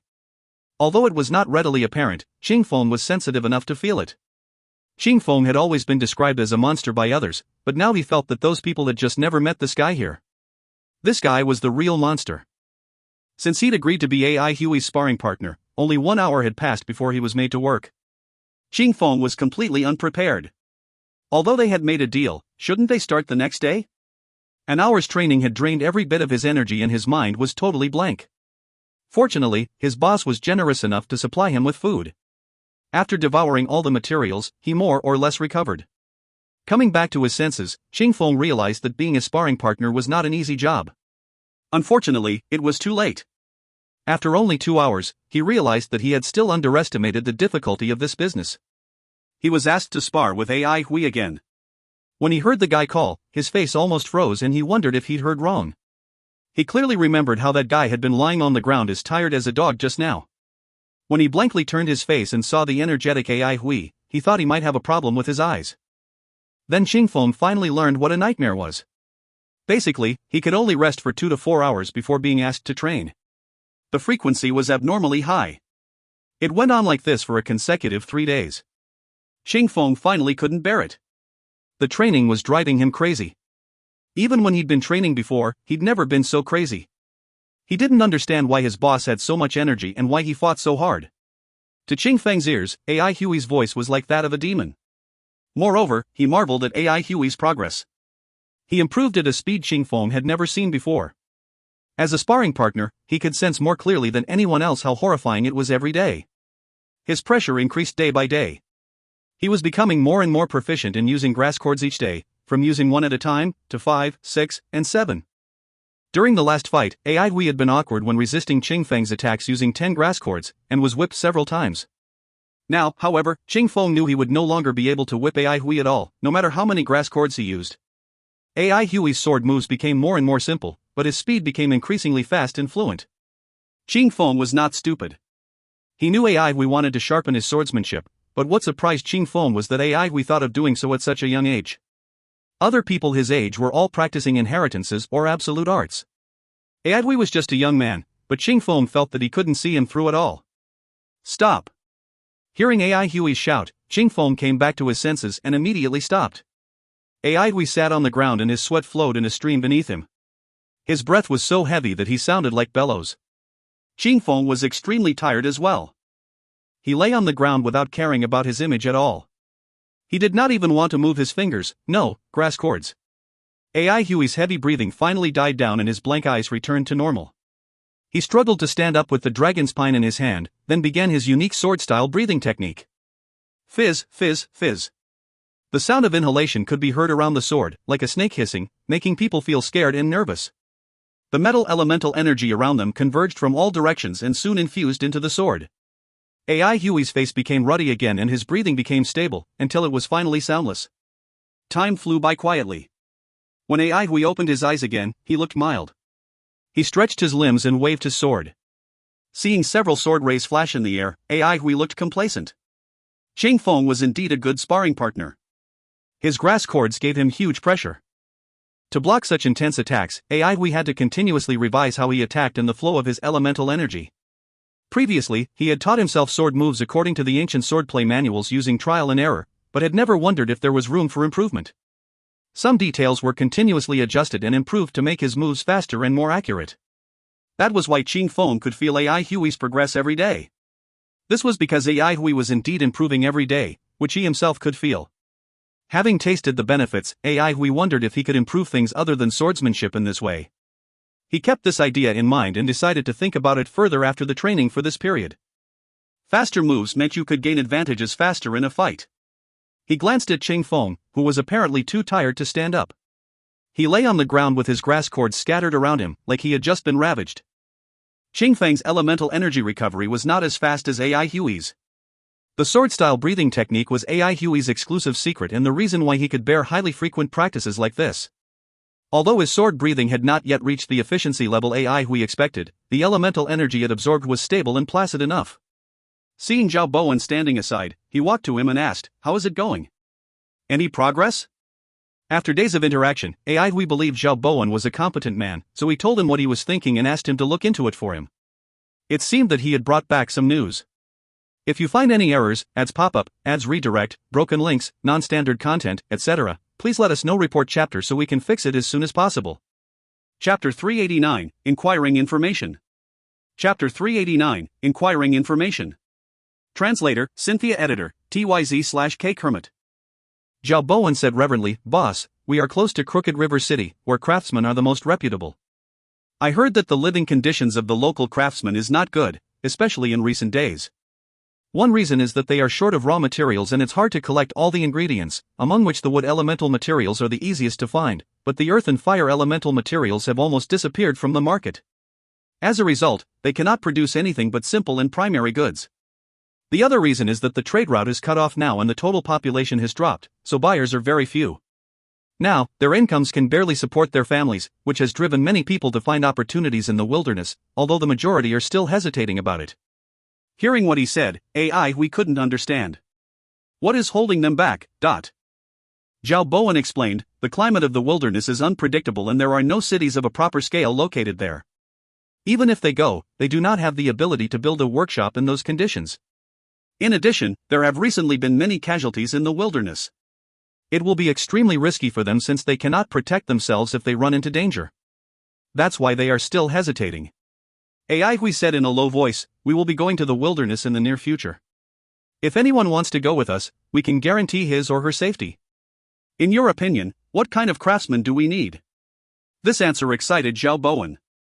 Although he foresaw that Boss would go to the wilderness, he was still thrilled when he admitted it in person. Taking a deep breath, he calmed down and said after thinking for a second, "My understanding of Boss is limited, so I can only give opinions from my point of view. The wilderness is home to numerous dire beasts that will be our daily targets for hunting, so elementalists who have the ability to turn dire beast corpses into food are essential to our team." AI Hui nodded and said, "We don't need extra hands on that. AI Hui could deal with the dire beasts and Lu Lan was good at cooking. Zhao Bowen continued, we need masons for building camps and constructing a city. AI Hui nodded again, we have an expert in that field as well. Wang Xiaoshan was outstanding and trustworthy in that respect, for he had been practicing his skill throughout these years.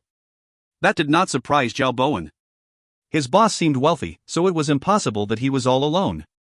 He continued, in that case, we need several craftsmen who can produce weapons, especially weapon craftsmen who are familiar with metal elemental energy and grass-grade weapons, craftsmen who are familiar with wood elemental energy. Also, we need farmers with high-standard skills so that more people can count on them. Besides these, 2 physicians specializing in wood and water elemental energy respectively are also required.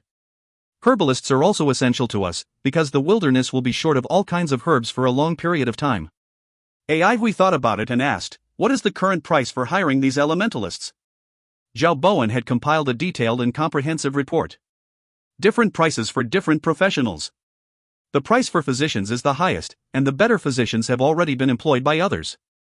According to the market, to hire a physician, we have to pay about 500 heaven merit points each year for at least 3 years. After all, wilderness is our destination, so risks are unavoidable. AI Hui was shocked by the price, so expensive. Then it would be 1,500 heaven merits points for 3 years, which was a great deal of money. He had 12,000 heaven merit points with him in total, so that was a tenth of his wealth altogether. Zhao Bowen nodded. That is so. Physicians have always been popular because they are vital to every team. Physicians with rich experience have long since been hired. AI Hui said without hesitation, we have physicians. How about others? Lu Lan was equipped with high-standard healing skills. Zhao Bowen relaxed and continued, good. The physicians within our pool of choice barely meet the average standard. As for the other professionals, herbalists are not cheap, about 300 heaven merit points per year. The Jadeite forest has almost all the high-class herbalists, but normally they are not willing to go to the wilderness.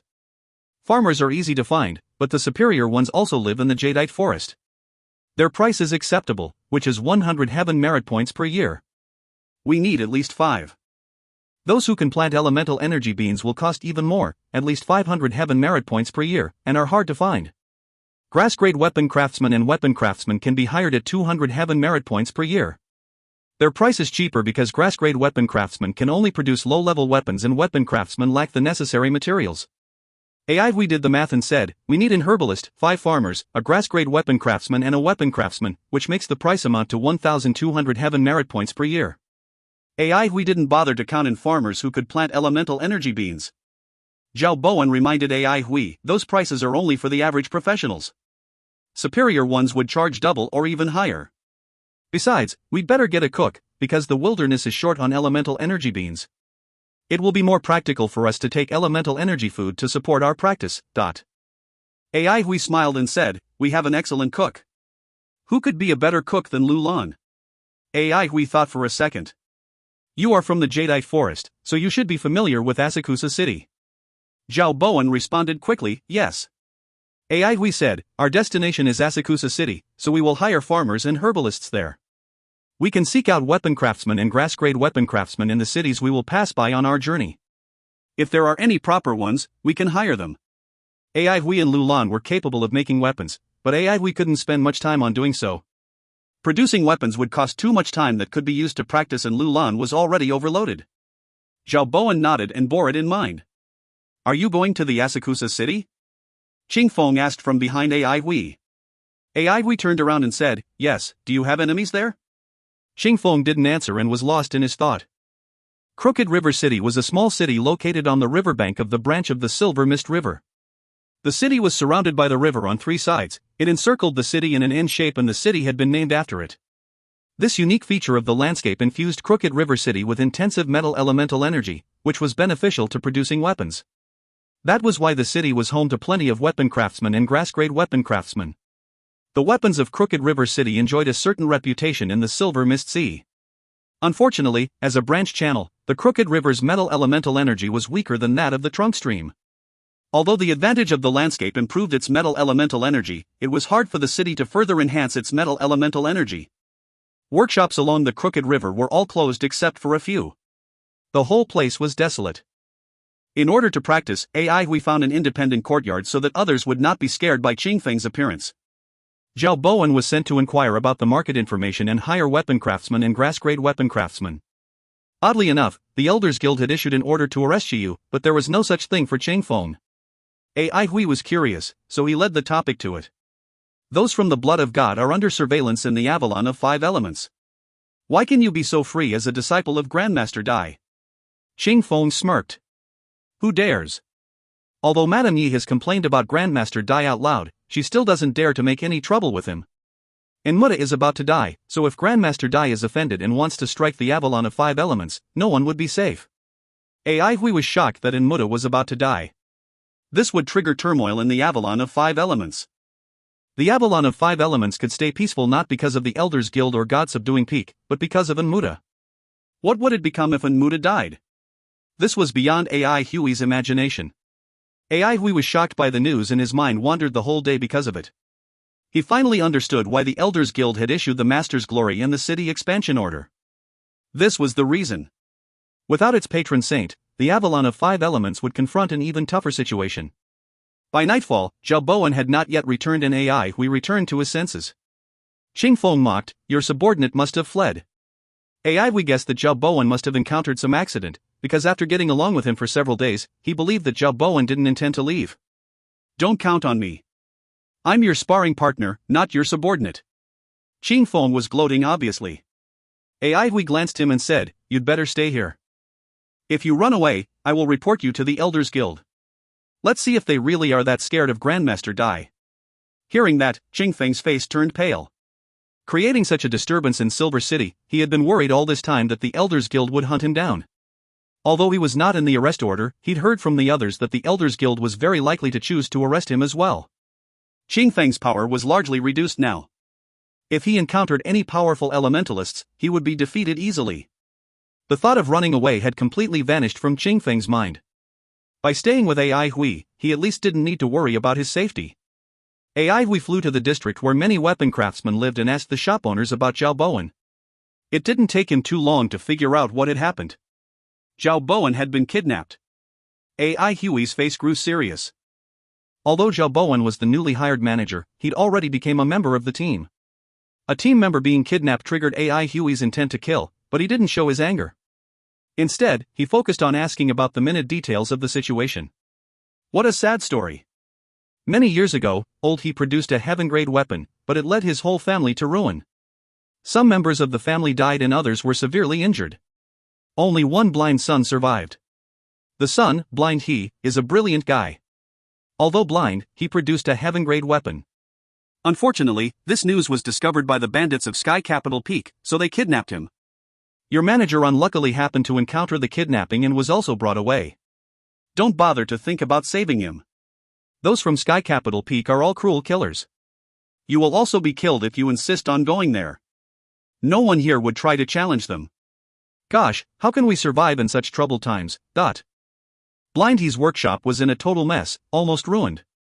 In Peace City, the impact of war only influenced the price of commodities. Here, within less than 1 year, the public security had declined sharply. Bandits were everywhere and could even openly kidnap people. The residents here were too afraid to contend with them. Ai Hui knew that as time went by, the situation here would only get worse. The city would be left behind and become a nest of chaos and sin. No one could change it. Ai Hui thanked the shop owner and left. Ai Hui walked back to the street. Having confirmed the location of Sky Capital Peak, he disappeared into the dark night. If you find any errors, ads pop up, ads redirect, broken links, non-standard content, etc., please let us know. Report chapter so we can fix it as soon as possible. Chapter 390, Sky Capital Peak. Chapter 390, Sky Capital Peak. Translator, TYZ Editor, TYZ/KLKL. Even though Sky Capital Peak had a peak in its name, it was actually a vast stretch of mountain range in reality. It had numerous karst caves and its terrain was extremely complicated. Those who were not familiar with the area would get lost easily. In the dark night, a few figures lying in ambush in the shadows were whispering to each other. Brother Ning, will they really come? Definitely. We are really unlucky. We only wanted to kidnap Blind He, but then the manager popped out of nowhere. Tell me, if you lost your manager, would you look for him? From the manager's words, it seems like his master is rather powerful. We have to be careful. I will listen to Brother Ning. All right. Don't panic later on and listen to my commands.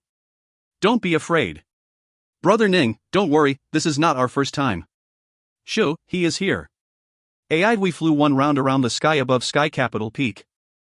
Upon seeing that there was not a single trace of light coming from the mountain, he conjectured that the robbers must be hiding within the karst caves. He did not land directly on the mountain itself, but rather, at the foot of the mountain. He silently advanced along the terrain of the mountain. He was going at a very high speed. The precipitous terrain did not seem to have any effect on him. Suddenly, Hui raised his head and looked in a certain direction. He could sense someone was spying on him from in the dark. The other party was prepared for him. Knowing that he could not mount a sneak attack, Hui blatantly flew forward at top speed. Swoosh, swoosh, swoosh. Sharp whizzing sounds suddenly rang across the air. A few streaks of arrow gleams shot towards Hui from different positions of the mountain. 7 arrows. In the blink of an eye, Hui accurately identified the positions of where the arrows were shot from.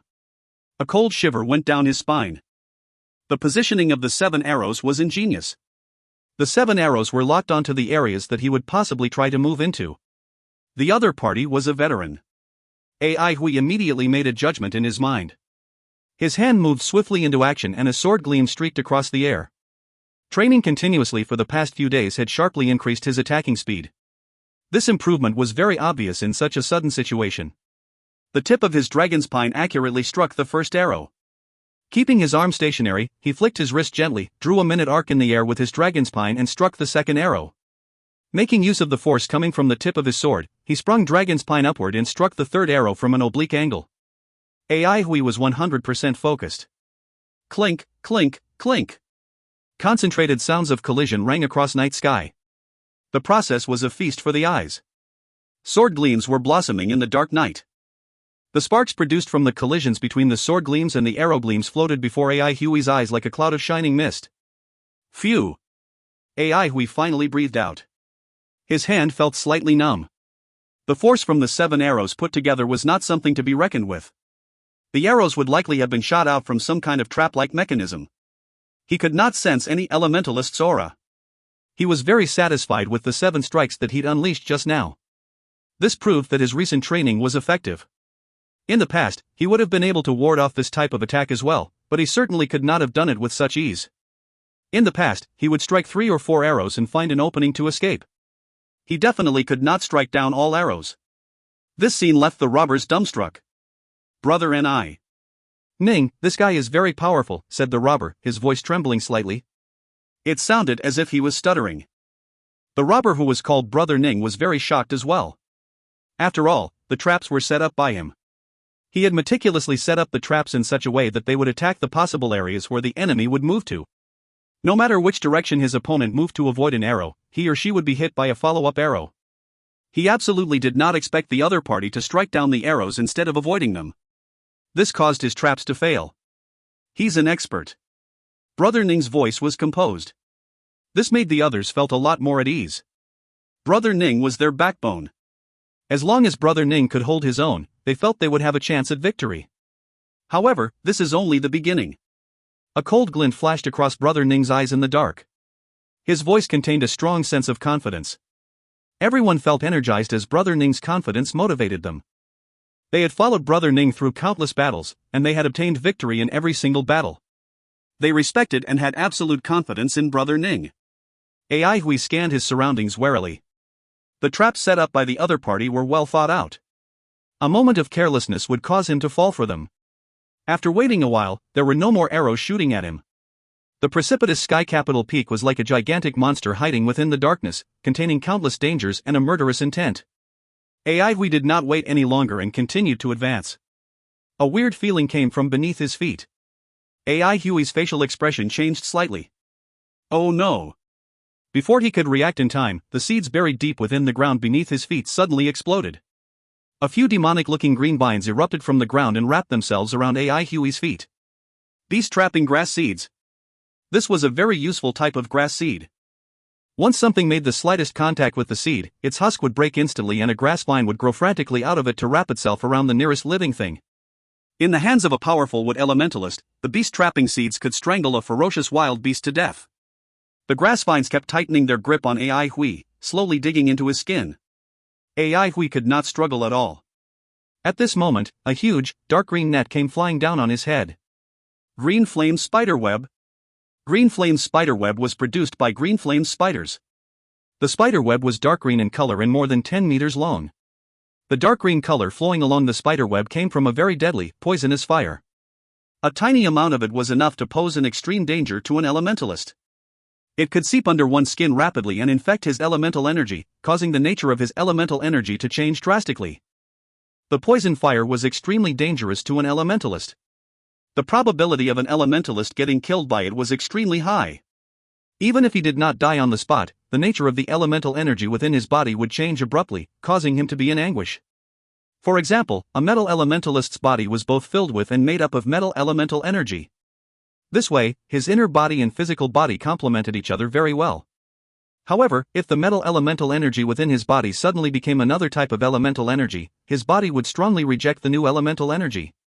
When an elementalist's body and the elemental energy within his body clashed, the pain he suffered was worse than being tortured by the cruelest torture machine. AI Hui did not dare to let the green flames touch his body. He made small movements with his arm, and then with his arm he held his dragon's spine upright. A faint red-colored sword gleam, that resembled a red muslin cloth, was released from the tip of his sword. Lesser Red Muslin. Red Muslin was the move that he'd used to destroy the Shah family's residence. At that time, he used the momentum from the high-altitude dive to unleash that breathtaking sword move. At that time, the impact of Red Muslin almost completely razed the Shah family's residence to the ground. Lesser Red Muslin was developed from Red Muslin. Since he was in a confined space now, Red Muslin's destructive power was greatly reduced. Hence, he named it as Lesser Red Muslin. Even though Lesser Red Muslin was not as powerful as Red Muslin, it required less time to be unleashed. This, in turn, increased the difficulty of unleashing the move sharply. Despite this limitation, the practicality of the move had increased tremendously from Red Muslin's. Lesser Red Muslin was proof of AI Hui's improvements in his swordsmanship. This new move proved that his swordsmanship had moved on to a higher level. In the night sky, the red-colored, muslin-like sword gleam was like an illusion. It flew gracefully towards the green flame spiderweb. When the red sword gleam made contact with the green flame spiderweb, surging elemental energy erupted through the air with a loud bang. Following which, the elemental energy transformed in a violent and chaotic burst of flames. Even though the green flame spiderweb was very dangerous, it did not have high durability. It was shredded to smithereens on the spot by the violent burst of flames. Directional impact was an important characteristic of Lesser Red Muslin. The robbers on the mountain saw a huge burst of flames rise into the sky. As it rose higher and higher, it suddenly exploded into a drizzle of flames that sprinkled all over the mountain, resembling a gigantic fire umbrella. The rain-like flames disappeared rapidly into the night sky. Tranquility and darkness returned to the sky once more. A commotion broke out among the robbers. Their traps had been destroyed once again. He is troublesome. Since when did Crooked River City have such a powerful individual? Who knows him? I don't. The leader of the robbers, Brother Ning, did not say anything. His face had turned slightly ugly. He had spent a huge sum of money on the green flame spiderweb and beast-trapping grass seeds. Initially, he still thought he had the victory in the bag. He did not expect the other party to completely destroy his traps. He felt slightly anxious. He had provoked a powerful fellow this time around. Beads of perspiration appeared on AI Hui's forehead. Whenever he was being attacked, he would be extremely focused and felt nothing else. However, this time around, he was slightly afraid. The traps on this mountain were in an innumerable succession. When AI Hui hacked at the grass vines, he realized that the grass vines were unusually strong. He did not sever even a single grass vine, making him feel slightly shocked. He channeled his elemental energy and severed all the grass vines with a few slashes. Brother Ning's heart was bleeding. The losses he suffered this time around were huge. If the beast-trapping grass seeds' grass vines were not destroyed completely, he could sprinkle a specially concocted restoration potion on them to restore them to the state of beast-trapping grass seeds. From there, they could be used again. However, if the grass vines were badly damaged, the seeds which they grew from could no longer be used. AI Hui took a deep breath and continued forward. This time around, he learnt his lesson. It seemed that he was advancing as usual, but in reality, his feet were not touching the ground. He was actually hovering slightly above the ground. The starry gem sword wings on his back were flapping indistinctly. He no longer saw the other party as just a bunch of ordinary robbers. AI Hui was specialized in setting up traps. The two traps that he just consecutively encountered did not seem complicated, but they were very powerful and dangerous. From these two traps, he could gauge the strength of the other party. However, he did not show any signs of retreating. Instead, he plucked up his courage and continued forward. Along the way, there were rugged rocks that resembled oddly shaped monsters in the dark night, surrounding him with killing intent. Suddenly, out of the corner of his eyes, AI Hui saw some rocks vibrating on the ground. At this moment, the rocks in other areas began to vibrate as well. Soon, all the rocks on the mountain were vibrating, resembling monsters that had woken up from their slumber. All the rocks within his line of sight were vibrating. The scene appeared extremely weird. Before AI Hui could understand what was going on, those numerous vibrating rocks began to rise from the ground. To his astonishment, the rocks subsequently fused together and formed humanoid rock monsters everywhere on the mountain. Rock puppets. AI Hui's eyelids twitched. Rock puppets were the lowest ranking among all the earth elemental puppets. Their rank was even lower than that of sand puppets. The only good thing about them was that they had huge strength. They were usually used by earth elementalists as laborers. Other than having huge strength and the ability to throw rocks, the rock puppets' fighting capabilities were not really powerful. However, when they appeared on mountains, they would pose a great hassle to anyone who encountered them. Rumble, rumble. The earth shook. With clumsy-looking and abnormally heavy footsteps, the rock puppets flooded towards AI Hui from all directions. If you find any errors, ads pop up, ads redirect, broken links, non-standard content, etc., please let us know. Report chapter so we can fix it as soon as possible. Chapter 391, An Old Friend. Chapter 391, An Old Friend. Translator, TYZ Editor, TYZ/KLKL. AI Hui felt that the entire mountain beneath his feet was trembling. Normally, anyone who encountered such a situation would be shivering with fear. However, AI Hui did not. Even though these rock puppets looked frightening, they paled in comparison to the Shah guards, let alone a sand sentinel. AI Hui spread the starry gem sword wings on his back and flew up into the sky abruptly. The rock puppets on the ground began to throw rocks at AI Hui. The millstone-sized rocks were emitting a faint glow as they flew towards AI Hui like torrential rain. AI Hui was shocked by this scene. He hastily flapped his starry gem sword wings and disappeared from his current position. When a piece of rock brushed past AI Hui's body, he broke out in a cold sweat. If he was hit by that piece of rock, he would not be able to tolerate the pain even if his body had become strong and sturdy now. He realized he had underestimated these rock puppets. Apparently, their fighting capabilities had been upgraded. The rocks that the usual rock puppets hurled were not imbued with elemental energy. That was because the base level of rock puppets was very low and they did not possess any elemental energy. However, all of the rocks that these rock puppets threw had been imbued with elemental energy. Someone was controlling them from the dark. In the sky, AI Hui quickly discovered that the entire mountain was filled with rock puppets. They might have looked very messy, but in reality, they were in order and their attacks were orchestrated. For a moment, AI Hui looked to be slightly helpless in the sky. He had no choice but to fly higher. When he saw the mountain was filled with densely packed and chaotic rock puppets, he felt a slight headache. Should he use red muslin? AI Hui shook his head and rejected this idea. He was uncertain if red muslin could beat so many flying rocks being hurled at him. He felt that it would be rather painful if his physical body collided against so many flying rocks. He couldn't believe that he could defeat a fearsome sand sentinel, but not a bunch of mere rock puppets. AI Hui began to admire this brigade of robbers. The other party did not do much for this trap other than upgrading the rock puppets' base level, increasing their numbers greatly and finding a suitable terrain to create a trap that was difficult to escape from. If he wanted to enter the karst cave, he had to land on the mountain. By doing this, he would be surrounded and attacked by the overwhelming number of rock puppets. Such a thoughtful bunch of robbers. Now, AI Hui was filled with interest towards this brigade of robbers. However, he had to resolve the issue in front of him now. Inside the karst cave, the robbers' morale was boosted sharply. I knew he wouldn't break this rock puppet formation. That's the ultimate move of Brother Ning. Tell me, who was able to break it? Everyone started talking at once and their voices were filled with excitement. AI Hui's outstanding performance against the previous two traps was somewhat nerve-wracking for them. Keep your guards up, the battle hasn't ended yet, Brother Ning reminded them in a low voice. Everyone shut their mouths. Brother Ning observed the figure flying in the sky outside and found that he looked slightly familiar. Then, he shook his head. He did not have the time to think about such a thing now. He had a premonition that the other party would not give up just like this. He felt somewhat vexed too. If he had known that the other party was so troublesome, he would not have kidnapped the manager as well. Suddenly, Brother Ning's eyes froze. The other party started to dive down from the sky. Aihui felt as if he was flying through a rain of rocks.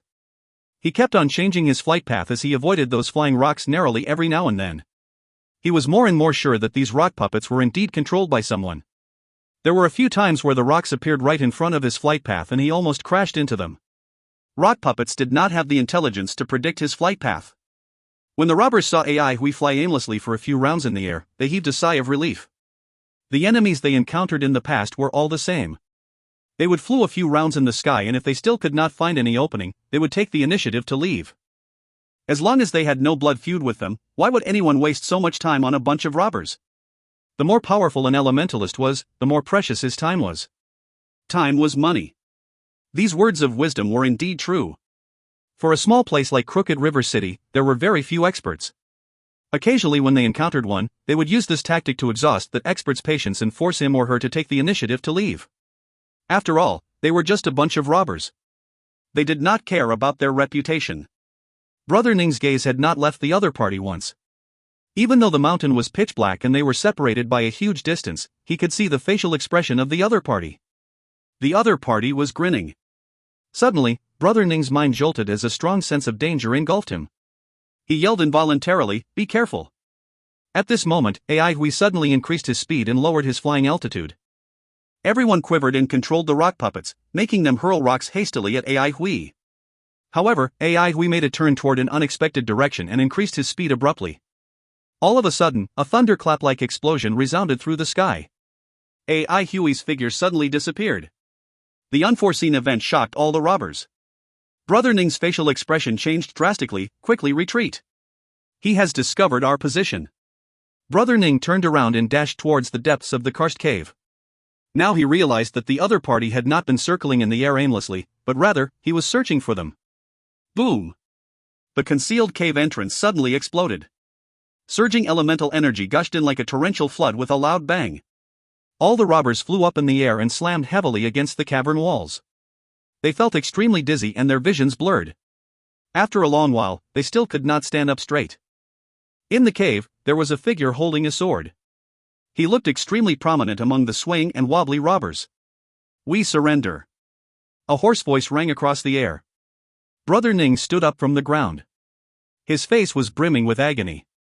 Aihui's gaze swept across everyone and felt slightly surprised. He wasn't surprised at how strong these robbers were, but rather, how weak and fragile they were.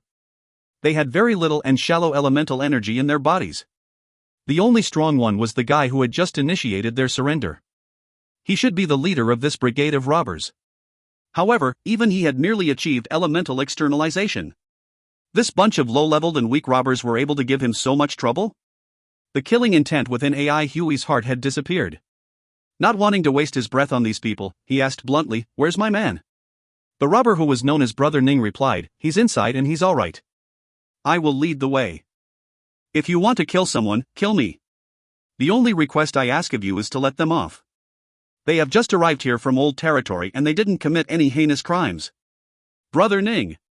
Let's die together." A few of the robbers returned to their senses and became extremely agitated. "All of you shut up!" Brother Ning roared. Aihui could tell that Brother Ning was well respected among these people. Everyone immediately shut their mouths after Brother Ning told them to do so. Aihui was very surprised. No wonder these people were so weak. Their strength would not even compare to the strength of those students in the induction ground last time. Aihui remained calm and collected. They are from old territory? Since when could people from old territory enter Silver Mist Sea anyhow? Not long after the city expansion order had been enacted, the border no longer had any guards anymore. One can make it here as long as he or she can cross the lava river. Since it's difficult to cross the lava river, we have to use 3 leaves bamboo carts to fetch them over. This way is much easier. Aihui had a lot of questions, but he did not ask them immediately. He merely said, "Lead the way and don't play any tricks." Understood. Brother Ning nodded his head and led the way. Aihui had a whole new level of respect for the leader of the robbers. He remained composed even after he had surrendered. He was rather capable considering he led a bunch of weak individuals into giving Aihui such a big headache. Very soon, Ai Hui saw the tied-up Zhao Bowen. Beside Zhao Bowen, there was a very young man who was being tied up as well. That young man's eyes were tightly shut. He must be blind. When Zhao Bowen saw Ai Hui, he was extremely emotional. Boss. Even though he believed his boss would come and save him, he was still very emotional when he saw his boss appear before him. With a swipe of his sword, Ai Hui severed the ropes tied around Zhao Bowen and blind he. Give me a moment, I have something to ask them, Ai Hui said to Zhao Bowen. Then, Ai Hui turned around and asked Brother Ning, are there a lot of people here from Old Territory? Yes, there are a lot of them here. Initially, there were some new citizens who went back to fetch their fellow clansmen over. Later on, some people began to start businesses of illegal immigration. As such, there are more and more people from Old Territory coming here. Brother Ning replied. Why do they want to come here? Ai Hui asked. After Ai Hui finished his sentence, he realized he asked a stupid question. The concentration of elemental energy here is higher, Brother Ning explained plainly, even though it's not as high as it was in the past, and it will still continue to drop in the future, it's still higher than Old Territories. In the past, everyone could only dream about coming to the Avalon of 5 elements. New citizens like us are luckier, however, most of our clansmen are still in Old Territory. Since the Elders Guild has given up on this place, we decided to bring our clansmen here. At the end of the day, this place is still better than Old Territory. Ai Hui felt slightly sad. He was also from Old Territory, even though he did not have any family members there. After staying silent for a while, he asked again, do a lot of people become robbers? Basically, yes, Brother Ning said in a low voice, even though Elders Guild is not here, there are still a lot of people from the Avalon of 5 elements here. No one welcomes us and we can't enter the city. Even if we want to buy something, no one is willing to sell anything to us. The currency of Old Territory is not worth anything here and we can't find any jobs as well. They feel that this is their homeland and as long as they are here, they won't welcome us. Ai Hui was speechless. This was an intractable problem. He knew that the situation would continue to worsen. The deep estrangement between Avalon of 5 elements people and Old Territories people had intensified over 1,000 years. Even new citizens had difficulty integrating into the society of Avalon of 5 elements. It was impossible for them to integrate into the upper class of Avalon of 5 elements, even though they make up a relatively huge portion of the population of Avalon of 5 elements. Have you thought of going back? No, Brother Ning shook his head, I don't want them to turn into blood elementalists. I have been through the blood catastrophe in Induction Ground and I hate Blood of God. Blood of God has been devouring Old Territory. When Ai Hui heard the word Induction Ground, he quickly asked, what's your name? Gu Tianing. Ai Hui found this name somewhat familiar. He was a student that was of a rather remarkable ranking in Induction Ground. If he hadn't remembered wrongly, this student was defeated by Bangwan before. It was not easy for Gu Tianing to survive the blood catastrophe in Induction Ground. A smile appeared on Ai Hui's face. I didn't expect to meet a fellow schoolmate here, my name is Ai Hui. Gu Tianing widened his eyes and became emotional in an instant, it's you. Yes, I should have known it was you. No wonder I find you familiar. You're Ai Hui from Central Pine City, the Lightning Blade. You and your unit are indeed powerful. Your unit had the most people who made it out alive of Central Pine City. Our unit was not that lucky. Only 16 of us made it out alive. My teacher and fellow students all died. At that point of time, I thought I would die as well.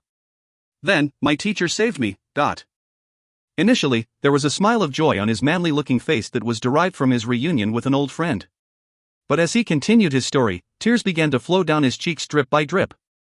All of a sudden, the gray memories that were buried deep within his mind were suffused with the color of blood. He could not continue. All he wanted to do now was to hold back his tears. His smile was trembling. He used all his might to control his facial expression and make it look calm. It was as if he tried to stay calm as he faced the feelings of regret, reminiscence and anguish from those bloody memories. Tears flooded his cheeks silently. If you find any errors, ads pop up, ads redirect, broken links, non-standard content, etc., please let us know. Report chapter so we can fix it as soon as possible. Chapter 392, Blind He. Chapter 392, Blind He. Translator, TYZ Editor, TYZ/KLKL. Zhao Bowen felt that he was really stupid. His boss was actually Ai Hui, but even though he lived in Jadeite Forest, he still knew who Ai Hui was. There was a period of time where the mirage bean pods of Ai Hui were spread around. Everyone knew about his history and achievements. Born as a laborer, got accepted into the induction ground as an exception, the key player in the Battle of Central Pine City, the current leader of Central Pine faction. After staying low for several years, he had risen once more. Zhao Bowen felt as if he was in a dream.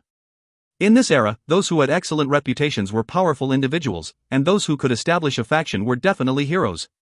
Even the almighty heir of the Duanmu family in Jadeite Forest and disciple of Grandmaster Dai, Duanmu Huanghan, followed Ai Hui as well.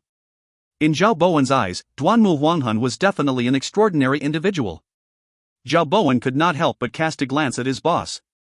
That absurdly young face exhibited a calmness that surpassed his young age. Zhao Bowen could roughly understand the low-volume conversation between his boss and the robber leader. The robber leader was a student of induction ground in the past, and his brigade of robbers had just illegally immigrated from Old Territory to Silver Mist Sea. His boss was from Old Territory, and he naturally sympathized with these people from Old Territory. However, Zhao Bowen also knew that this issue was unresolvable. Gu Tianning had regained his composure. If not for the fact that his eyes were still slightly red, one definitely could not tell that this burly-looking man had just cried his eyes out. When Gu Tianning's clansmen heard that Ai Hui was also from Old Territory, the wariness in their eyes disappeared in an instant and became much more amiable. Ai Hui followed Gu Tianning to the depths of the karst cave and arrived at an area where they spent their daily lives. In the damp and gloomy karst cave, clansmen who were sitting in meditation were everywhere. When Gu Tianning walked in, all of them stood up. Most of them were still very young. They looked curiously at Ai Hui and his counterparts. The elderly clansmen don't want to move, therefore, those who have come here are the youngsters in the clan. Even though it's too late for them to train now, it's still generally better than staying in Old Territory. Gu Tianning said with a low voice. Everyone is Earth attributed? Gu Tianning nodded his head and replied, basically, yes. We can't go to Yellow Sand Corner.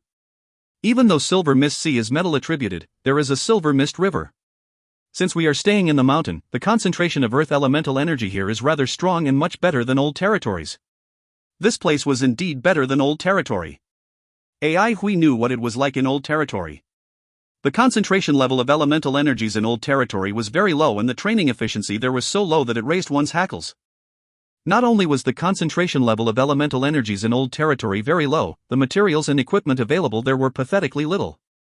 When a person from Old Territory was selected to enter induction ground, he or she would stay in Avalon of 5 elements forever.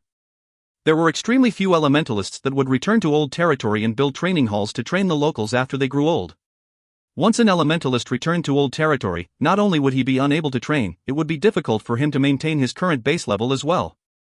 Ai Hui was not surprised at all that people from Old Territory would illegally immigrate to this place. Compared to the poor and barren Old Territory, a piece of land that was abandoned by Elders Guild would still be considered rich and fertile. Ai Hui could see that the youthful faces of Gu Tianning's clansmen were brimming with hope. Ai Hui suddenly thought of those laborers that had died in the labor camp and became silent. After a while, he raised his head and said, "Perhaps I can help all of you to raise the concentration level of Earth elemental energy here." A surprised look flashed across Gu Tianning's eyes. Before he could say anything, his clansmen began to crowd around and break into a lively discussion with everybody talking at once. Really? That's good. Our training efficiency can be increased now. Gu Tianning quickly chased them to one side and said, "What are all of you doing here? Quickly disperse and start training." Peace and silence returned to Ai Hui's surroundings once more. Gu Tianning could not help but ask, "Really? It's just an idea.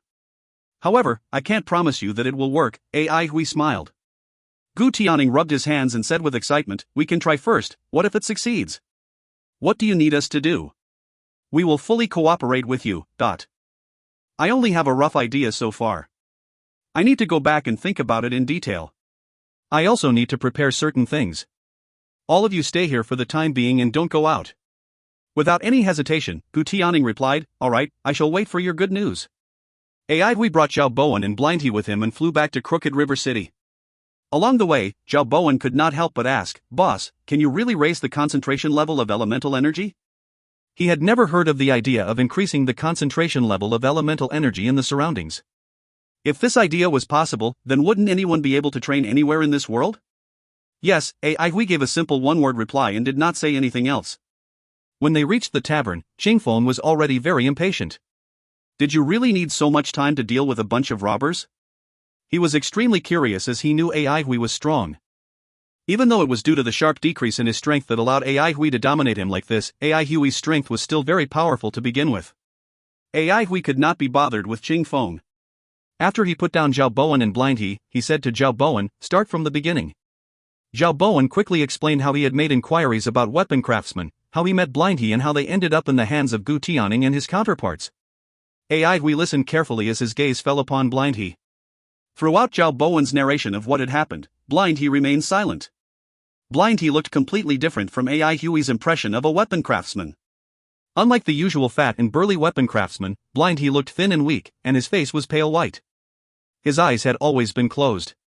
He looked more like a delicate and frail scholar rather than a weapon craftsman. "May I know Mr. He's full name?" AI Hui asked politely. Blind who was sitting on the floor, bowed slightly and introduced himself. "My full name is He Wei." "Sir, are you the Lightning Blade, AI Hui?" AI Hui returned the greetings and replied directly, "Yes, I am AI Hui." At this moment, Qing Feng jumped up in shock. "So you're AI Hui? I have heard of your name before. No wonder your swordsmanship is so powerful. You are definitely on par with that guy whose surname is Chu. It's a pity that I didn't make it in time for your porridge feast." Such a pity. Due to the constant reporting of news through the message trees, everyone knew about AI Hui's feats in Central Pine City. He was considered an influential figure. A man's reputation would follow him throughout his entire life like his shadow. Xing Feng's embarrassment disappeared in an instant. There was nothing embarrassing about getting defeated by AI Hui. Then, when he thought of AI Hui's recent improvements, he couldn't help but click his tongue in amazement. No wonder, no wonder. Blind regained his composure and replied, "Sir, if you need a weapon craftsman, why not allow me to offer my services to you?" His voice was calm and steady, sounding as if he was talking about something casual. Upon hearing these words, Zhao Bowen could not help but look at Blind. Previously, he had talked until his jaws ached, and Blind still wouldn't agree to his request. Now, when he saw Blind recommending himself to his boss, he was deeply moved by his boss's reputation. AI Hui was slightly pleased with himself as an indistinct smile appeared on his face. This life had been tough on him so far. It was finally the day for him to actually make some gains with his reputation. AI Hui could not help but ask, "May I know what's the reason?" "My parents died in the blood catastrophe," Blind replied. AI Hui withdrew the smile on his face and said solemnly, "Understood. I heard that Mr. He has forged one heaven-grade weapon before, two to be exact," Blind replied as if there was nothing unusual about it.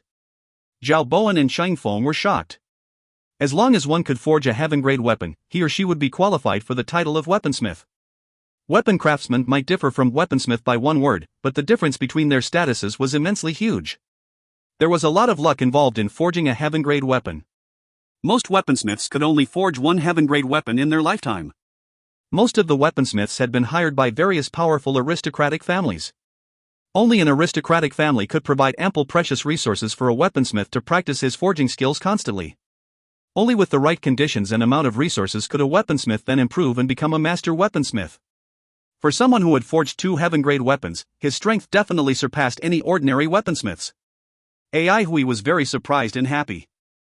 Initially, he thought it would be good enough if he could hire a weaponsmith. However, he'd managed to encounter an outstanding weaponsmith in the end. Even though he was very happy, he still warned Blind "We will be heading toward the wilderness and it will be very dangerous and arduous on the way there. Mr. He might want to think over this issue properly." "I can agree now so as to save time," Blind replied calmly. "However, my price will not be cheap.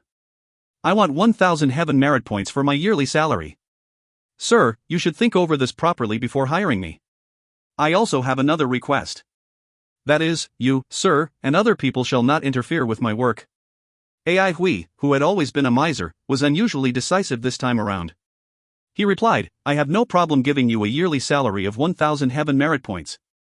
As for the issue of interfering with your work, we will definitely not do that.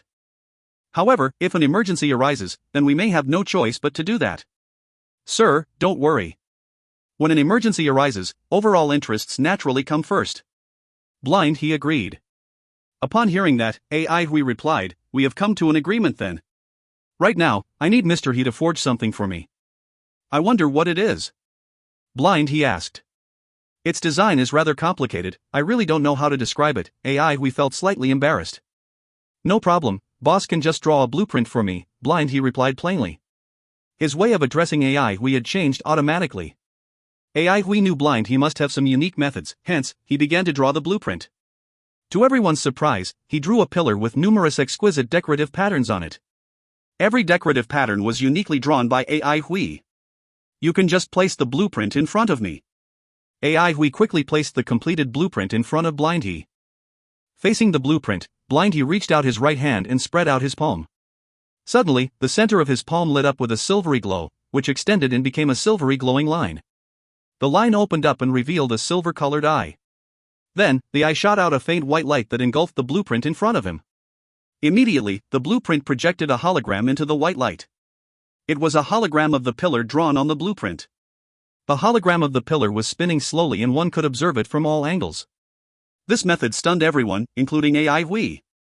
Previously, he was thinking, how could Blind He look at the blueprint if he was blind? Understood. Blind He's indifferent voice pulled everyone back to their senses. The faint white light disappeared as the silver-colored eye in the center of his palm slowly closed. The drawing of the pillar on the blueprint had disappeared, leaving a piece of blank paper again. Blind He continued, the materials needed for this pillar are rather easy to find. How many pillars does boss need? AI Hui returned to his senses and replied, 20. I can complete them by sunset tomorrow, Blind He replied. AI Hui almost thought he'd heard Blind He wrongly. Naturally, the rest did not know what this pillar was.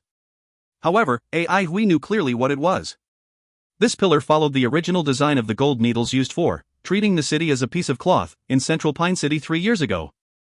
However, the pillar was a simplified version of the gold needles. Even though it was a simplified version, AI Hui still made some modifications to its design. The decorative patterns on the pillar were extremely exquisite and complicated looking.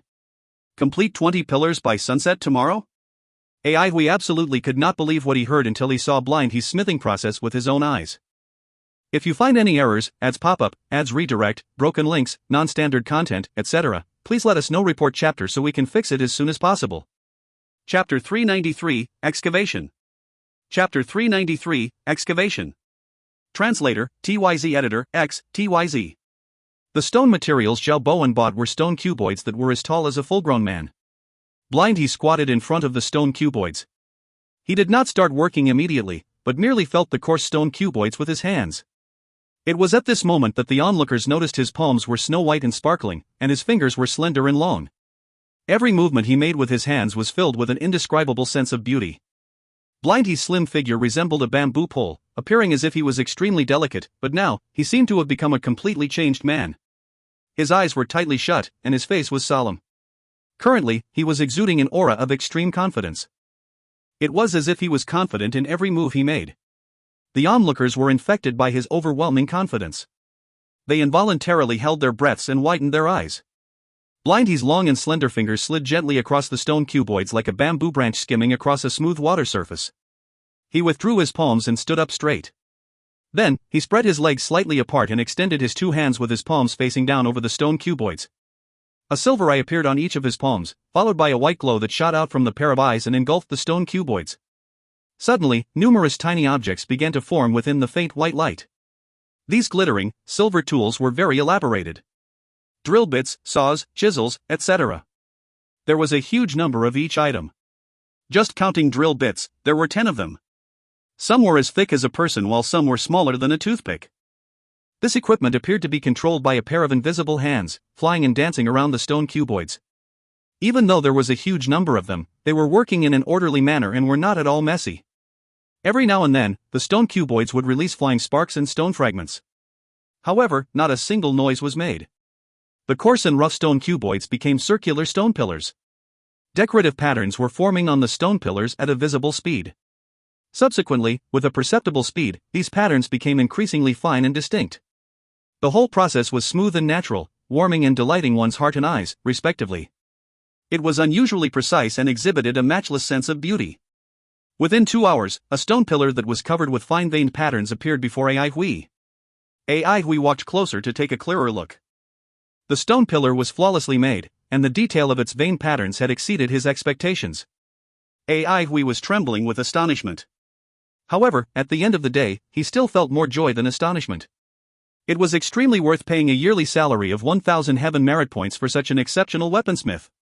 Blind He's performance had not ended yet. He took an even shorter amount of time to make the second stone pillar. Within 1 hour, he had completed the second stone pillar. The time taken for the third stone pillar was reduced once again. His final speed was maintained at 2 stone pillars per hour. Within 12 hours, he had completed all 20 stone pillars. Right now, it was only noon. Everyone was shocked by Blind He's skills after witnessing the whole process with their own eyes. From the first stone pillar to the last stone pillar, their eyes had not shifted away from Blind He.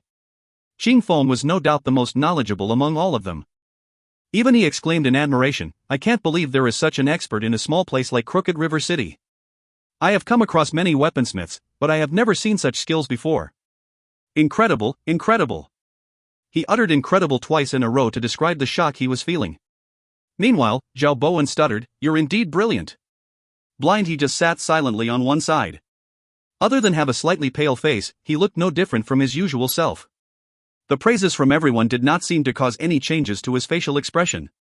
"It is an eye-opening experience," AI Hui praised. Then, without saying anything unnecessary, he continued, "Since the stone pillars have been completed, I will move out now. Bowen and Mr. He, go and see if there are anything else that we need to buy. We will not be staying in this place for too long. Oh, please remember to buy a bamboo cart." Zhao Bowen quickly replied, "Yes." Blind He stood up quietly and stood beside Zhao Bowen. AI Hui had Ching Feng haul the stone pillars, while he carried Ching Feng and flew toward Sky Capital Peak. "Are you afraid that I might harm them?" Ching Feng suddenly sneered. "That's right," AI Hui replied bluntly without denying it. Ching Feng flew into a rage. "Do I look like someone who will go back on my word? You have to ask yourself that." AI Hui remained unmoved. Ching Feng froze. AI Hui knew how cunning and treacherous Ching Feng was. Even though Ching Feng did not seem to have any chance of making a comeback, AI Hui still would not lower his guard against him. "I am already in an impasse. I don't even know what are you afraid of?" Ching Feng asked coldly. "Nothing can go wrong by being a bit careful," AI Hui replied casually. Ching Feng was speechless. Gu Tianning had been waiting on the mountain. When he saw AI Hui's figure, he was overjoyed. He had heard of AI Hui's reputation, but had never interacted with him when they were in the induction ground. He did not have much confidence in AI Hui's promise. Gu Tianning ordered his clansmen to handle the stone pillars and reminded them to be careful and not to ruin them.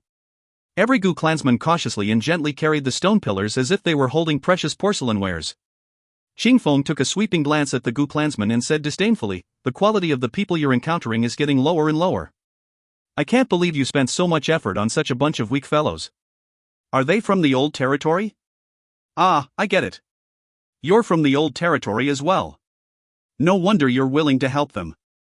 However, there are so many people in old territory. Are you able to help them all?" Most of the Gu clansmen that made it to Sky Capital Peak were youngsters.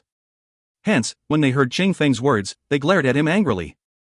AI Hui could not be bothered with Ching Feng and replied bluntly, "You better shut up." Ching Feng flew into a rage, "I am a follower of Grandmaster Dai, how dare you behave so rude toward me?" The Gu clansmen who had been glaring at Ching Feng quickly withdrew their gazes. Even though they had not spent a long time in the Silver Mist Sea, they still knew who Grandmaster Dai was. Even Gu Tianning cast a bewildered look at Ching Feng. "Have you forgotten the pain after your wounds recovered?" AI Hui sneered. Ching Feng became terrified at once. Initially, he thought AI Hui was a carefree lone wolf who was not afraid of Grandmaster Dai. When he discovered AI Hui's identity, he expected AI Hui to be afraid of provoking Grandmaster Dai. However, he now realized that AI Hui did not seem to care much about Grandmaster Dai. Ching Feng was confused. Was AI Hui really not afraid of Grandmaster Dai? He was not a carefree lone wolf. Furthermore, he was the leader of the Central Pine faction. Was he not scared of causing troubles for the Central Pine faction? Or was this fellow already thinking of silencing him? Ching Feng gulped his saliva with difficulty as a tinge of fear arose in his heart. He was a paranoid individual. Just now, he purposely said those words to feel out AI Hui. Ching Feng thought that his mission was a well-concealed secret and that AI Hui did not know he had fallen out of favor with Grandmaster Dai. Clearly, he did not realize AI Hui was Chu Xiaoyang. The result he had gotten disappointed him greatly. AI Hui did not seem to have any respect for Grandmaster Dai. He did not know whether AI Hui was extremely daring or if he had someone's backing. Regardless of the reason, disrespecting Grandmaster Dai would not benefit him in any way. AI Hui could not be bothered with Ching Feng. As long as Ching Feng did his job properly as a training partner, AI Hui would not purposely make things difficult for him. However, if Ching Feng was up to no good, he would kill him on the spot. As for Grandmaster Dai, he was still something that was too far for AI Hui to think about. When Cheng Feng saw that AI Hui was not afraid of his threat, he quieted down. The way that Gu Tianning and his counterparts looked at AI Hui could not help but change again. Gu Tianning knew about AI Hui's past achievements. Now, he realized that AI Hui was far more powerful and unfathomable than he had expected. This made Gu Tianning and his counterparts feel filled with hope and expectations for AI Hui. AI Hui did not think so much. All he wanted to do was to help them. As for the people that were still in the old territory, they were the responsibility of the old territory's native heroes. AI Hui did not think that he was a hero. The outside world might praise him to the skies, but he knew how much he was really worth. We need earth fire. Is this place the deepest karst cave? AI Hui asked Gu Tianning. There is still a deeper one, Gu Tianning quickly replied. After finishing his sentence, he began to lead the way. He and his counterparts knew all about the karst caves in Sky Capital Peak. With Gu Tianning leading the way, they advanced toward the depth of the karst cave. Within a short period of time, they reached the depths. They could hear sound of underground rivers. Usually, the deepest parts of karst caves would contain underground rivers. Gu Tianning did not stop and continued moving forward. As he walked, he said, "This region is filled with underground rivers. The region where earthfire can most likely be found is at the deepest cavern." As they advanced forward, the cavern became smaller and narrower. The surrounding cavern walls had become dry as well. The air was pervaded with a faint smell of sulfur. AI Hui was energized. His plan could only be carried out if he had earth fire. Finally, they came to a small cavern that could only fit 3 to 5 people. The temperature of this cavern was also much higher than the other caverns. This is the place. Gu Tianning looked expectantly at AI Hui. AI Hui examined his surroundings and nodded his head in silence. This cavern should not be far from the earth fire. This is the place I'm looking for. Excavate this cavern and make it bigger and wider. How many people do you have? AI Hui asked. 56, Gu Tianning replied swiftly. Expand this place until it can fit 100 people. Excavate through 4 directions and maintain the height of the cavern at around 3.5 meters. Gu Tianning acknowledged AI Hui and quickly got everyone to work. Even though their base level was low, they had developed elemental energy before.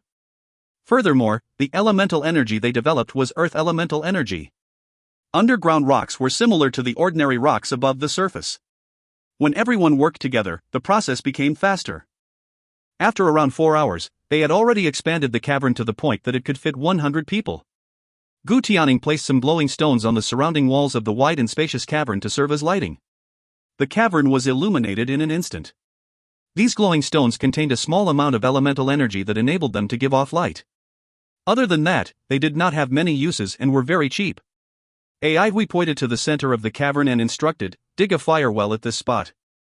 The diameter of the fire well should be around 1.5 meters. Yes.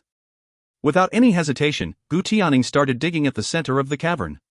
He was an earth elementalist, so the hard underground rocks were like soft mud to him. Meanwhile, his clansmen kept on transporting away the underground rock that he had dug up. As he dug deeper and deeper, the underground rocks got hotter and hotter. The color of the rock had turned from green to black. Beads of perspiration began to appear on Gu Tianning's forehead. Bang! The sound of an underground rock cracking resounded through the air. A flash of red glow emitted from the crack. After the cracked underground rock was removed, a dazzling red light shot out from the fire well and lit up the entire cavern with a bright red color. The temperature of the cavern rose rapidly. The low-level Gu clansmen could not tolerate the heat and began to retreat from the cavern. Gu Tianning heaved a sigh of relief. "I'm glad I did not fail you." Unwittingly, he used boss subordinate tone. "All of you leave the cave now." "Yes." Gu Tianning quickly led his clansmen out of the cave. While he guarded the entrance, he kept on looking curiously into the cave. Ching Feng stood at the entrance of the cave with a curious look on his face. Initially, he still did not know what was going on. Now, he knew that AI Hui wanted to help the Gu clan by increasing the concentration of earth elemental energy in this place. He did not believe in this plan. Briefly increasing the concentration level of elemental energy in a place was not difficult. The difficult part was maintaining the increased level of elemental energy. This would require a huge amount of high-grade materials. the gains simply could not make up for the losses. The Gu clan was in a destitute state. How could they afford high-grade materials? Xingfeng disapproved of this plan in his heart. Suddenly, he froze. He had just that remembered that AI Hui's master was Wang Shouchuan. The Wang Shouchuan who came up with treating the city as a piece of cloth. If you find any errors, ads pop up, ads redirect, broken links, non-standard content, etc., please let us know. Report chapter so we can fix it as soon as possible. Chapter 394, Success. Chapter 394, Success. Translator, TYZ Editor, X, TYZ.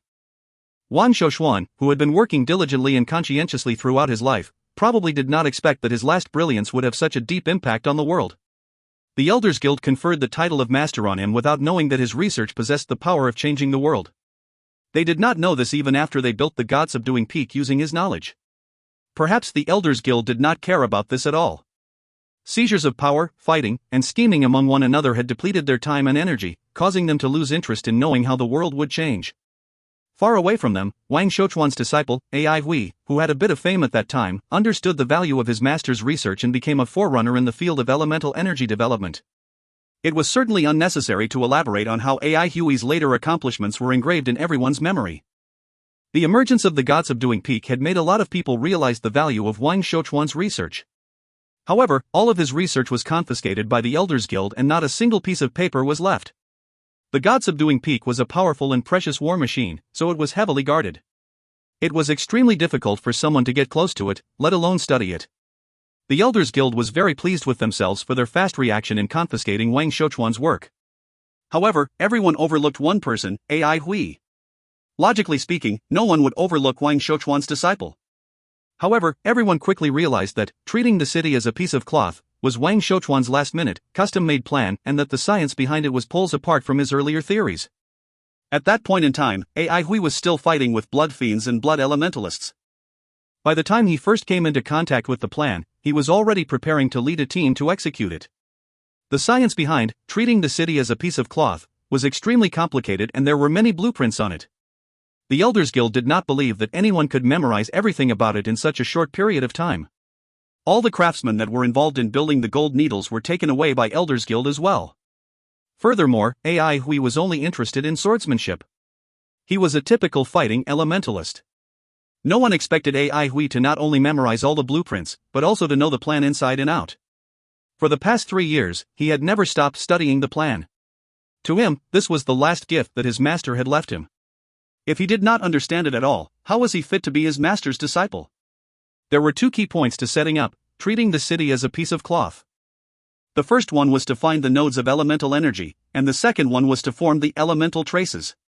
The regions where elemental energy was distributed were important and would affect the flow of elemental energy. This logic applied to regions where multiple types of elemental energy existed as well. Wang Shouchuan named these regions as nodes. If one wanted to control the elemental energy of a particular place, he or she would have to control the node of this region first. So how does one control a node? Here was the second key point, elemental traces. Elemental traces were nothing new to this time and age. The theories behind them were based on the spiritual traces from the glorious cultivation era. Forbidden arts, spells, and refinement of equipment were applications of spiritual traces. Wang Shouchuan was not the first person to research elemental traces. There were countless people before him that desired to find the most important power of the elemental era, but they eventually failed to do so. The reason why Wang Shouchuan succeeded was that he was the first who understood the importance of nodes. The energy level of elemental energy paled in comparison to that of spiritual force. Thus, only at nodes would the energy level of elemental energy be higher than the spiritual force. This was where the elemental traces would be formed. Right now, AI Hui was finding these nodes. He had personal experience with finding such nodes. All the gold needles from the original, treating the city as a piece of cloth, plan were personally nailed by him. In other people's eyes, AI Hui was just pacing around the cavern non-stop. There would be times where he stopped for a while and drew a circle on the ground with his sword. They did not understand what AI Hui was doing, but they could see the solemn look on his face. Everyone could not help but hold their breaths in anticipation. For 2 hours, AI Hui paced around in the cavern. More and more circles appeared on the ground. When AI Hui drew his last circle, he stopped and heaved a sigh of relief. Then, he told Gu Tianning, nail the stone pillars 30 centimeters deep into these circles. Gu Tianning acknowledged Ai Hui and quickly set off to work. He noticed a layer of perspiration on Ai Hui's forehead and realized that he had exhausted a lot of energy just by pacing around the cavern for the past 2 hours. Let me do it as well. Qing Feng volunteered. He was filled with curiosity and wanted to see what was so special about the stone pillars and the circles that Ai Hui drew. However, when he nailed a stone pillar into a circle on the ground and saw that there was no reaction, he was slightly disappointed. When all 20 stone pillars had been inserted into the ground, the initially spacious cavern looked cramped and small. At this moment, everyone noticed that the positions of the 20 pillars did not correspond to one another. They were randomly scattered all over the cavern, appearing to be in disarray. A lot of people felt apprehensive. They really could not see the use of these stone pillars. Ai Hui found a corner, sat down, and called out to Gu Tianning, "We need to wait for 2 hours." Gu Tianning walked over to Ai Hui and sat beside him. He was not worried that Ai Hui was just talking big about increasing the concentration level of elemental energy in this place. Why would someone spend so much effort if he was just talking big? Ai Hui did not have the free time to do that. If someone said that Ai Hui was trying to scam them, then what would be the point of him scamming them if they had nothing and were poor to begin with? The two of them began to chit-chat. It had been a long time since Ai Hui had left the old territory. He did not know what the current situation there was like. Upon seeing that Ai Hui was interested in the situation of the old territory, Gu Tianning tried his best to tell him more about it. The advancement of the blood of God in the old territory was not smooth at all.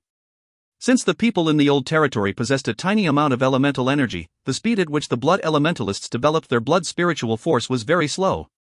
Furthermore, the blood of God still needed a very long period of time before they could fully absorb the Yellow Sand Corner and Fire Prairie. This was also one of the reasons why the blood of God was not anxious about their expansion in the old territory.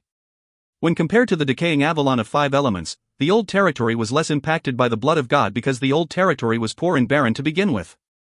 For the past few years, after the collapse of the induction ground, youngsters from the old territory did not have the chance to even be selected for schooling. This caused a lot of youngsters to feel disappointed. For the last 1,000 years, no matter how much everyone disliked the Avalon of 5 elements, gifted youngsters from the old territory were always given a chance to study in the induction ground and change their fates. The Elders Guild, which could hardly look after itself, no longer cared about the old territory. Gu Tianning was very worried that these gifted youngsters would swear allegiance to the blood of God. When Ai Hui heard Gu Tianning's worries, he could not think of any good solutions either. Nowadays, with a shortage of resources, price inflation, the issue of rebuilding the 13 divisions, and the project of constructing God-subduing peaks, how would the Elders Guild have the strength to care about the old territory? Ai Hui, himself, was a poor fellow too. 2 hours of idle conversations passed just like this. "The stone pillars are changing color," someone cried in alarm. The cry of alarm interrupted the chit-chat session between Ai Hui and Gu Tianning and made everyone look in the direction of the stone pillars. At this moment, the granite stone pillars had become dark red in color, resembling heated iron pillars. The weird thing was that the temperature of the cavern had not increased by much. The dark red stone pillars rhythmically lit up and extinguished. As Ai Hui walked among them, a look of satisfaction appeared on his face. It seemed that the positions of the nodes he found were rather accurate. Setting up the stone pillars was merely the first step. They absorbed the fire elemental energy from the earth fire and converted it into earth elemental energy. If one took a closer look, he or she would realize that rich earth elemental energy was gathering at the top of each of the stone pillars. Ai Hui took out 20 earth sentinels from his sand compass. These were the spoils of war that he obtained after defeating the sand sentinel. An earth sentinel was a particular sand puppet model from the Shah family. Their quality was first class and considered one of the best sand puppet models currently available. When Gu Tianning and his counterparts saw the 20 earth sentinels, their jaws dropped. After the Yellow Sand Corner was annexed by the blood of God, the prices of sand puppets had been continuously climbing. With a single glance, one could tell that these earth sentinels were of superior quality and that their prices were extremely expensive. Furthermore, there were 20 of them. How much would that cost? The sound of heavy gasps resounded through the cavern in unison. The faces of the Gu clansmen were bright red. They wished they could pounce on the earth sentinels. Qing Feng was an individual who had experienced a lavish lifestyle. As such, he was not fazed by the mere 20 earth sentinels. However, he was rather curious about what Ai Hui was going to do next. The dark red glow of the 20 stone pillars was pulsating rhythmically, and he could sense the powerful auras of fire elemental energy and earth elemental energy from them. He could also feel another mysterious aura within them as well. Ai Hui picked up a earth sentinel and placed it on top of a stone pillar. Following which, something weird happened. The earth sentinel melted and became a pool of quicksand that flowed down the stone pillar. After a while, the pool of quicksand completely engulfed the stone pillar. Like a yellow snake, the quicksand wrapped around the stone pillar and kept on swirling around it. Its swirling speed became faster and faster. Eventually, the quicksand became a high-speed spinning sand tornado that engulfed the stone pillar and gave off a vibrating buzzing sound. The sand tornado began to grow taller and taller. The top of the sand tornado opened up and the border of its mouth started to extend outward, resembling an umbrella that was being opened up. Gradually, more sand tornadoes were formed with their mouths opened up and extended outward. The buzzing sound of the sand tornadoes was intolerable. Other than Gu Tianning and Qingfeng, the rest retreated in panic and stayed away from the cavern. Gu Tianning's face turned white. He felt that his entire body was trembling violently, causing him to feel extremely nauseous. Excitement swept across Qingfeng's face as he widened his eyes. He was afraid of missing out on any details of the process. Until now, he still did not know what was going, but this did not stop him from acknowledging that the scene before him was spectacular. AI Hui had inherited Wang Shouchuan's knowledge. This thought flashed through his mind. When the last sand umbrella opened up, the 20 sand umbrellas extended toward each other and fused together, appearing as if they were attracted to each other like magnets of the opposite polarity. When the last gap was closed up, all the vibrating buzzing sounds suddenly disappeared. A dome-shaped sand canopy was formed at the roof of the cavern. The 20 sand tornadoes supported the dome-shaped sand canopy like 20 pillars. If one took a closer look, he or she could clearly see that ripples were formed continuously on the dome-shaped sand canopy. The sudden moment of silence stunned everyone. Very soon, Gu Tianning yelled in alarm. His voice was filled with ecstasy. The concentration level of the earth elemental energy is rising. The rest of his clansmen rushed into the cavern. Cries of alarm and surprise resounded through the air incessantly. Oh my god, it feels so comfortable. The concentration level of the earth elemental energy is still rising. Shocked, Qingfeng stared at AI Hui. He had not expected AI Hui to succeed. At this point in time, AI Hui felt a sense of achievement. This was the first time he put his master's theories into practice. Even though it was a simple process of convert fire elemental energy into earth elemental energy, it was still not easy to create a well-distributed amount of rich earth elemental energy. The earth elemental energy within the stone pillars was transferred to the dome-shaped sand canopy and gushed out from the countless grains of sand. This in turn caused the concentration of earth elemental energy in this area to rise. Gu Tianning was unable to control his emotions. Since when had he trained in such an area that contains so much earth elemental energy? A lot of Gu clansmen embraced each other and cried tears of joy. The concentration level of elemental energy in the poor and barren old territory was pathetically low. After they arrived at Silver Sea Mist, they did not know what to do next and their future was bleak. The earth elemental energy in Silver Mist Sea might be more concentrated than old territories, but the place was still metal attributed after all. It was only until now that their bodies were filled with immensely rich earth elemental energy. This was a scenario that they did not even dare to dream of. Brother Gu, I have completed setting up this place. However, there is one flaw with this place that Brother Gu must take note of. AI Hui's voice rang across the air in an untimely manner. When everyone heard that there was a flaw with this place, their palpitating hearts stopped momentarily in unison. If you find any errors, ads pop up, ads redirect, broken links, non-standard content, etc., please let us know. Report chapter so we can fix it as soon as possible. Chapter 395, Overflowing Elemental Energy. Chapter 395, Overflowing Elemental Energy. Translator, TYZ Editor, TYZ, KLKL. The cavern suddenly quieted down. Everyone looked anxiously at AI Hui in unison. Gu Tianning took in a deep breath of air and appeared slightly calmer. Brother AI, please tell us what's wrong. As compared to the rest of his clansmen, Gu Tianning was more knowledgeable and experienced. He knew the Avalon of 5 elements wasn't the paradise that everyone from old territory thought it was. He knew this wasn't the most advanced technology right now, but he also knew that it was not easy to set up such a wonderful training ground. Having 1 or 2 weaknesses was normal.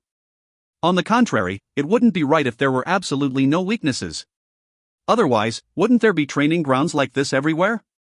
AI Hui replied with a solemn look on his face, the concentration level of earth elemental energy will keep on increasing.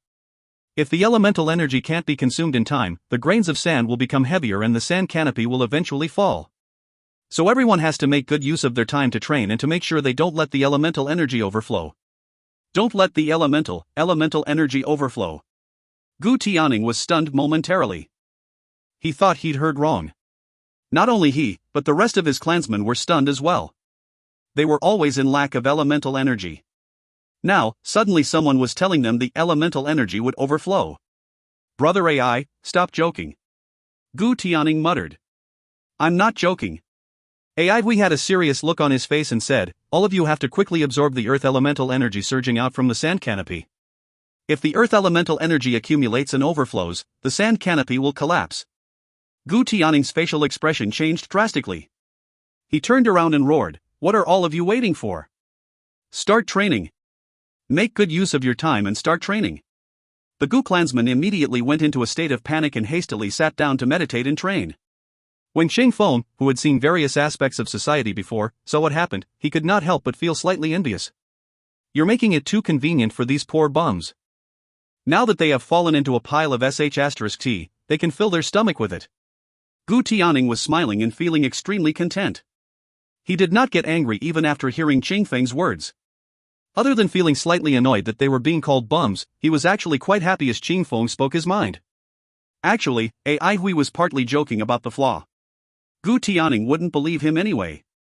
But both of them never expected that this flawcom joke would keep on increasing the Gu clan's training efficiency till the point where they eventually became successful in the future. Brother AI, hold on. After Gu Tianing finished his sentence, he went away for a while and came back with a wooden box on his hand. He passed the wooden box to AI Hui and said gratefully, these are some artifact remnants that we obtained by chance. Initially, we intended to ask Blind He to make us a heaven-grade weapon using these artifact remnants. But right now, we don't need them. This is a small present from us to thank you, please don't be courteous with us. The Gu clan will forever remember your kindness for giving us a new lease on life. In the future, if Brother AI needs any help from us, the Gu clan will not hesitate to go through fire and tread water for you. Without any hesitation, AI Hui took over the wooden box and bade farewell to Gu Tianing. Thank you very much, Brother Gu. It didn't take much effort, you're welcome, Brother Gu. I'm from old territory as well. Even though my capabilities are limited, I will still do whatever I can to help. I still have things that I need to attend to, and I shall bid you farewell here. This is my message leaf. If Brother Gu wants to find me for anything, you can contact me through a message tree. I will stay in Crooked River City for a few days. If you have anything that you need help with these few days, you can find me at Crooked River Tavern.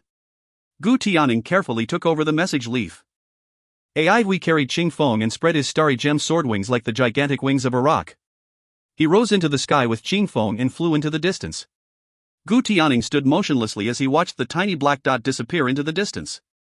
On the way back, Ching Feng suddenly said, giving such a treasure to a bunch of weak and frail fellows, don't you feel you've suffered a loss? If you are willing to present a treasure like that to Grandmaster Dai, no matter what you want, Grandmaster Dai will agree to it. What in this world is Grandmaster Dai not capable of doing? I want my master and mistress to come back to life. Ching Feng was speechless. Refusing to submit to AI Hui, Ching Feng continued after a while, a person who is dead is unable to come back to life. One should always move forward in life. Why do you have to be so obstinate? AI Hui was slightly surprised by Ching Feng's words. Then he replied, I thought you said a dead person could at least become like you? Ching Feng shook his head and replied, there's nothing good about being something that is neither dead nor alive like me. Why? AI Hui was surprised. I can't do whatever I want and I am created to be used by someone else, Ching Feng replied. It doesn't matter if one lives in degradation and drags out their ignorable existence. Aren't most people living like that as well? It also doesn't matter if one has a body that he can't control. Aren't there many disabled people in this world as well? However, if one's memory is erased every now and then, what's the difference between him and a sand puppet? AI Hui was speechless. For the remaining part of the journey, both of them didn't talk to each other. Carrying Ching Feng in his arms, he flew back to Crooked River Tavern. When they arrived back at the tavern, Zhao Bowen had already bought back a 3-leaves bamboo cart. Its price was extremely cheap as it was second-hand. Not many trade routes went through Crooked River City, as such, there weren't many transportation businesses and a huge number of 3-leaves bamboo carts were available for sale. However, AI Hui did not prepare to leave at once. Recently, his swordsmanship had improved by leaps and bounds and he did not want to disrupt his excellent training momentum. As such, he decided to stay in Crooked River City for a few more days, and made good use of the time to train with Ching Feng so he could achieve the next breakthrough soon. Silver City. The debris in the Yi residence had not been cleared up yet. Everywhere was littered with broken wall fragments. From the amount of debris in the Yi residence, one would instantly know how intense the multiple battles that took place that day were. During daytime, there would be a lot of servants clearing up the debris. During the night, everywhere would be filled with guards. Right now, Madame Yi was gaining reputation day by day. She had become a powerful and influential figure in the Avalon of Five Elements. However, since she had to host Master's Glory, she was extremely busy and she had to travel non-stop. It had been many days since she'd last returned to the Yi residence. The Yi residence still needed a long period of time before it could return to its former self. The night was quiet and tranquil. One tall figure and one short figure were standing on a heap of debris in the Yi residence. The guards in the distance could not sense their presence at all. The tall figure looked as if he was standing on a pair of stilts. His clothes were huge and airy. His face was deathly pale and his cheekbones were sunken, resembling a dried corpse. His gaze swept across his surroundings and his nose was twitching every now and then. He shook his head and said, "Xiao Shuren self-detonated in this spot, but..." The short figure could not help but ask curiously, "But I can't sense the aura of the ancient treasure. Could it be that the ancient treasure isn't with her?" The short figure was short and round, resembling a watermelon. His nose was bright red, looking extremely joyful. "No, it must be with her," the tall figure shook his head and replied. He inserted his fingers into the debris. After he took them out, there were a few grains of sand between his fingers. He then continued, "Her body had undergone transfiguration before. She had placed the ancient treasure within her body. These grains of sand contain the aura of the ancient treasure. Judging by the time, the ancient treasure was still in her body before she died. Whoever came into contact with her before she died is the greatest suspect." Upon hearing these words, the short figure replied, "Who came into contact with her before she died?" "Zhu Xiaoyang. He was holding Xiao Shuren hostage. The tall figure replied with a deep voice, "That's right, he is the biggest suspect. Furthermore, he left Silver City immediately after the incident. This makes him an even bigger of a suspect. How do we carry out our investigation on him?" The short figure looked worried. "We have suffered a huge loss this time around. Recently, none of the families would dare to contact us, not to mention how we wouldn't go seeking their help. The two of us alone are not capable of tracking down Zhu Xiaoyang." "That's Grandmaster Dai's business," the tall figure replied without any hesitation. "We will just report our findings and then more powerful people will take over the case. I will chase down Demonic Girl and you will go after Chengfeng. Until now, he hasn't made any contact with any enterprise. I guess he is trying to run away." "All right. Chengfeng's body has been marked, he can't run away," the short fellow agreed. Then, he asked again, "Are you confident in handling Demonic Girl, Lot?" "She can't run away." The tall figure was very composed. "We shall split up." The two figures split up and flew off in different directions without the guards in Yi residence noticing at all. Crooked River City. Ai Hui was extremely focused. The sword gleam from his dragon's pine was fast like a lightning bolt as it warded off the incoming torrential grass vines. Now, Ai Hui could already ward off the ferocious attacks from Chengfeng's 15 grass vines. He could feel the improvements he had made. His attack speed had become faster as well. Having an increase in attack speed, his degree of control of his elemental energy increased sharply too. This allowed his sword moves to be more complete and perfect. Furthermore, the process of switching between sword moves and the flow of his elemental energy also became much smoother. Every day, he would train, ponder and search for the notebook in the Hall of Ancient Records. In other people's eyes, Ai Hui's life was as dry as a monk's ascetic life, but still admirable. Another person who was leading an ascetic life was Blind He. Blind He was a very quiet individual. He would always sit in one corner by himself and his hands would always hold something. He might hold a piece of wood, a rock, or a metal ingot in his hands.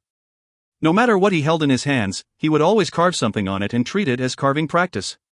Anything that he held in his hands would become smaller bit by bit and eventually became a small heap of fine powder.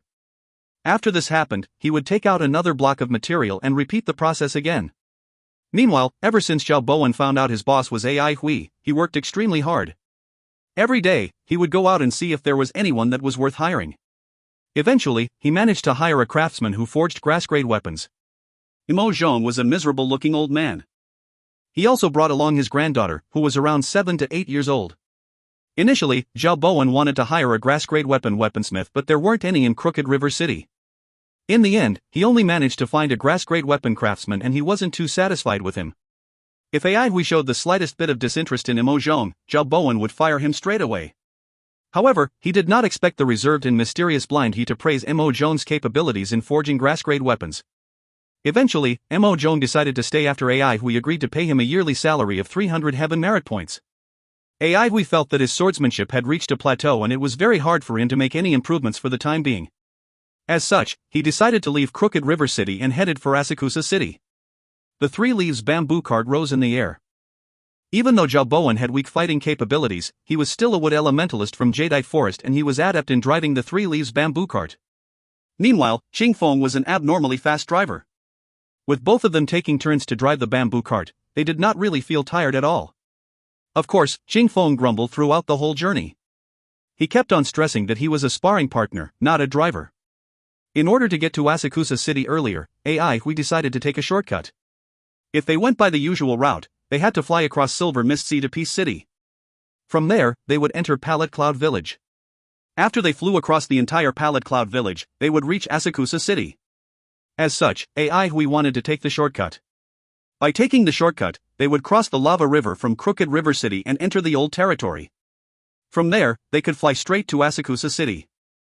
This route could greatly reduce the traveling time. AI Hui wanted to see what the Old Territory looked like now. But it was not only him. The rest were curious as well. If you find any errors, ads pop-up, ads redirect, broken links, non-standard content, etc., please let us know. Report chapter so we can fix it as soon as possible. Chapter 396, Bitterstone Seeds. Chapter 396, Bitterstone Seeds. Translator, TYZ Editor, TYZ, KLKL. When AI Hui and his counterparts flew across Lava River, a lot of people crowded around their bamboo cart. These people thought this was a bamboo cart for stowaways. However, just as soon as they appeared, Qing Feng, who was sitting at the driver's seat, began to whip them and chase them away with his grass vines. However, on the behalf of AI Hui, he did not try to injure them. It was at this moment that these Old Territory citizens realized the bamboo cart was not for stowaways and there were honorable elementalists sitting in it. They turned green with envy when they saw AI Hui and the rest. Having a panoramic view of the scene, AI Hui did not feel happy at all. After a while, everyone began to feel discomfort as the surrounding concentration level of elemental energy was too low. In the Avalon of 5 elements, whether one was in wilderness or a city, he or she would be surrounded by an abundance of elemental energy. Everyone was accustomed to those environments. However, the elemental energy concentration level in this place was unusually low. Everyone felt as if the elemental energy within their bodies was escaping into their surroundings. Qing Feng could not help but ask, how do people live in this kind of place? The population of Old Territory is 10 times more than the population of Avalon of 5 elements, AI Hui replied plainly. Qing Feng decided to shut his mouth. If he provoked AI Hui, then AI Hui might make him suffer again. AI Hui felt very uncomfortable as well. If one attained elemental externalization, he could control the elemental energy in a particular region. However, what would happen to him if the surroundings were filled with little or no elemental energy? He would feel breathless and his elemental energy would keep on draining without any chance of replenishment.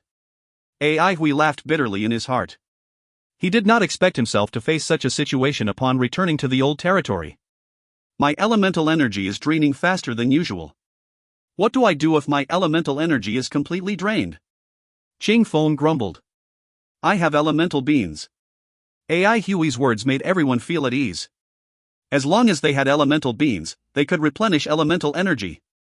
And as long as they could replenish their elemental energy, no one could threaten them. The region surrounding Lava River was barren. As they flew deeper into the depths of the Old Territory, the vegetation on the ground became more luxuriant. Everyone curiously stuck their heads out of the bamboo cart and looked at their surroundings. Apart from AI Hui, this was the first time that everyone else had come to the Old Territory. Actually, AI Hui also found the surroundings to be unfamiliar. AI Hui felt embarrassed to even talk about it. When he was still in the Old Territory, he did not go to the countryside at all. He also knew nothing about the plants and animals beneath the ground. However, he was extremely familiar with the plants and dire beasts in the wilderness. When it was evening, their 3 leaves bamboo cart had to land on the ground as Qing Feng and Zhao Bowen's elemental energy was completely depleted. AI Hui had to admit that he underestimated the situation in the Old Territory. The speed at which their elemental energy was depleting was faster than he expected. If they were in the Avalon of 5 elements, Qing Feng and Zhao Bowen could fly for 2 to 3 days straight. However, AI Hui did not give up.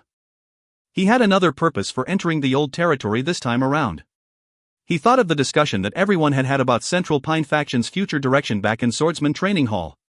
Hui told everyone that the Old Territory would be the key area for their battle against Blood of God in the future. That was because the Old Territory had the human resources and artifact remnants that Blood of God needed urgently. This idea was suggested by Hui. As such, Hui now wanted to see if this idea was possible or not. From the look of it, the Old Territory was an extremely unsuitable place for elementalists to be stationed for long. Due to the low concentration level of elemental energy, elementalists would make progress only with great difficulty. Previously, Hui had already known that the low concentration level of elemental energy in the Old Territory would impact elementalists. However, he did not expect the impact to be so great. If this was the case, they would not be able to execute their expansion plan into the Old Territory. Wait. Suddenly, Hui thought of something. He asked Qingfeng, how do the 3 central divisions that are stationed in the Old Territory solve the issue of the low concentration level of elemental energy? God knows, Qingfeng mumbled. The rest had blank looks on their faces. Hui noted this down in his mind, intending to ask Iron Lady to find out more about the 3 central divisions. If the 3 central divisions could be stationed here, that implied they had a solution for the low concentration level of elemental energy in this place. Furthermore, if elementalists encountered this problem in the Old Territory, what about blood elementalists? Blood elementalists practiced blood spiritual force. Since spiritual force had a higher energy level than elemental energy, that meant blood spiritual force would be drained at a higher rate than elemental energy. That also implied that blood elementalists would have a harder time surviving in the Old Territory than elementalists. Was this perhaps the reason why Blood of God's expansion into the Old Territory was not successful, even now? Even the plants in the Old Territory lacked elemental energy. This would cause the power of blood poison, which used elemental energy to proliferate, to reduce greatly. Hui was excited. He already found it hard to survive here and his enemies found it even harder to do so. This was a huge advantage to him. They landed beside a creek. The flowing water of the creek was bubbling and there were pebbles all around the creek. In the distance, there were a few huge rocks as well. Very soon, Hui and the rest found a piece of flat land to set up camp. Zhao Bowen was a traveling merchant and he had traveled extensively. For him, camping in the wild was nothing out of ordinary and his camping skills were adept. Qingfeng ran to the creekside and caught a few fish. As compared to the dangerous fish in wilderness, the fish here were not only small, but they were not aggressive at all. The fish in wilderness were extremely aggressive. If one encountered a fish-type dire beast, it would spell trouble for him or her. The rivers in wilderness were places where massacres took place. A low-level elementalist would not dare to get close to a river in wilderness. Even though the fish here did not contain elemental energy, they still tasted very fresh and delicious. After they finished eating the fish, the color of the sky dimmed gradually. The glow of sunset shone upon their bodies. Due to the lack of water elemental energy, the clouds in the Old Territory were not as thick as the ones in the Avalon of 5 elements. As such, the sky in the Old Territory was usually cloudless. Hui noticed blind he had a fist-sized pebble in his hand and he was carving it. Apparently, he picked it up from the creekside. Hui could not help but smile. He often admired focused individuals like Blind He. Mo Zhong had brought along his granddaughter on this trip. At first, he was still worried that his granddaughter might not get used to their new lifestyle. However, he had not expected his granddaughter to be even more daring than him. She was filled with curiosity towards her surroundings. The small girl was called Mo Buyu. Initially, she was slightly shy and constantly on her guard. After she familiarized herself with everyone, she became much more active. She would pluck grass stalks, climb up onto rocks, and even try to catch river crabs in the creek. Mo Zhong could not do anything about her. Hui enjoyed the glow of the sunset as distant memories flashed across his mind. He thought about the times when he was still in the swordsman school in the Old Territory. Usually, around this time of day, he would bring a chair to the courtyard and sit down to read his swordplay manual. At that time, he did not possess any elemental energy. He only knew how to enjoy the satisfaction and tranquility derived from the cool breeze. Clink. Suddenly, a crisp and clear sound echoed through the air. Hui's thoughts were disrupted. He followed the direction of the sound and realized that it was made by Blind He. Blind He had a weird look on his face. The pebble in his hand had been carved and reduced to the size of a finger. Stone crumbs were all over his clothes and his face. Hui felt slightly puzzled. Did the sound come from Blind He's hands? Previously, he had closely observed the way Blind He carved materials. Even those hard metal ingots would melt like butter and crumble like biscuits in his hands. All the materials would be reduced to a pile of fine powder without the slightest bit of noise. Boss, look at this, dot. Blind he yelled and threw the finger-sized pebble at Ai Hui. Ai Hui felt slightly puzzled and caught it. When Ai Hui caught it in his hands, he felt that something was unusual about it. When the tiny pebble was placed on his palm, it felt dense and heavy, resembling a metal ball. Ai Hui tried to channel a trace of elemental energy into it and realized it was very difficult for the trace of elemental energy to go through it. He furrowed his eyebrows and pinched the pebble. The shape of the pebble remained the same. Its degree of hardness was very high. Ai Hui whipped out his dragon's pine and a streak of sword gleam slashed across the pebble. Ai Hui could feel an obvious sluggishness in the slashing motion. The thing that surprised him was that his sword gleam did not shatter the pebble, but only split it in half. Ai Hui was very shocked. Given the current sharpness of his sword gleam, he still could not shatter the pebble, Only upon his second try could he then shatter the pebble. The inner part of the pebble was slightly darker in color and smoother in texture than its surface. If Blind he had never practiced his carving skills on this pebble, no one would know how hard the core of the pebble actually was. Blind he found another pebble from somewhere. Both of his hands were flickering with light as fine stone powder fell on the ground with a rustling sound. After a while, a stone that was even smaller than the previous one appeared in his hand. At this moment, a serious look appeared on his face. A thin beam of light shot out from his fingertip and he began to carve it. Xingfeng let out a soft gasp of surprise. He saw what was going on and used the grass vines in his hand to take a pile of pebbles from the creekside. He chose a pebble and whipped it with one of his grass vines. Immediately, the little pebble was shattered, revealing the slightly darker core within it. Subsequently, he whipped the entire pile of pebbles violently with his grass whips and shattered all of them to smithereens. Then, he collected the cores that were left over. Mo Zhong brought his granddaughter along and quickly ran over to see what was going on.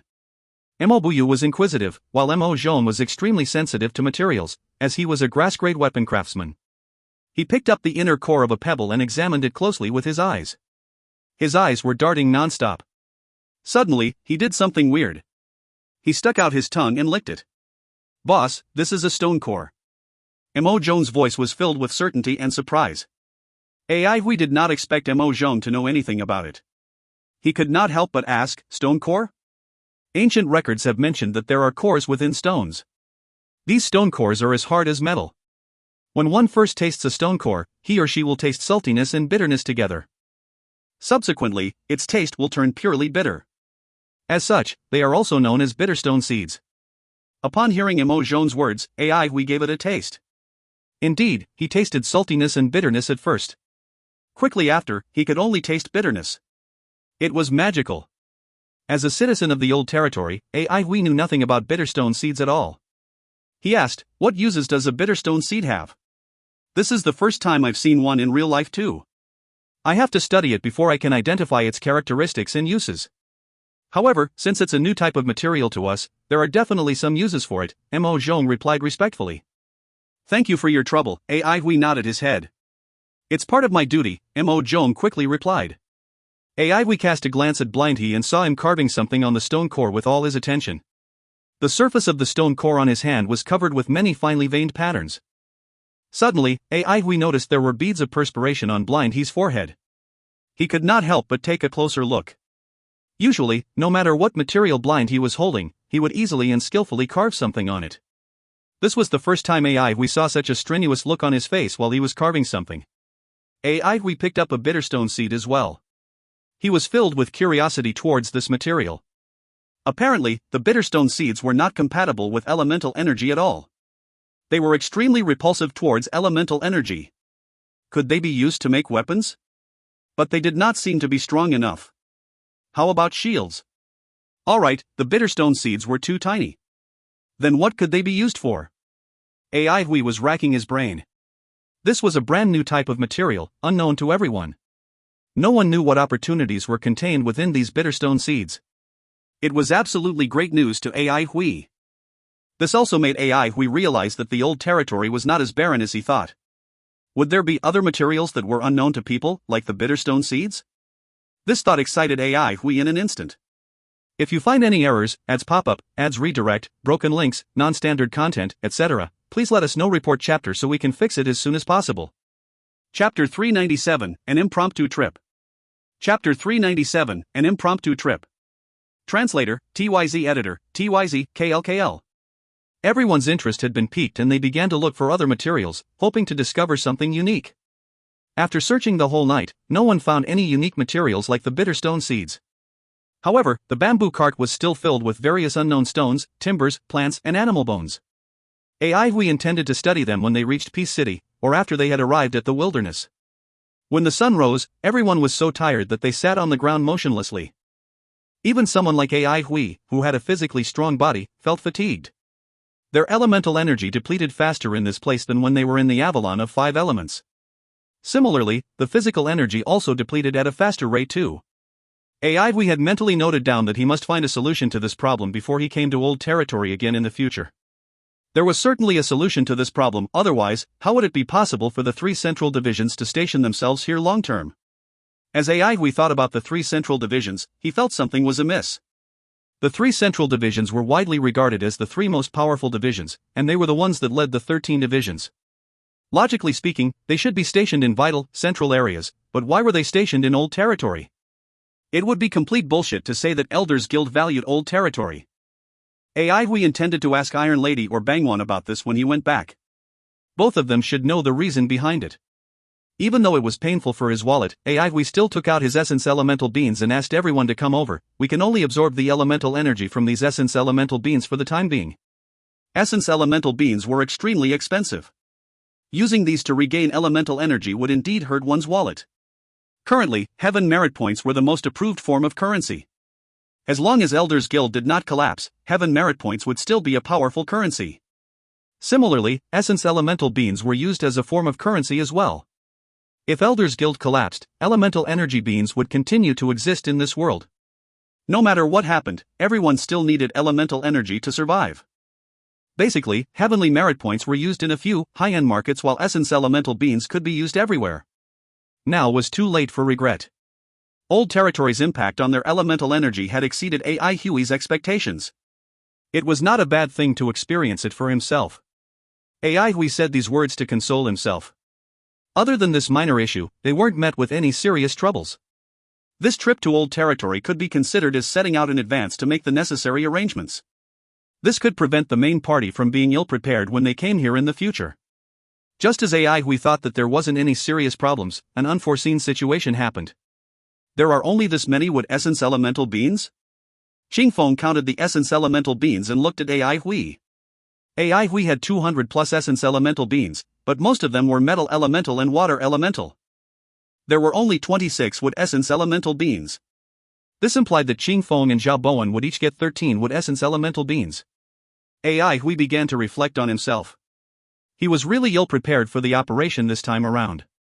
After muttering irresolutely to himself for a while, Hui made a decision. You will take all the wood essence elemental beans since your elemental energy usage is higher than Bowen's. We will cancel the original plan of staying here. Right now, we fly straight to Asakusa City at full speed. Are 26 wood essence elemental beans enough?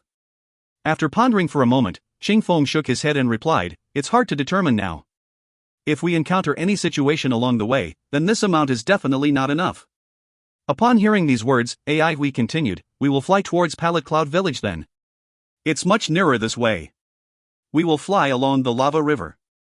If we run out of essence elemental beans, we will fly across Lava River and enter Pallet Cloud Village. He did not choose to backtrack. They had already entered the Old Territory and it would be a waste of time and resources if they didn't explore it. No one had any objections and Hui began to distribute the essence elemental beans. Since all the wood essence elemental energy beans were given to Qingfeng for him to drive the 3 leaves bamboo cart, Zhao Bowen had no choice but to endure the lack of elemental energy in his body. When everyone completed absorbing the elemental energy from the essence elemental beans, the 3 leaves bamboo cart rose into the air and flew towards Pallet Cloud Village. Several days had passed. A plump and short figure appeared beside the lava river and there was a surprised look on his face. Qingfeng actually hid in Old Territory? After having second thoughts, his facial expression returned to normal. Other than Old Territory, where else could Qingfeng escape to? As long as he was in the Avalon of 5 elements, he would be tracked down by them. Qingfeng clearly knew about this. Escaping to Old Territory was his only option.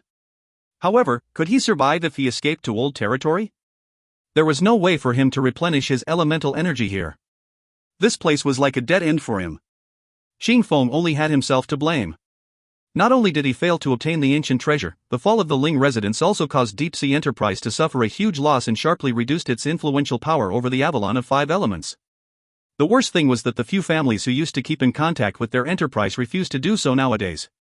These families were mainly the ones that provided Deep Sea Enterprise with intelligence on Elders Guild. Right now, the intelligence-gathering ability of Deep Sea Enterprise had decreased significantly. Deep Sea Enterprise had stringent rules and regulations and was fair in giving out rewards and punishments. Failing such an important mission would result in absolute death for Qing Feng. If Qing Feng still had family members, they would be implicated as well. The plump and short fellow turned around to return to the Enterprise to report his findings. A rarely seen 3 leaves bamboo cart was flying through the air in the desolate old territory. The whirring sound produced by the flapping of the 3 leaves on the bamboo cart alarmed the wild beasts in the forest and caused them to run in all directions in panic. There were more and more timbers and stones piled onto the bamboo cart, all of which were collected by everyone along the way. Every piece of stone or timber had been marked with the location of where it was found. If they were to discover anything unique about a particular material in the future, they would know where it was from, and this made the gathering process easier. Since there was a lack of earth elemental energy in Old Territory, AI Hai could not use his sand compass. All the materials they gathered had to be put on the 3 leaves bamboo cart. Even though the trip to Old Territory this time around was done in haste, AI Hui had learned a lot of new things. He had worked as a laborer in wilderness for 3 years and spent nearly a year as a student in induction ground. After the blood catastrophe broke out, he left Central Pine City and stayed in Peace City under a disguised identity for 3 years. Now, another half a year had passed. It was almost 8 years since he'd left Old Territory. 8 years was not a short period of time to anyone. When AI Hui was in the Avalon of Five Elements, other than reminiscing about the times he'd spent in swordsman school, he seldom thought of Old Territory. Before he arrived at the swordsman school, he wandered about Old Territory in a desperate plight. He did not have a home and he was poverty-stricken. He did not know when that kind of life started for him. It appeared that he had been leading this kind of life since the day he was born. He did not have any family members in Old Territory. As such, there was nobody and nothing for him to reminisce about. All kinds of situations had happened on this impromptu trip to Old Territory, and most of them got to do with the low concentration level of elemental energy in the surroundings. However, to AI Hui's surprise, unlike the desolate cities in Old Territory, the wilderness of Old Territory was full of vitality. The concentration level of elemental energy in surroundings was very low, but plants continued to grow and wild beasts continued to breed. Sometimes, AI Hui felt that this place was not a vassal state of the Avalon of Five Elements, but rather, a completely different world of its own. Having a lack of elemental energy, AI Hui could not carry out his usual trainings or enter the grass hall. There was no way for him to use the message tree as well. How did the 3 central divisions convey messages to Elders Guild? If one needed to differentiate directions, he or she had to use the traditional compass. AI Hui meticulously noted down these questions. If they really were to come to Old Territory in the future, the answers to these questions would be very important. However, AI Hui discovered something unique. In Old Territory, the speed at which fusion elemental energy was depleting was much slower than elemental energies. Amidst his surprise, AI Hui was thinking about whether or not it was due to the 5 elemental cycle in fusion elemental energy. The 5 elemental cycle grew and multiplied without an end. To a certain degree, this could prevent the fusion elemental energy from escaping one's body. If this was the case, a killing machine that possessed the 5 elemental cycle like God Subduing Peak would be very suitable for Old Territory. All these were AI Hui's conjectures. Since he could not verify them now, he noted them down as well. Not having enough essence elemental beings would put AI Hui and his counterparts in a precarious situation. Especially Qing Feng, whose body was formed of elemental materials, had a high usage of elemental energy. In Old Territory, a place where the concentration level of elemental energy was low, Qing Feng was like a fish that had left the water. An intense feeling of suffocation engulfed him incessantly. Not needing AI Hui's supervision, Qing Feng drove the 3 leaves bamboo cart, day and night, like a madman. Sometimes, they would pass by some of Old Territory's cities. Most of these cities were very small in size and they were widely scattered. A city like Silver City was rarely seen. In Old Territory, flying was considered a very powerful ability. Very few people possessed the ability to fly. As such, the structures in Old Territory were very short and there were very few tall buildings. Occasionally, one could see a few pagodas. These pagodas were from the cultivation era and they were covered with traces of age and time. There were a lot of ruins in Old Territory. Even now, the ruins of Grotto Heavens were found occasionally. For the past 2 years, the prices of artifact remnants had been rising continuously. Elders Guild was not the only one who was buying them, the blood of God was doing so as well. A quick glance and a hasty passing by was enough to wake the countless memories of Old Territory in Ai Hui. The 3 leaves cart flew across the sky of Old Territory. They flew at top speed for a few days and nights. When everyone saw the bright red lava river in the distance before the wood essence elemental beans ran out, they heaved a sigh of relief. There were many people around the lava river. They were the citizens from Old Territory, and all of them were waiting for a chance to steal across the border to Avalon of 5 elements.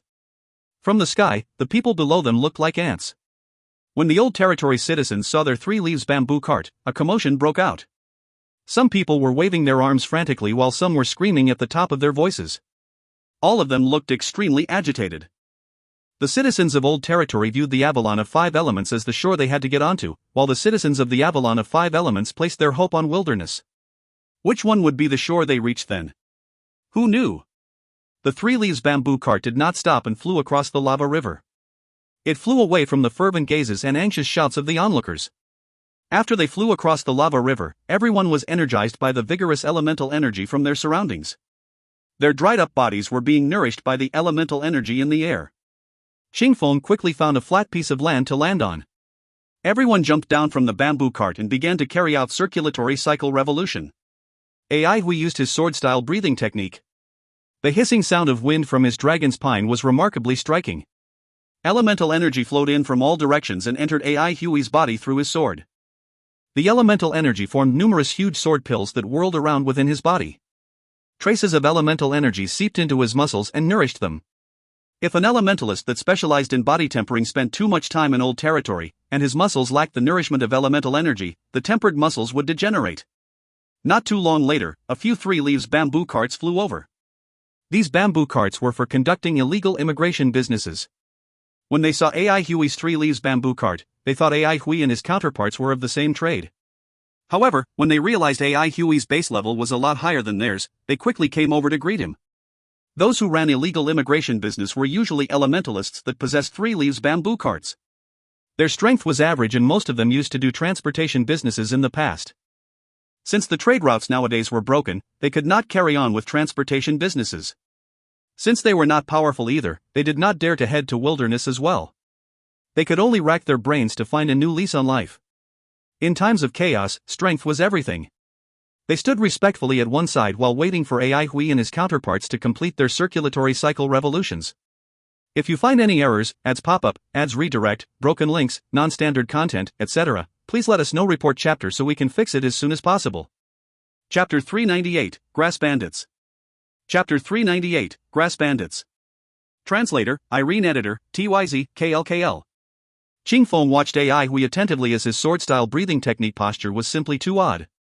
While he'd already seen it many times, he just couldn't help but feel curious.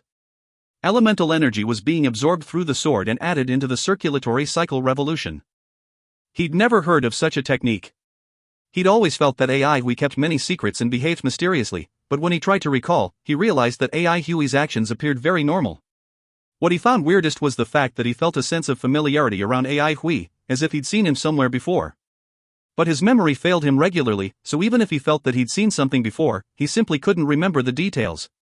Ai Hui was the last to complete his circulatory cycle revolution as his sword-style breathing technique needed more time than a regular cycle.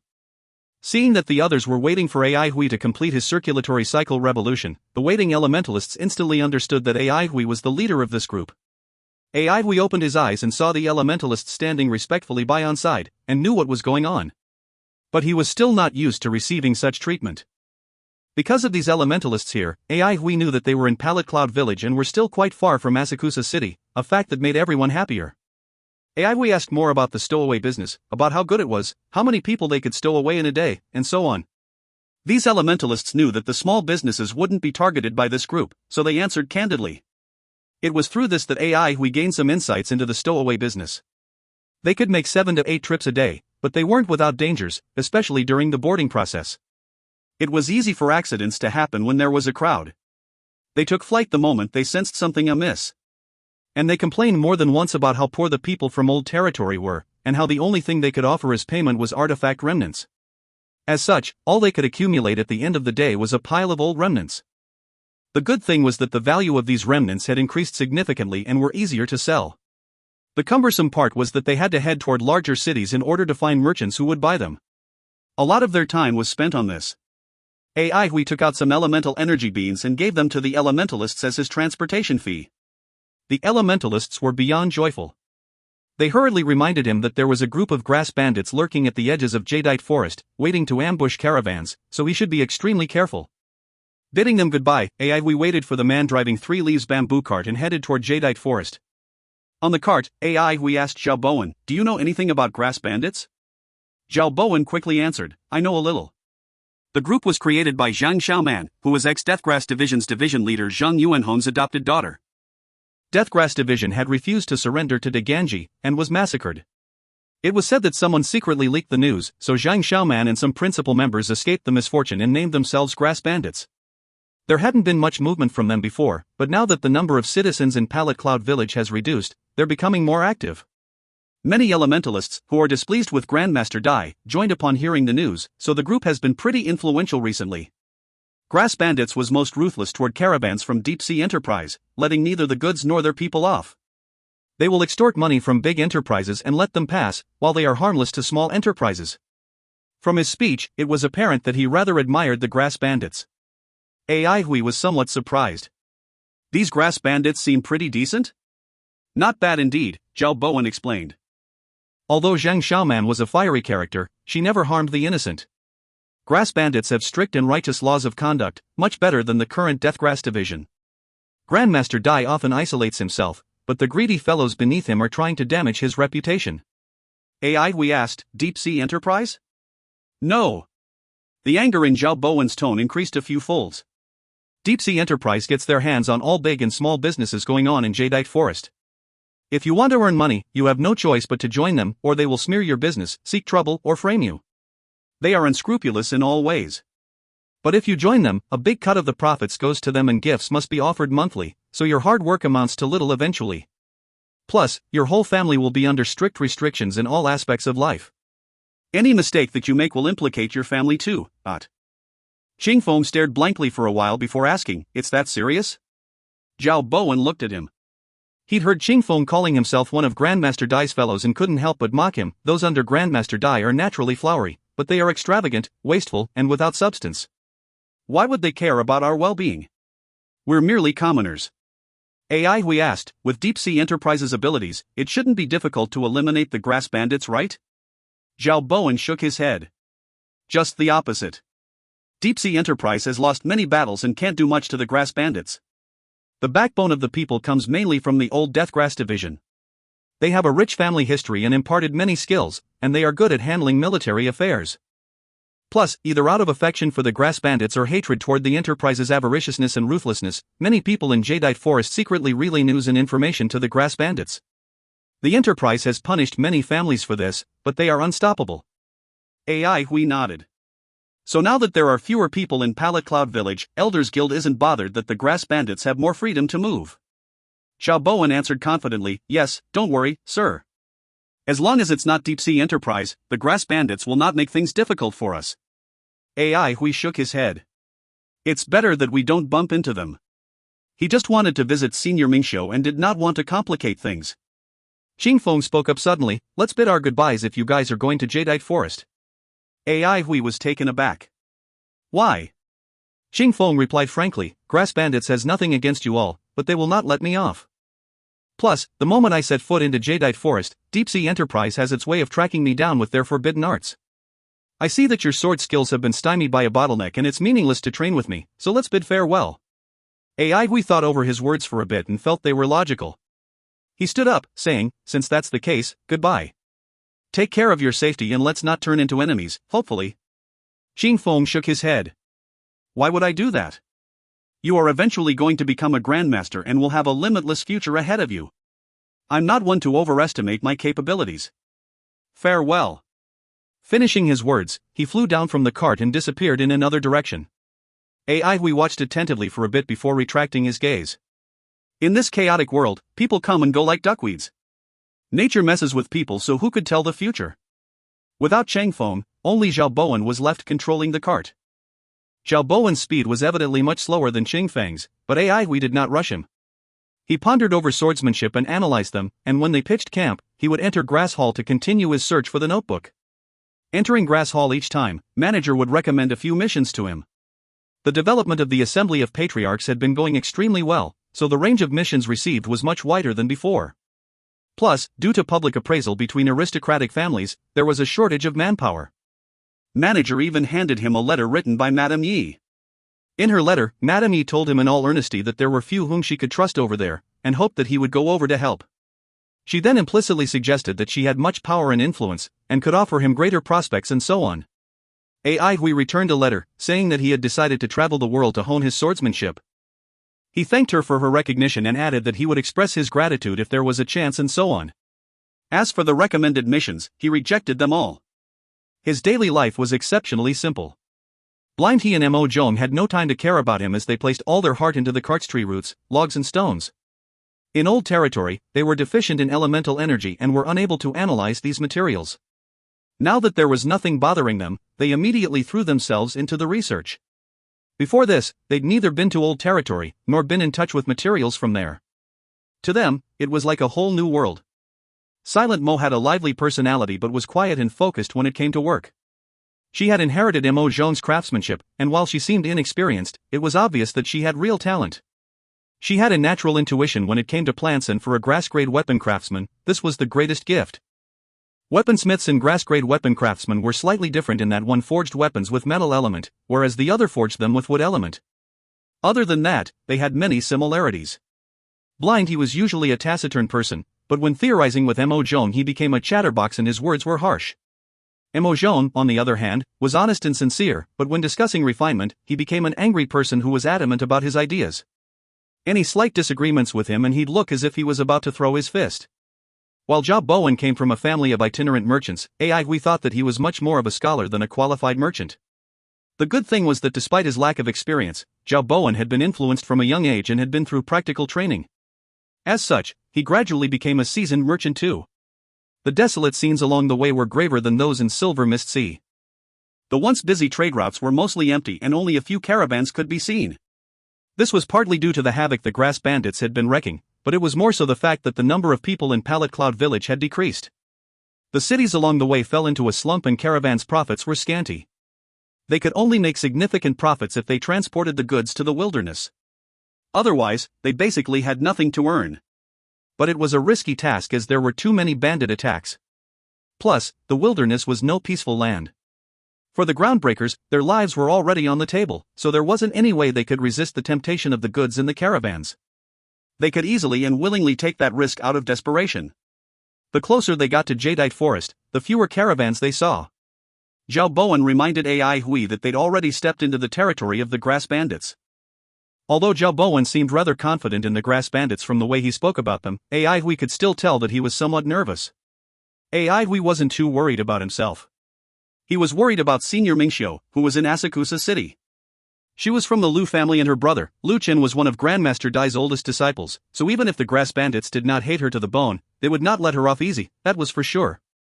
Plus, if they could seize her, they would be able to blackmail the Lu family and demand a ransom. He hoped there were enough guards around her. With the Lu family's status in Jadeite Forest, they probably wouldn't neglect her safety. Ai Hui wasn't sure if he was feeling slightly uneasy due to the fact that he was about to meet her. He had Zhao Bowen stop in the closest small town and wait for his return. He decided to fly into Asakusa City himself to speed things up. If you find any errors, ads pop-up, ads redirect, broken links, non-standard content, etc., please let us know. Report chapter so we can fix it as soon as possible. Chapter 399, Encounter. Chapter 399, Encounter. Translator, Irene. Editor, TYZ, KLKL. Ai Hui's starry gem sword wings flapped powerfully. Ai Hui was like a giant crane soaring high up in the sky. Amid the humming of the wind he focused his gaze far away. The distant, green forest extended on and Ai Hui couldn't see where it ended. Its vastness was admirable. A slight wiggle for it was like a big, furious wave, its surging force overflowing. Jadeite Forest had never been this formidable. Be it Elders Guild or Blood of God, both held it in high regards. With a Grandmaster who was at his peak overseeing it, Jadeite Forest was like a green monster and no one could ignore its power. Ai Hui was startled as the closer he got to the forest, the more he felt it was different. The nature's elemental energies were different from that in other places. Jadeite Forest's elemental energies were flowing toward a certain direction, and it seemed as though there was a bottomless pit in that area, constantly absorbing the energy. The energy flow was very slow. He wouldn't have sensed it if not for the fact that Hui had knowledge about his teacher's theories, and was extremely sensitive to the flow of elemental energy.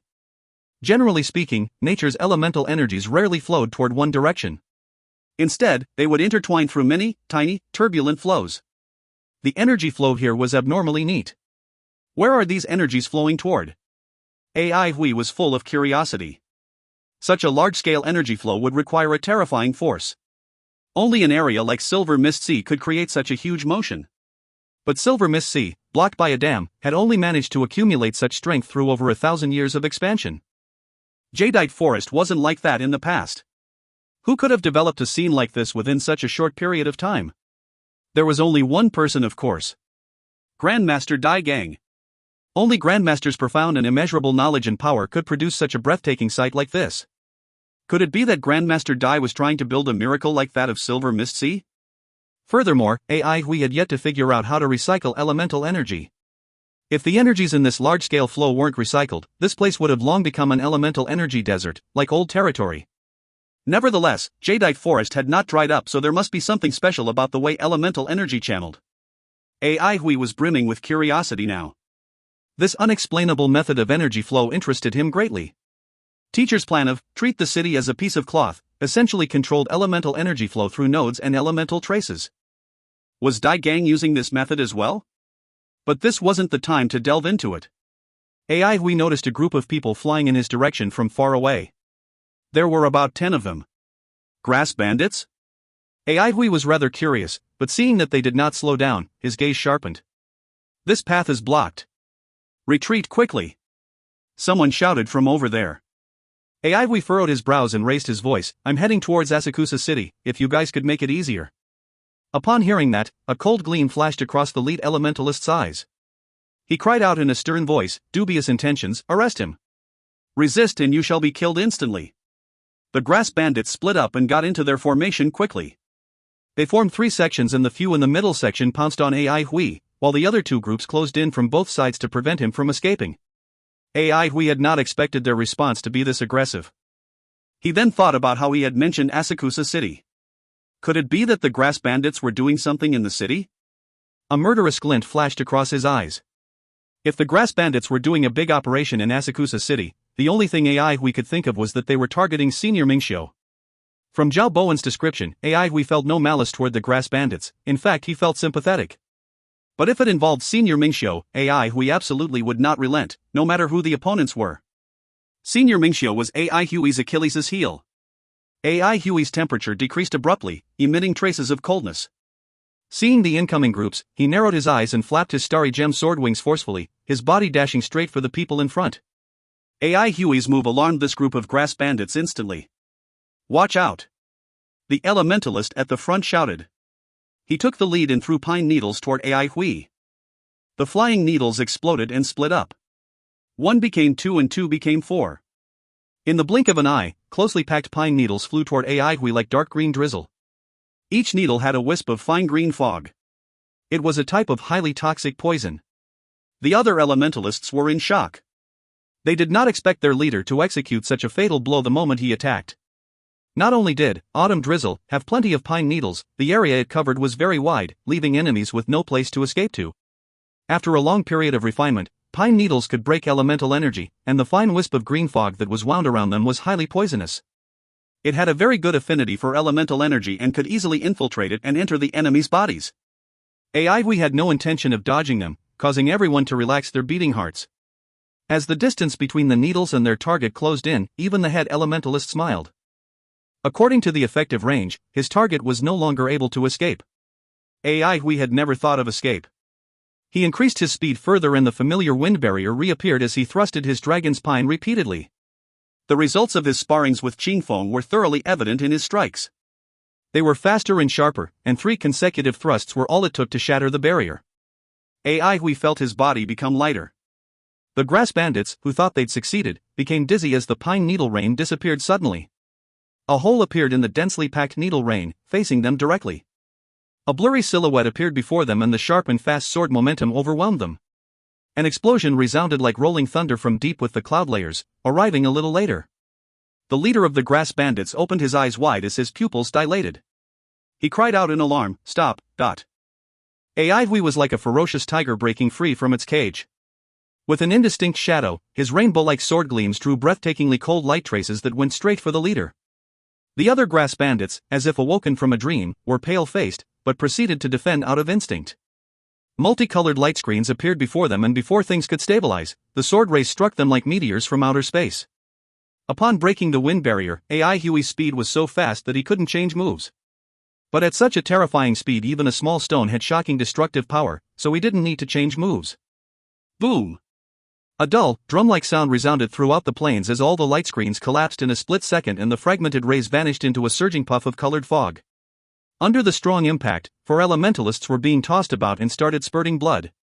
4 were injured with 1 hit. The faces of the other bandits changed greatly and they threw themselves on Aihui simultaneously. One of them hoisted his arm up and shot an arrow towards the sky. The arrow traveled miles up and with a cry it transformed into a huge ball of flame. At such a height, the bright red, eye-catching flame could be seen from far away. Aihui shot a glance over and knew that they were calling for backup, but he did not mind. Guessing that Senior Mingxiu was likely to be in danger, Aihui's murderousness intensified. With a bend of his body, he pounced on the remaining few grass bandits.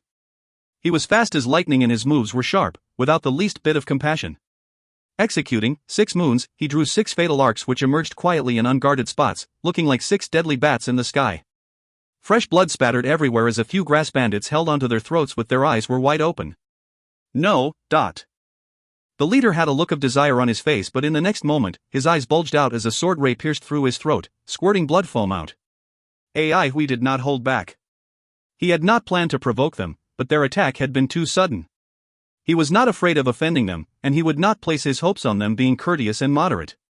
None of the 12 grass bandits survived. Aihui was not in the mood to collect the spoils of war. He held onto his sword with a cold expression on his face as he continued his journey toward Asakusa City. While he was expressionless and apathetic, the murderous spirit enveloping his whole body was so thick that it seemed substantial. The gale whistled past as Mistress's last words echoed in his ears.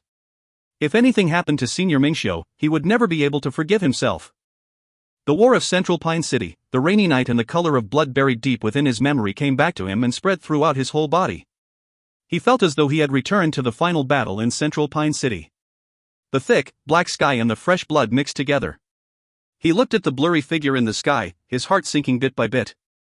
On the verge of desperation, he tried with all his might to search for a chance until he realized that he was in a plight with no way out, and his last trace of hope was lost. Then, a sudden grief and sadness overtook him and destroyed him in an instant. Peace came after grief. There was a certain consolation in knowing that whatever he did would not be enough to save him from despair. He had fallen into an abyss, lightless and isolated. It all felt clear to him. A murderous spirit engulfed Aihui. He was like a dried-up mummy, walking out from his rotten grace with the aura of death lingering around him. Many closely packed black dots appeared on the horizon. More grass bandits had come upon seeing the signal for help. Aihui turned a blind eye to it. Alone, he held onto his sword and flew toward that very direction. There were about 300 of them and the leader was a towering and fierce-looking man.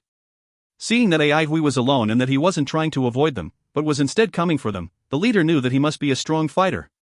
Plus, they did not see any of their own elementalists. Needless to say, they could tell just how disastrous the situation had been. While he looked crude and forthright, he wasn't rude and impetuous. He was extremely calm. Provoking a strong fighter was the last thing these grass bandits wanted. Many of them had died because of that. Some enraged masters were taken down immediately. Others started feuds but let their opponents slip away, eventually losing their lives when those opponents became stronger and came back for them. Bandits were bandits. What kind of bandits would they be if they were living harmoniously and amiably? Real bandits were those who were pleased to avenge, kill for property and plunder like the wind. They weren't afraid of death to begin with, and killing was a common occurrence. It was kill or be killed. No matter how powerful the fellow before them was, he wasn't a master. Since that was the case, they would not give him the chance to become a master. Kill. With the burly man's order, 300 grass bandits sped up. Sharp, non-stop hissing noises sounded like waves as murderous spirits permeated the whole place. With an aura of death lingering around AI Hui, he advanced forward, carrying an apathetic expression like that of a death god when walking out of hell. If you find any errors, ads pop-up, ads redirect, broken links, non-standard content, etc., please let us know. Report chapter so we can fix it as soon as possible. Chapter 400, Big Biscuit and Red Muslin. Chapter 400, Big Biscuit and Red Muslin. Translator, Irene. Editor, TYZ, KLKL. Zheng Xiaoman was the leader of the Grass Bandits and Xiao Ning was her right-hand man, just as Xiao Ning's father was Zheng Yuanong's. Both families had been acquainted for a long time and their friendship wasn't ordinary. Once again, they escaped the bloodbath of deep-sea enterprise together and they strongly trusted in each other. Xiao Ning was a brave and attentive character with outstanding capabilities and a shrewd gaze. The stranger before him was faintly familiar looking and he felt as though he'd seen him somewhere. But at that point, he had no time to entertain that thought, since once the battle started, he was going to use his sword to talk. 300 people besieged one man, giving him no chance to flee. He heaved a sigh of relief before worry set in. If that man came over so boldly, he must have something up his sleeves. Xiao Ning increased his guard and the incoming AI Hui sank down suddenly. The distance between them decreased and everyone's hearts tensed up continuously. AI Hui's abrupt move caused some of the more tense Grass Bandits to react instinctively. Xiao Ning's face changed slightly. He wanted to make a sound to stop them but was too late. Quite a few of his comrades had already struck and some others quickly joined in upon seeing that. Ooh! My goodness! Initially, the cries were fragmentary. Soon, they became clearer and more resounding. The sight of 300 people releasing an attack was beyond spectacular. Multicolored elemental energy light rays gathered together like surging waves. AI Hui threw himself forward and the hiss that filled the sky abruptly increased in pitch, drowning their bellows. Xiao Ning did not look too good. Their attack appeared mighty but was in fact far from passable. For them to have survived in this chaotic world and resisted deep-sea enterprise, they naturally had their own means of existing. Their attacks were skillfully coordinated and ingenious. Those who weren't of the level of master absolutely wouldn't be able to directly withstand the elemental energy current amassed by hundreds of elementalists. Plus, under their meticulous arrangement, their scope of attack was extremely wide, so it was difficult for their target to escape once they were close enough to him. Even deep-sea enterprise hadn't managed to take advantage of them. This was the correct way of battling, the way Xiao Ning had been taught since young, so he had precise control over this type of battling method. What this meant was that in the battling aspect, the current Deathgrass division couldn't compare to the Grass Bandits. But Xiao Ning looked grave at this point as his opponent was slyer than he had expected. His sudden downward movement was made with perfect timing. Not only did he disrupt their momentum, he also triggered some impetuous members to strike first, throwing the team's rhythm off. Any elementalist could do what he'd done, but the key was to grasp the correct timing. His opponent was evidently a seasoned fighter with rich experience. An absolutely simple move could actually lead to an extraordinary outcome. An expert. Their seemingly powerful attack was unlikely to intimidate him. Indeed, AI Hui, who had made that sudden drop, rose upwards suddenly and flew straight for the Grass Bandits from the side. His azure wings flapped full force, but the hissing elemental energy current was approaching him at a rapid speed. A trace of joy was seen in Xiao Ning's eyes. It was too late for his opponent to escape from this wave of attacks. While this wave of attacks was somewhat messy, it was of a tremendous volume, so once the target was caught in its ripples, it was very difficult to escape. Suddenly, Xiao Ning noticed his target's posture. AI Hui's posture was very unique. His azure wings stuck close to his back and his body was extended. The sword in his hand swallowed and spat light rays like a swordfish migrating deep underwater at a high speed. Xiao Ning's pupils contracted. The elemental energy current appeared to be swallowing the target, but then he vanished from his line of sight suddenly. Xiao Ning had seen many speedy elementalists. During his time in Deathgrass Division, their scouting speed was usually astonishing. Some could even leave a lifelike afterimage in the sky. Some moved like fog while others could conduct long-distance raids lasting for days. But he'd never seen such a valiant and short-range sprint. For that split second, he was actually unable to catch sight of his opponent's silhouette. A delayed boom sounded. Xiao Ning was stunned. Wind barrier? Did he break the barrier in that moment? He raised his head abruptly, fixing his gaze on the left side of the sky. The zooming afterimage was like a black dot. So fast. Was he escaping? He did not know why, but this thought relaxed his tensed mental state. When he came around to react to it, he couldn't help but mock himself. Although his opponent's attack was very brief, his performance had far exceeded theirs. He had a profound understanding of battling and had a perfect grasp on timing. This was the kind of enemy he had hoped not to meet, because even if they did win, a substantial amount of damage would be inflicted on them. Chao Ning thought about who his opponent might be.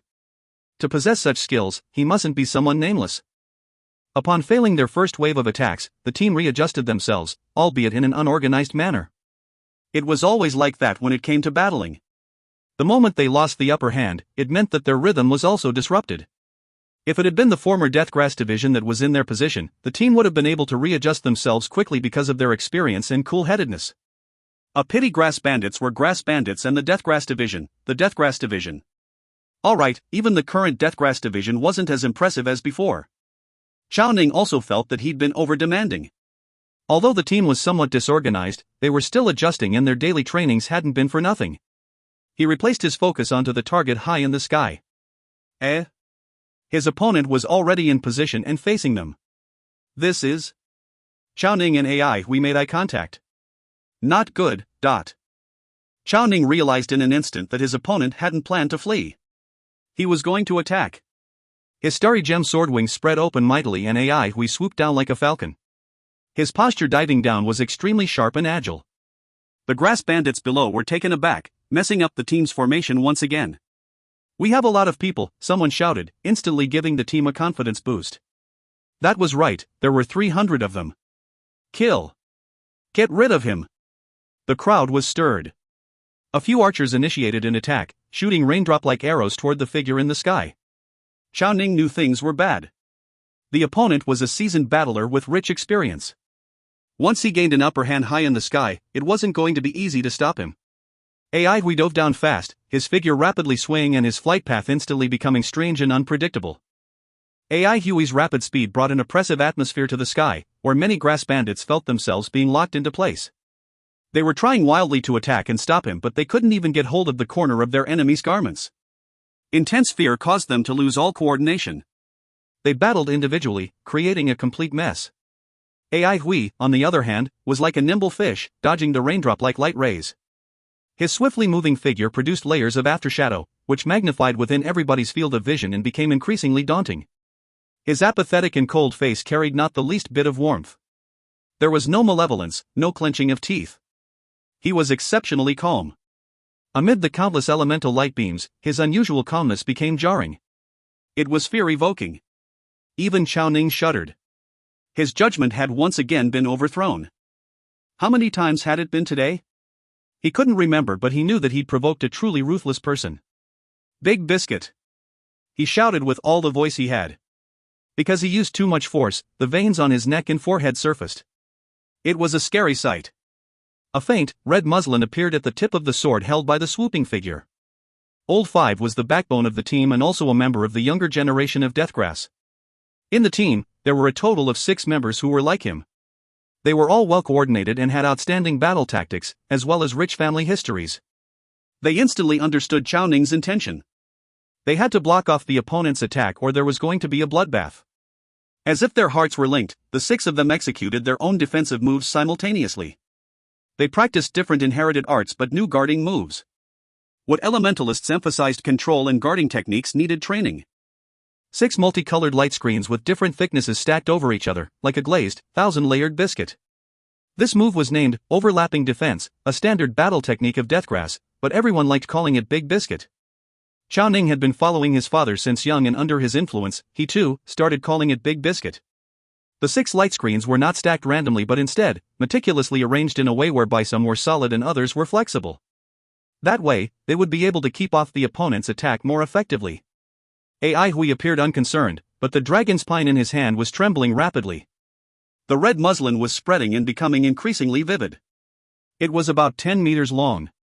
It was as if he was wearing a long, dull red muslin belt while descending from the sky. Red muslin. Having seen Brotherly Wei's domineering move in the past, AI Hui had made some minor adjustments to create this move. Brotherly Wei's body was incomparably strong, so coupled with a soldier's inherited art, the combination was indestructible. Launching such an explosive attack was extremely complementary. With AI Hui's red muslin, it was the sword which bore the attack. His body wasn't strong enough to endure such a terrifying attack. Upon witnessing Brotherly Wei's attack, AI Hui thought to himself, how can I increase the force of the impact? His speed increased unceasingly as the sword in his hand underwent changes. Because of Qing Feng's accompanied trainings, AI Hui's execution was much more concise and efficient, thus allowing him to significantly increase the number of blows. Furthermore, with better controlling ability, AI Hui was able to shorten the length of the red muslin, making it more formidable. Previously, AI Hui's red muslin could clearly be seen by the whole of Peace City, but now, it was only about 10 meters. The reduction in length made it denser and sturdier. AI Hui was like a meteorite falling from the sky, and the soft and gentle red muslin belt around him smashed onto the light screen forcefully. Bang! When his speed reached its peak, the impact it brought was exceptionally terrifying. The power contained in the red muslin belt exploded at the same time. In a split second, the 6 layers of light screen had been pierced and the big biscuit shattered with a loud rumble. The enormous recoiling force made AI Hui dizzy, but he knew that this was a crucial moment, so he forced himself to stay calm. He thrusted the dragon's pine sword, which he held tightly in his hands, toward the crowd. The force of the thrust was extremely tremendous, as evident from a few additional cracks that appeared on the sword. Chao Ning and his gang were in a much worse state. The force of the impact had injured them on the spot. Red muslin, still yet to release its complete power, stirred up a burst of bloody rain onto the troop when it hit them. A few unlucky elementalists were blown into pieces even before they could utter a cry. The tremendous force of the impact threw them all into a state of complete chaos. What was worse was that their enemy had crashed into their formation. The thing Chao Ning dreaded the most had happened after all. The tiger had invaded the herd. These words emerged in his mind. Killing close range required a lot of willpower and courage, something ordinary elementalists weren't able to do. Plus, now that the opponent had intruded, his soldiers would refrain from attacking in fear of hurting their own people. Their hands were tied in that case, and their opponent could easily take advantage of them. But at this point, it was too late. What Chao Ning had to do now was to cling onto his enemy so as to allow his people to regain the upper hand in terms of numbers. He gritted his teeth and charged toward AI Hui, who was coming for them, set to kill. If you find any errors, ads pop up, ads redirect, broken links, non-standard content, etc., please let us know. Report chapter so we can fix it as soon as possible.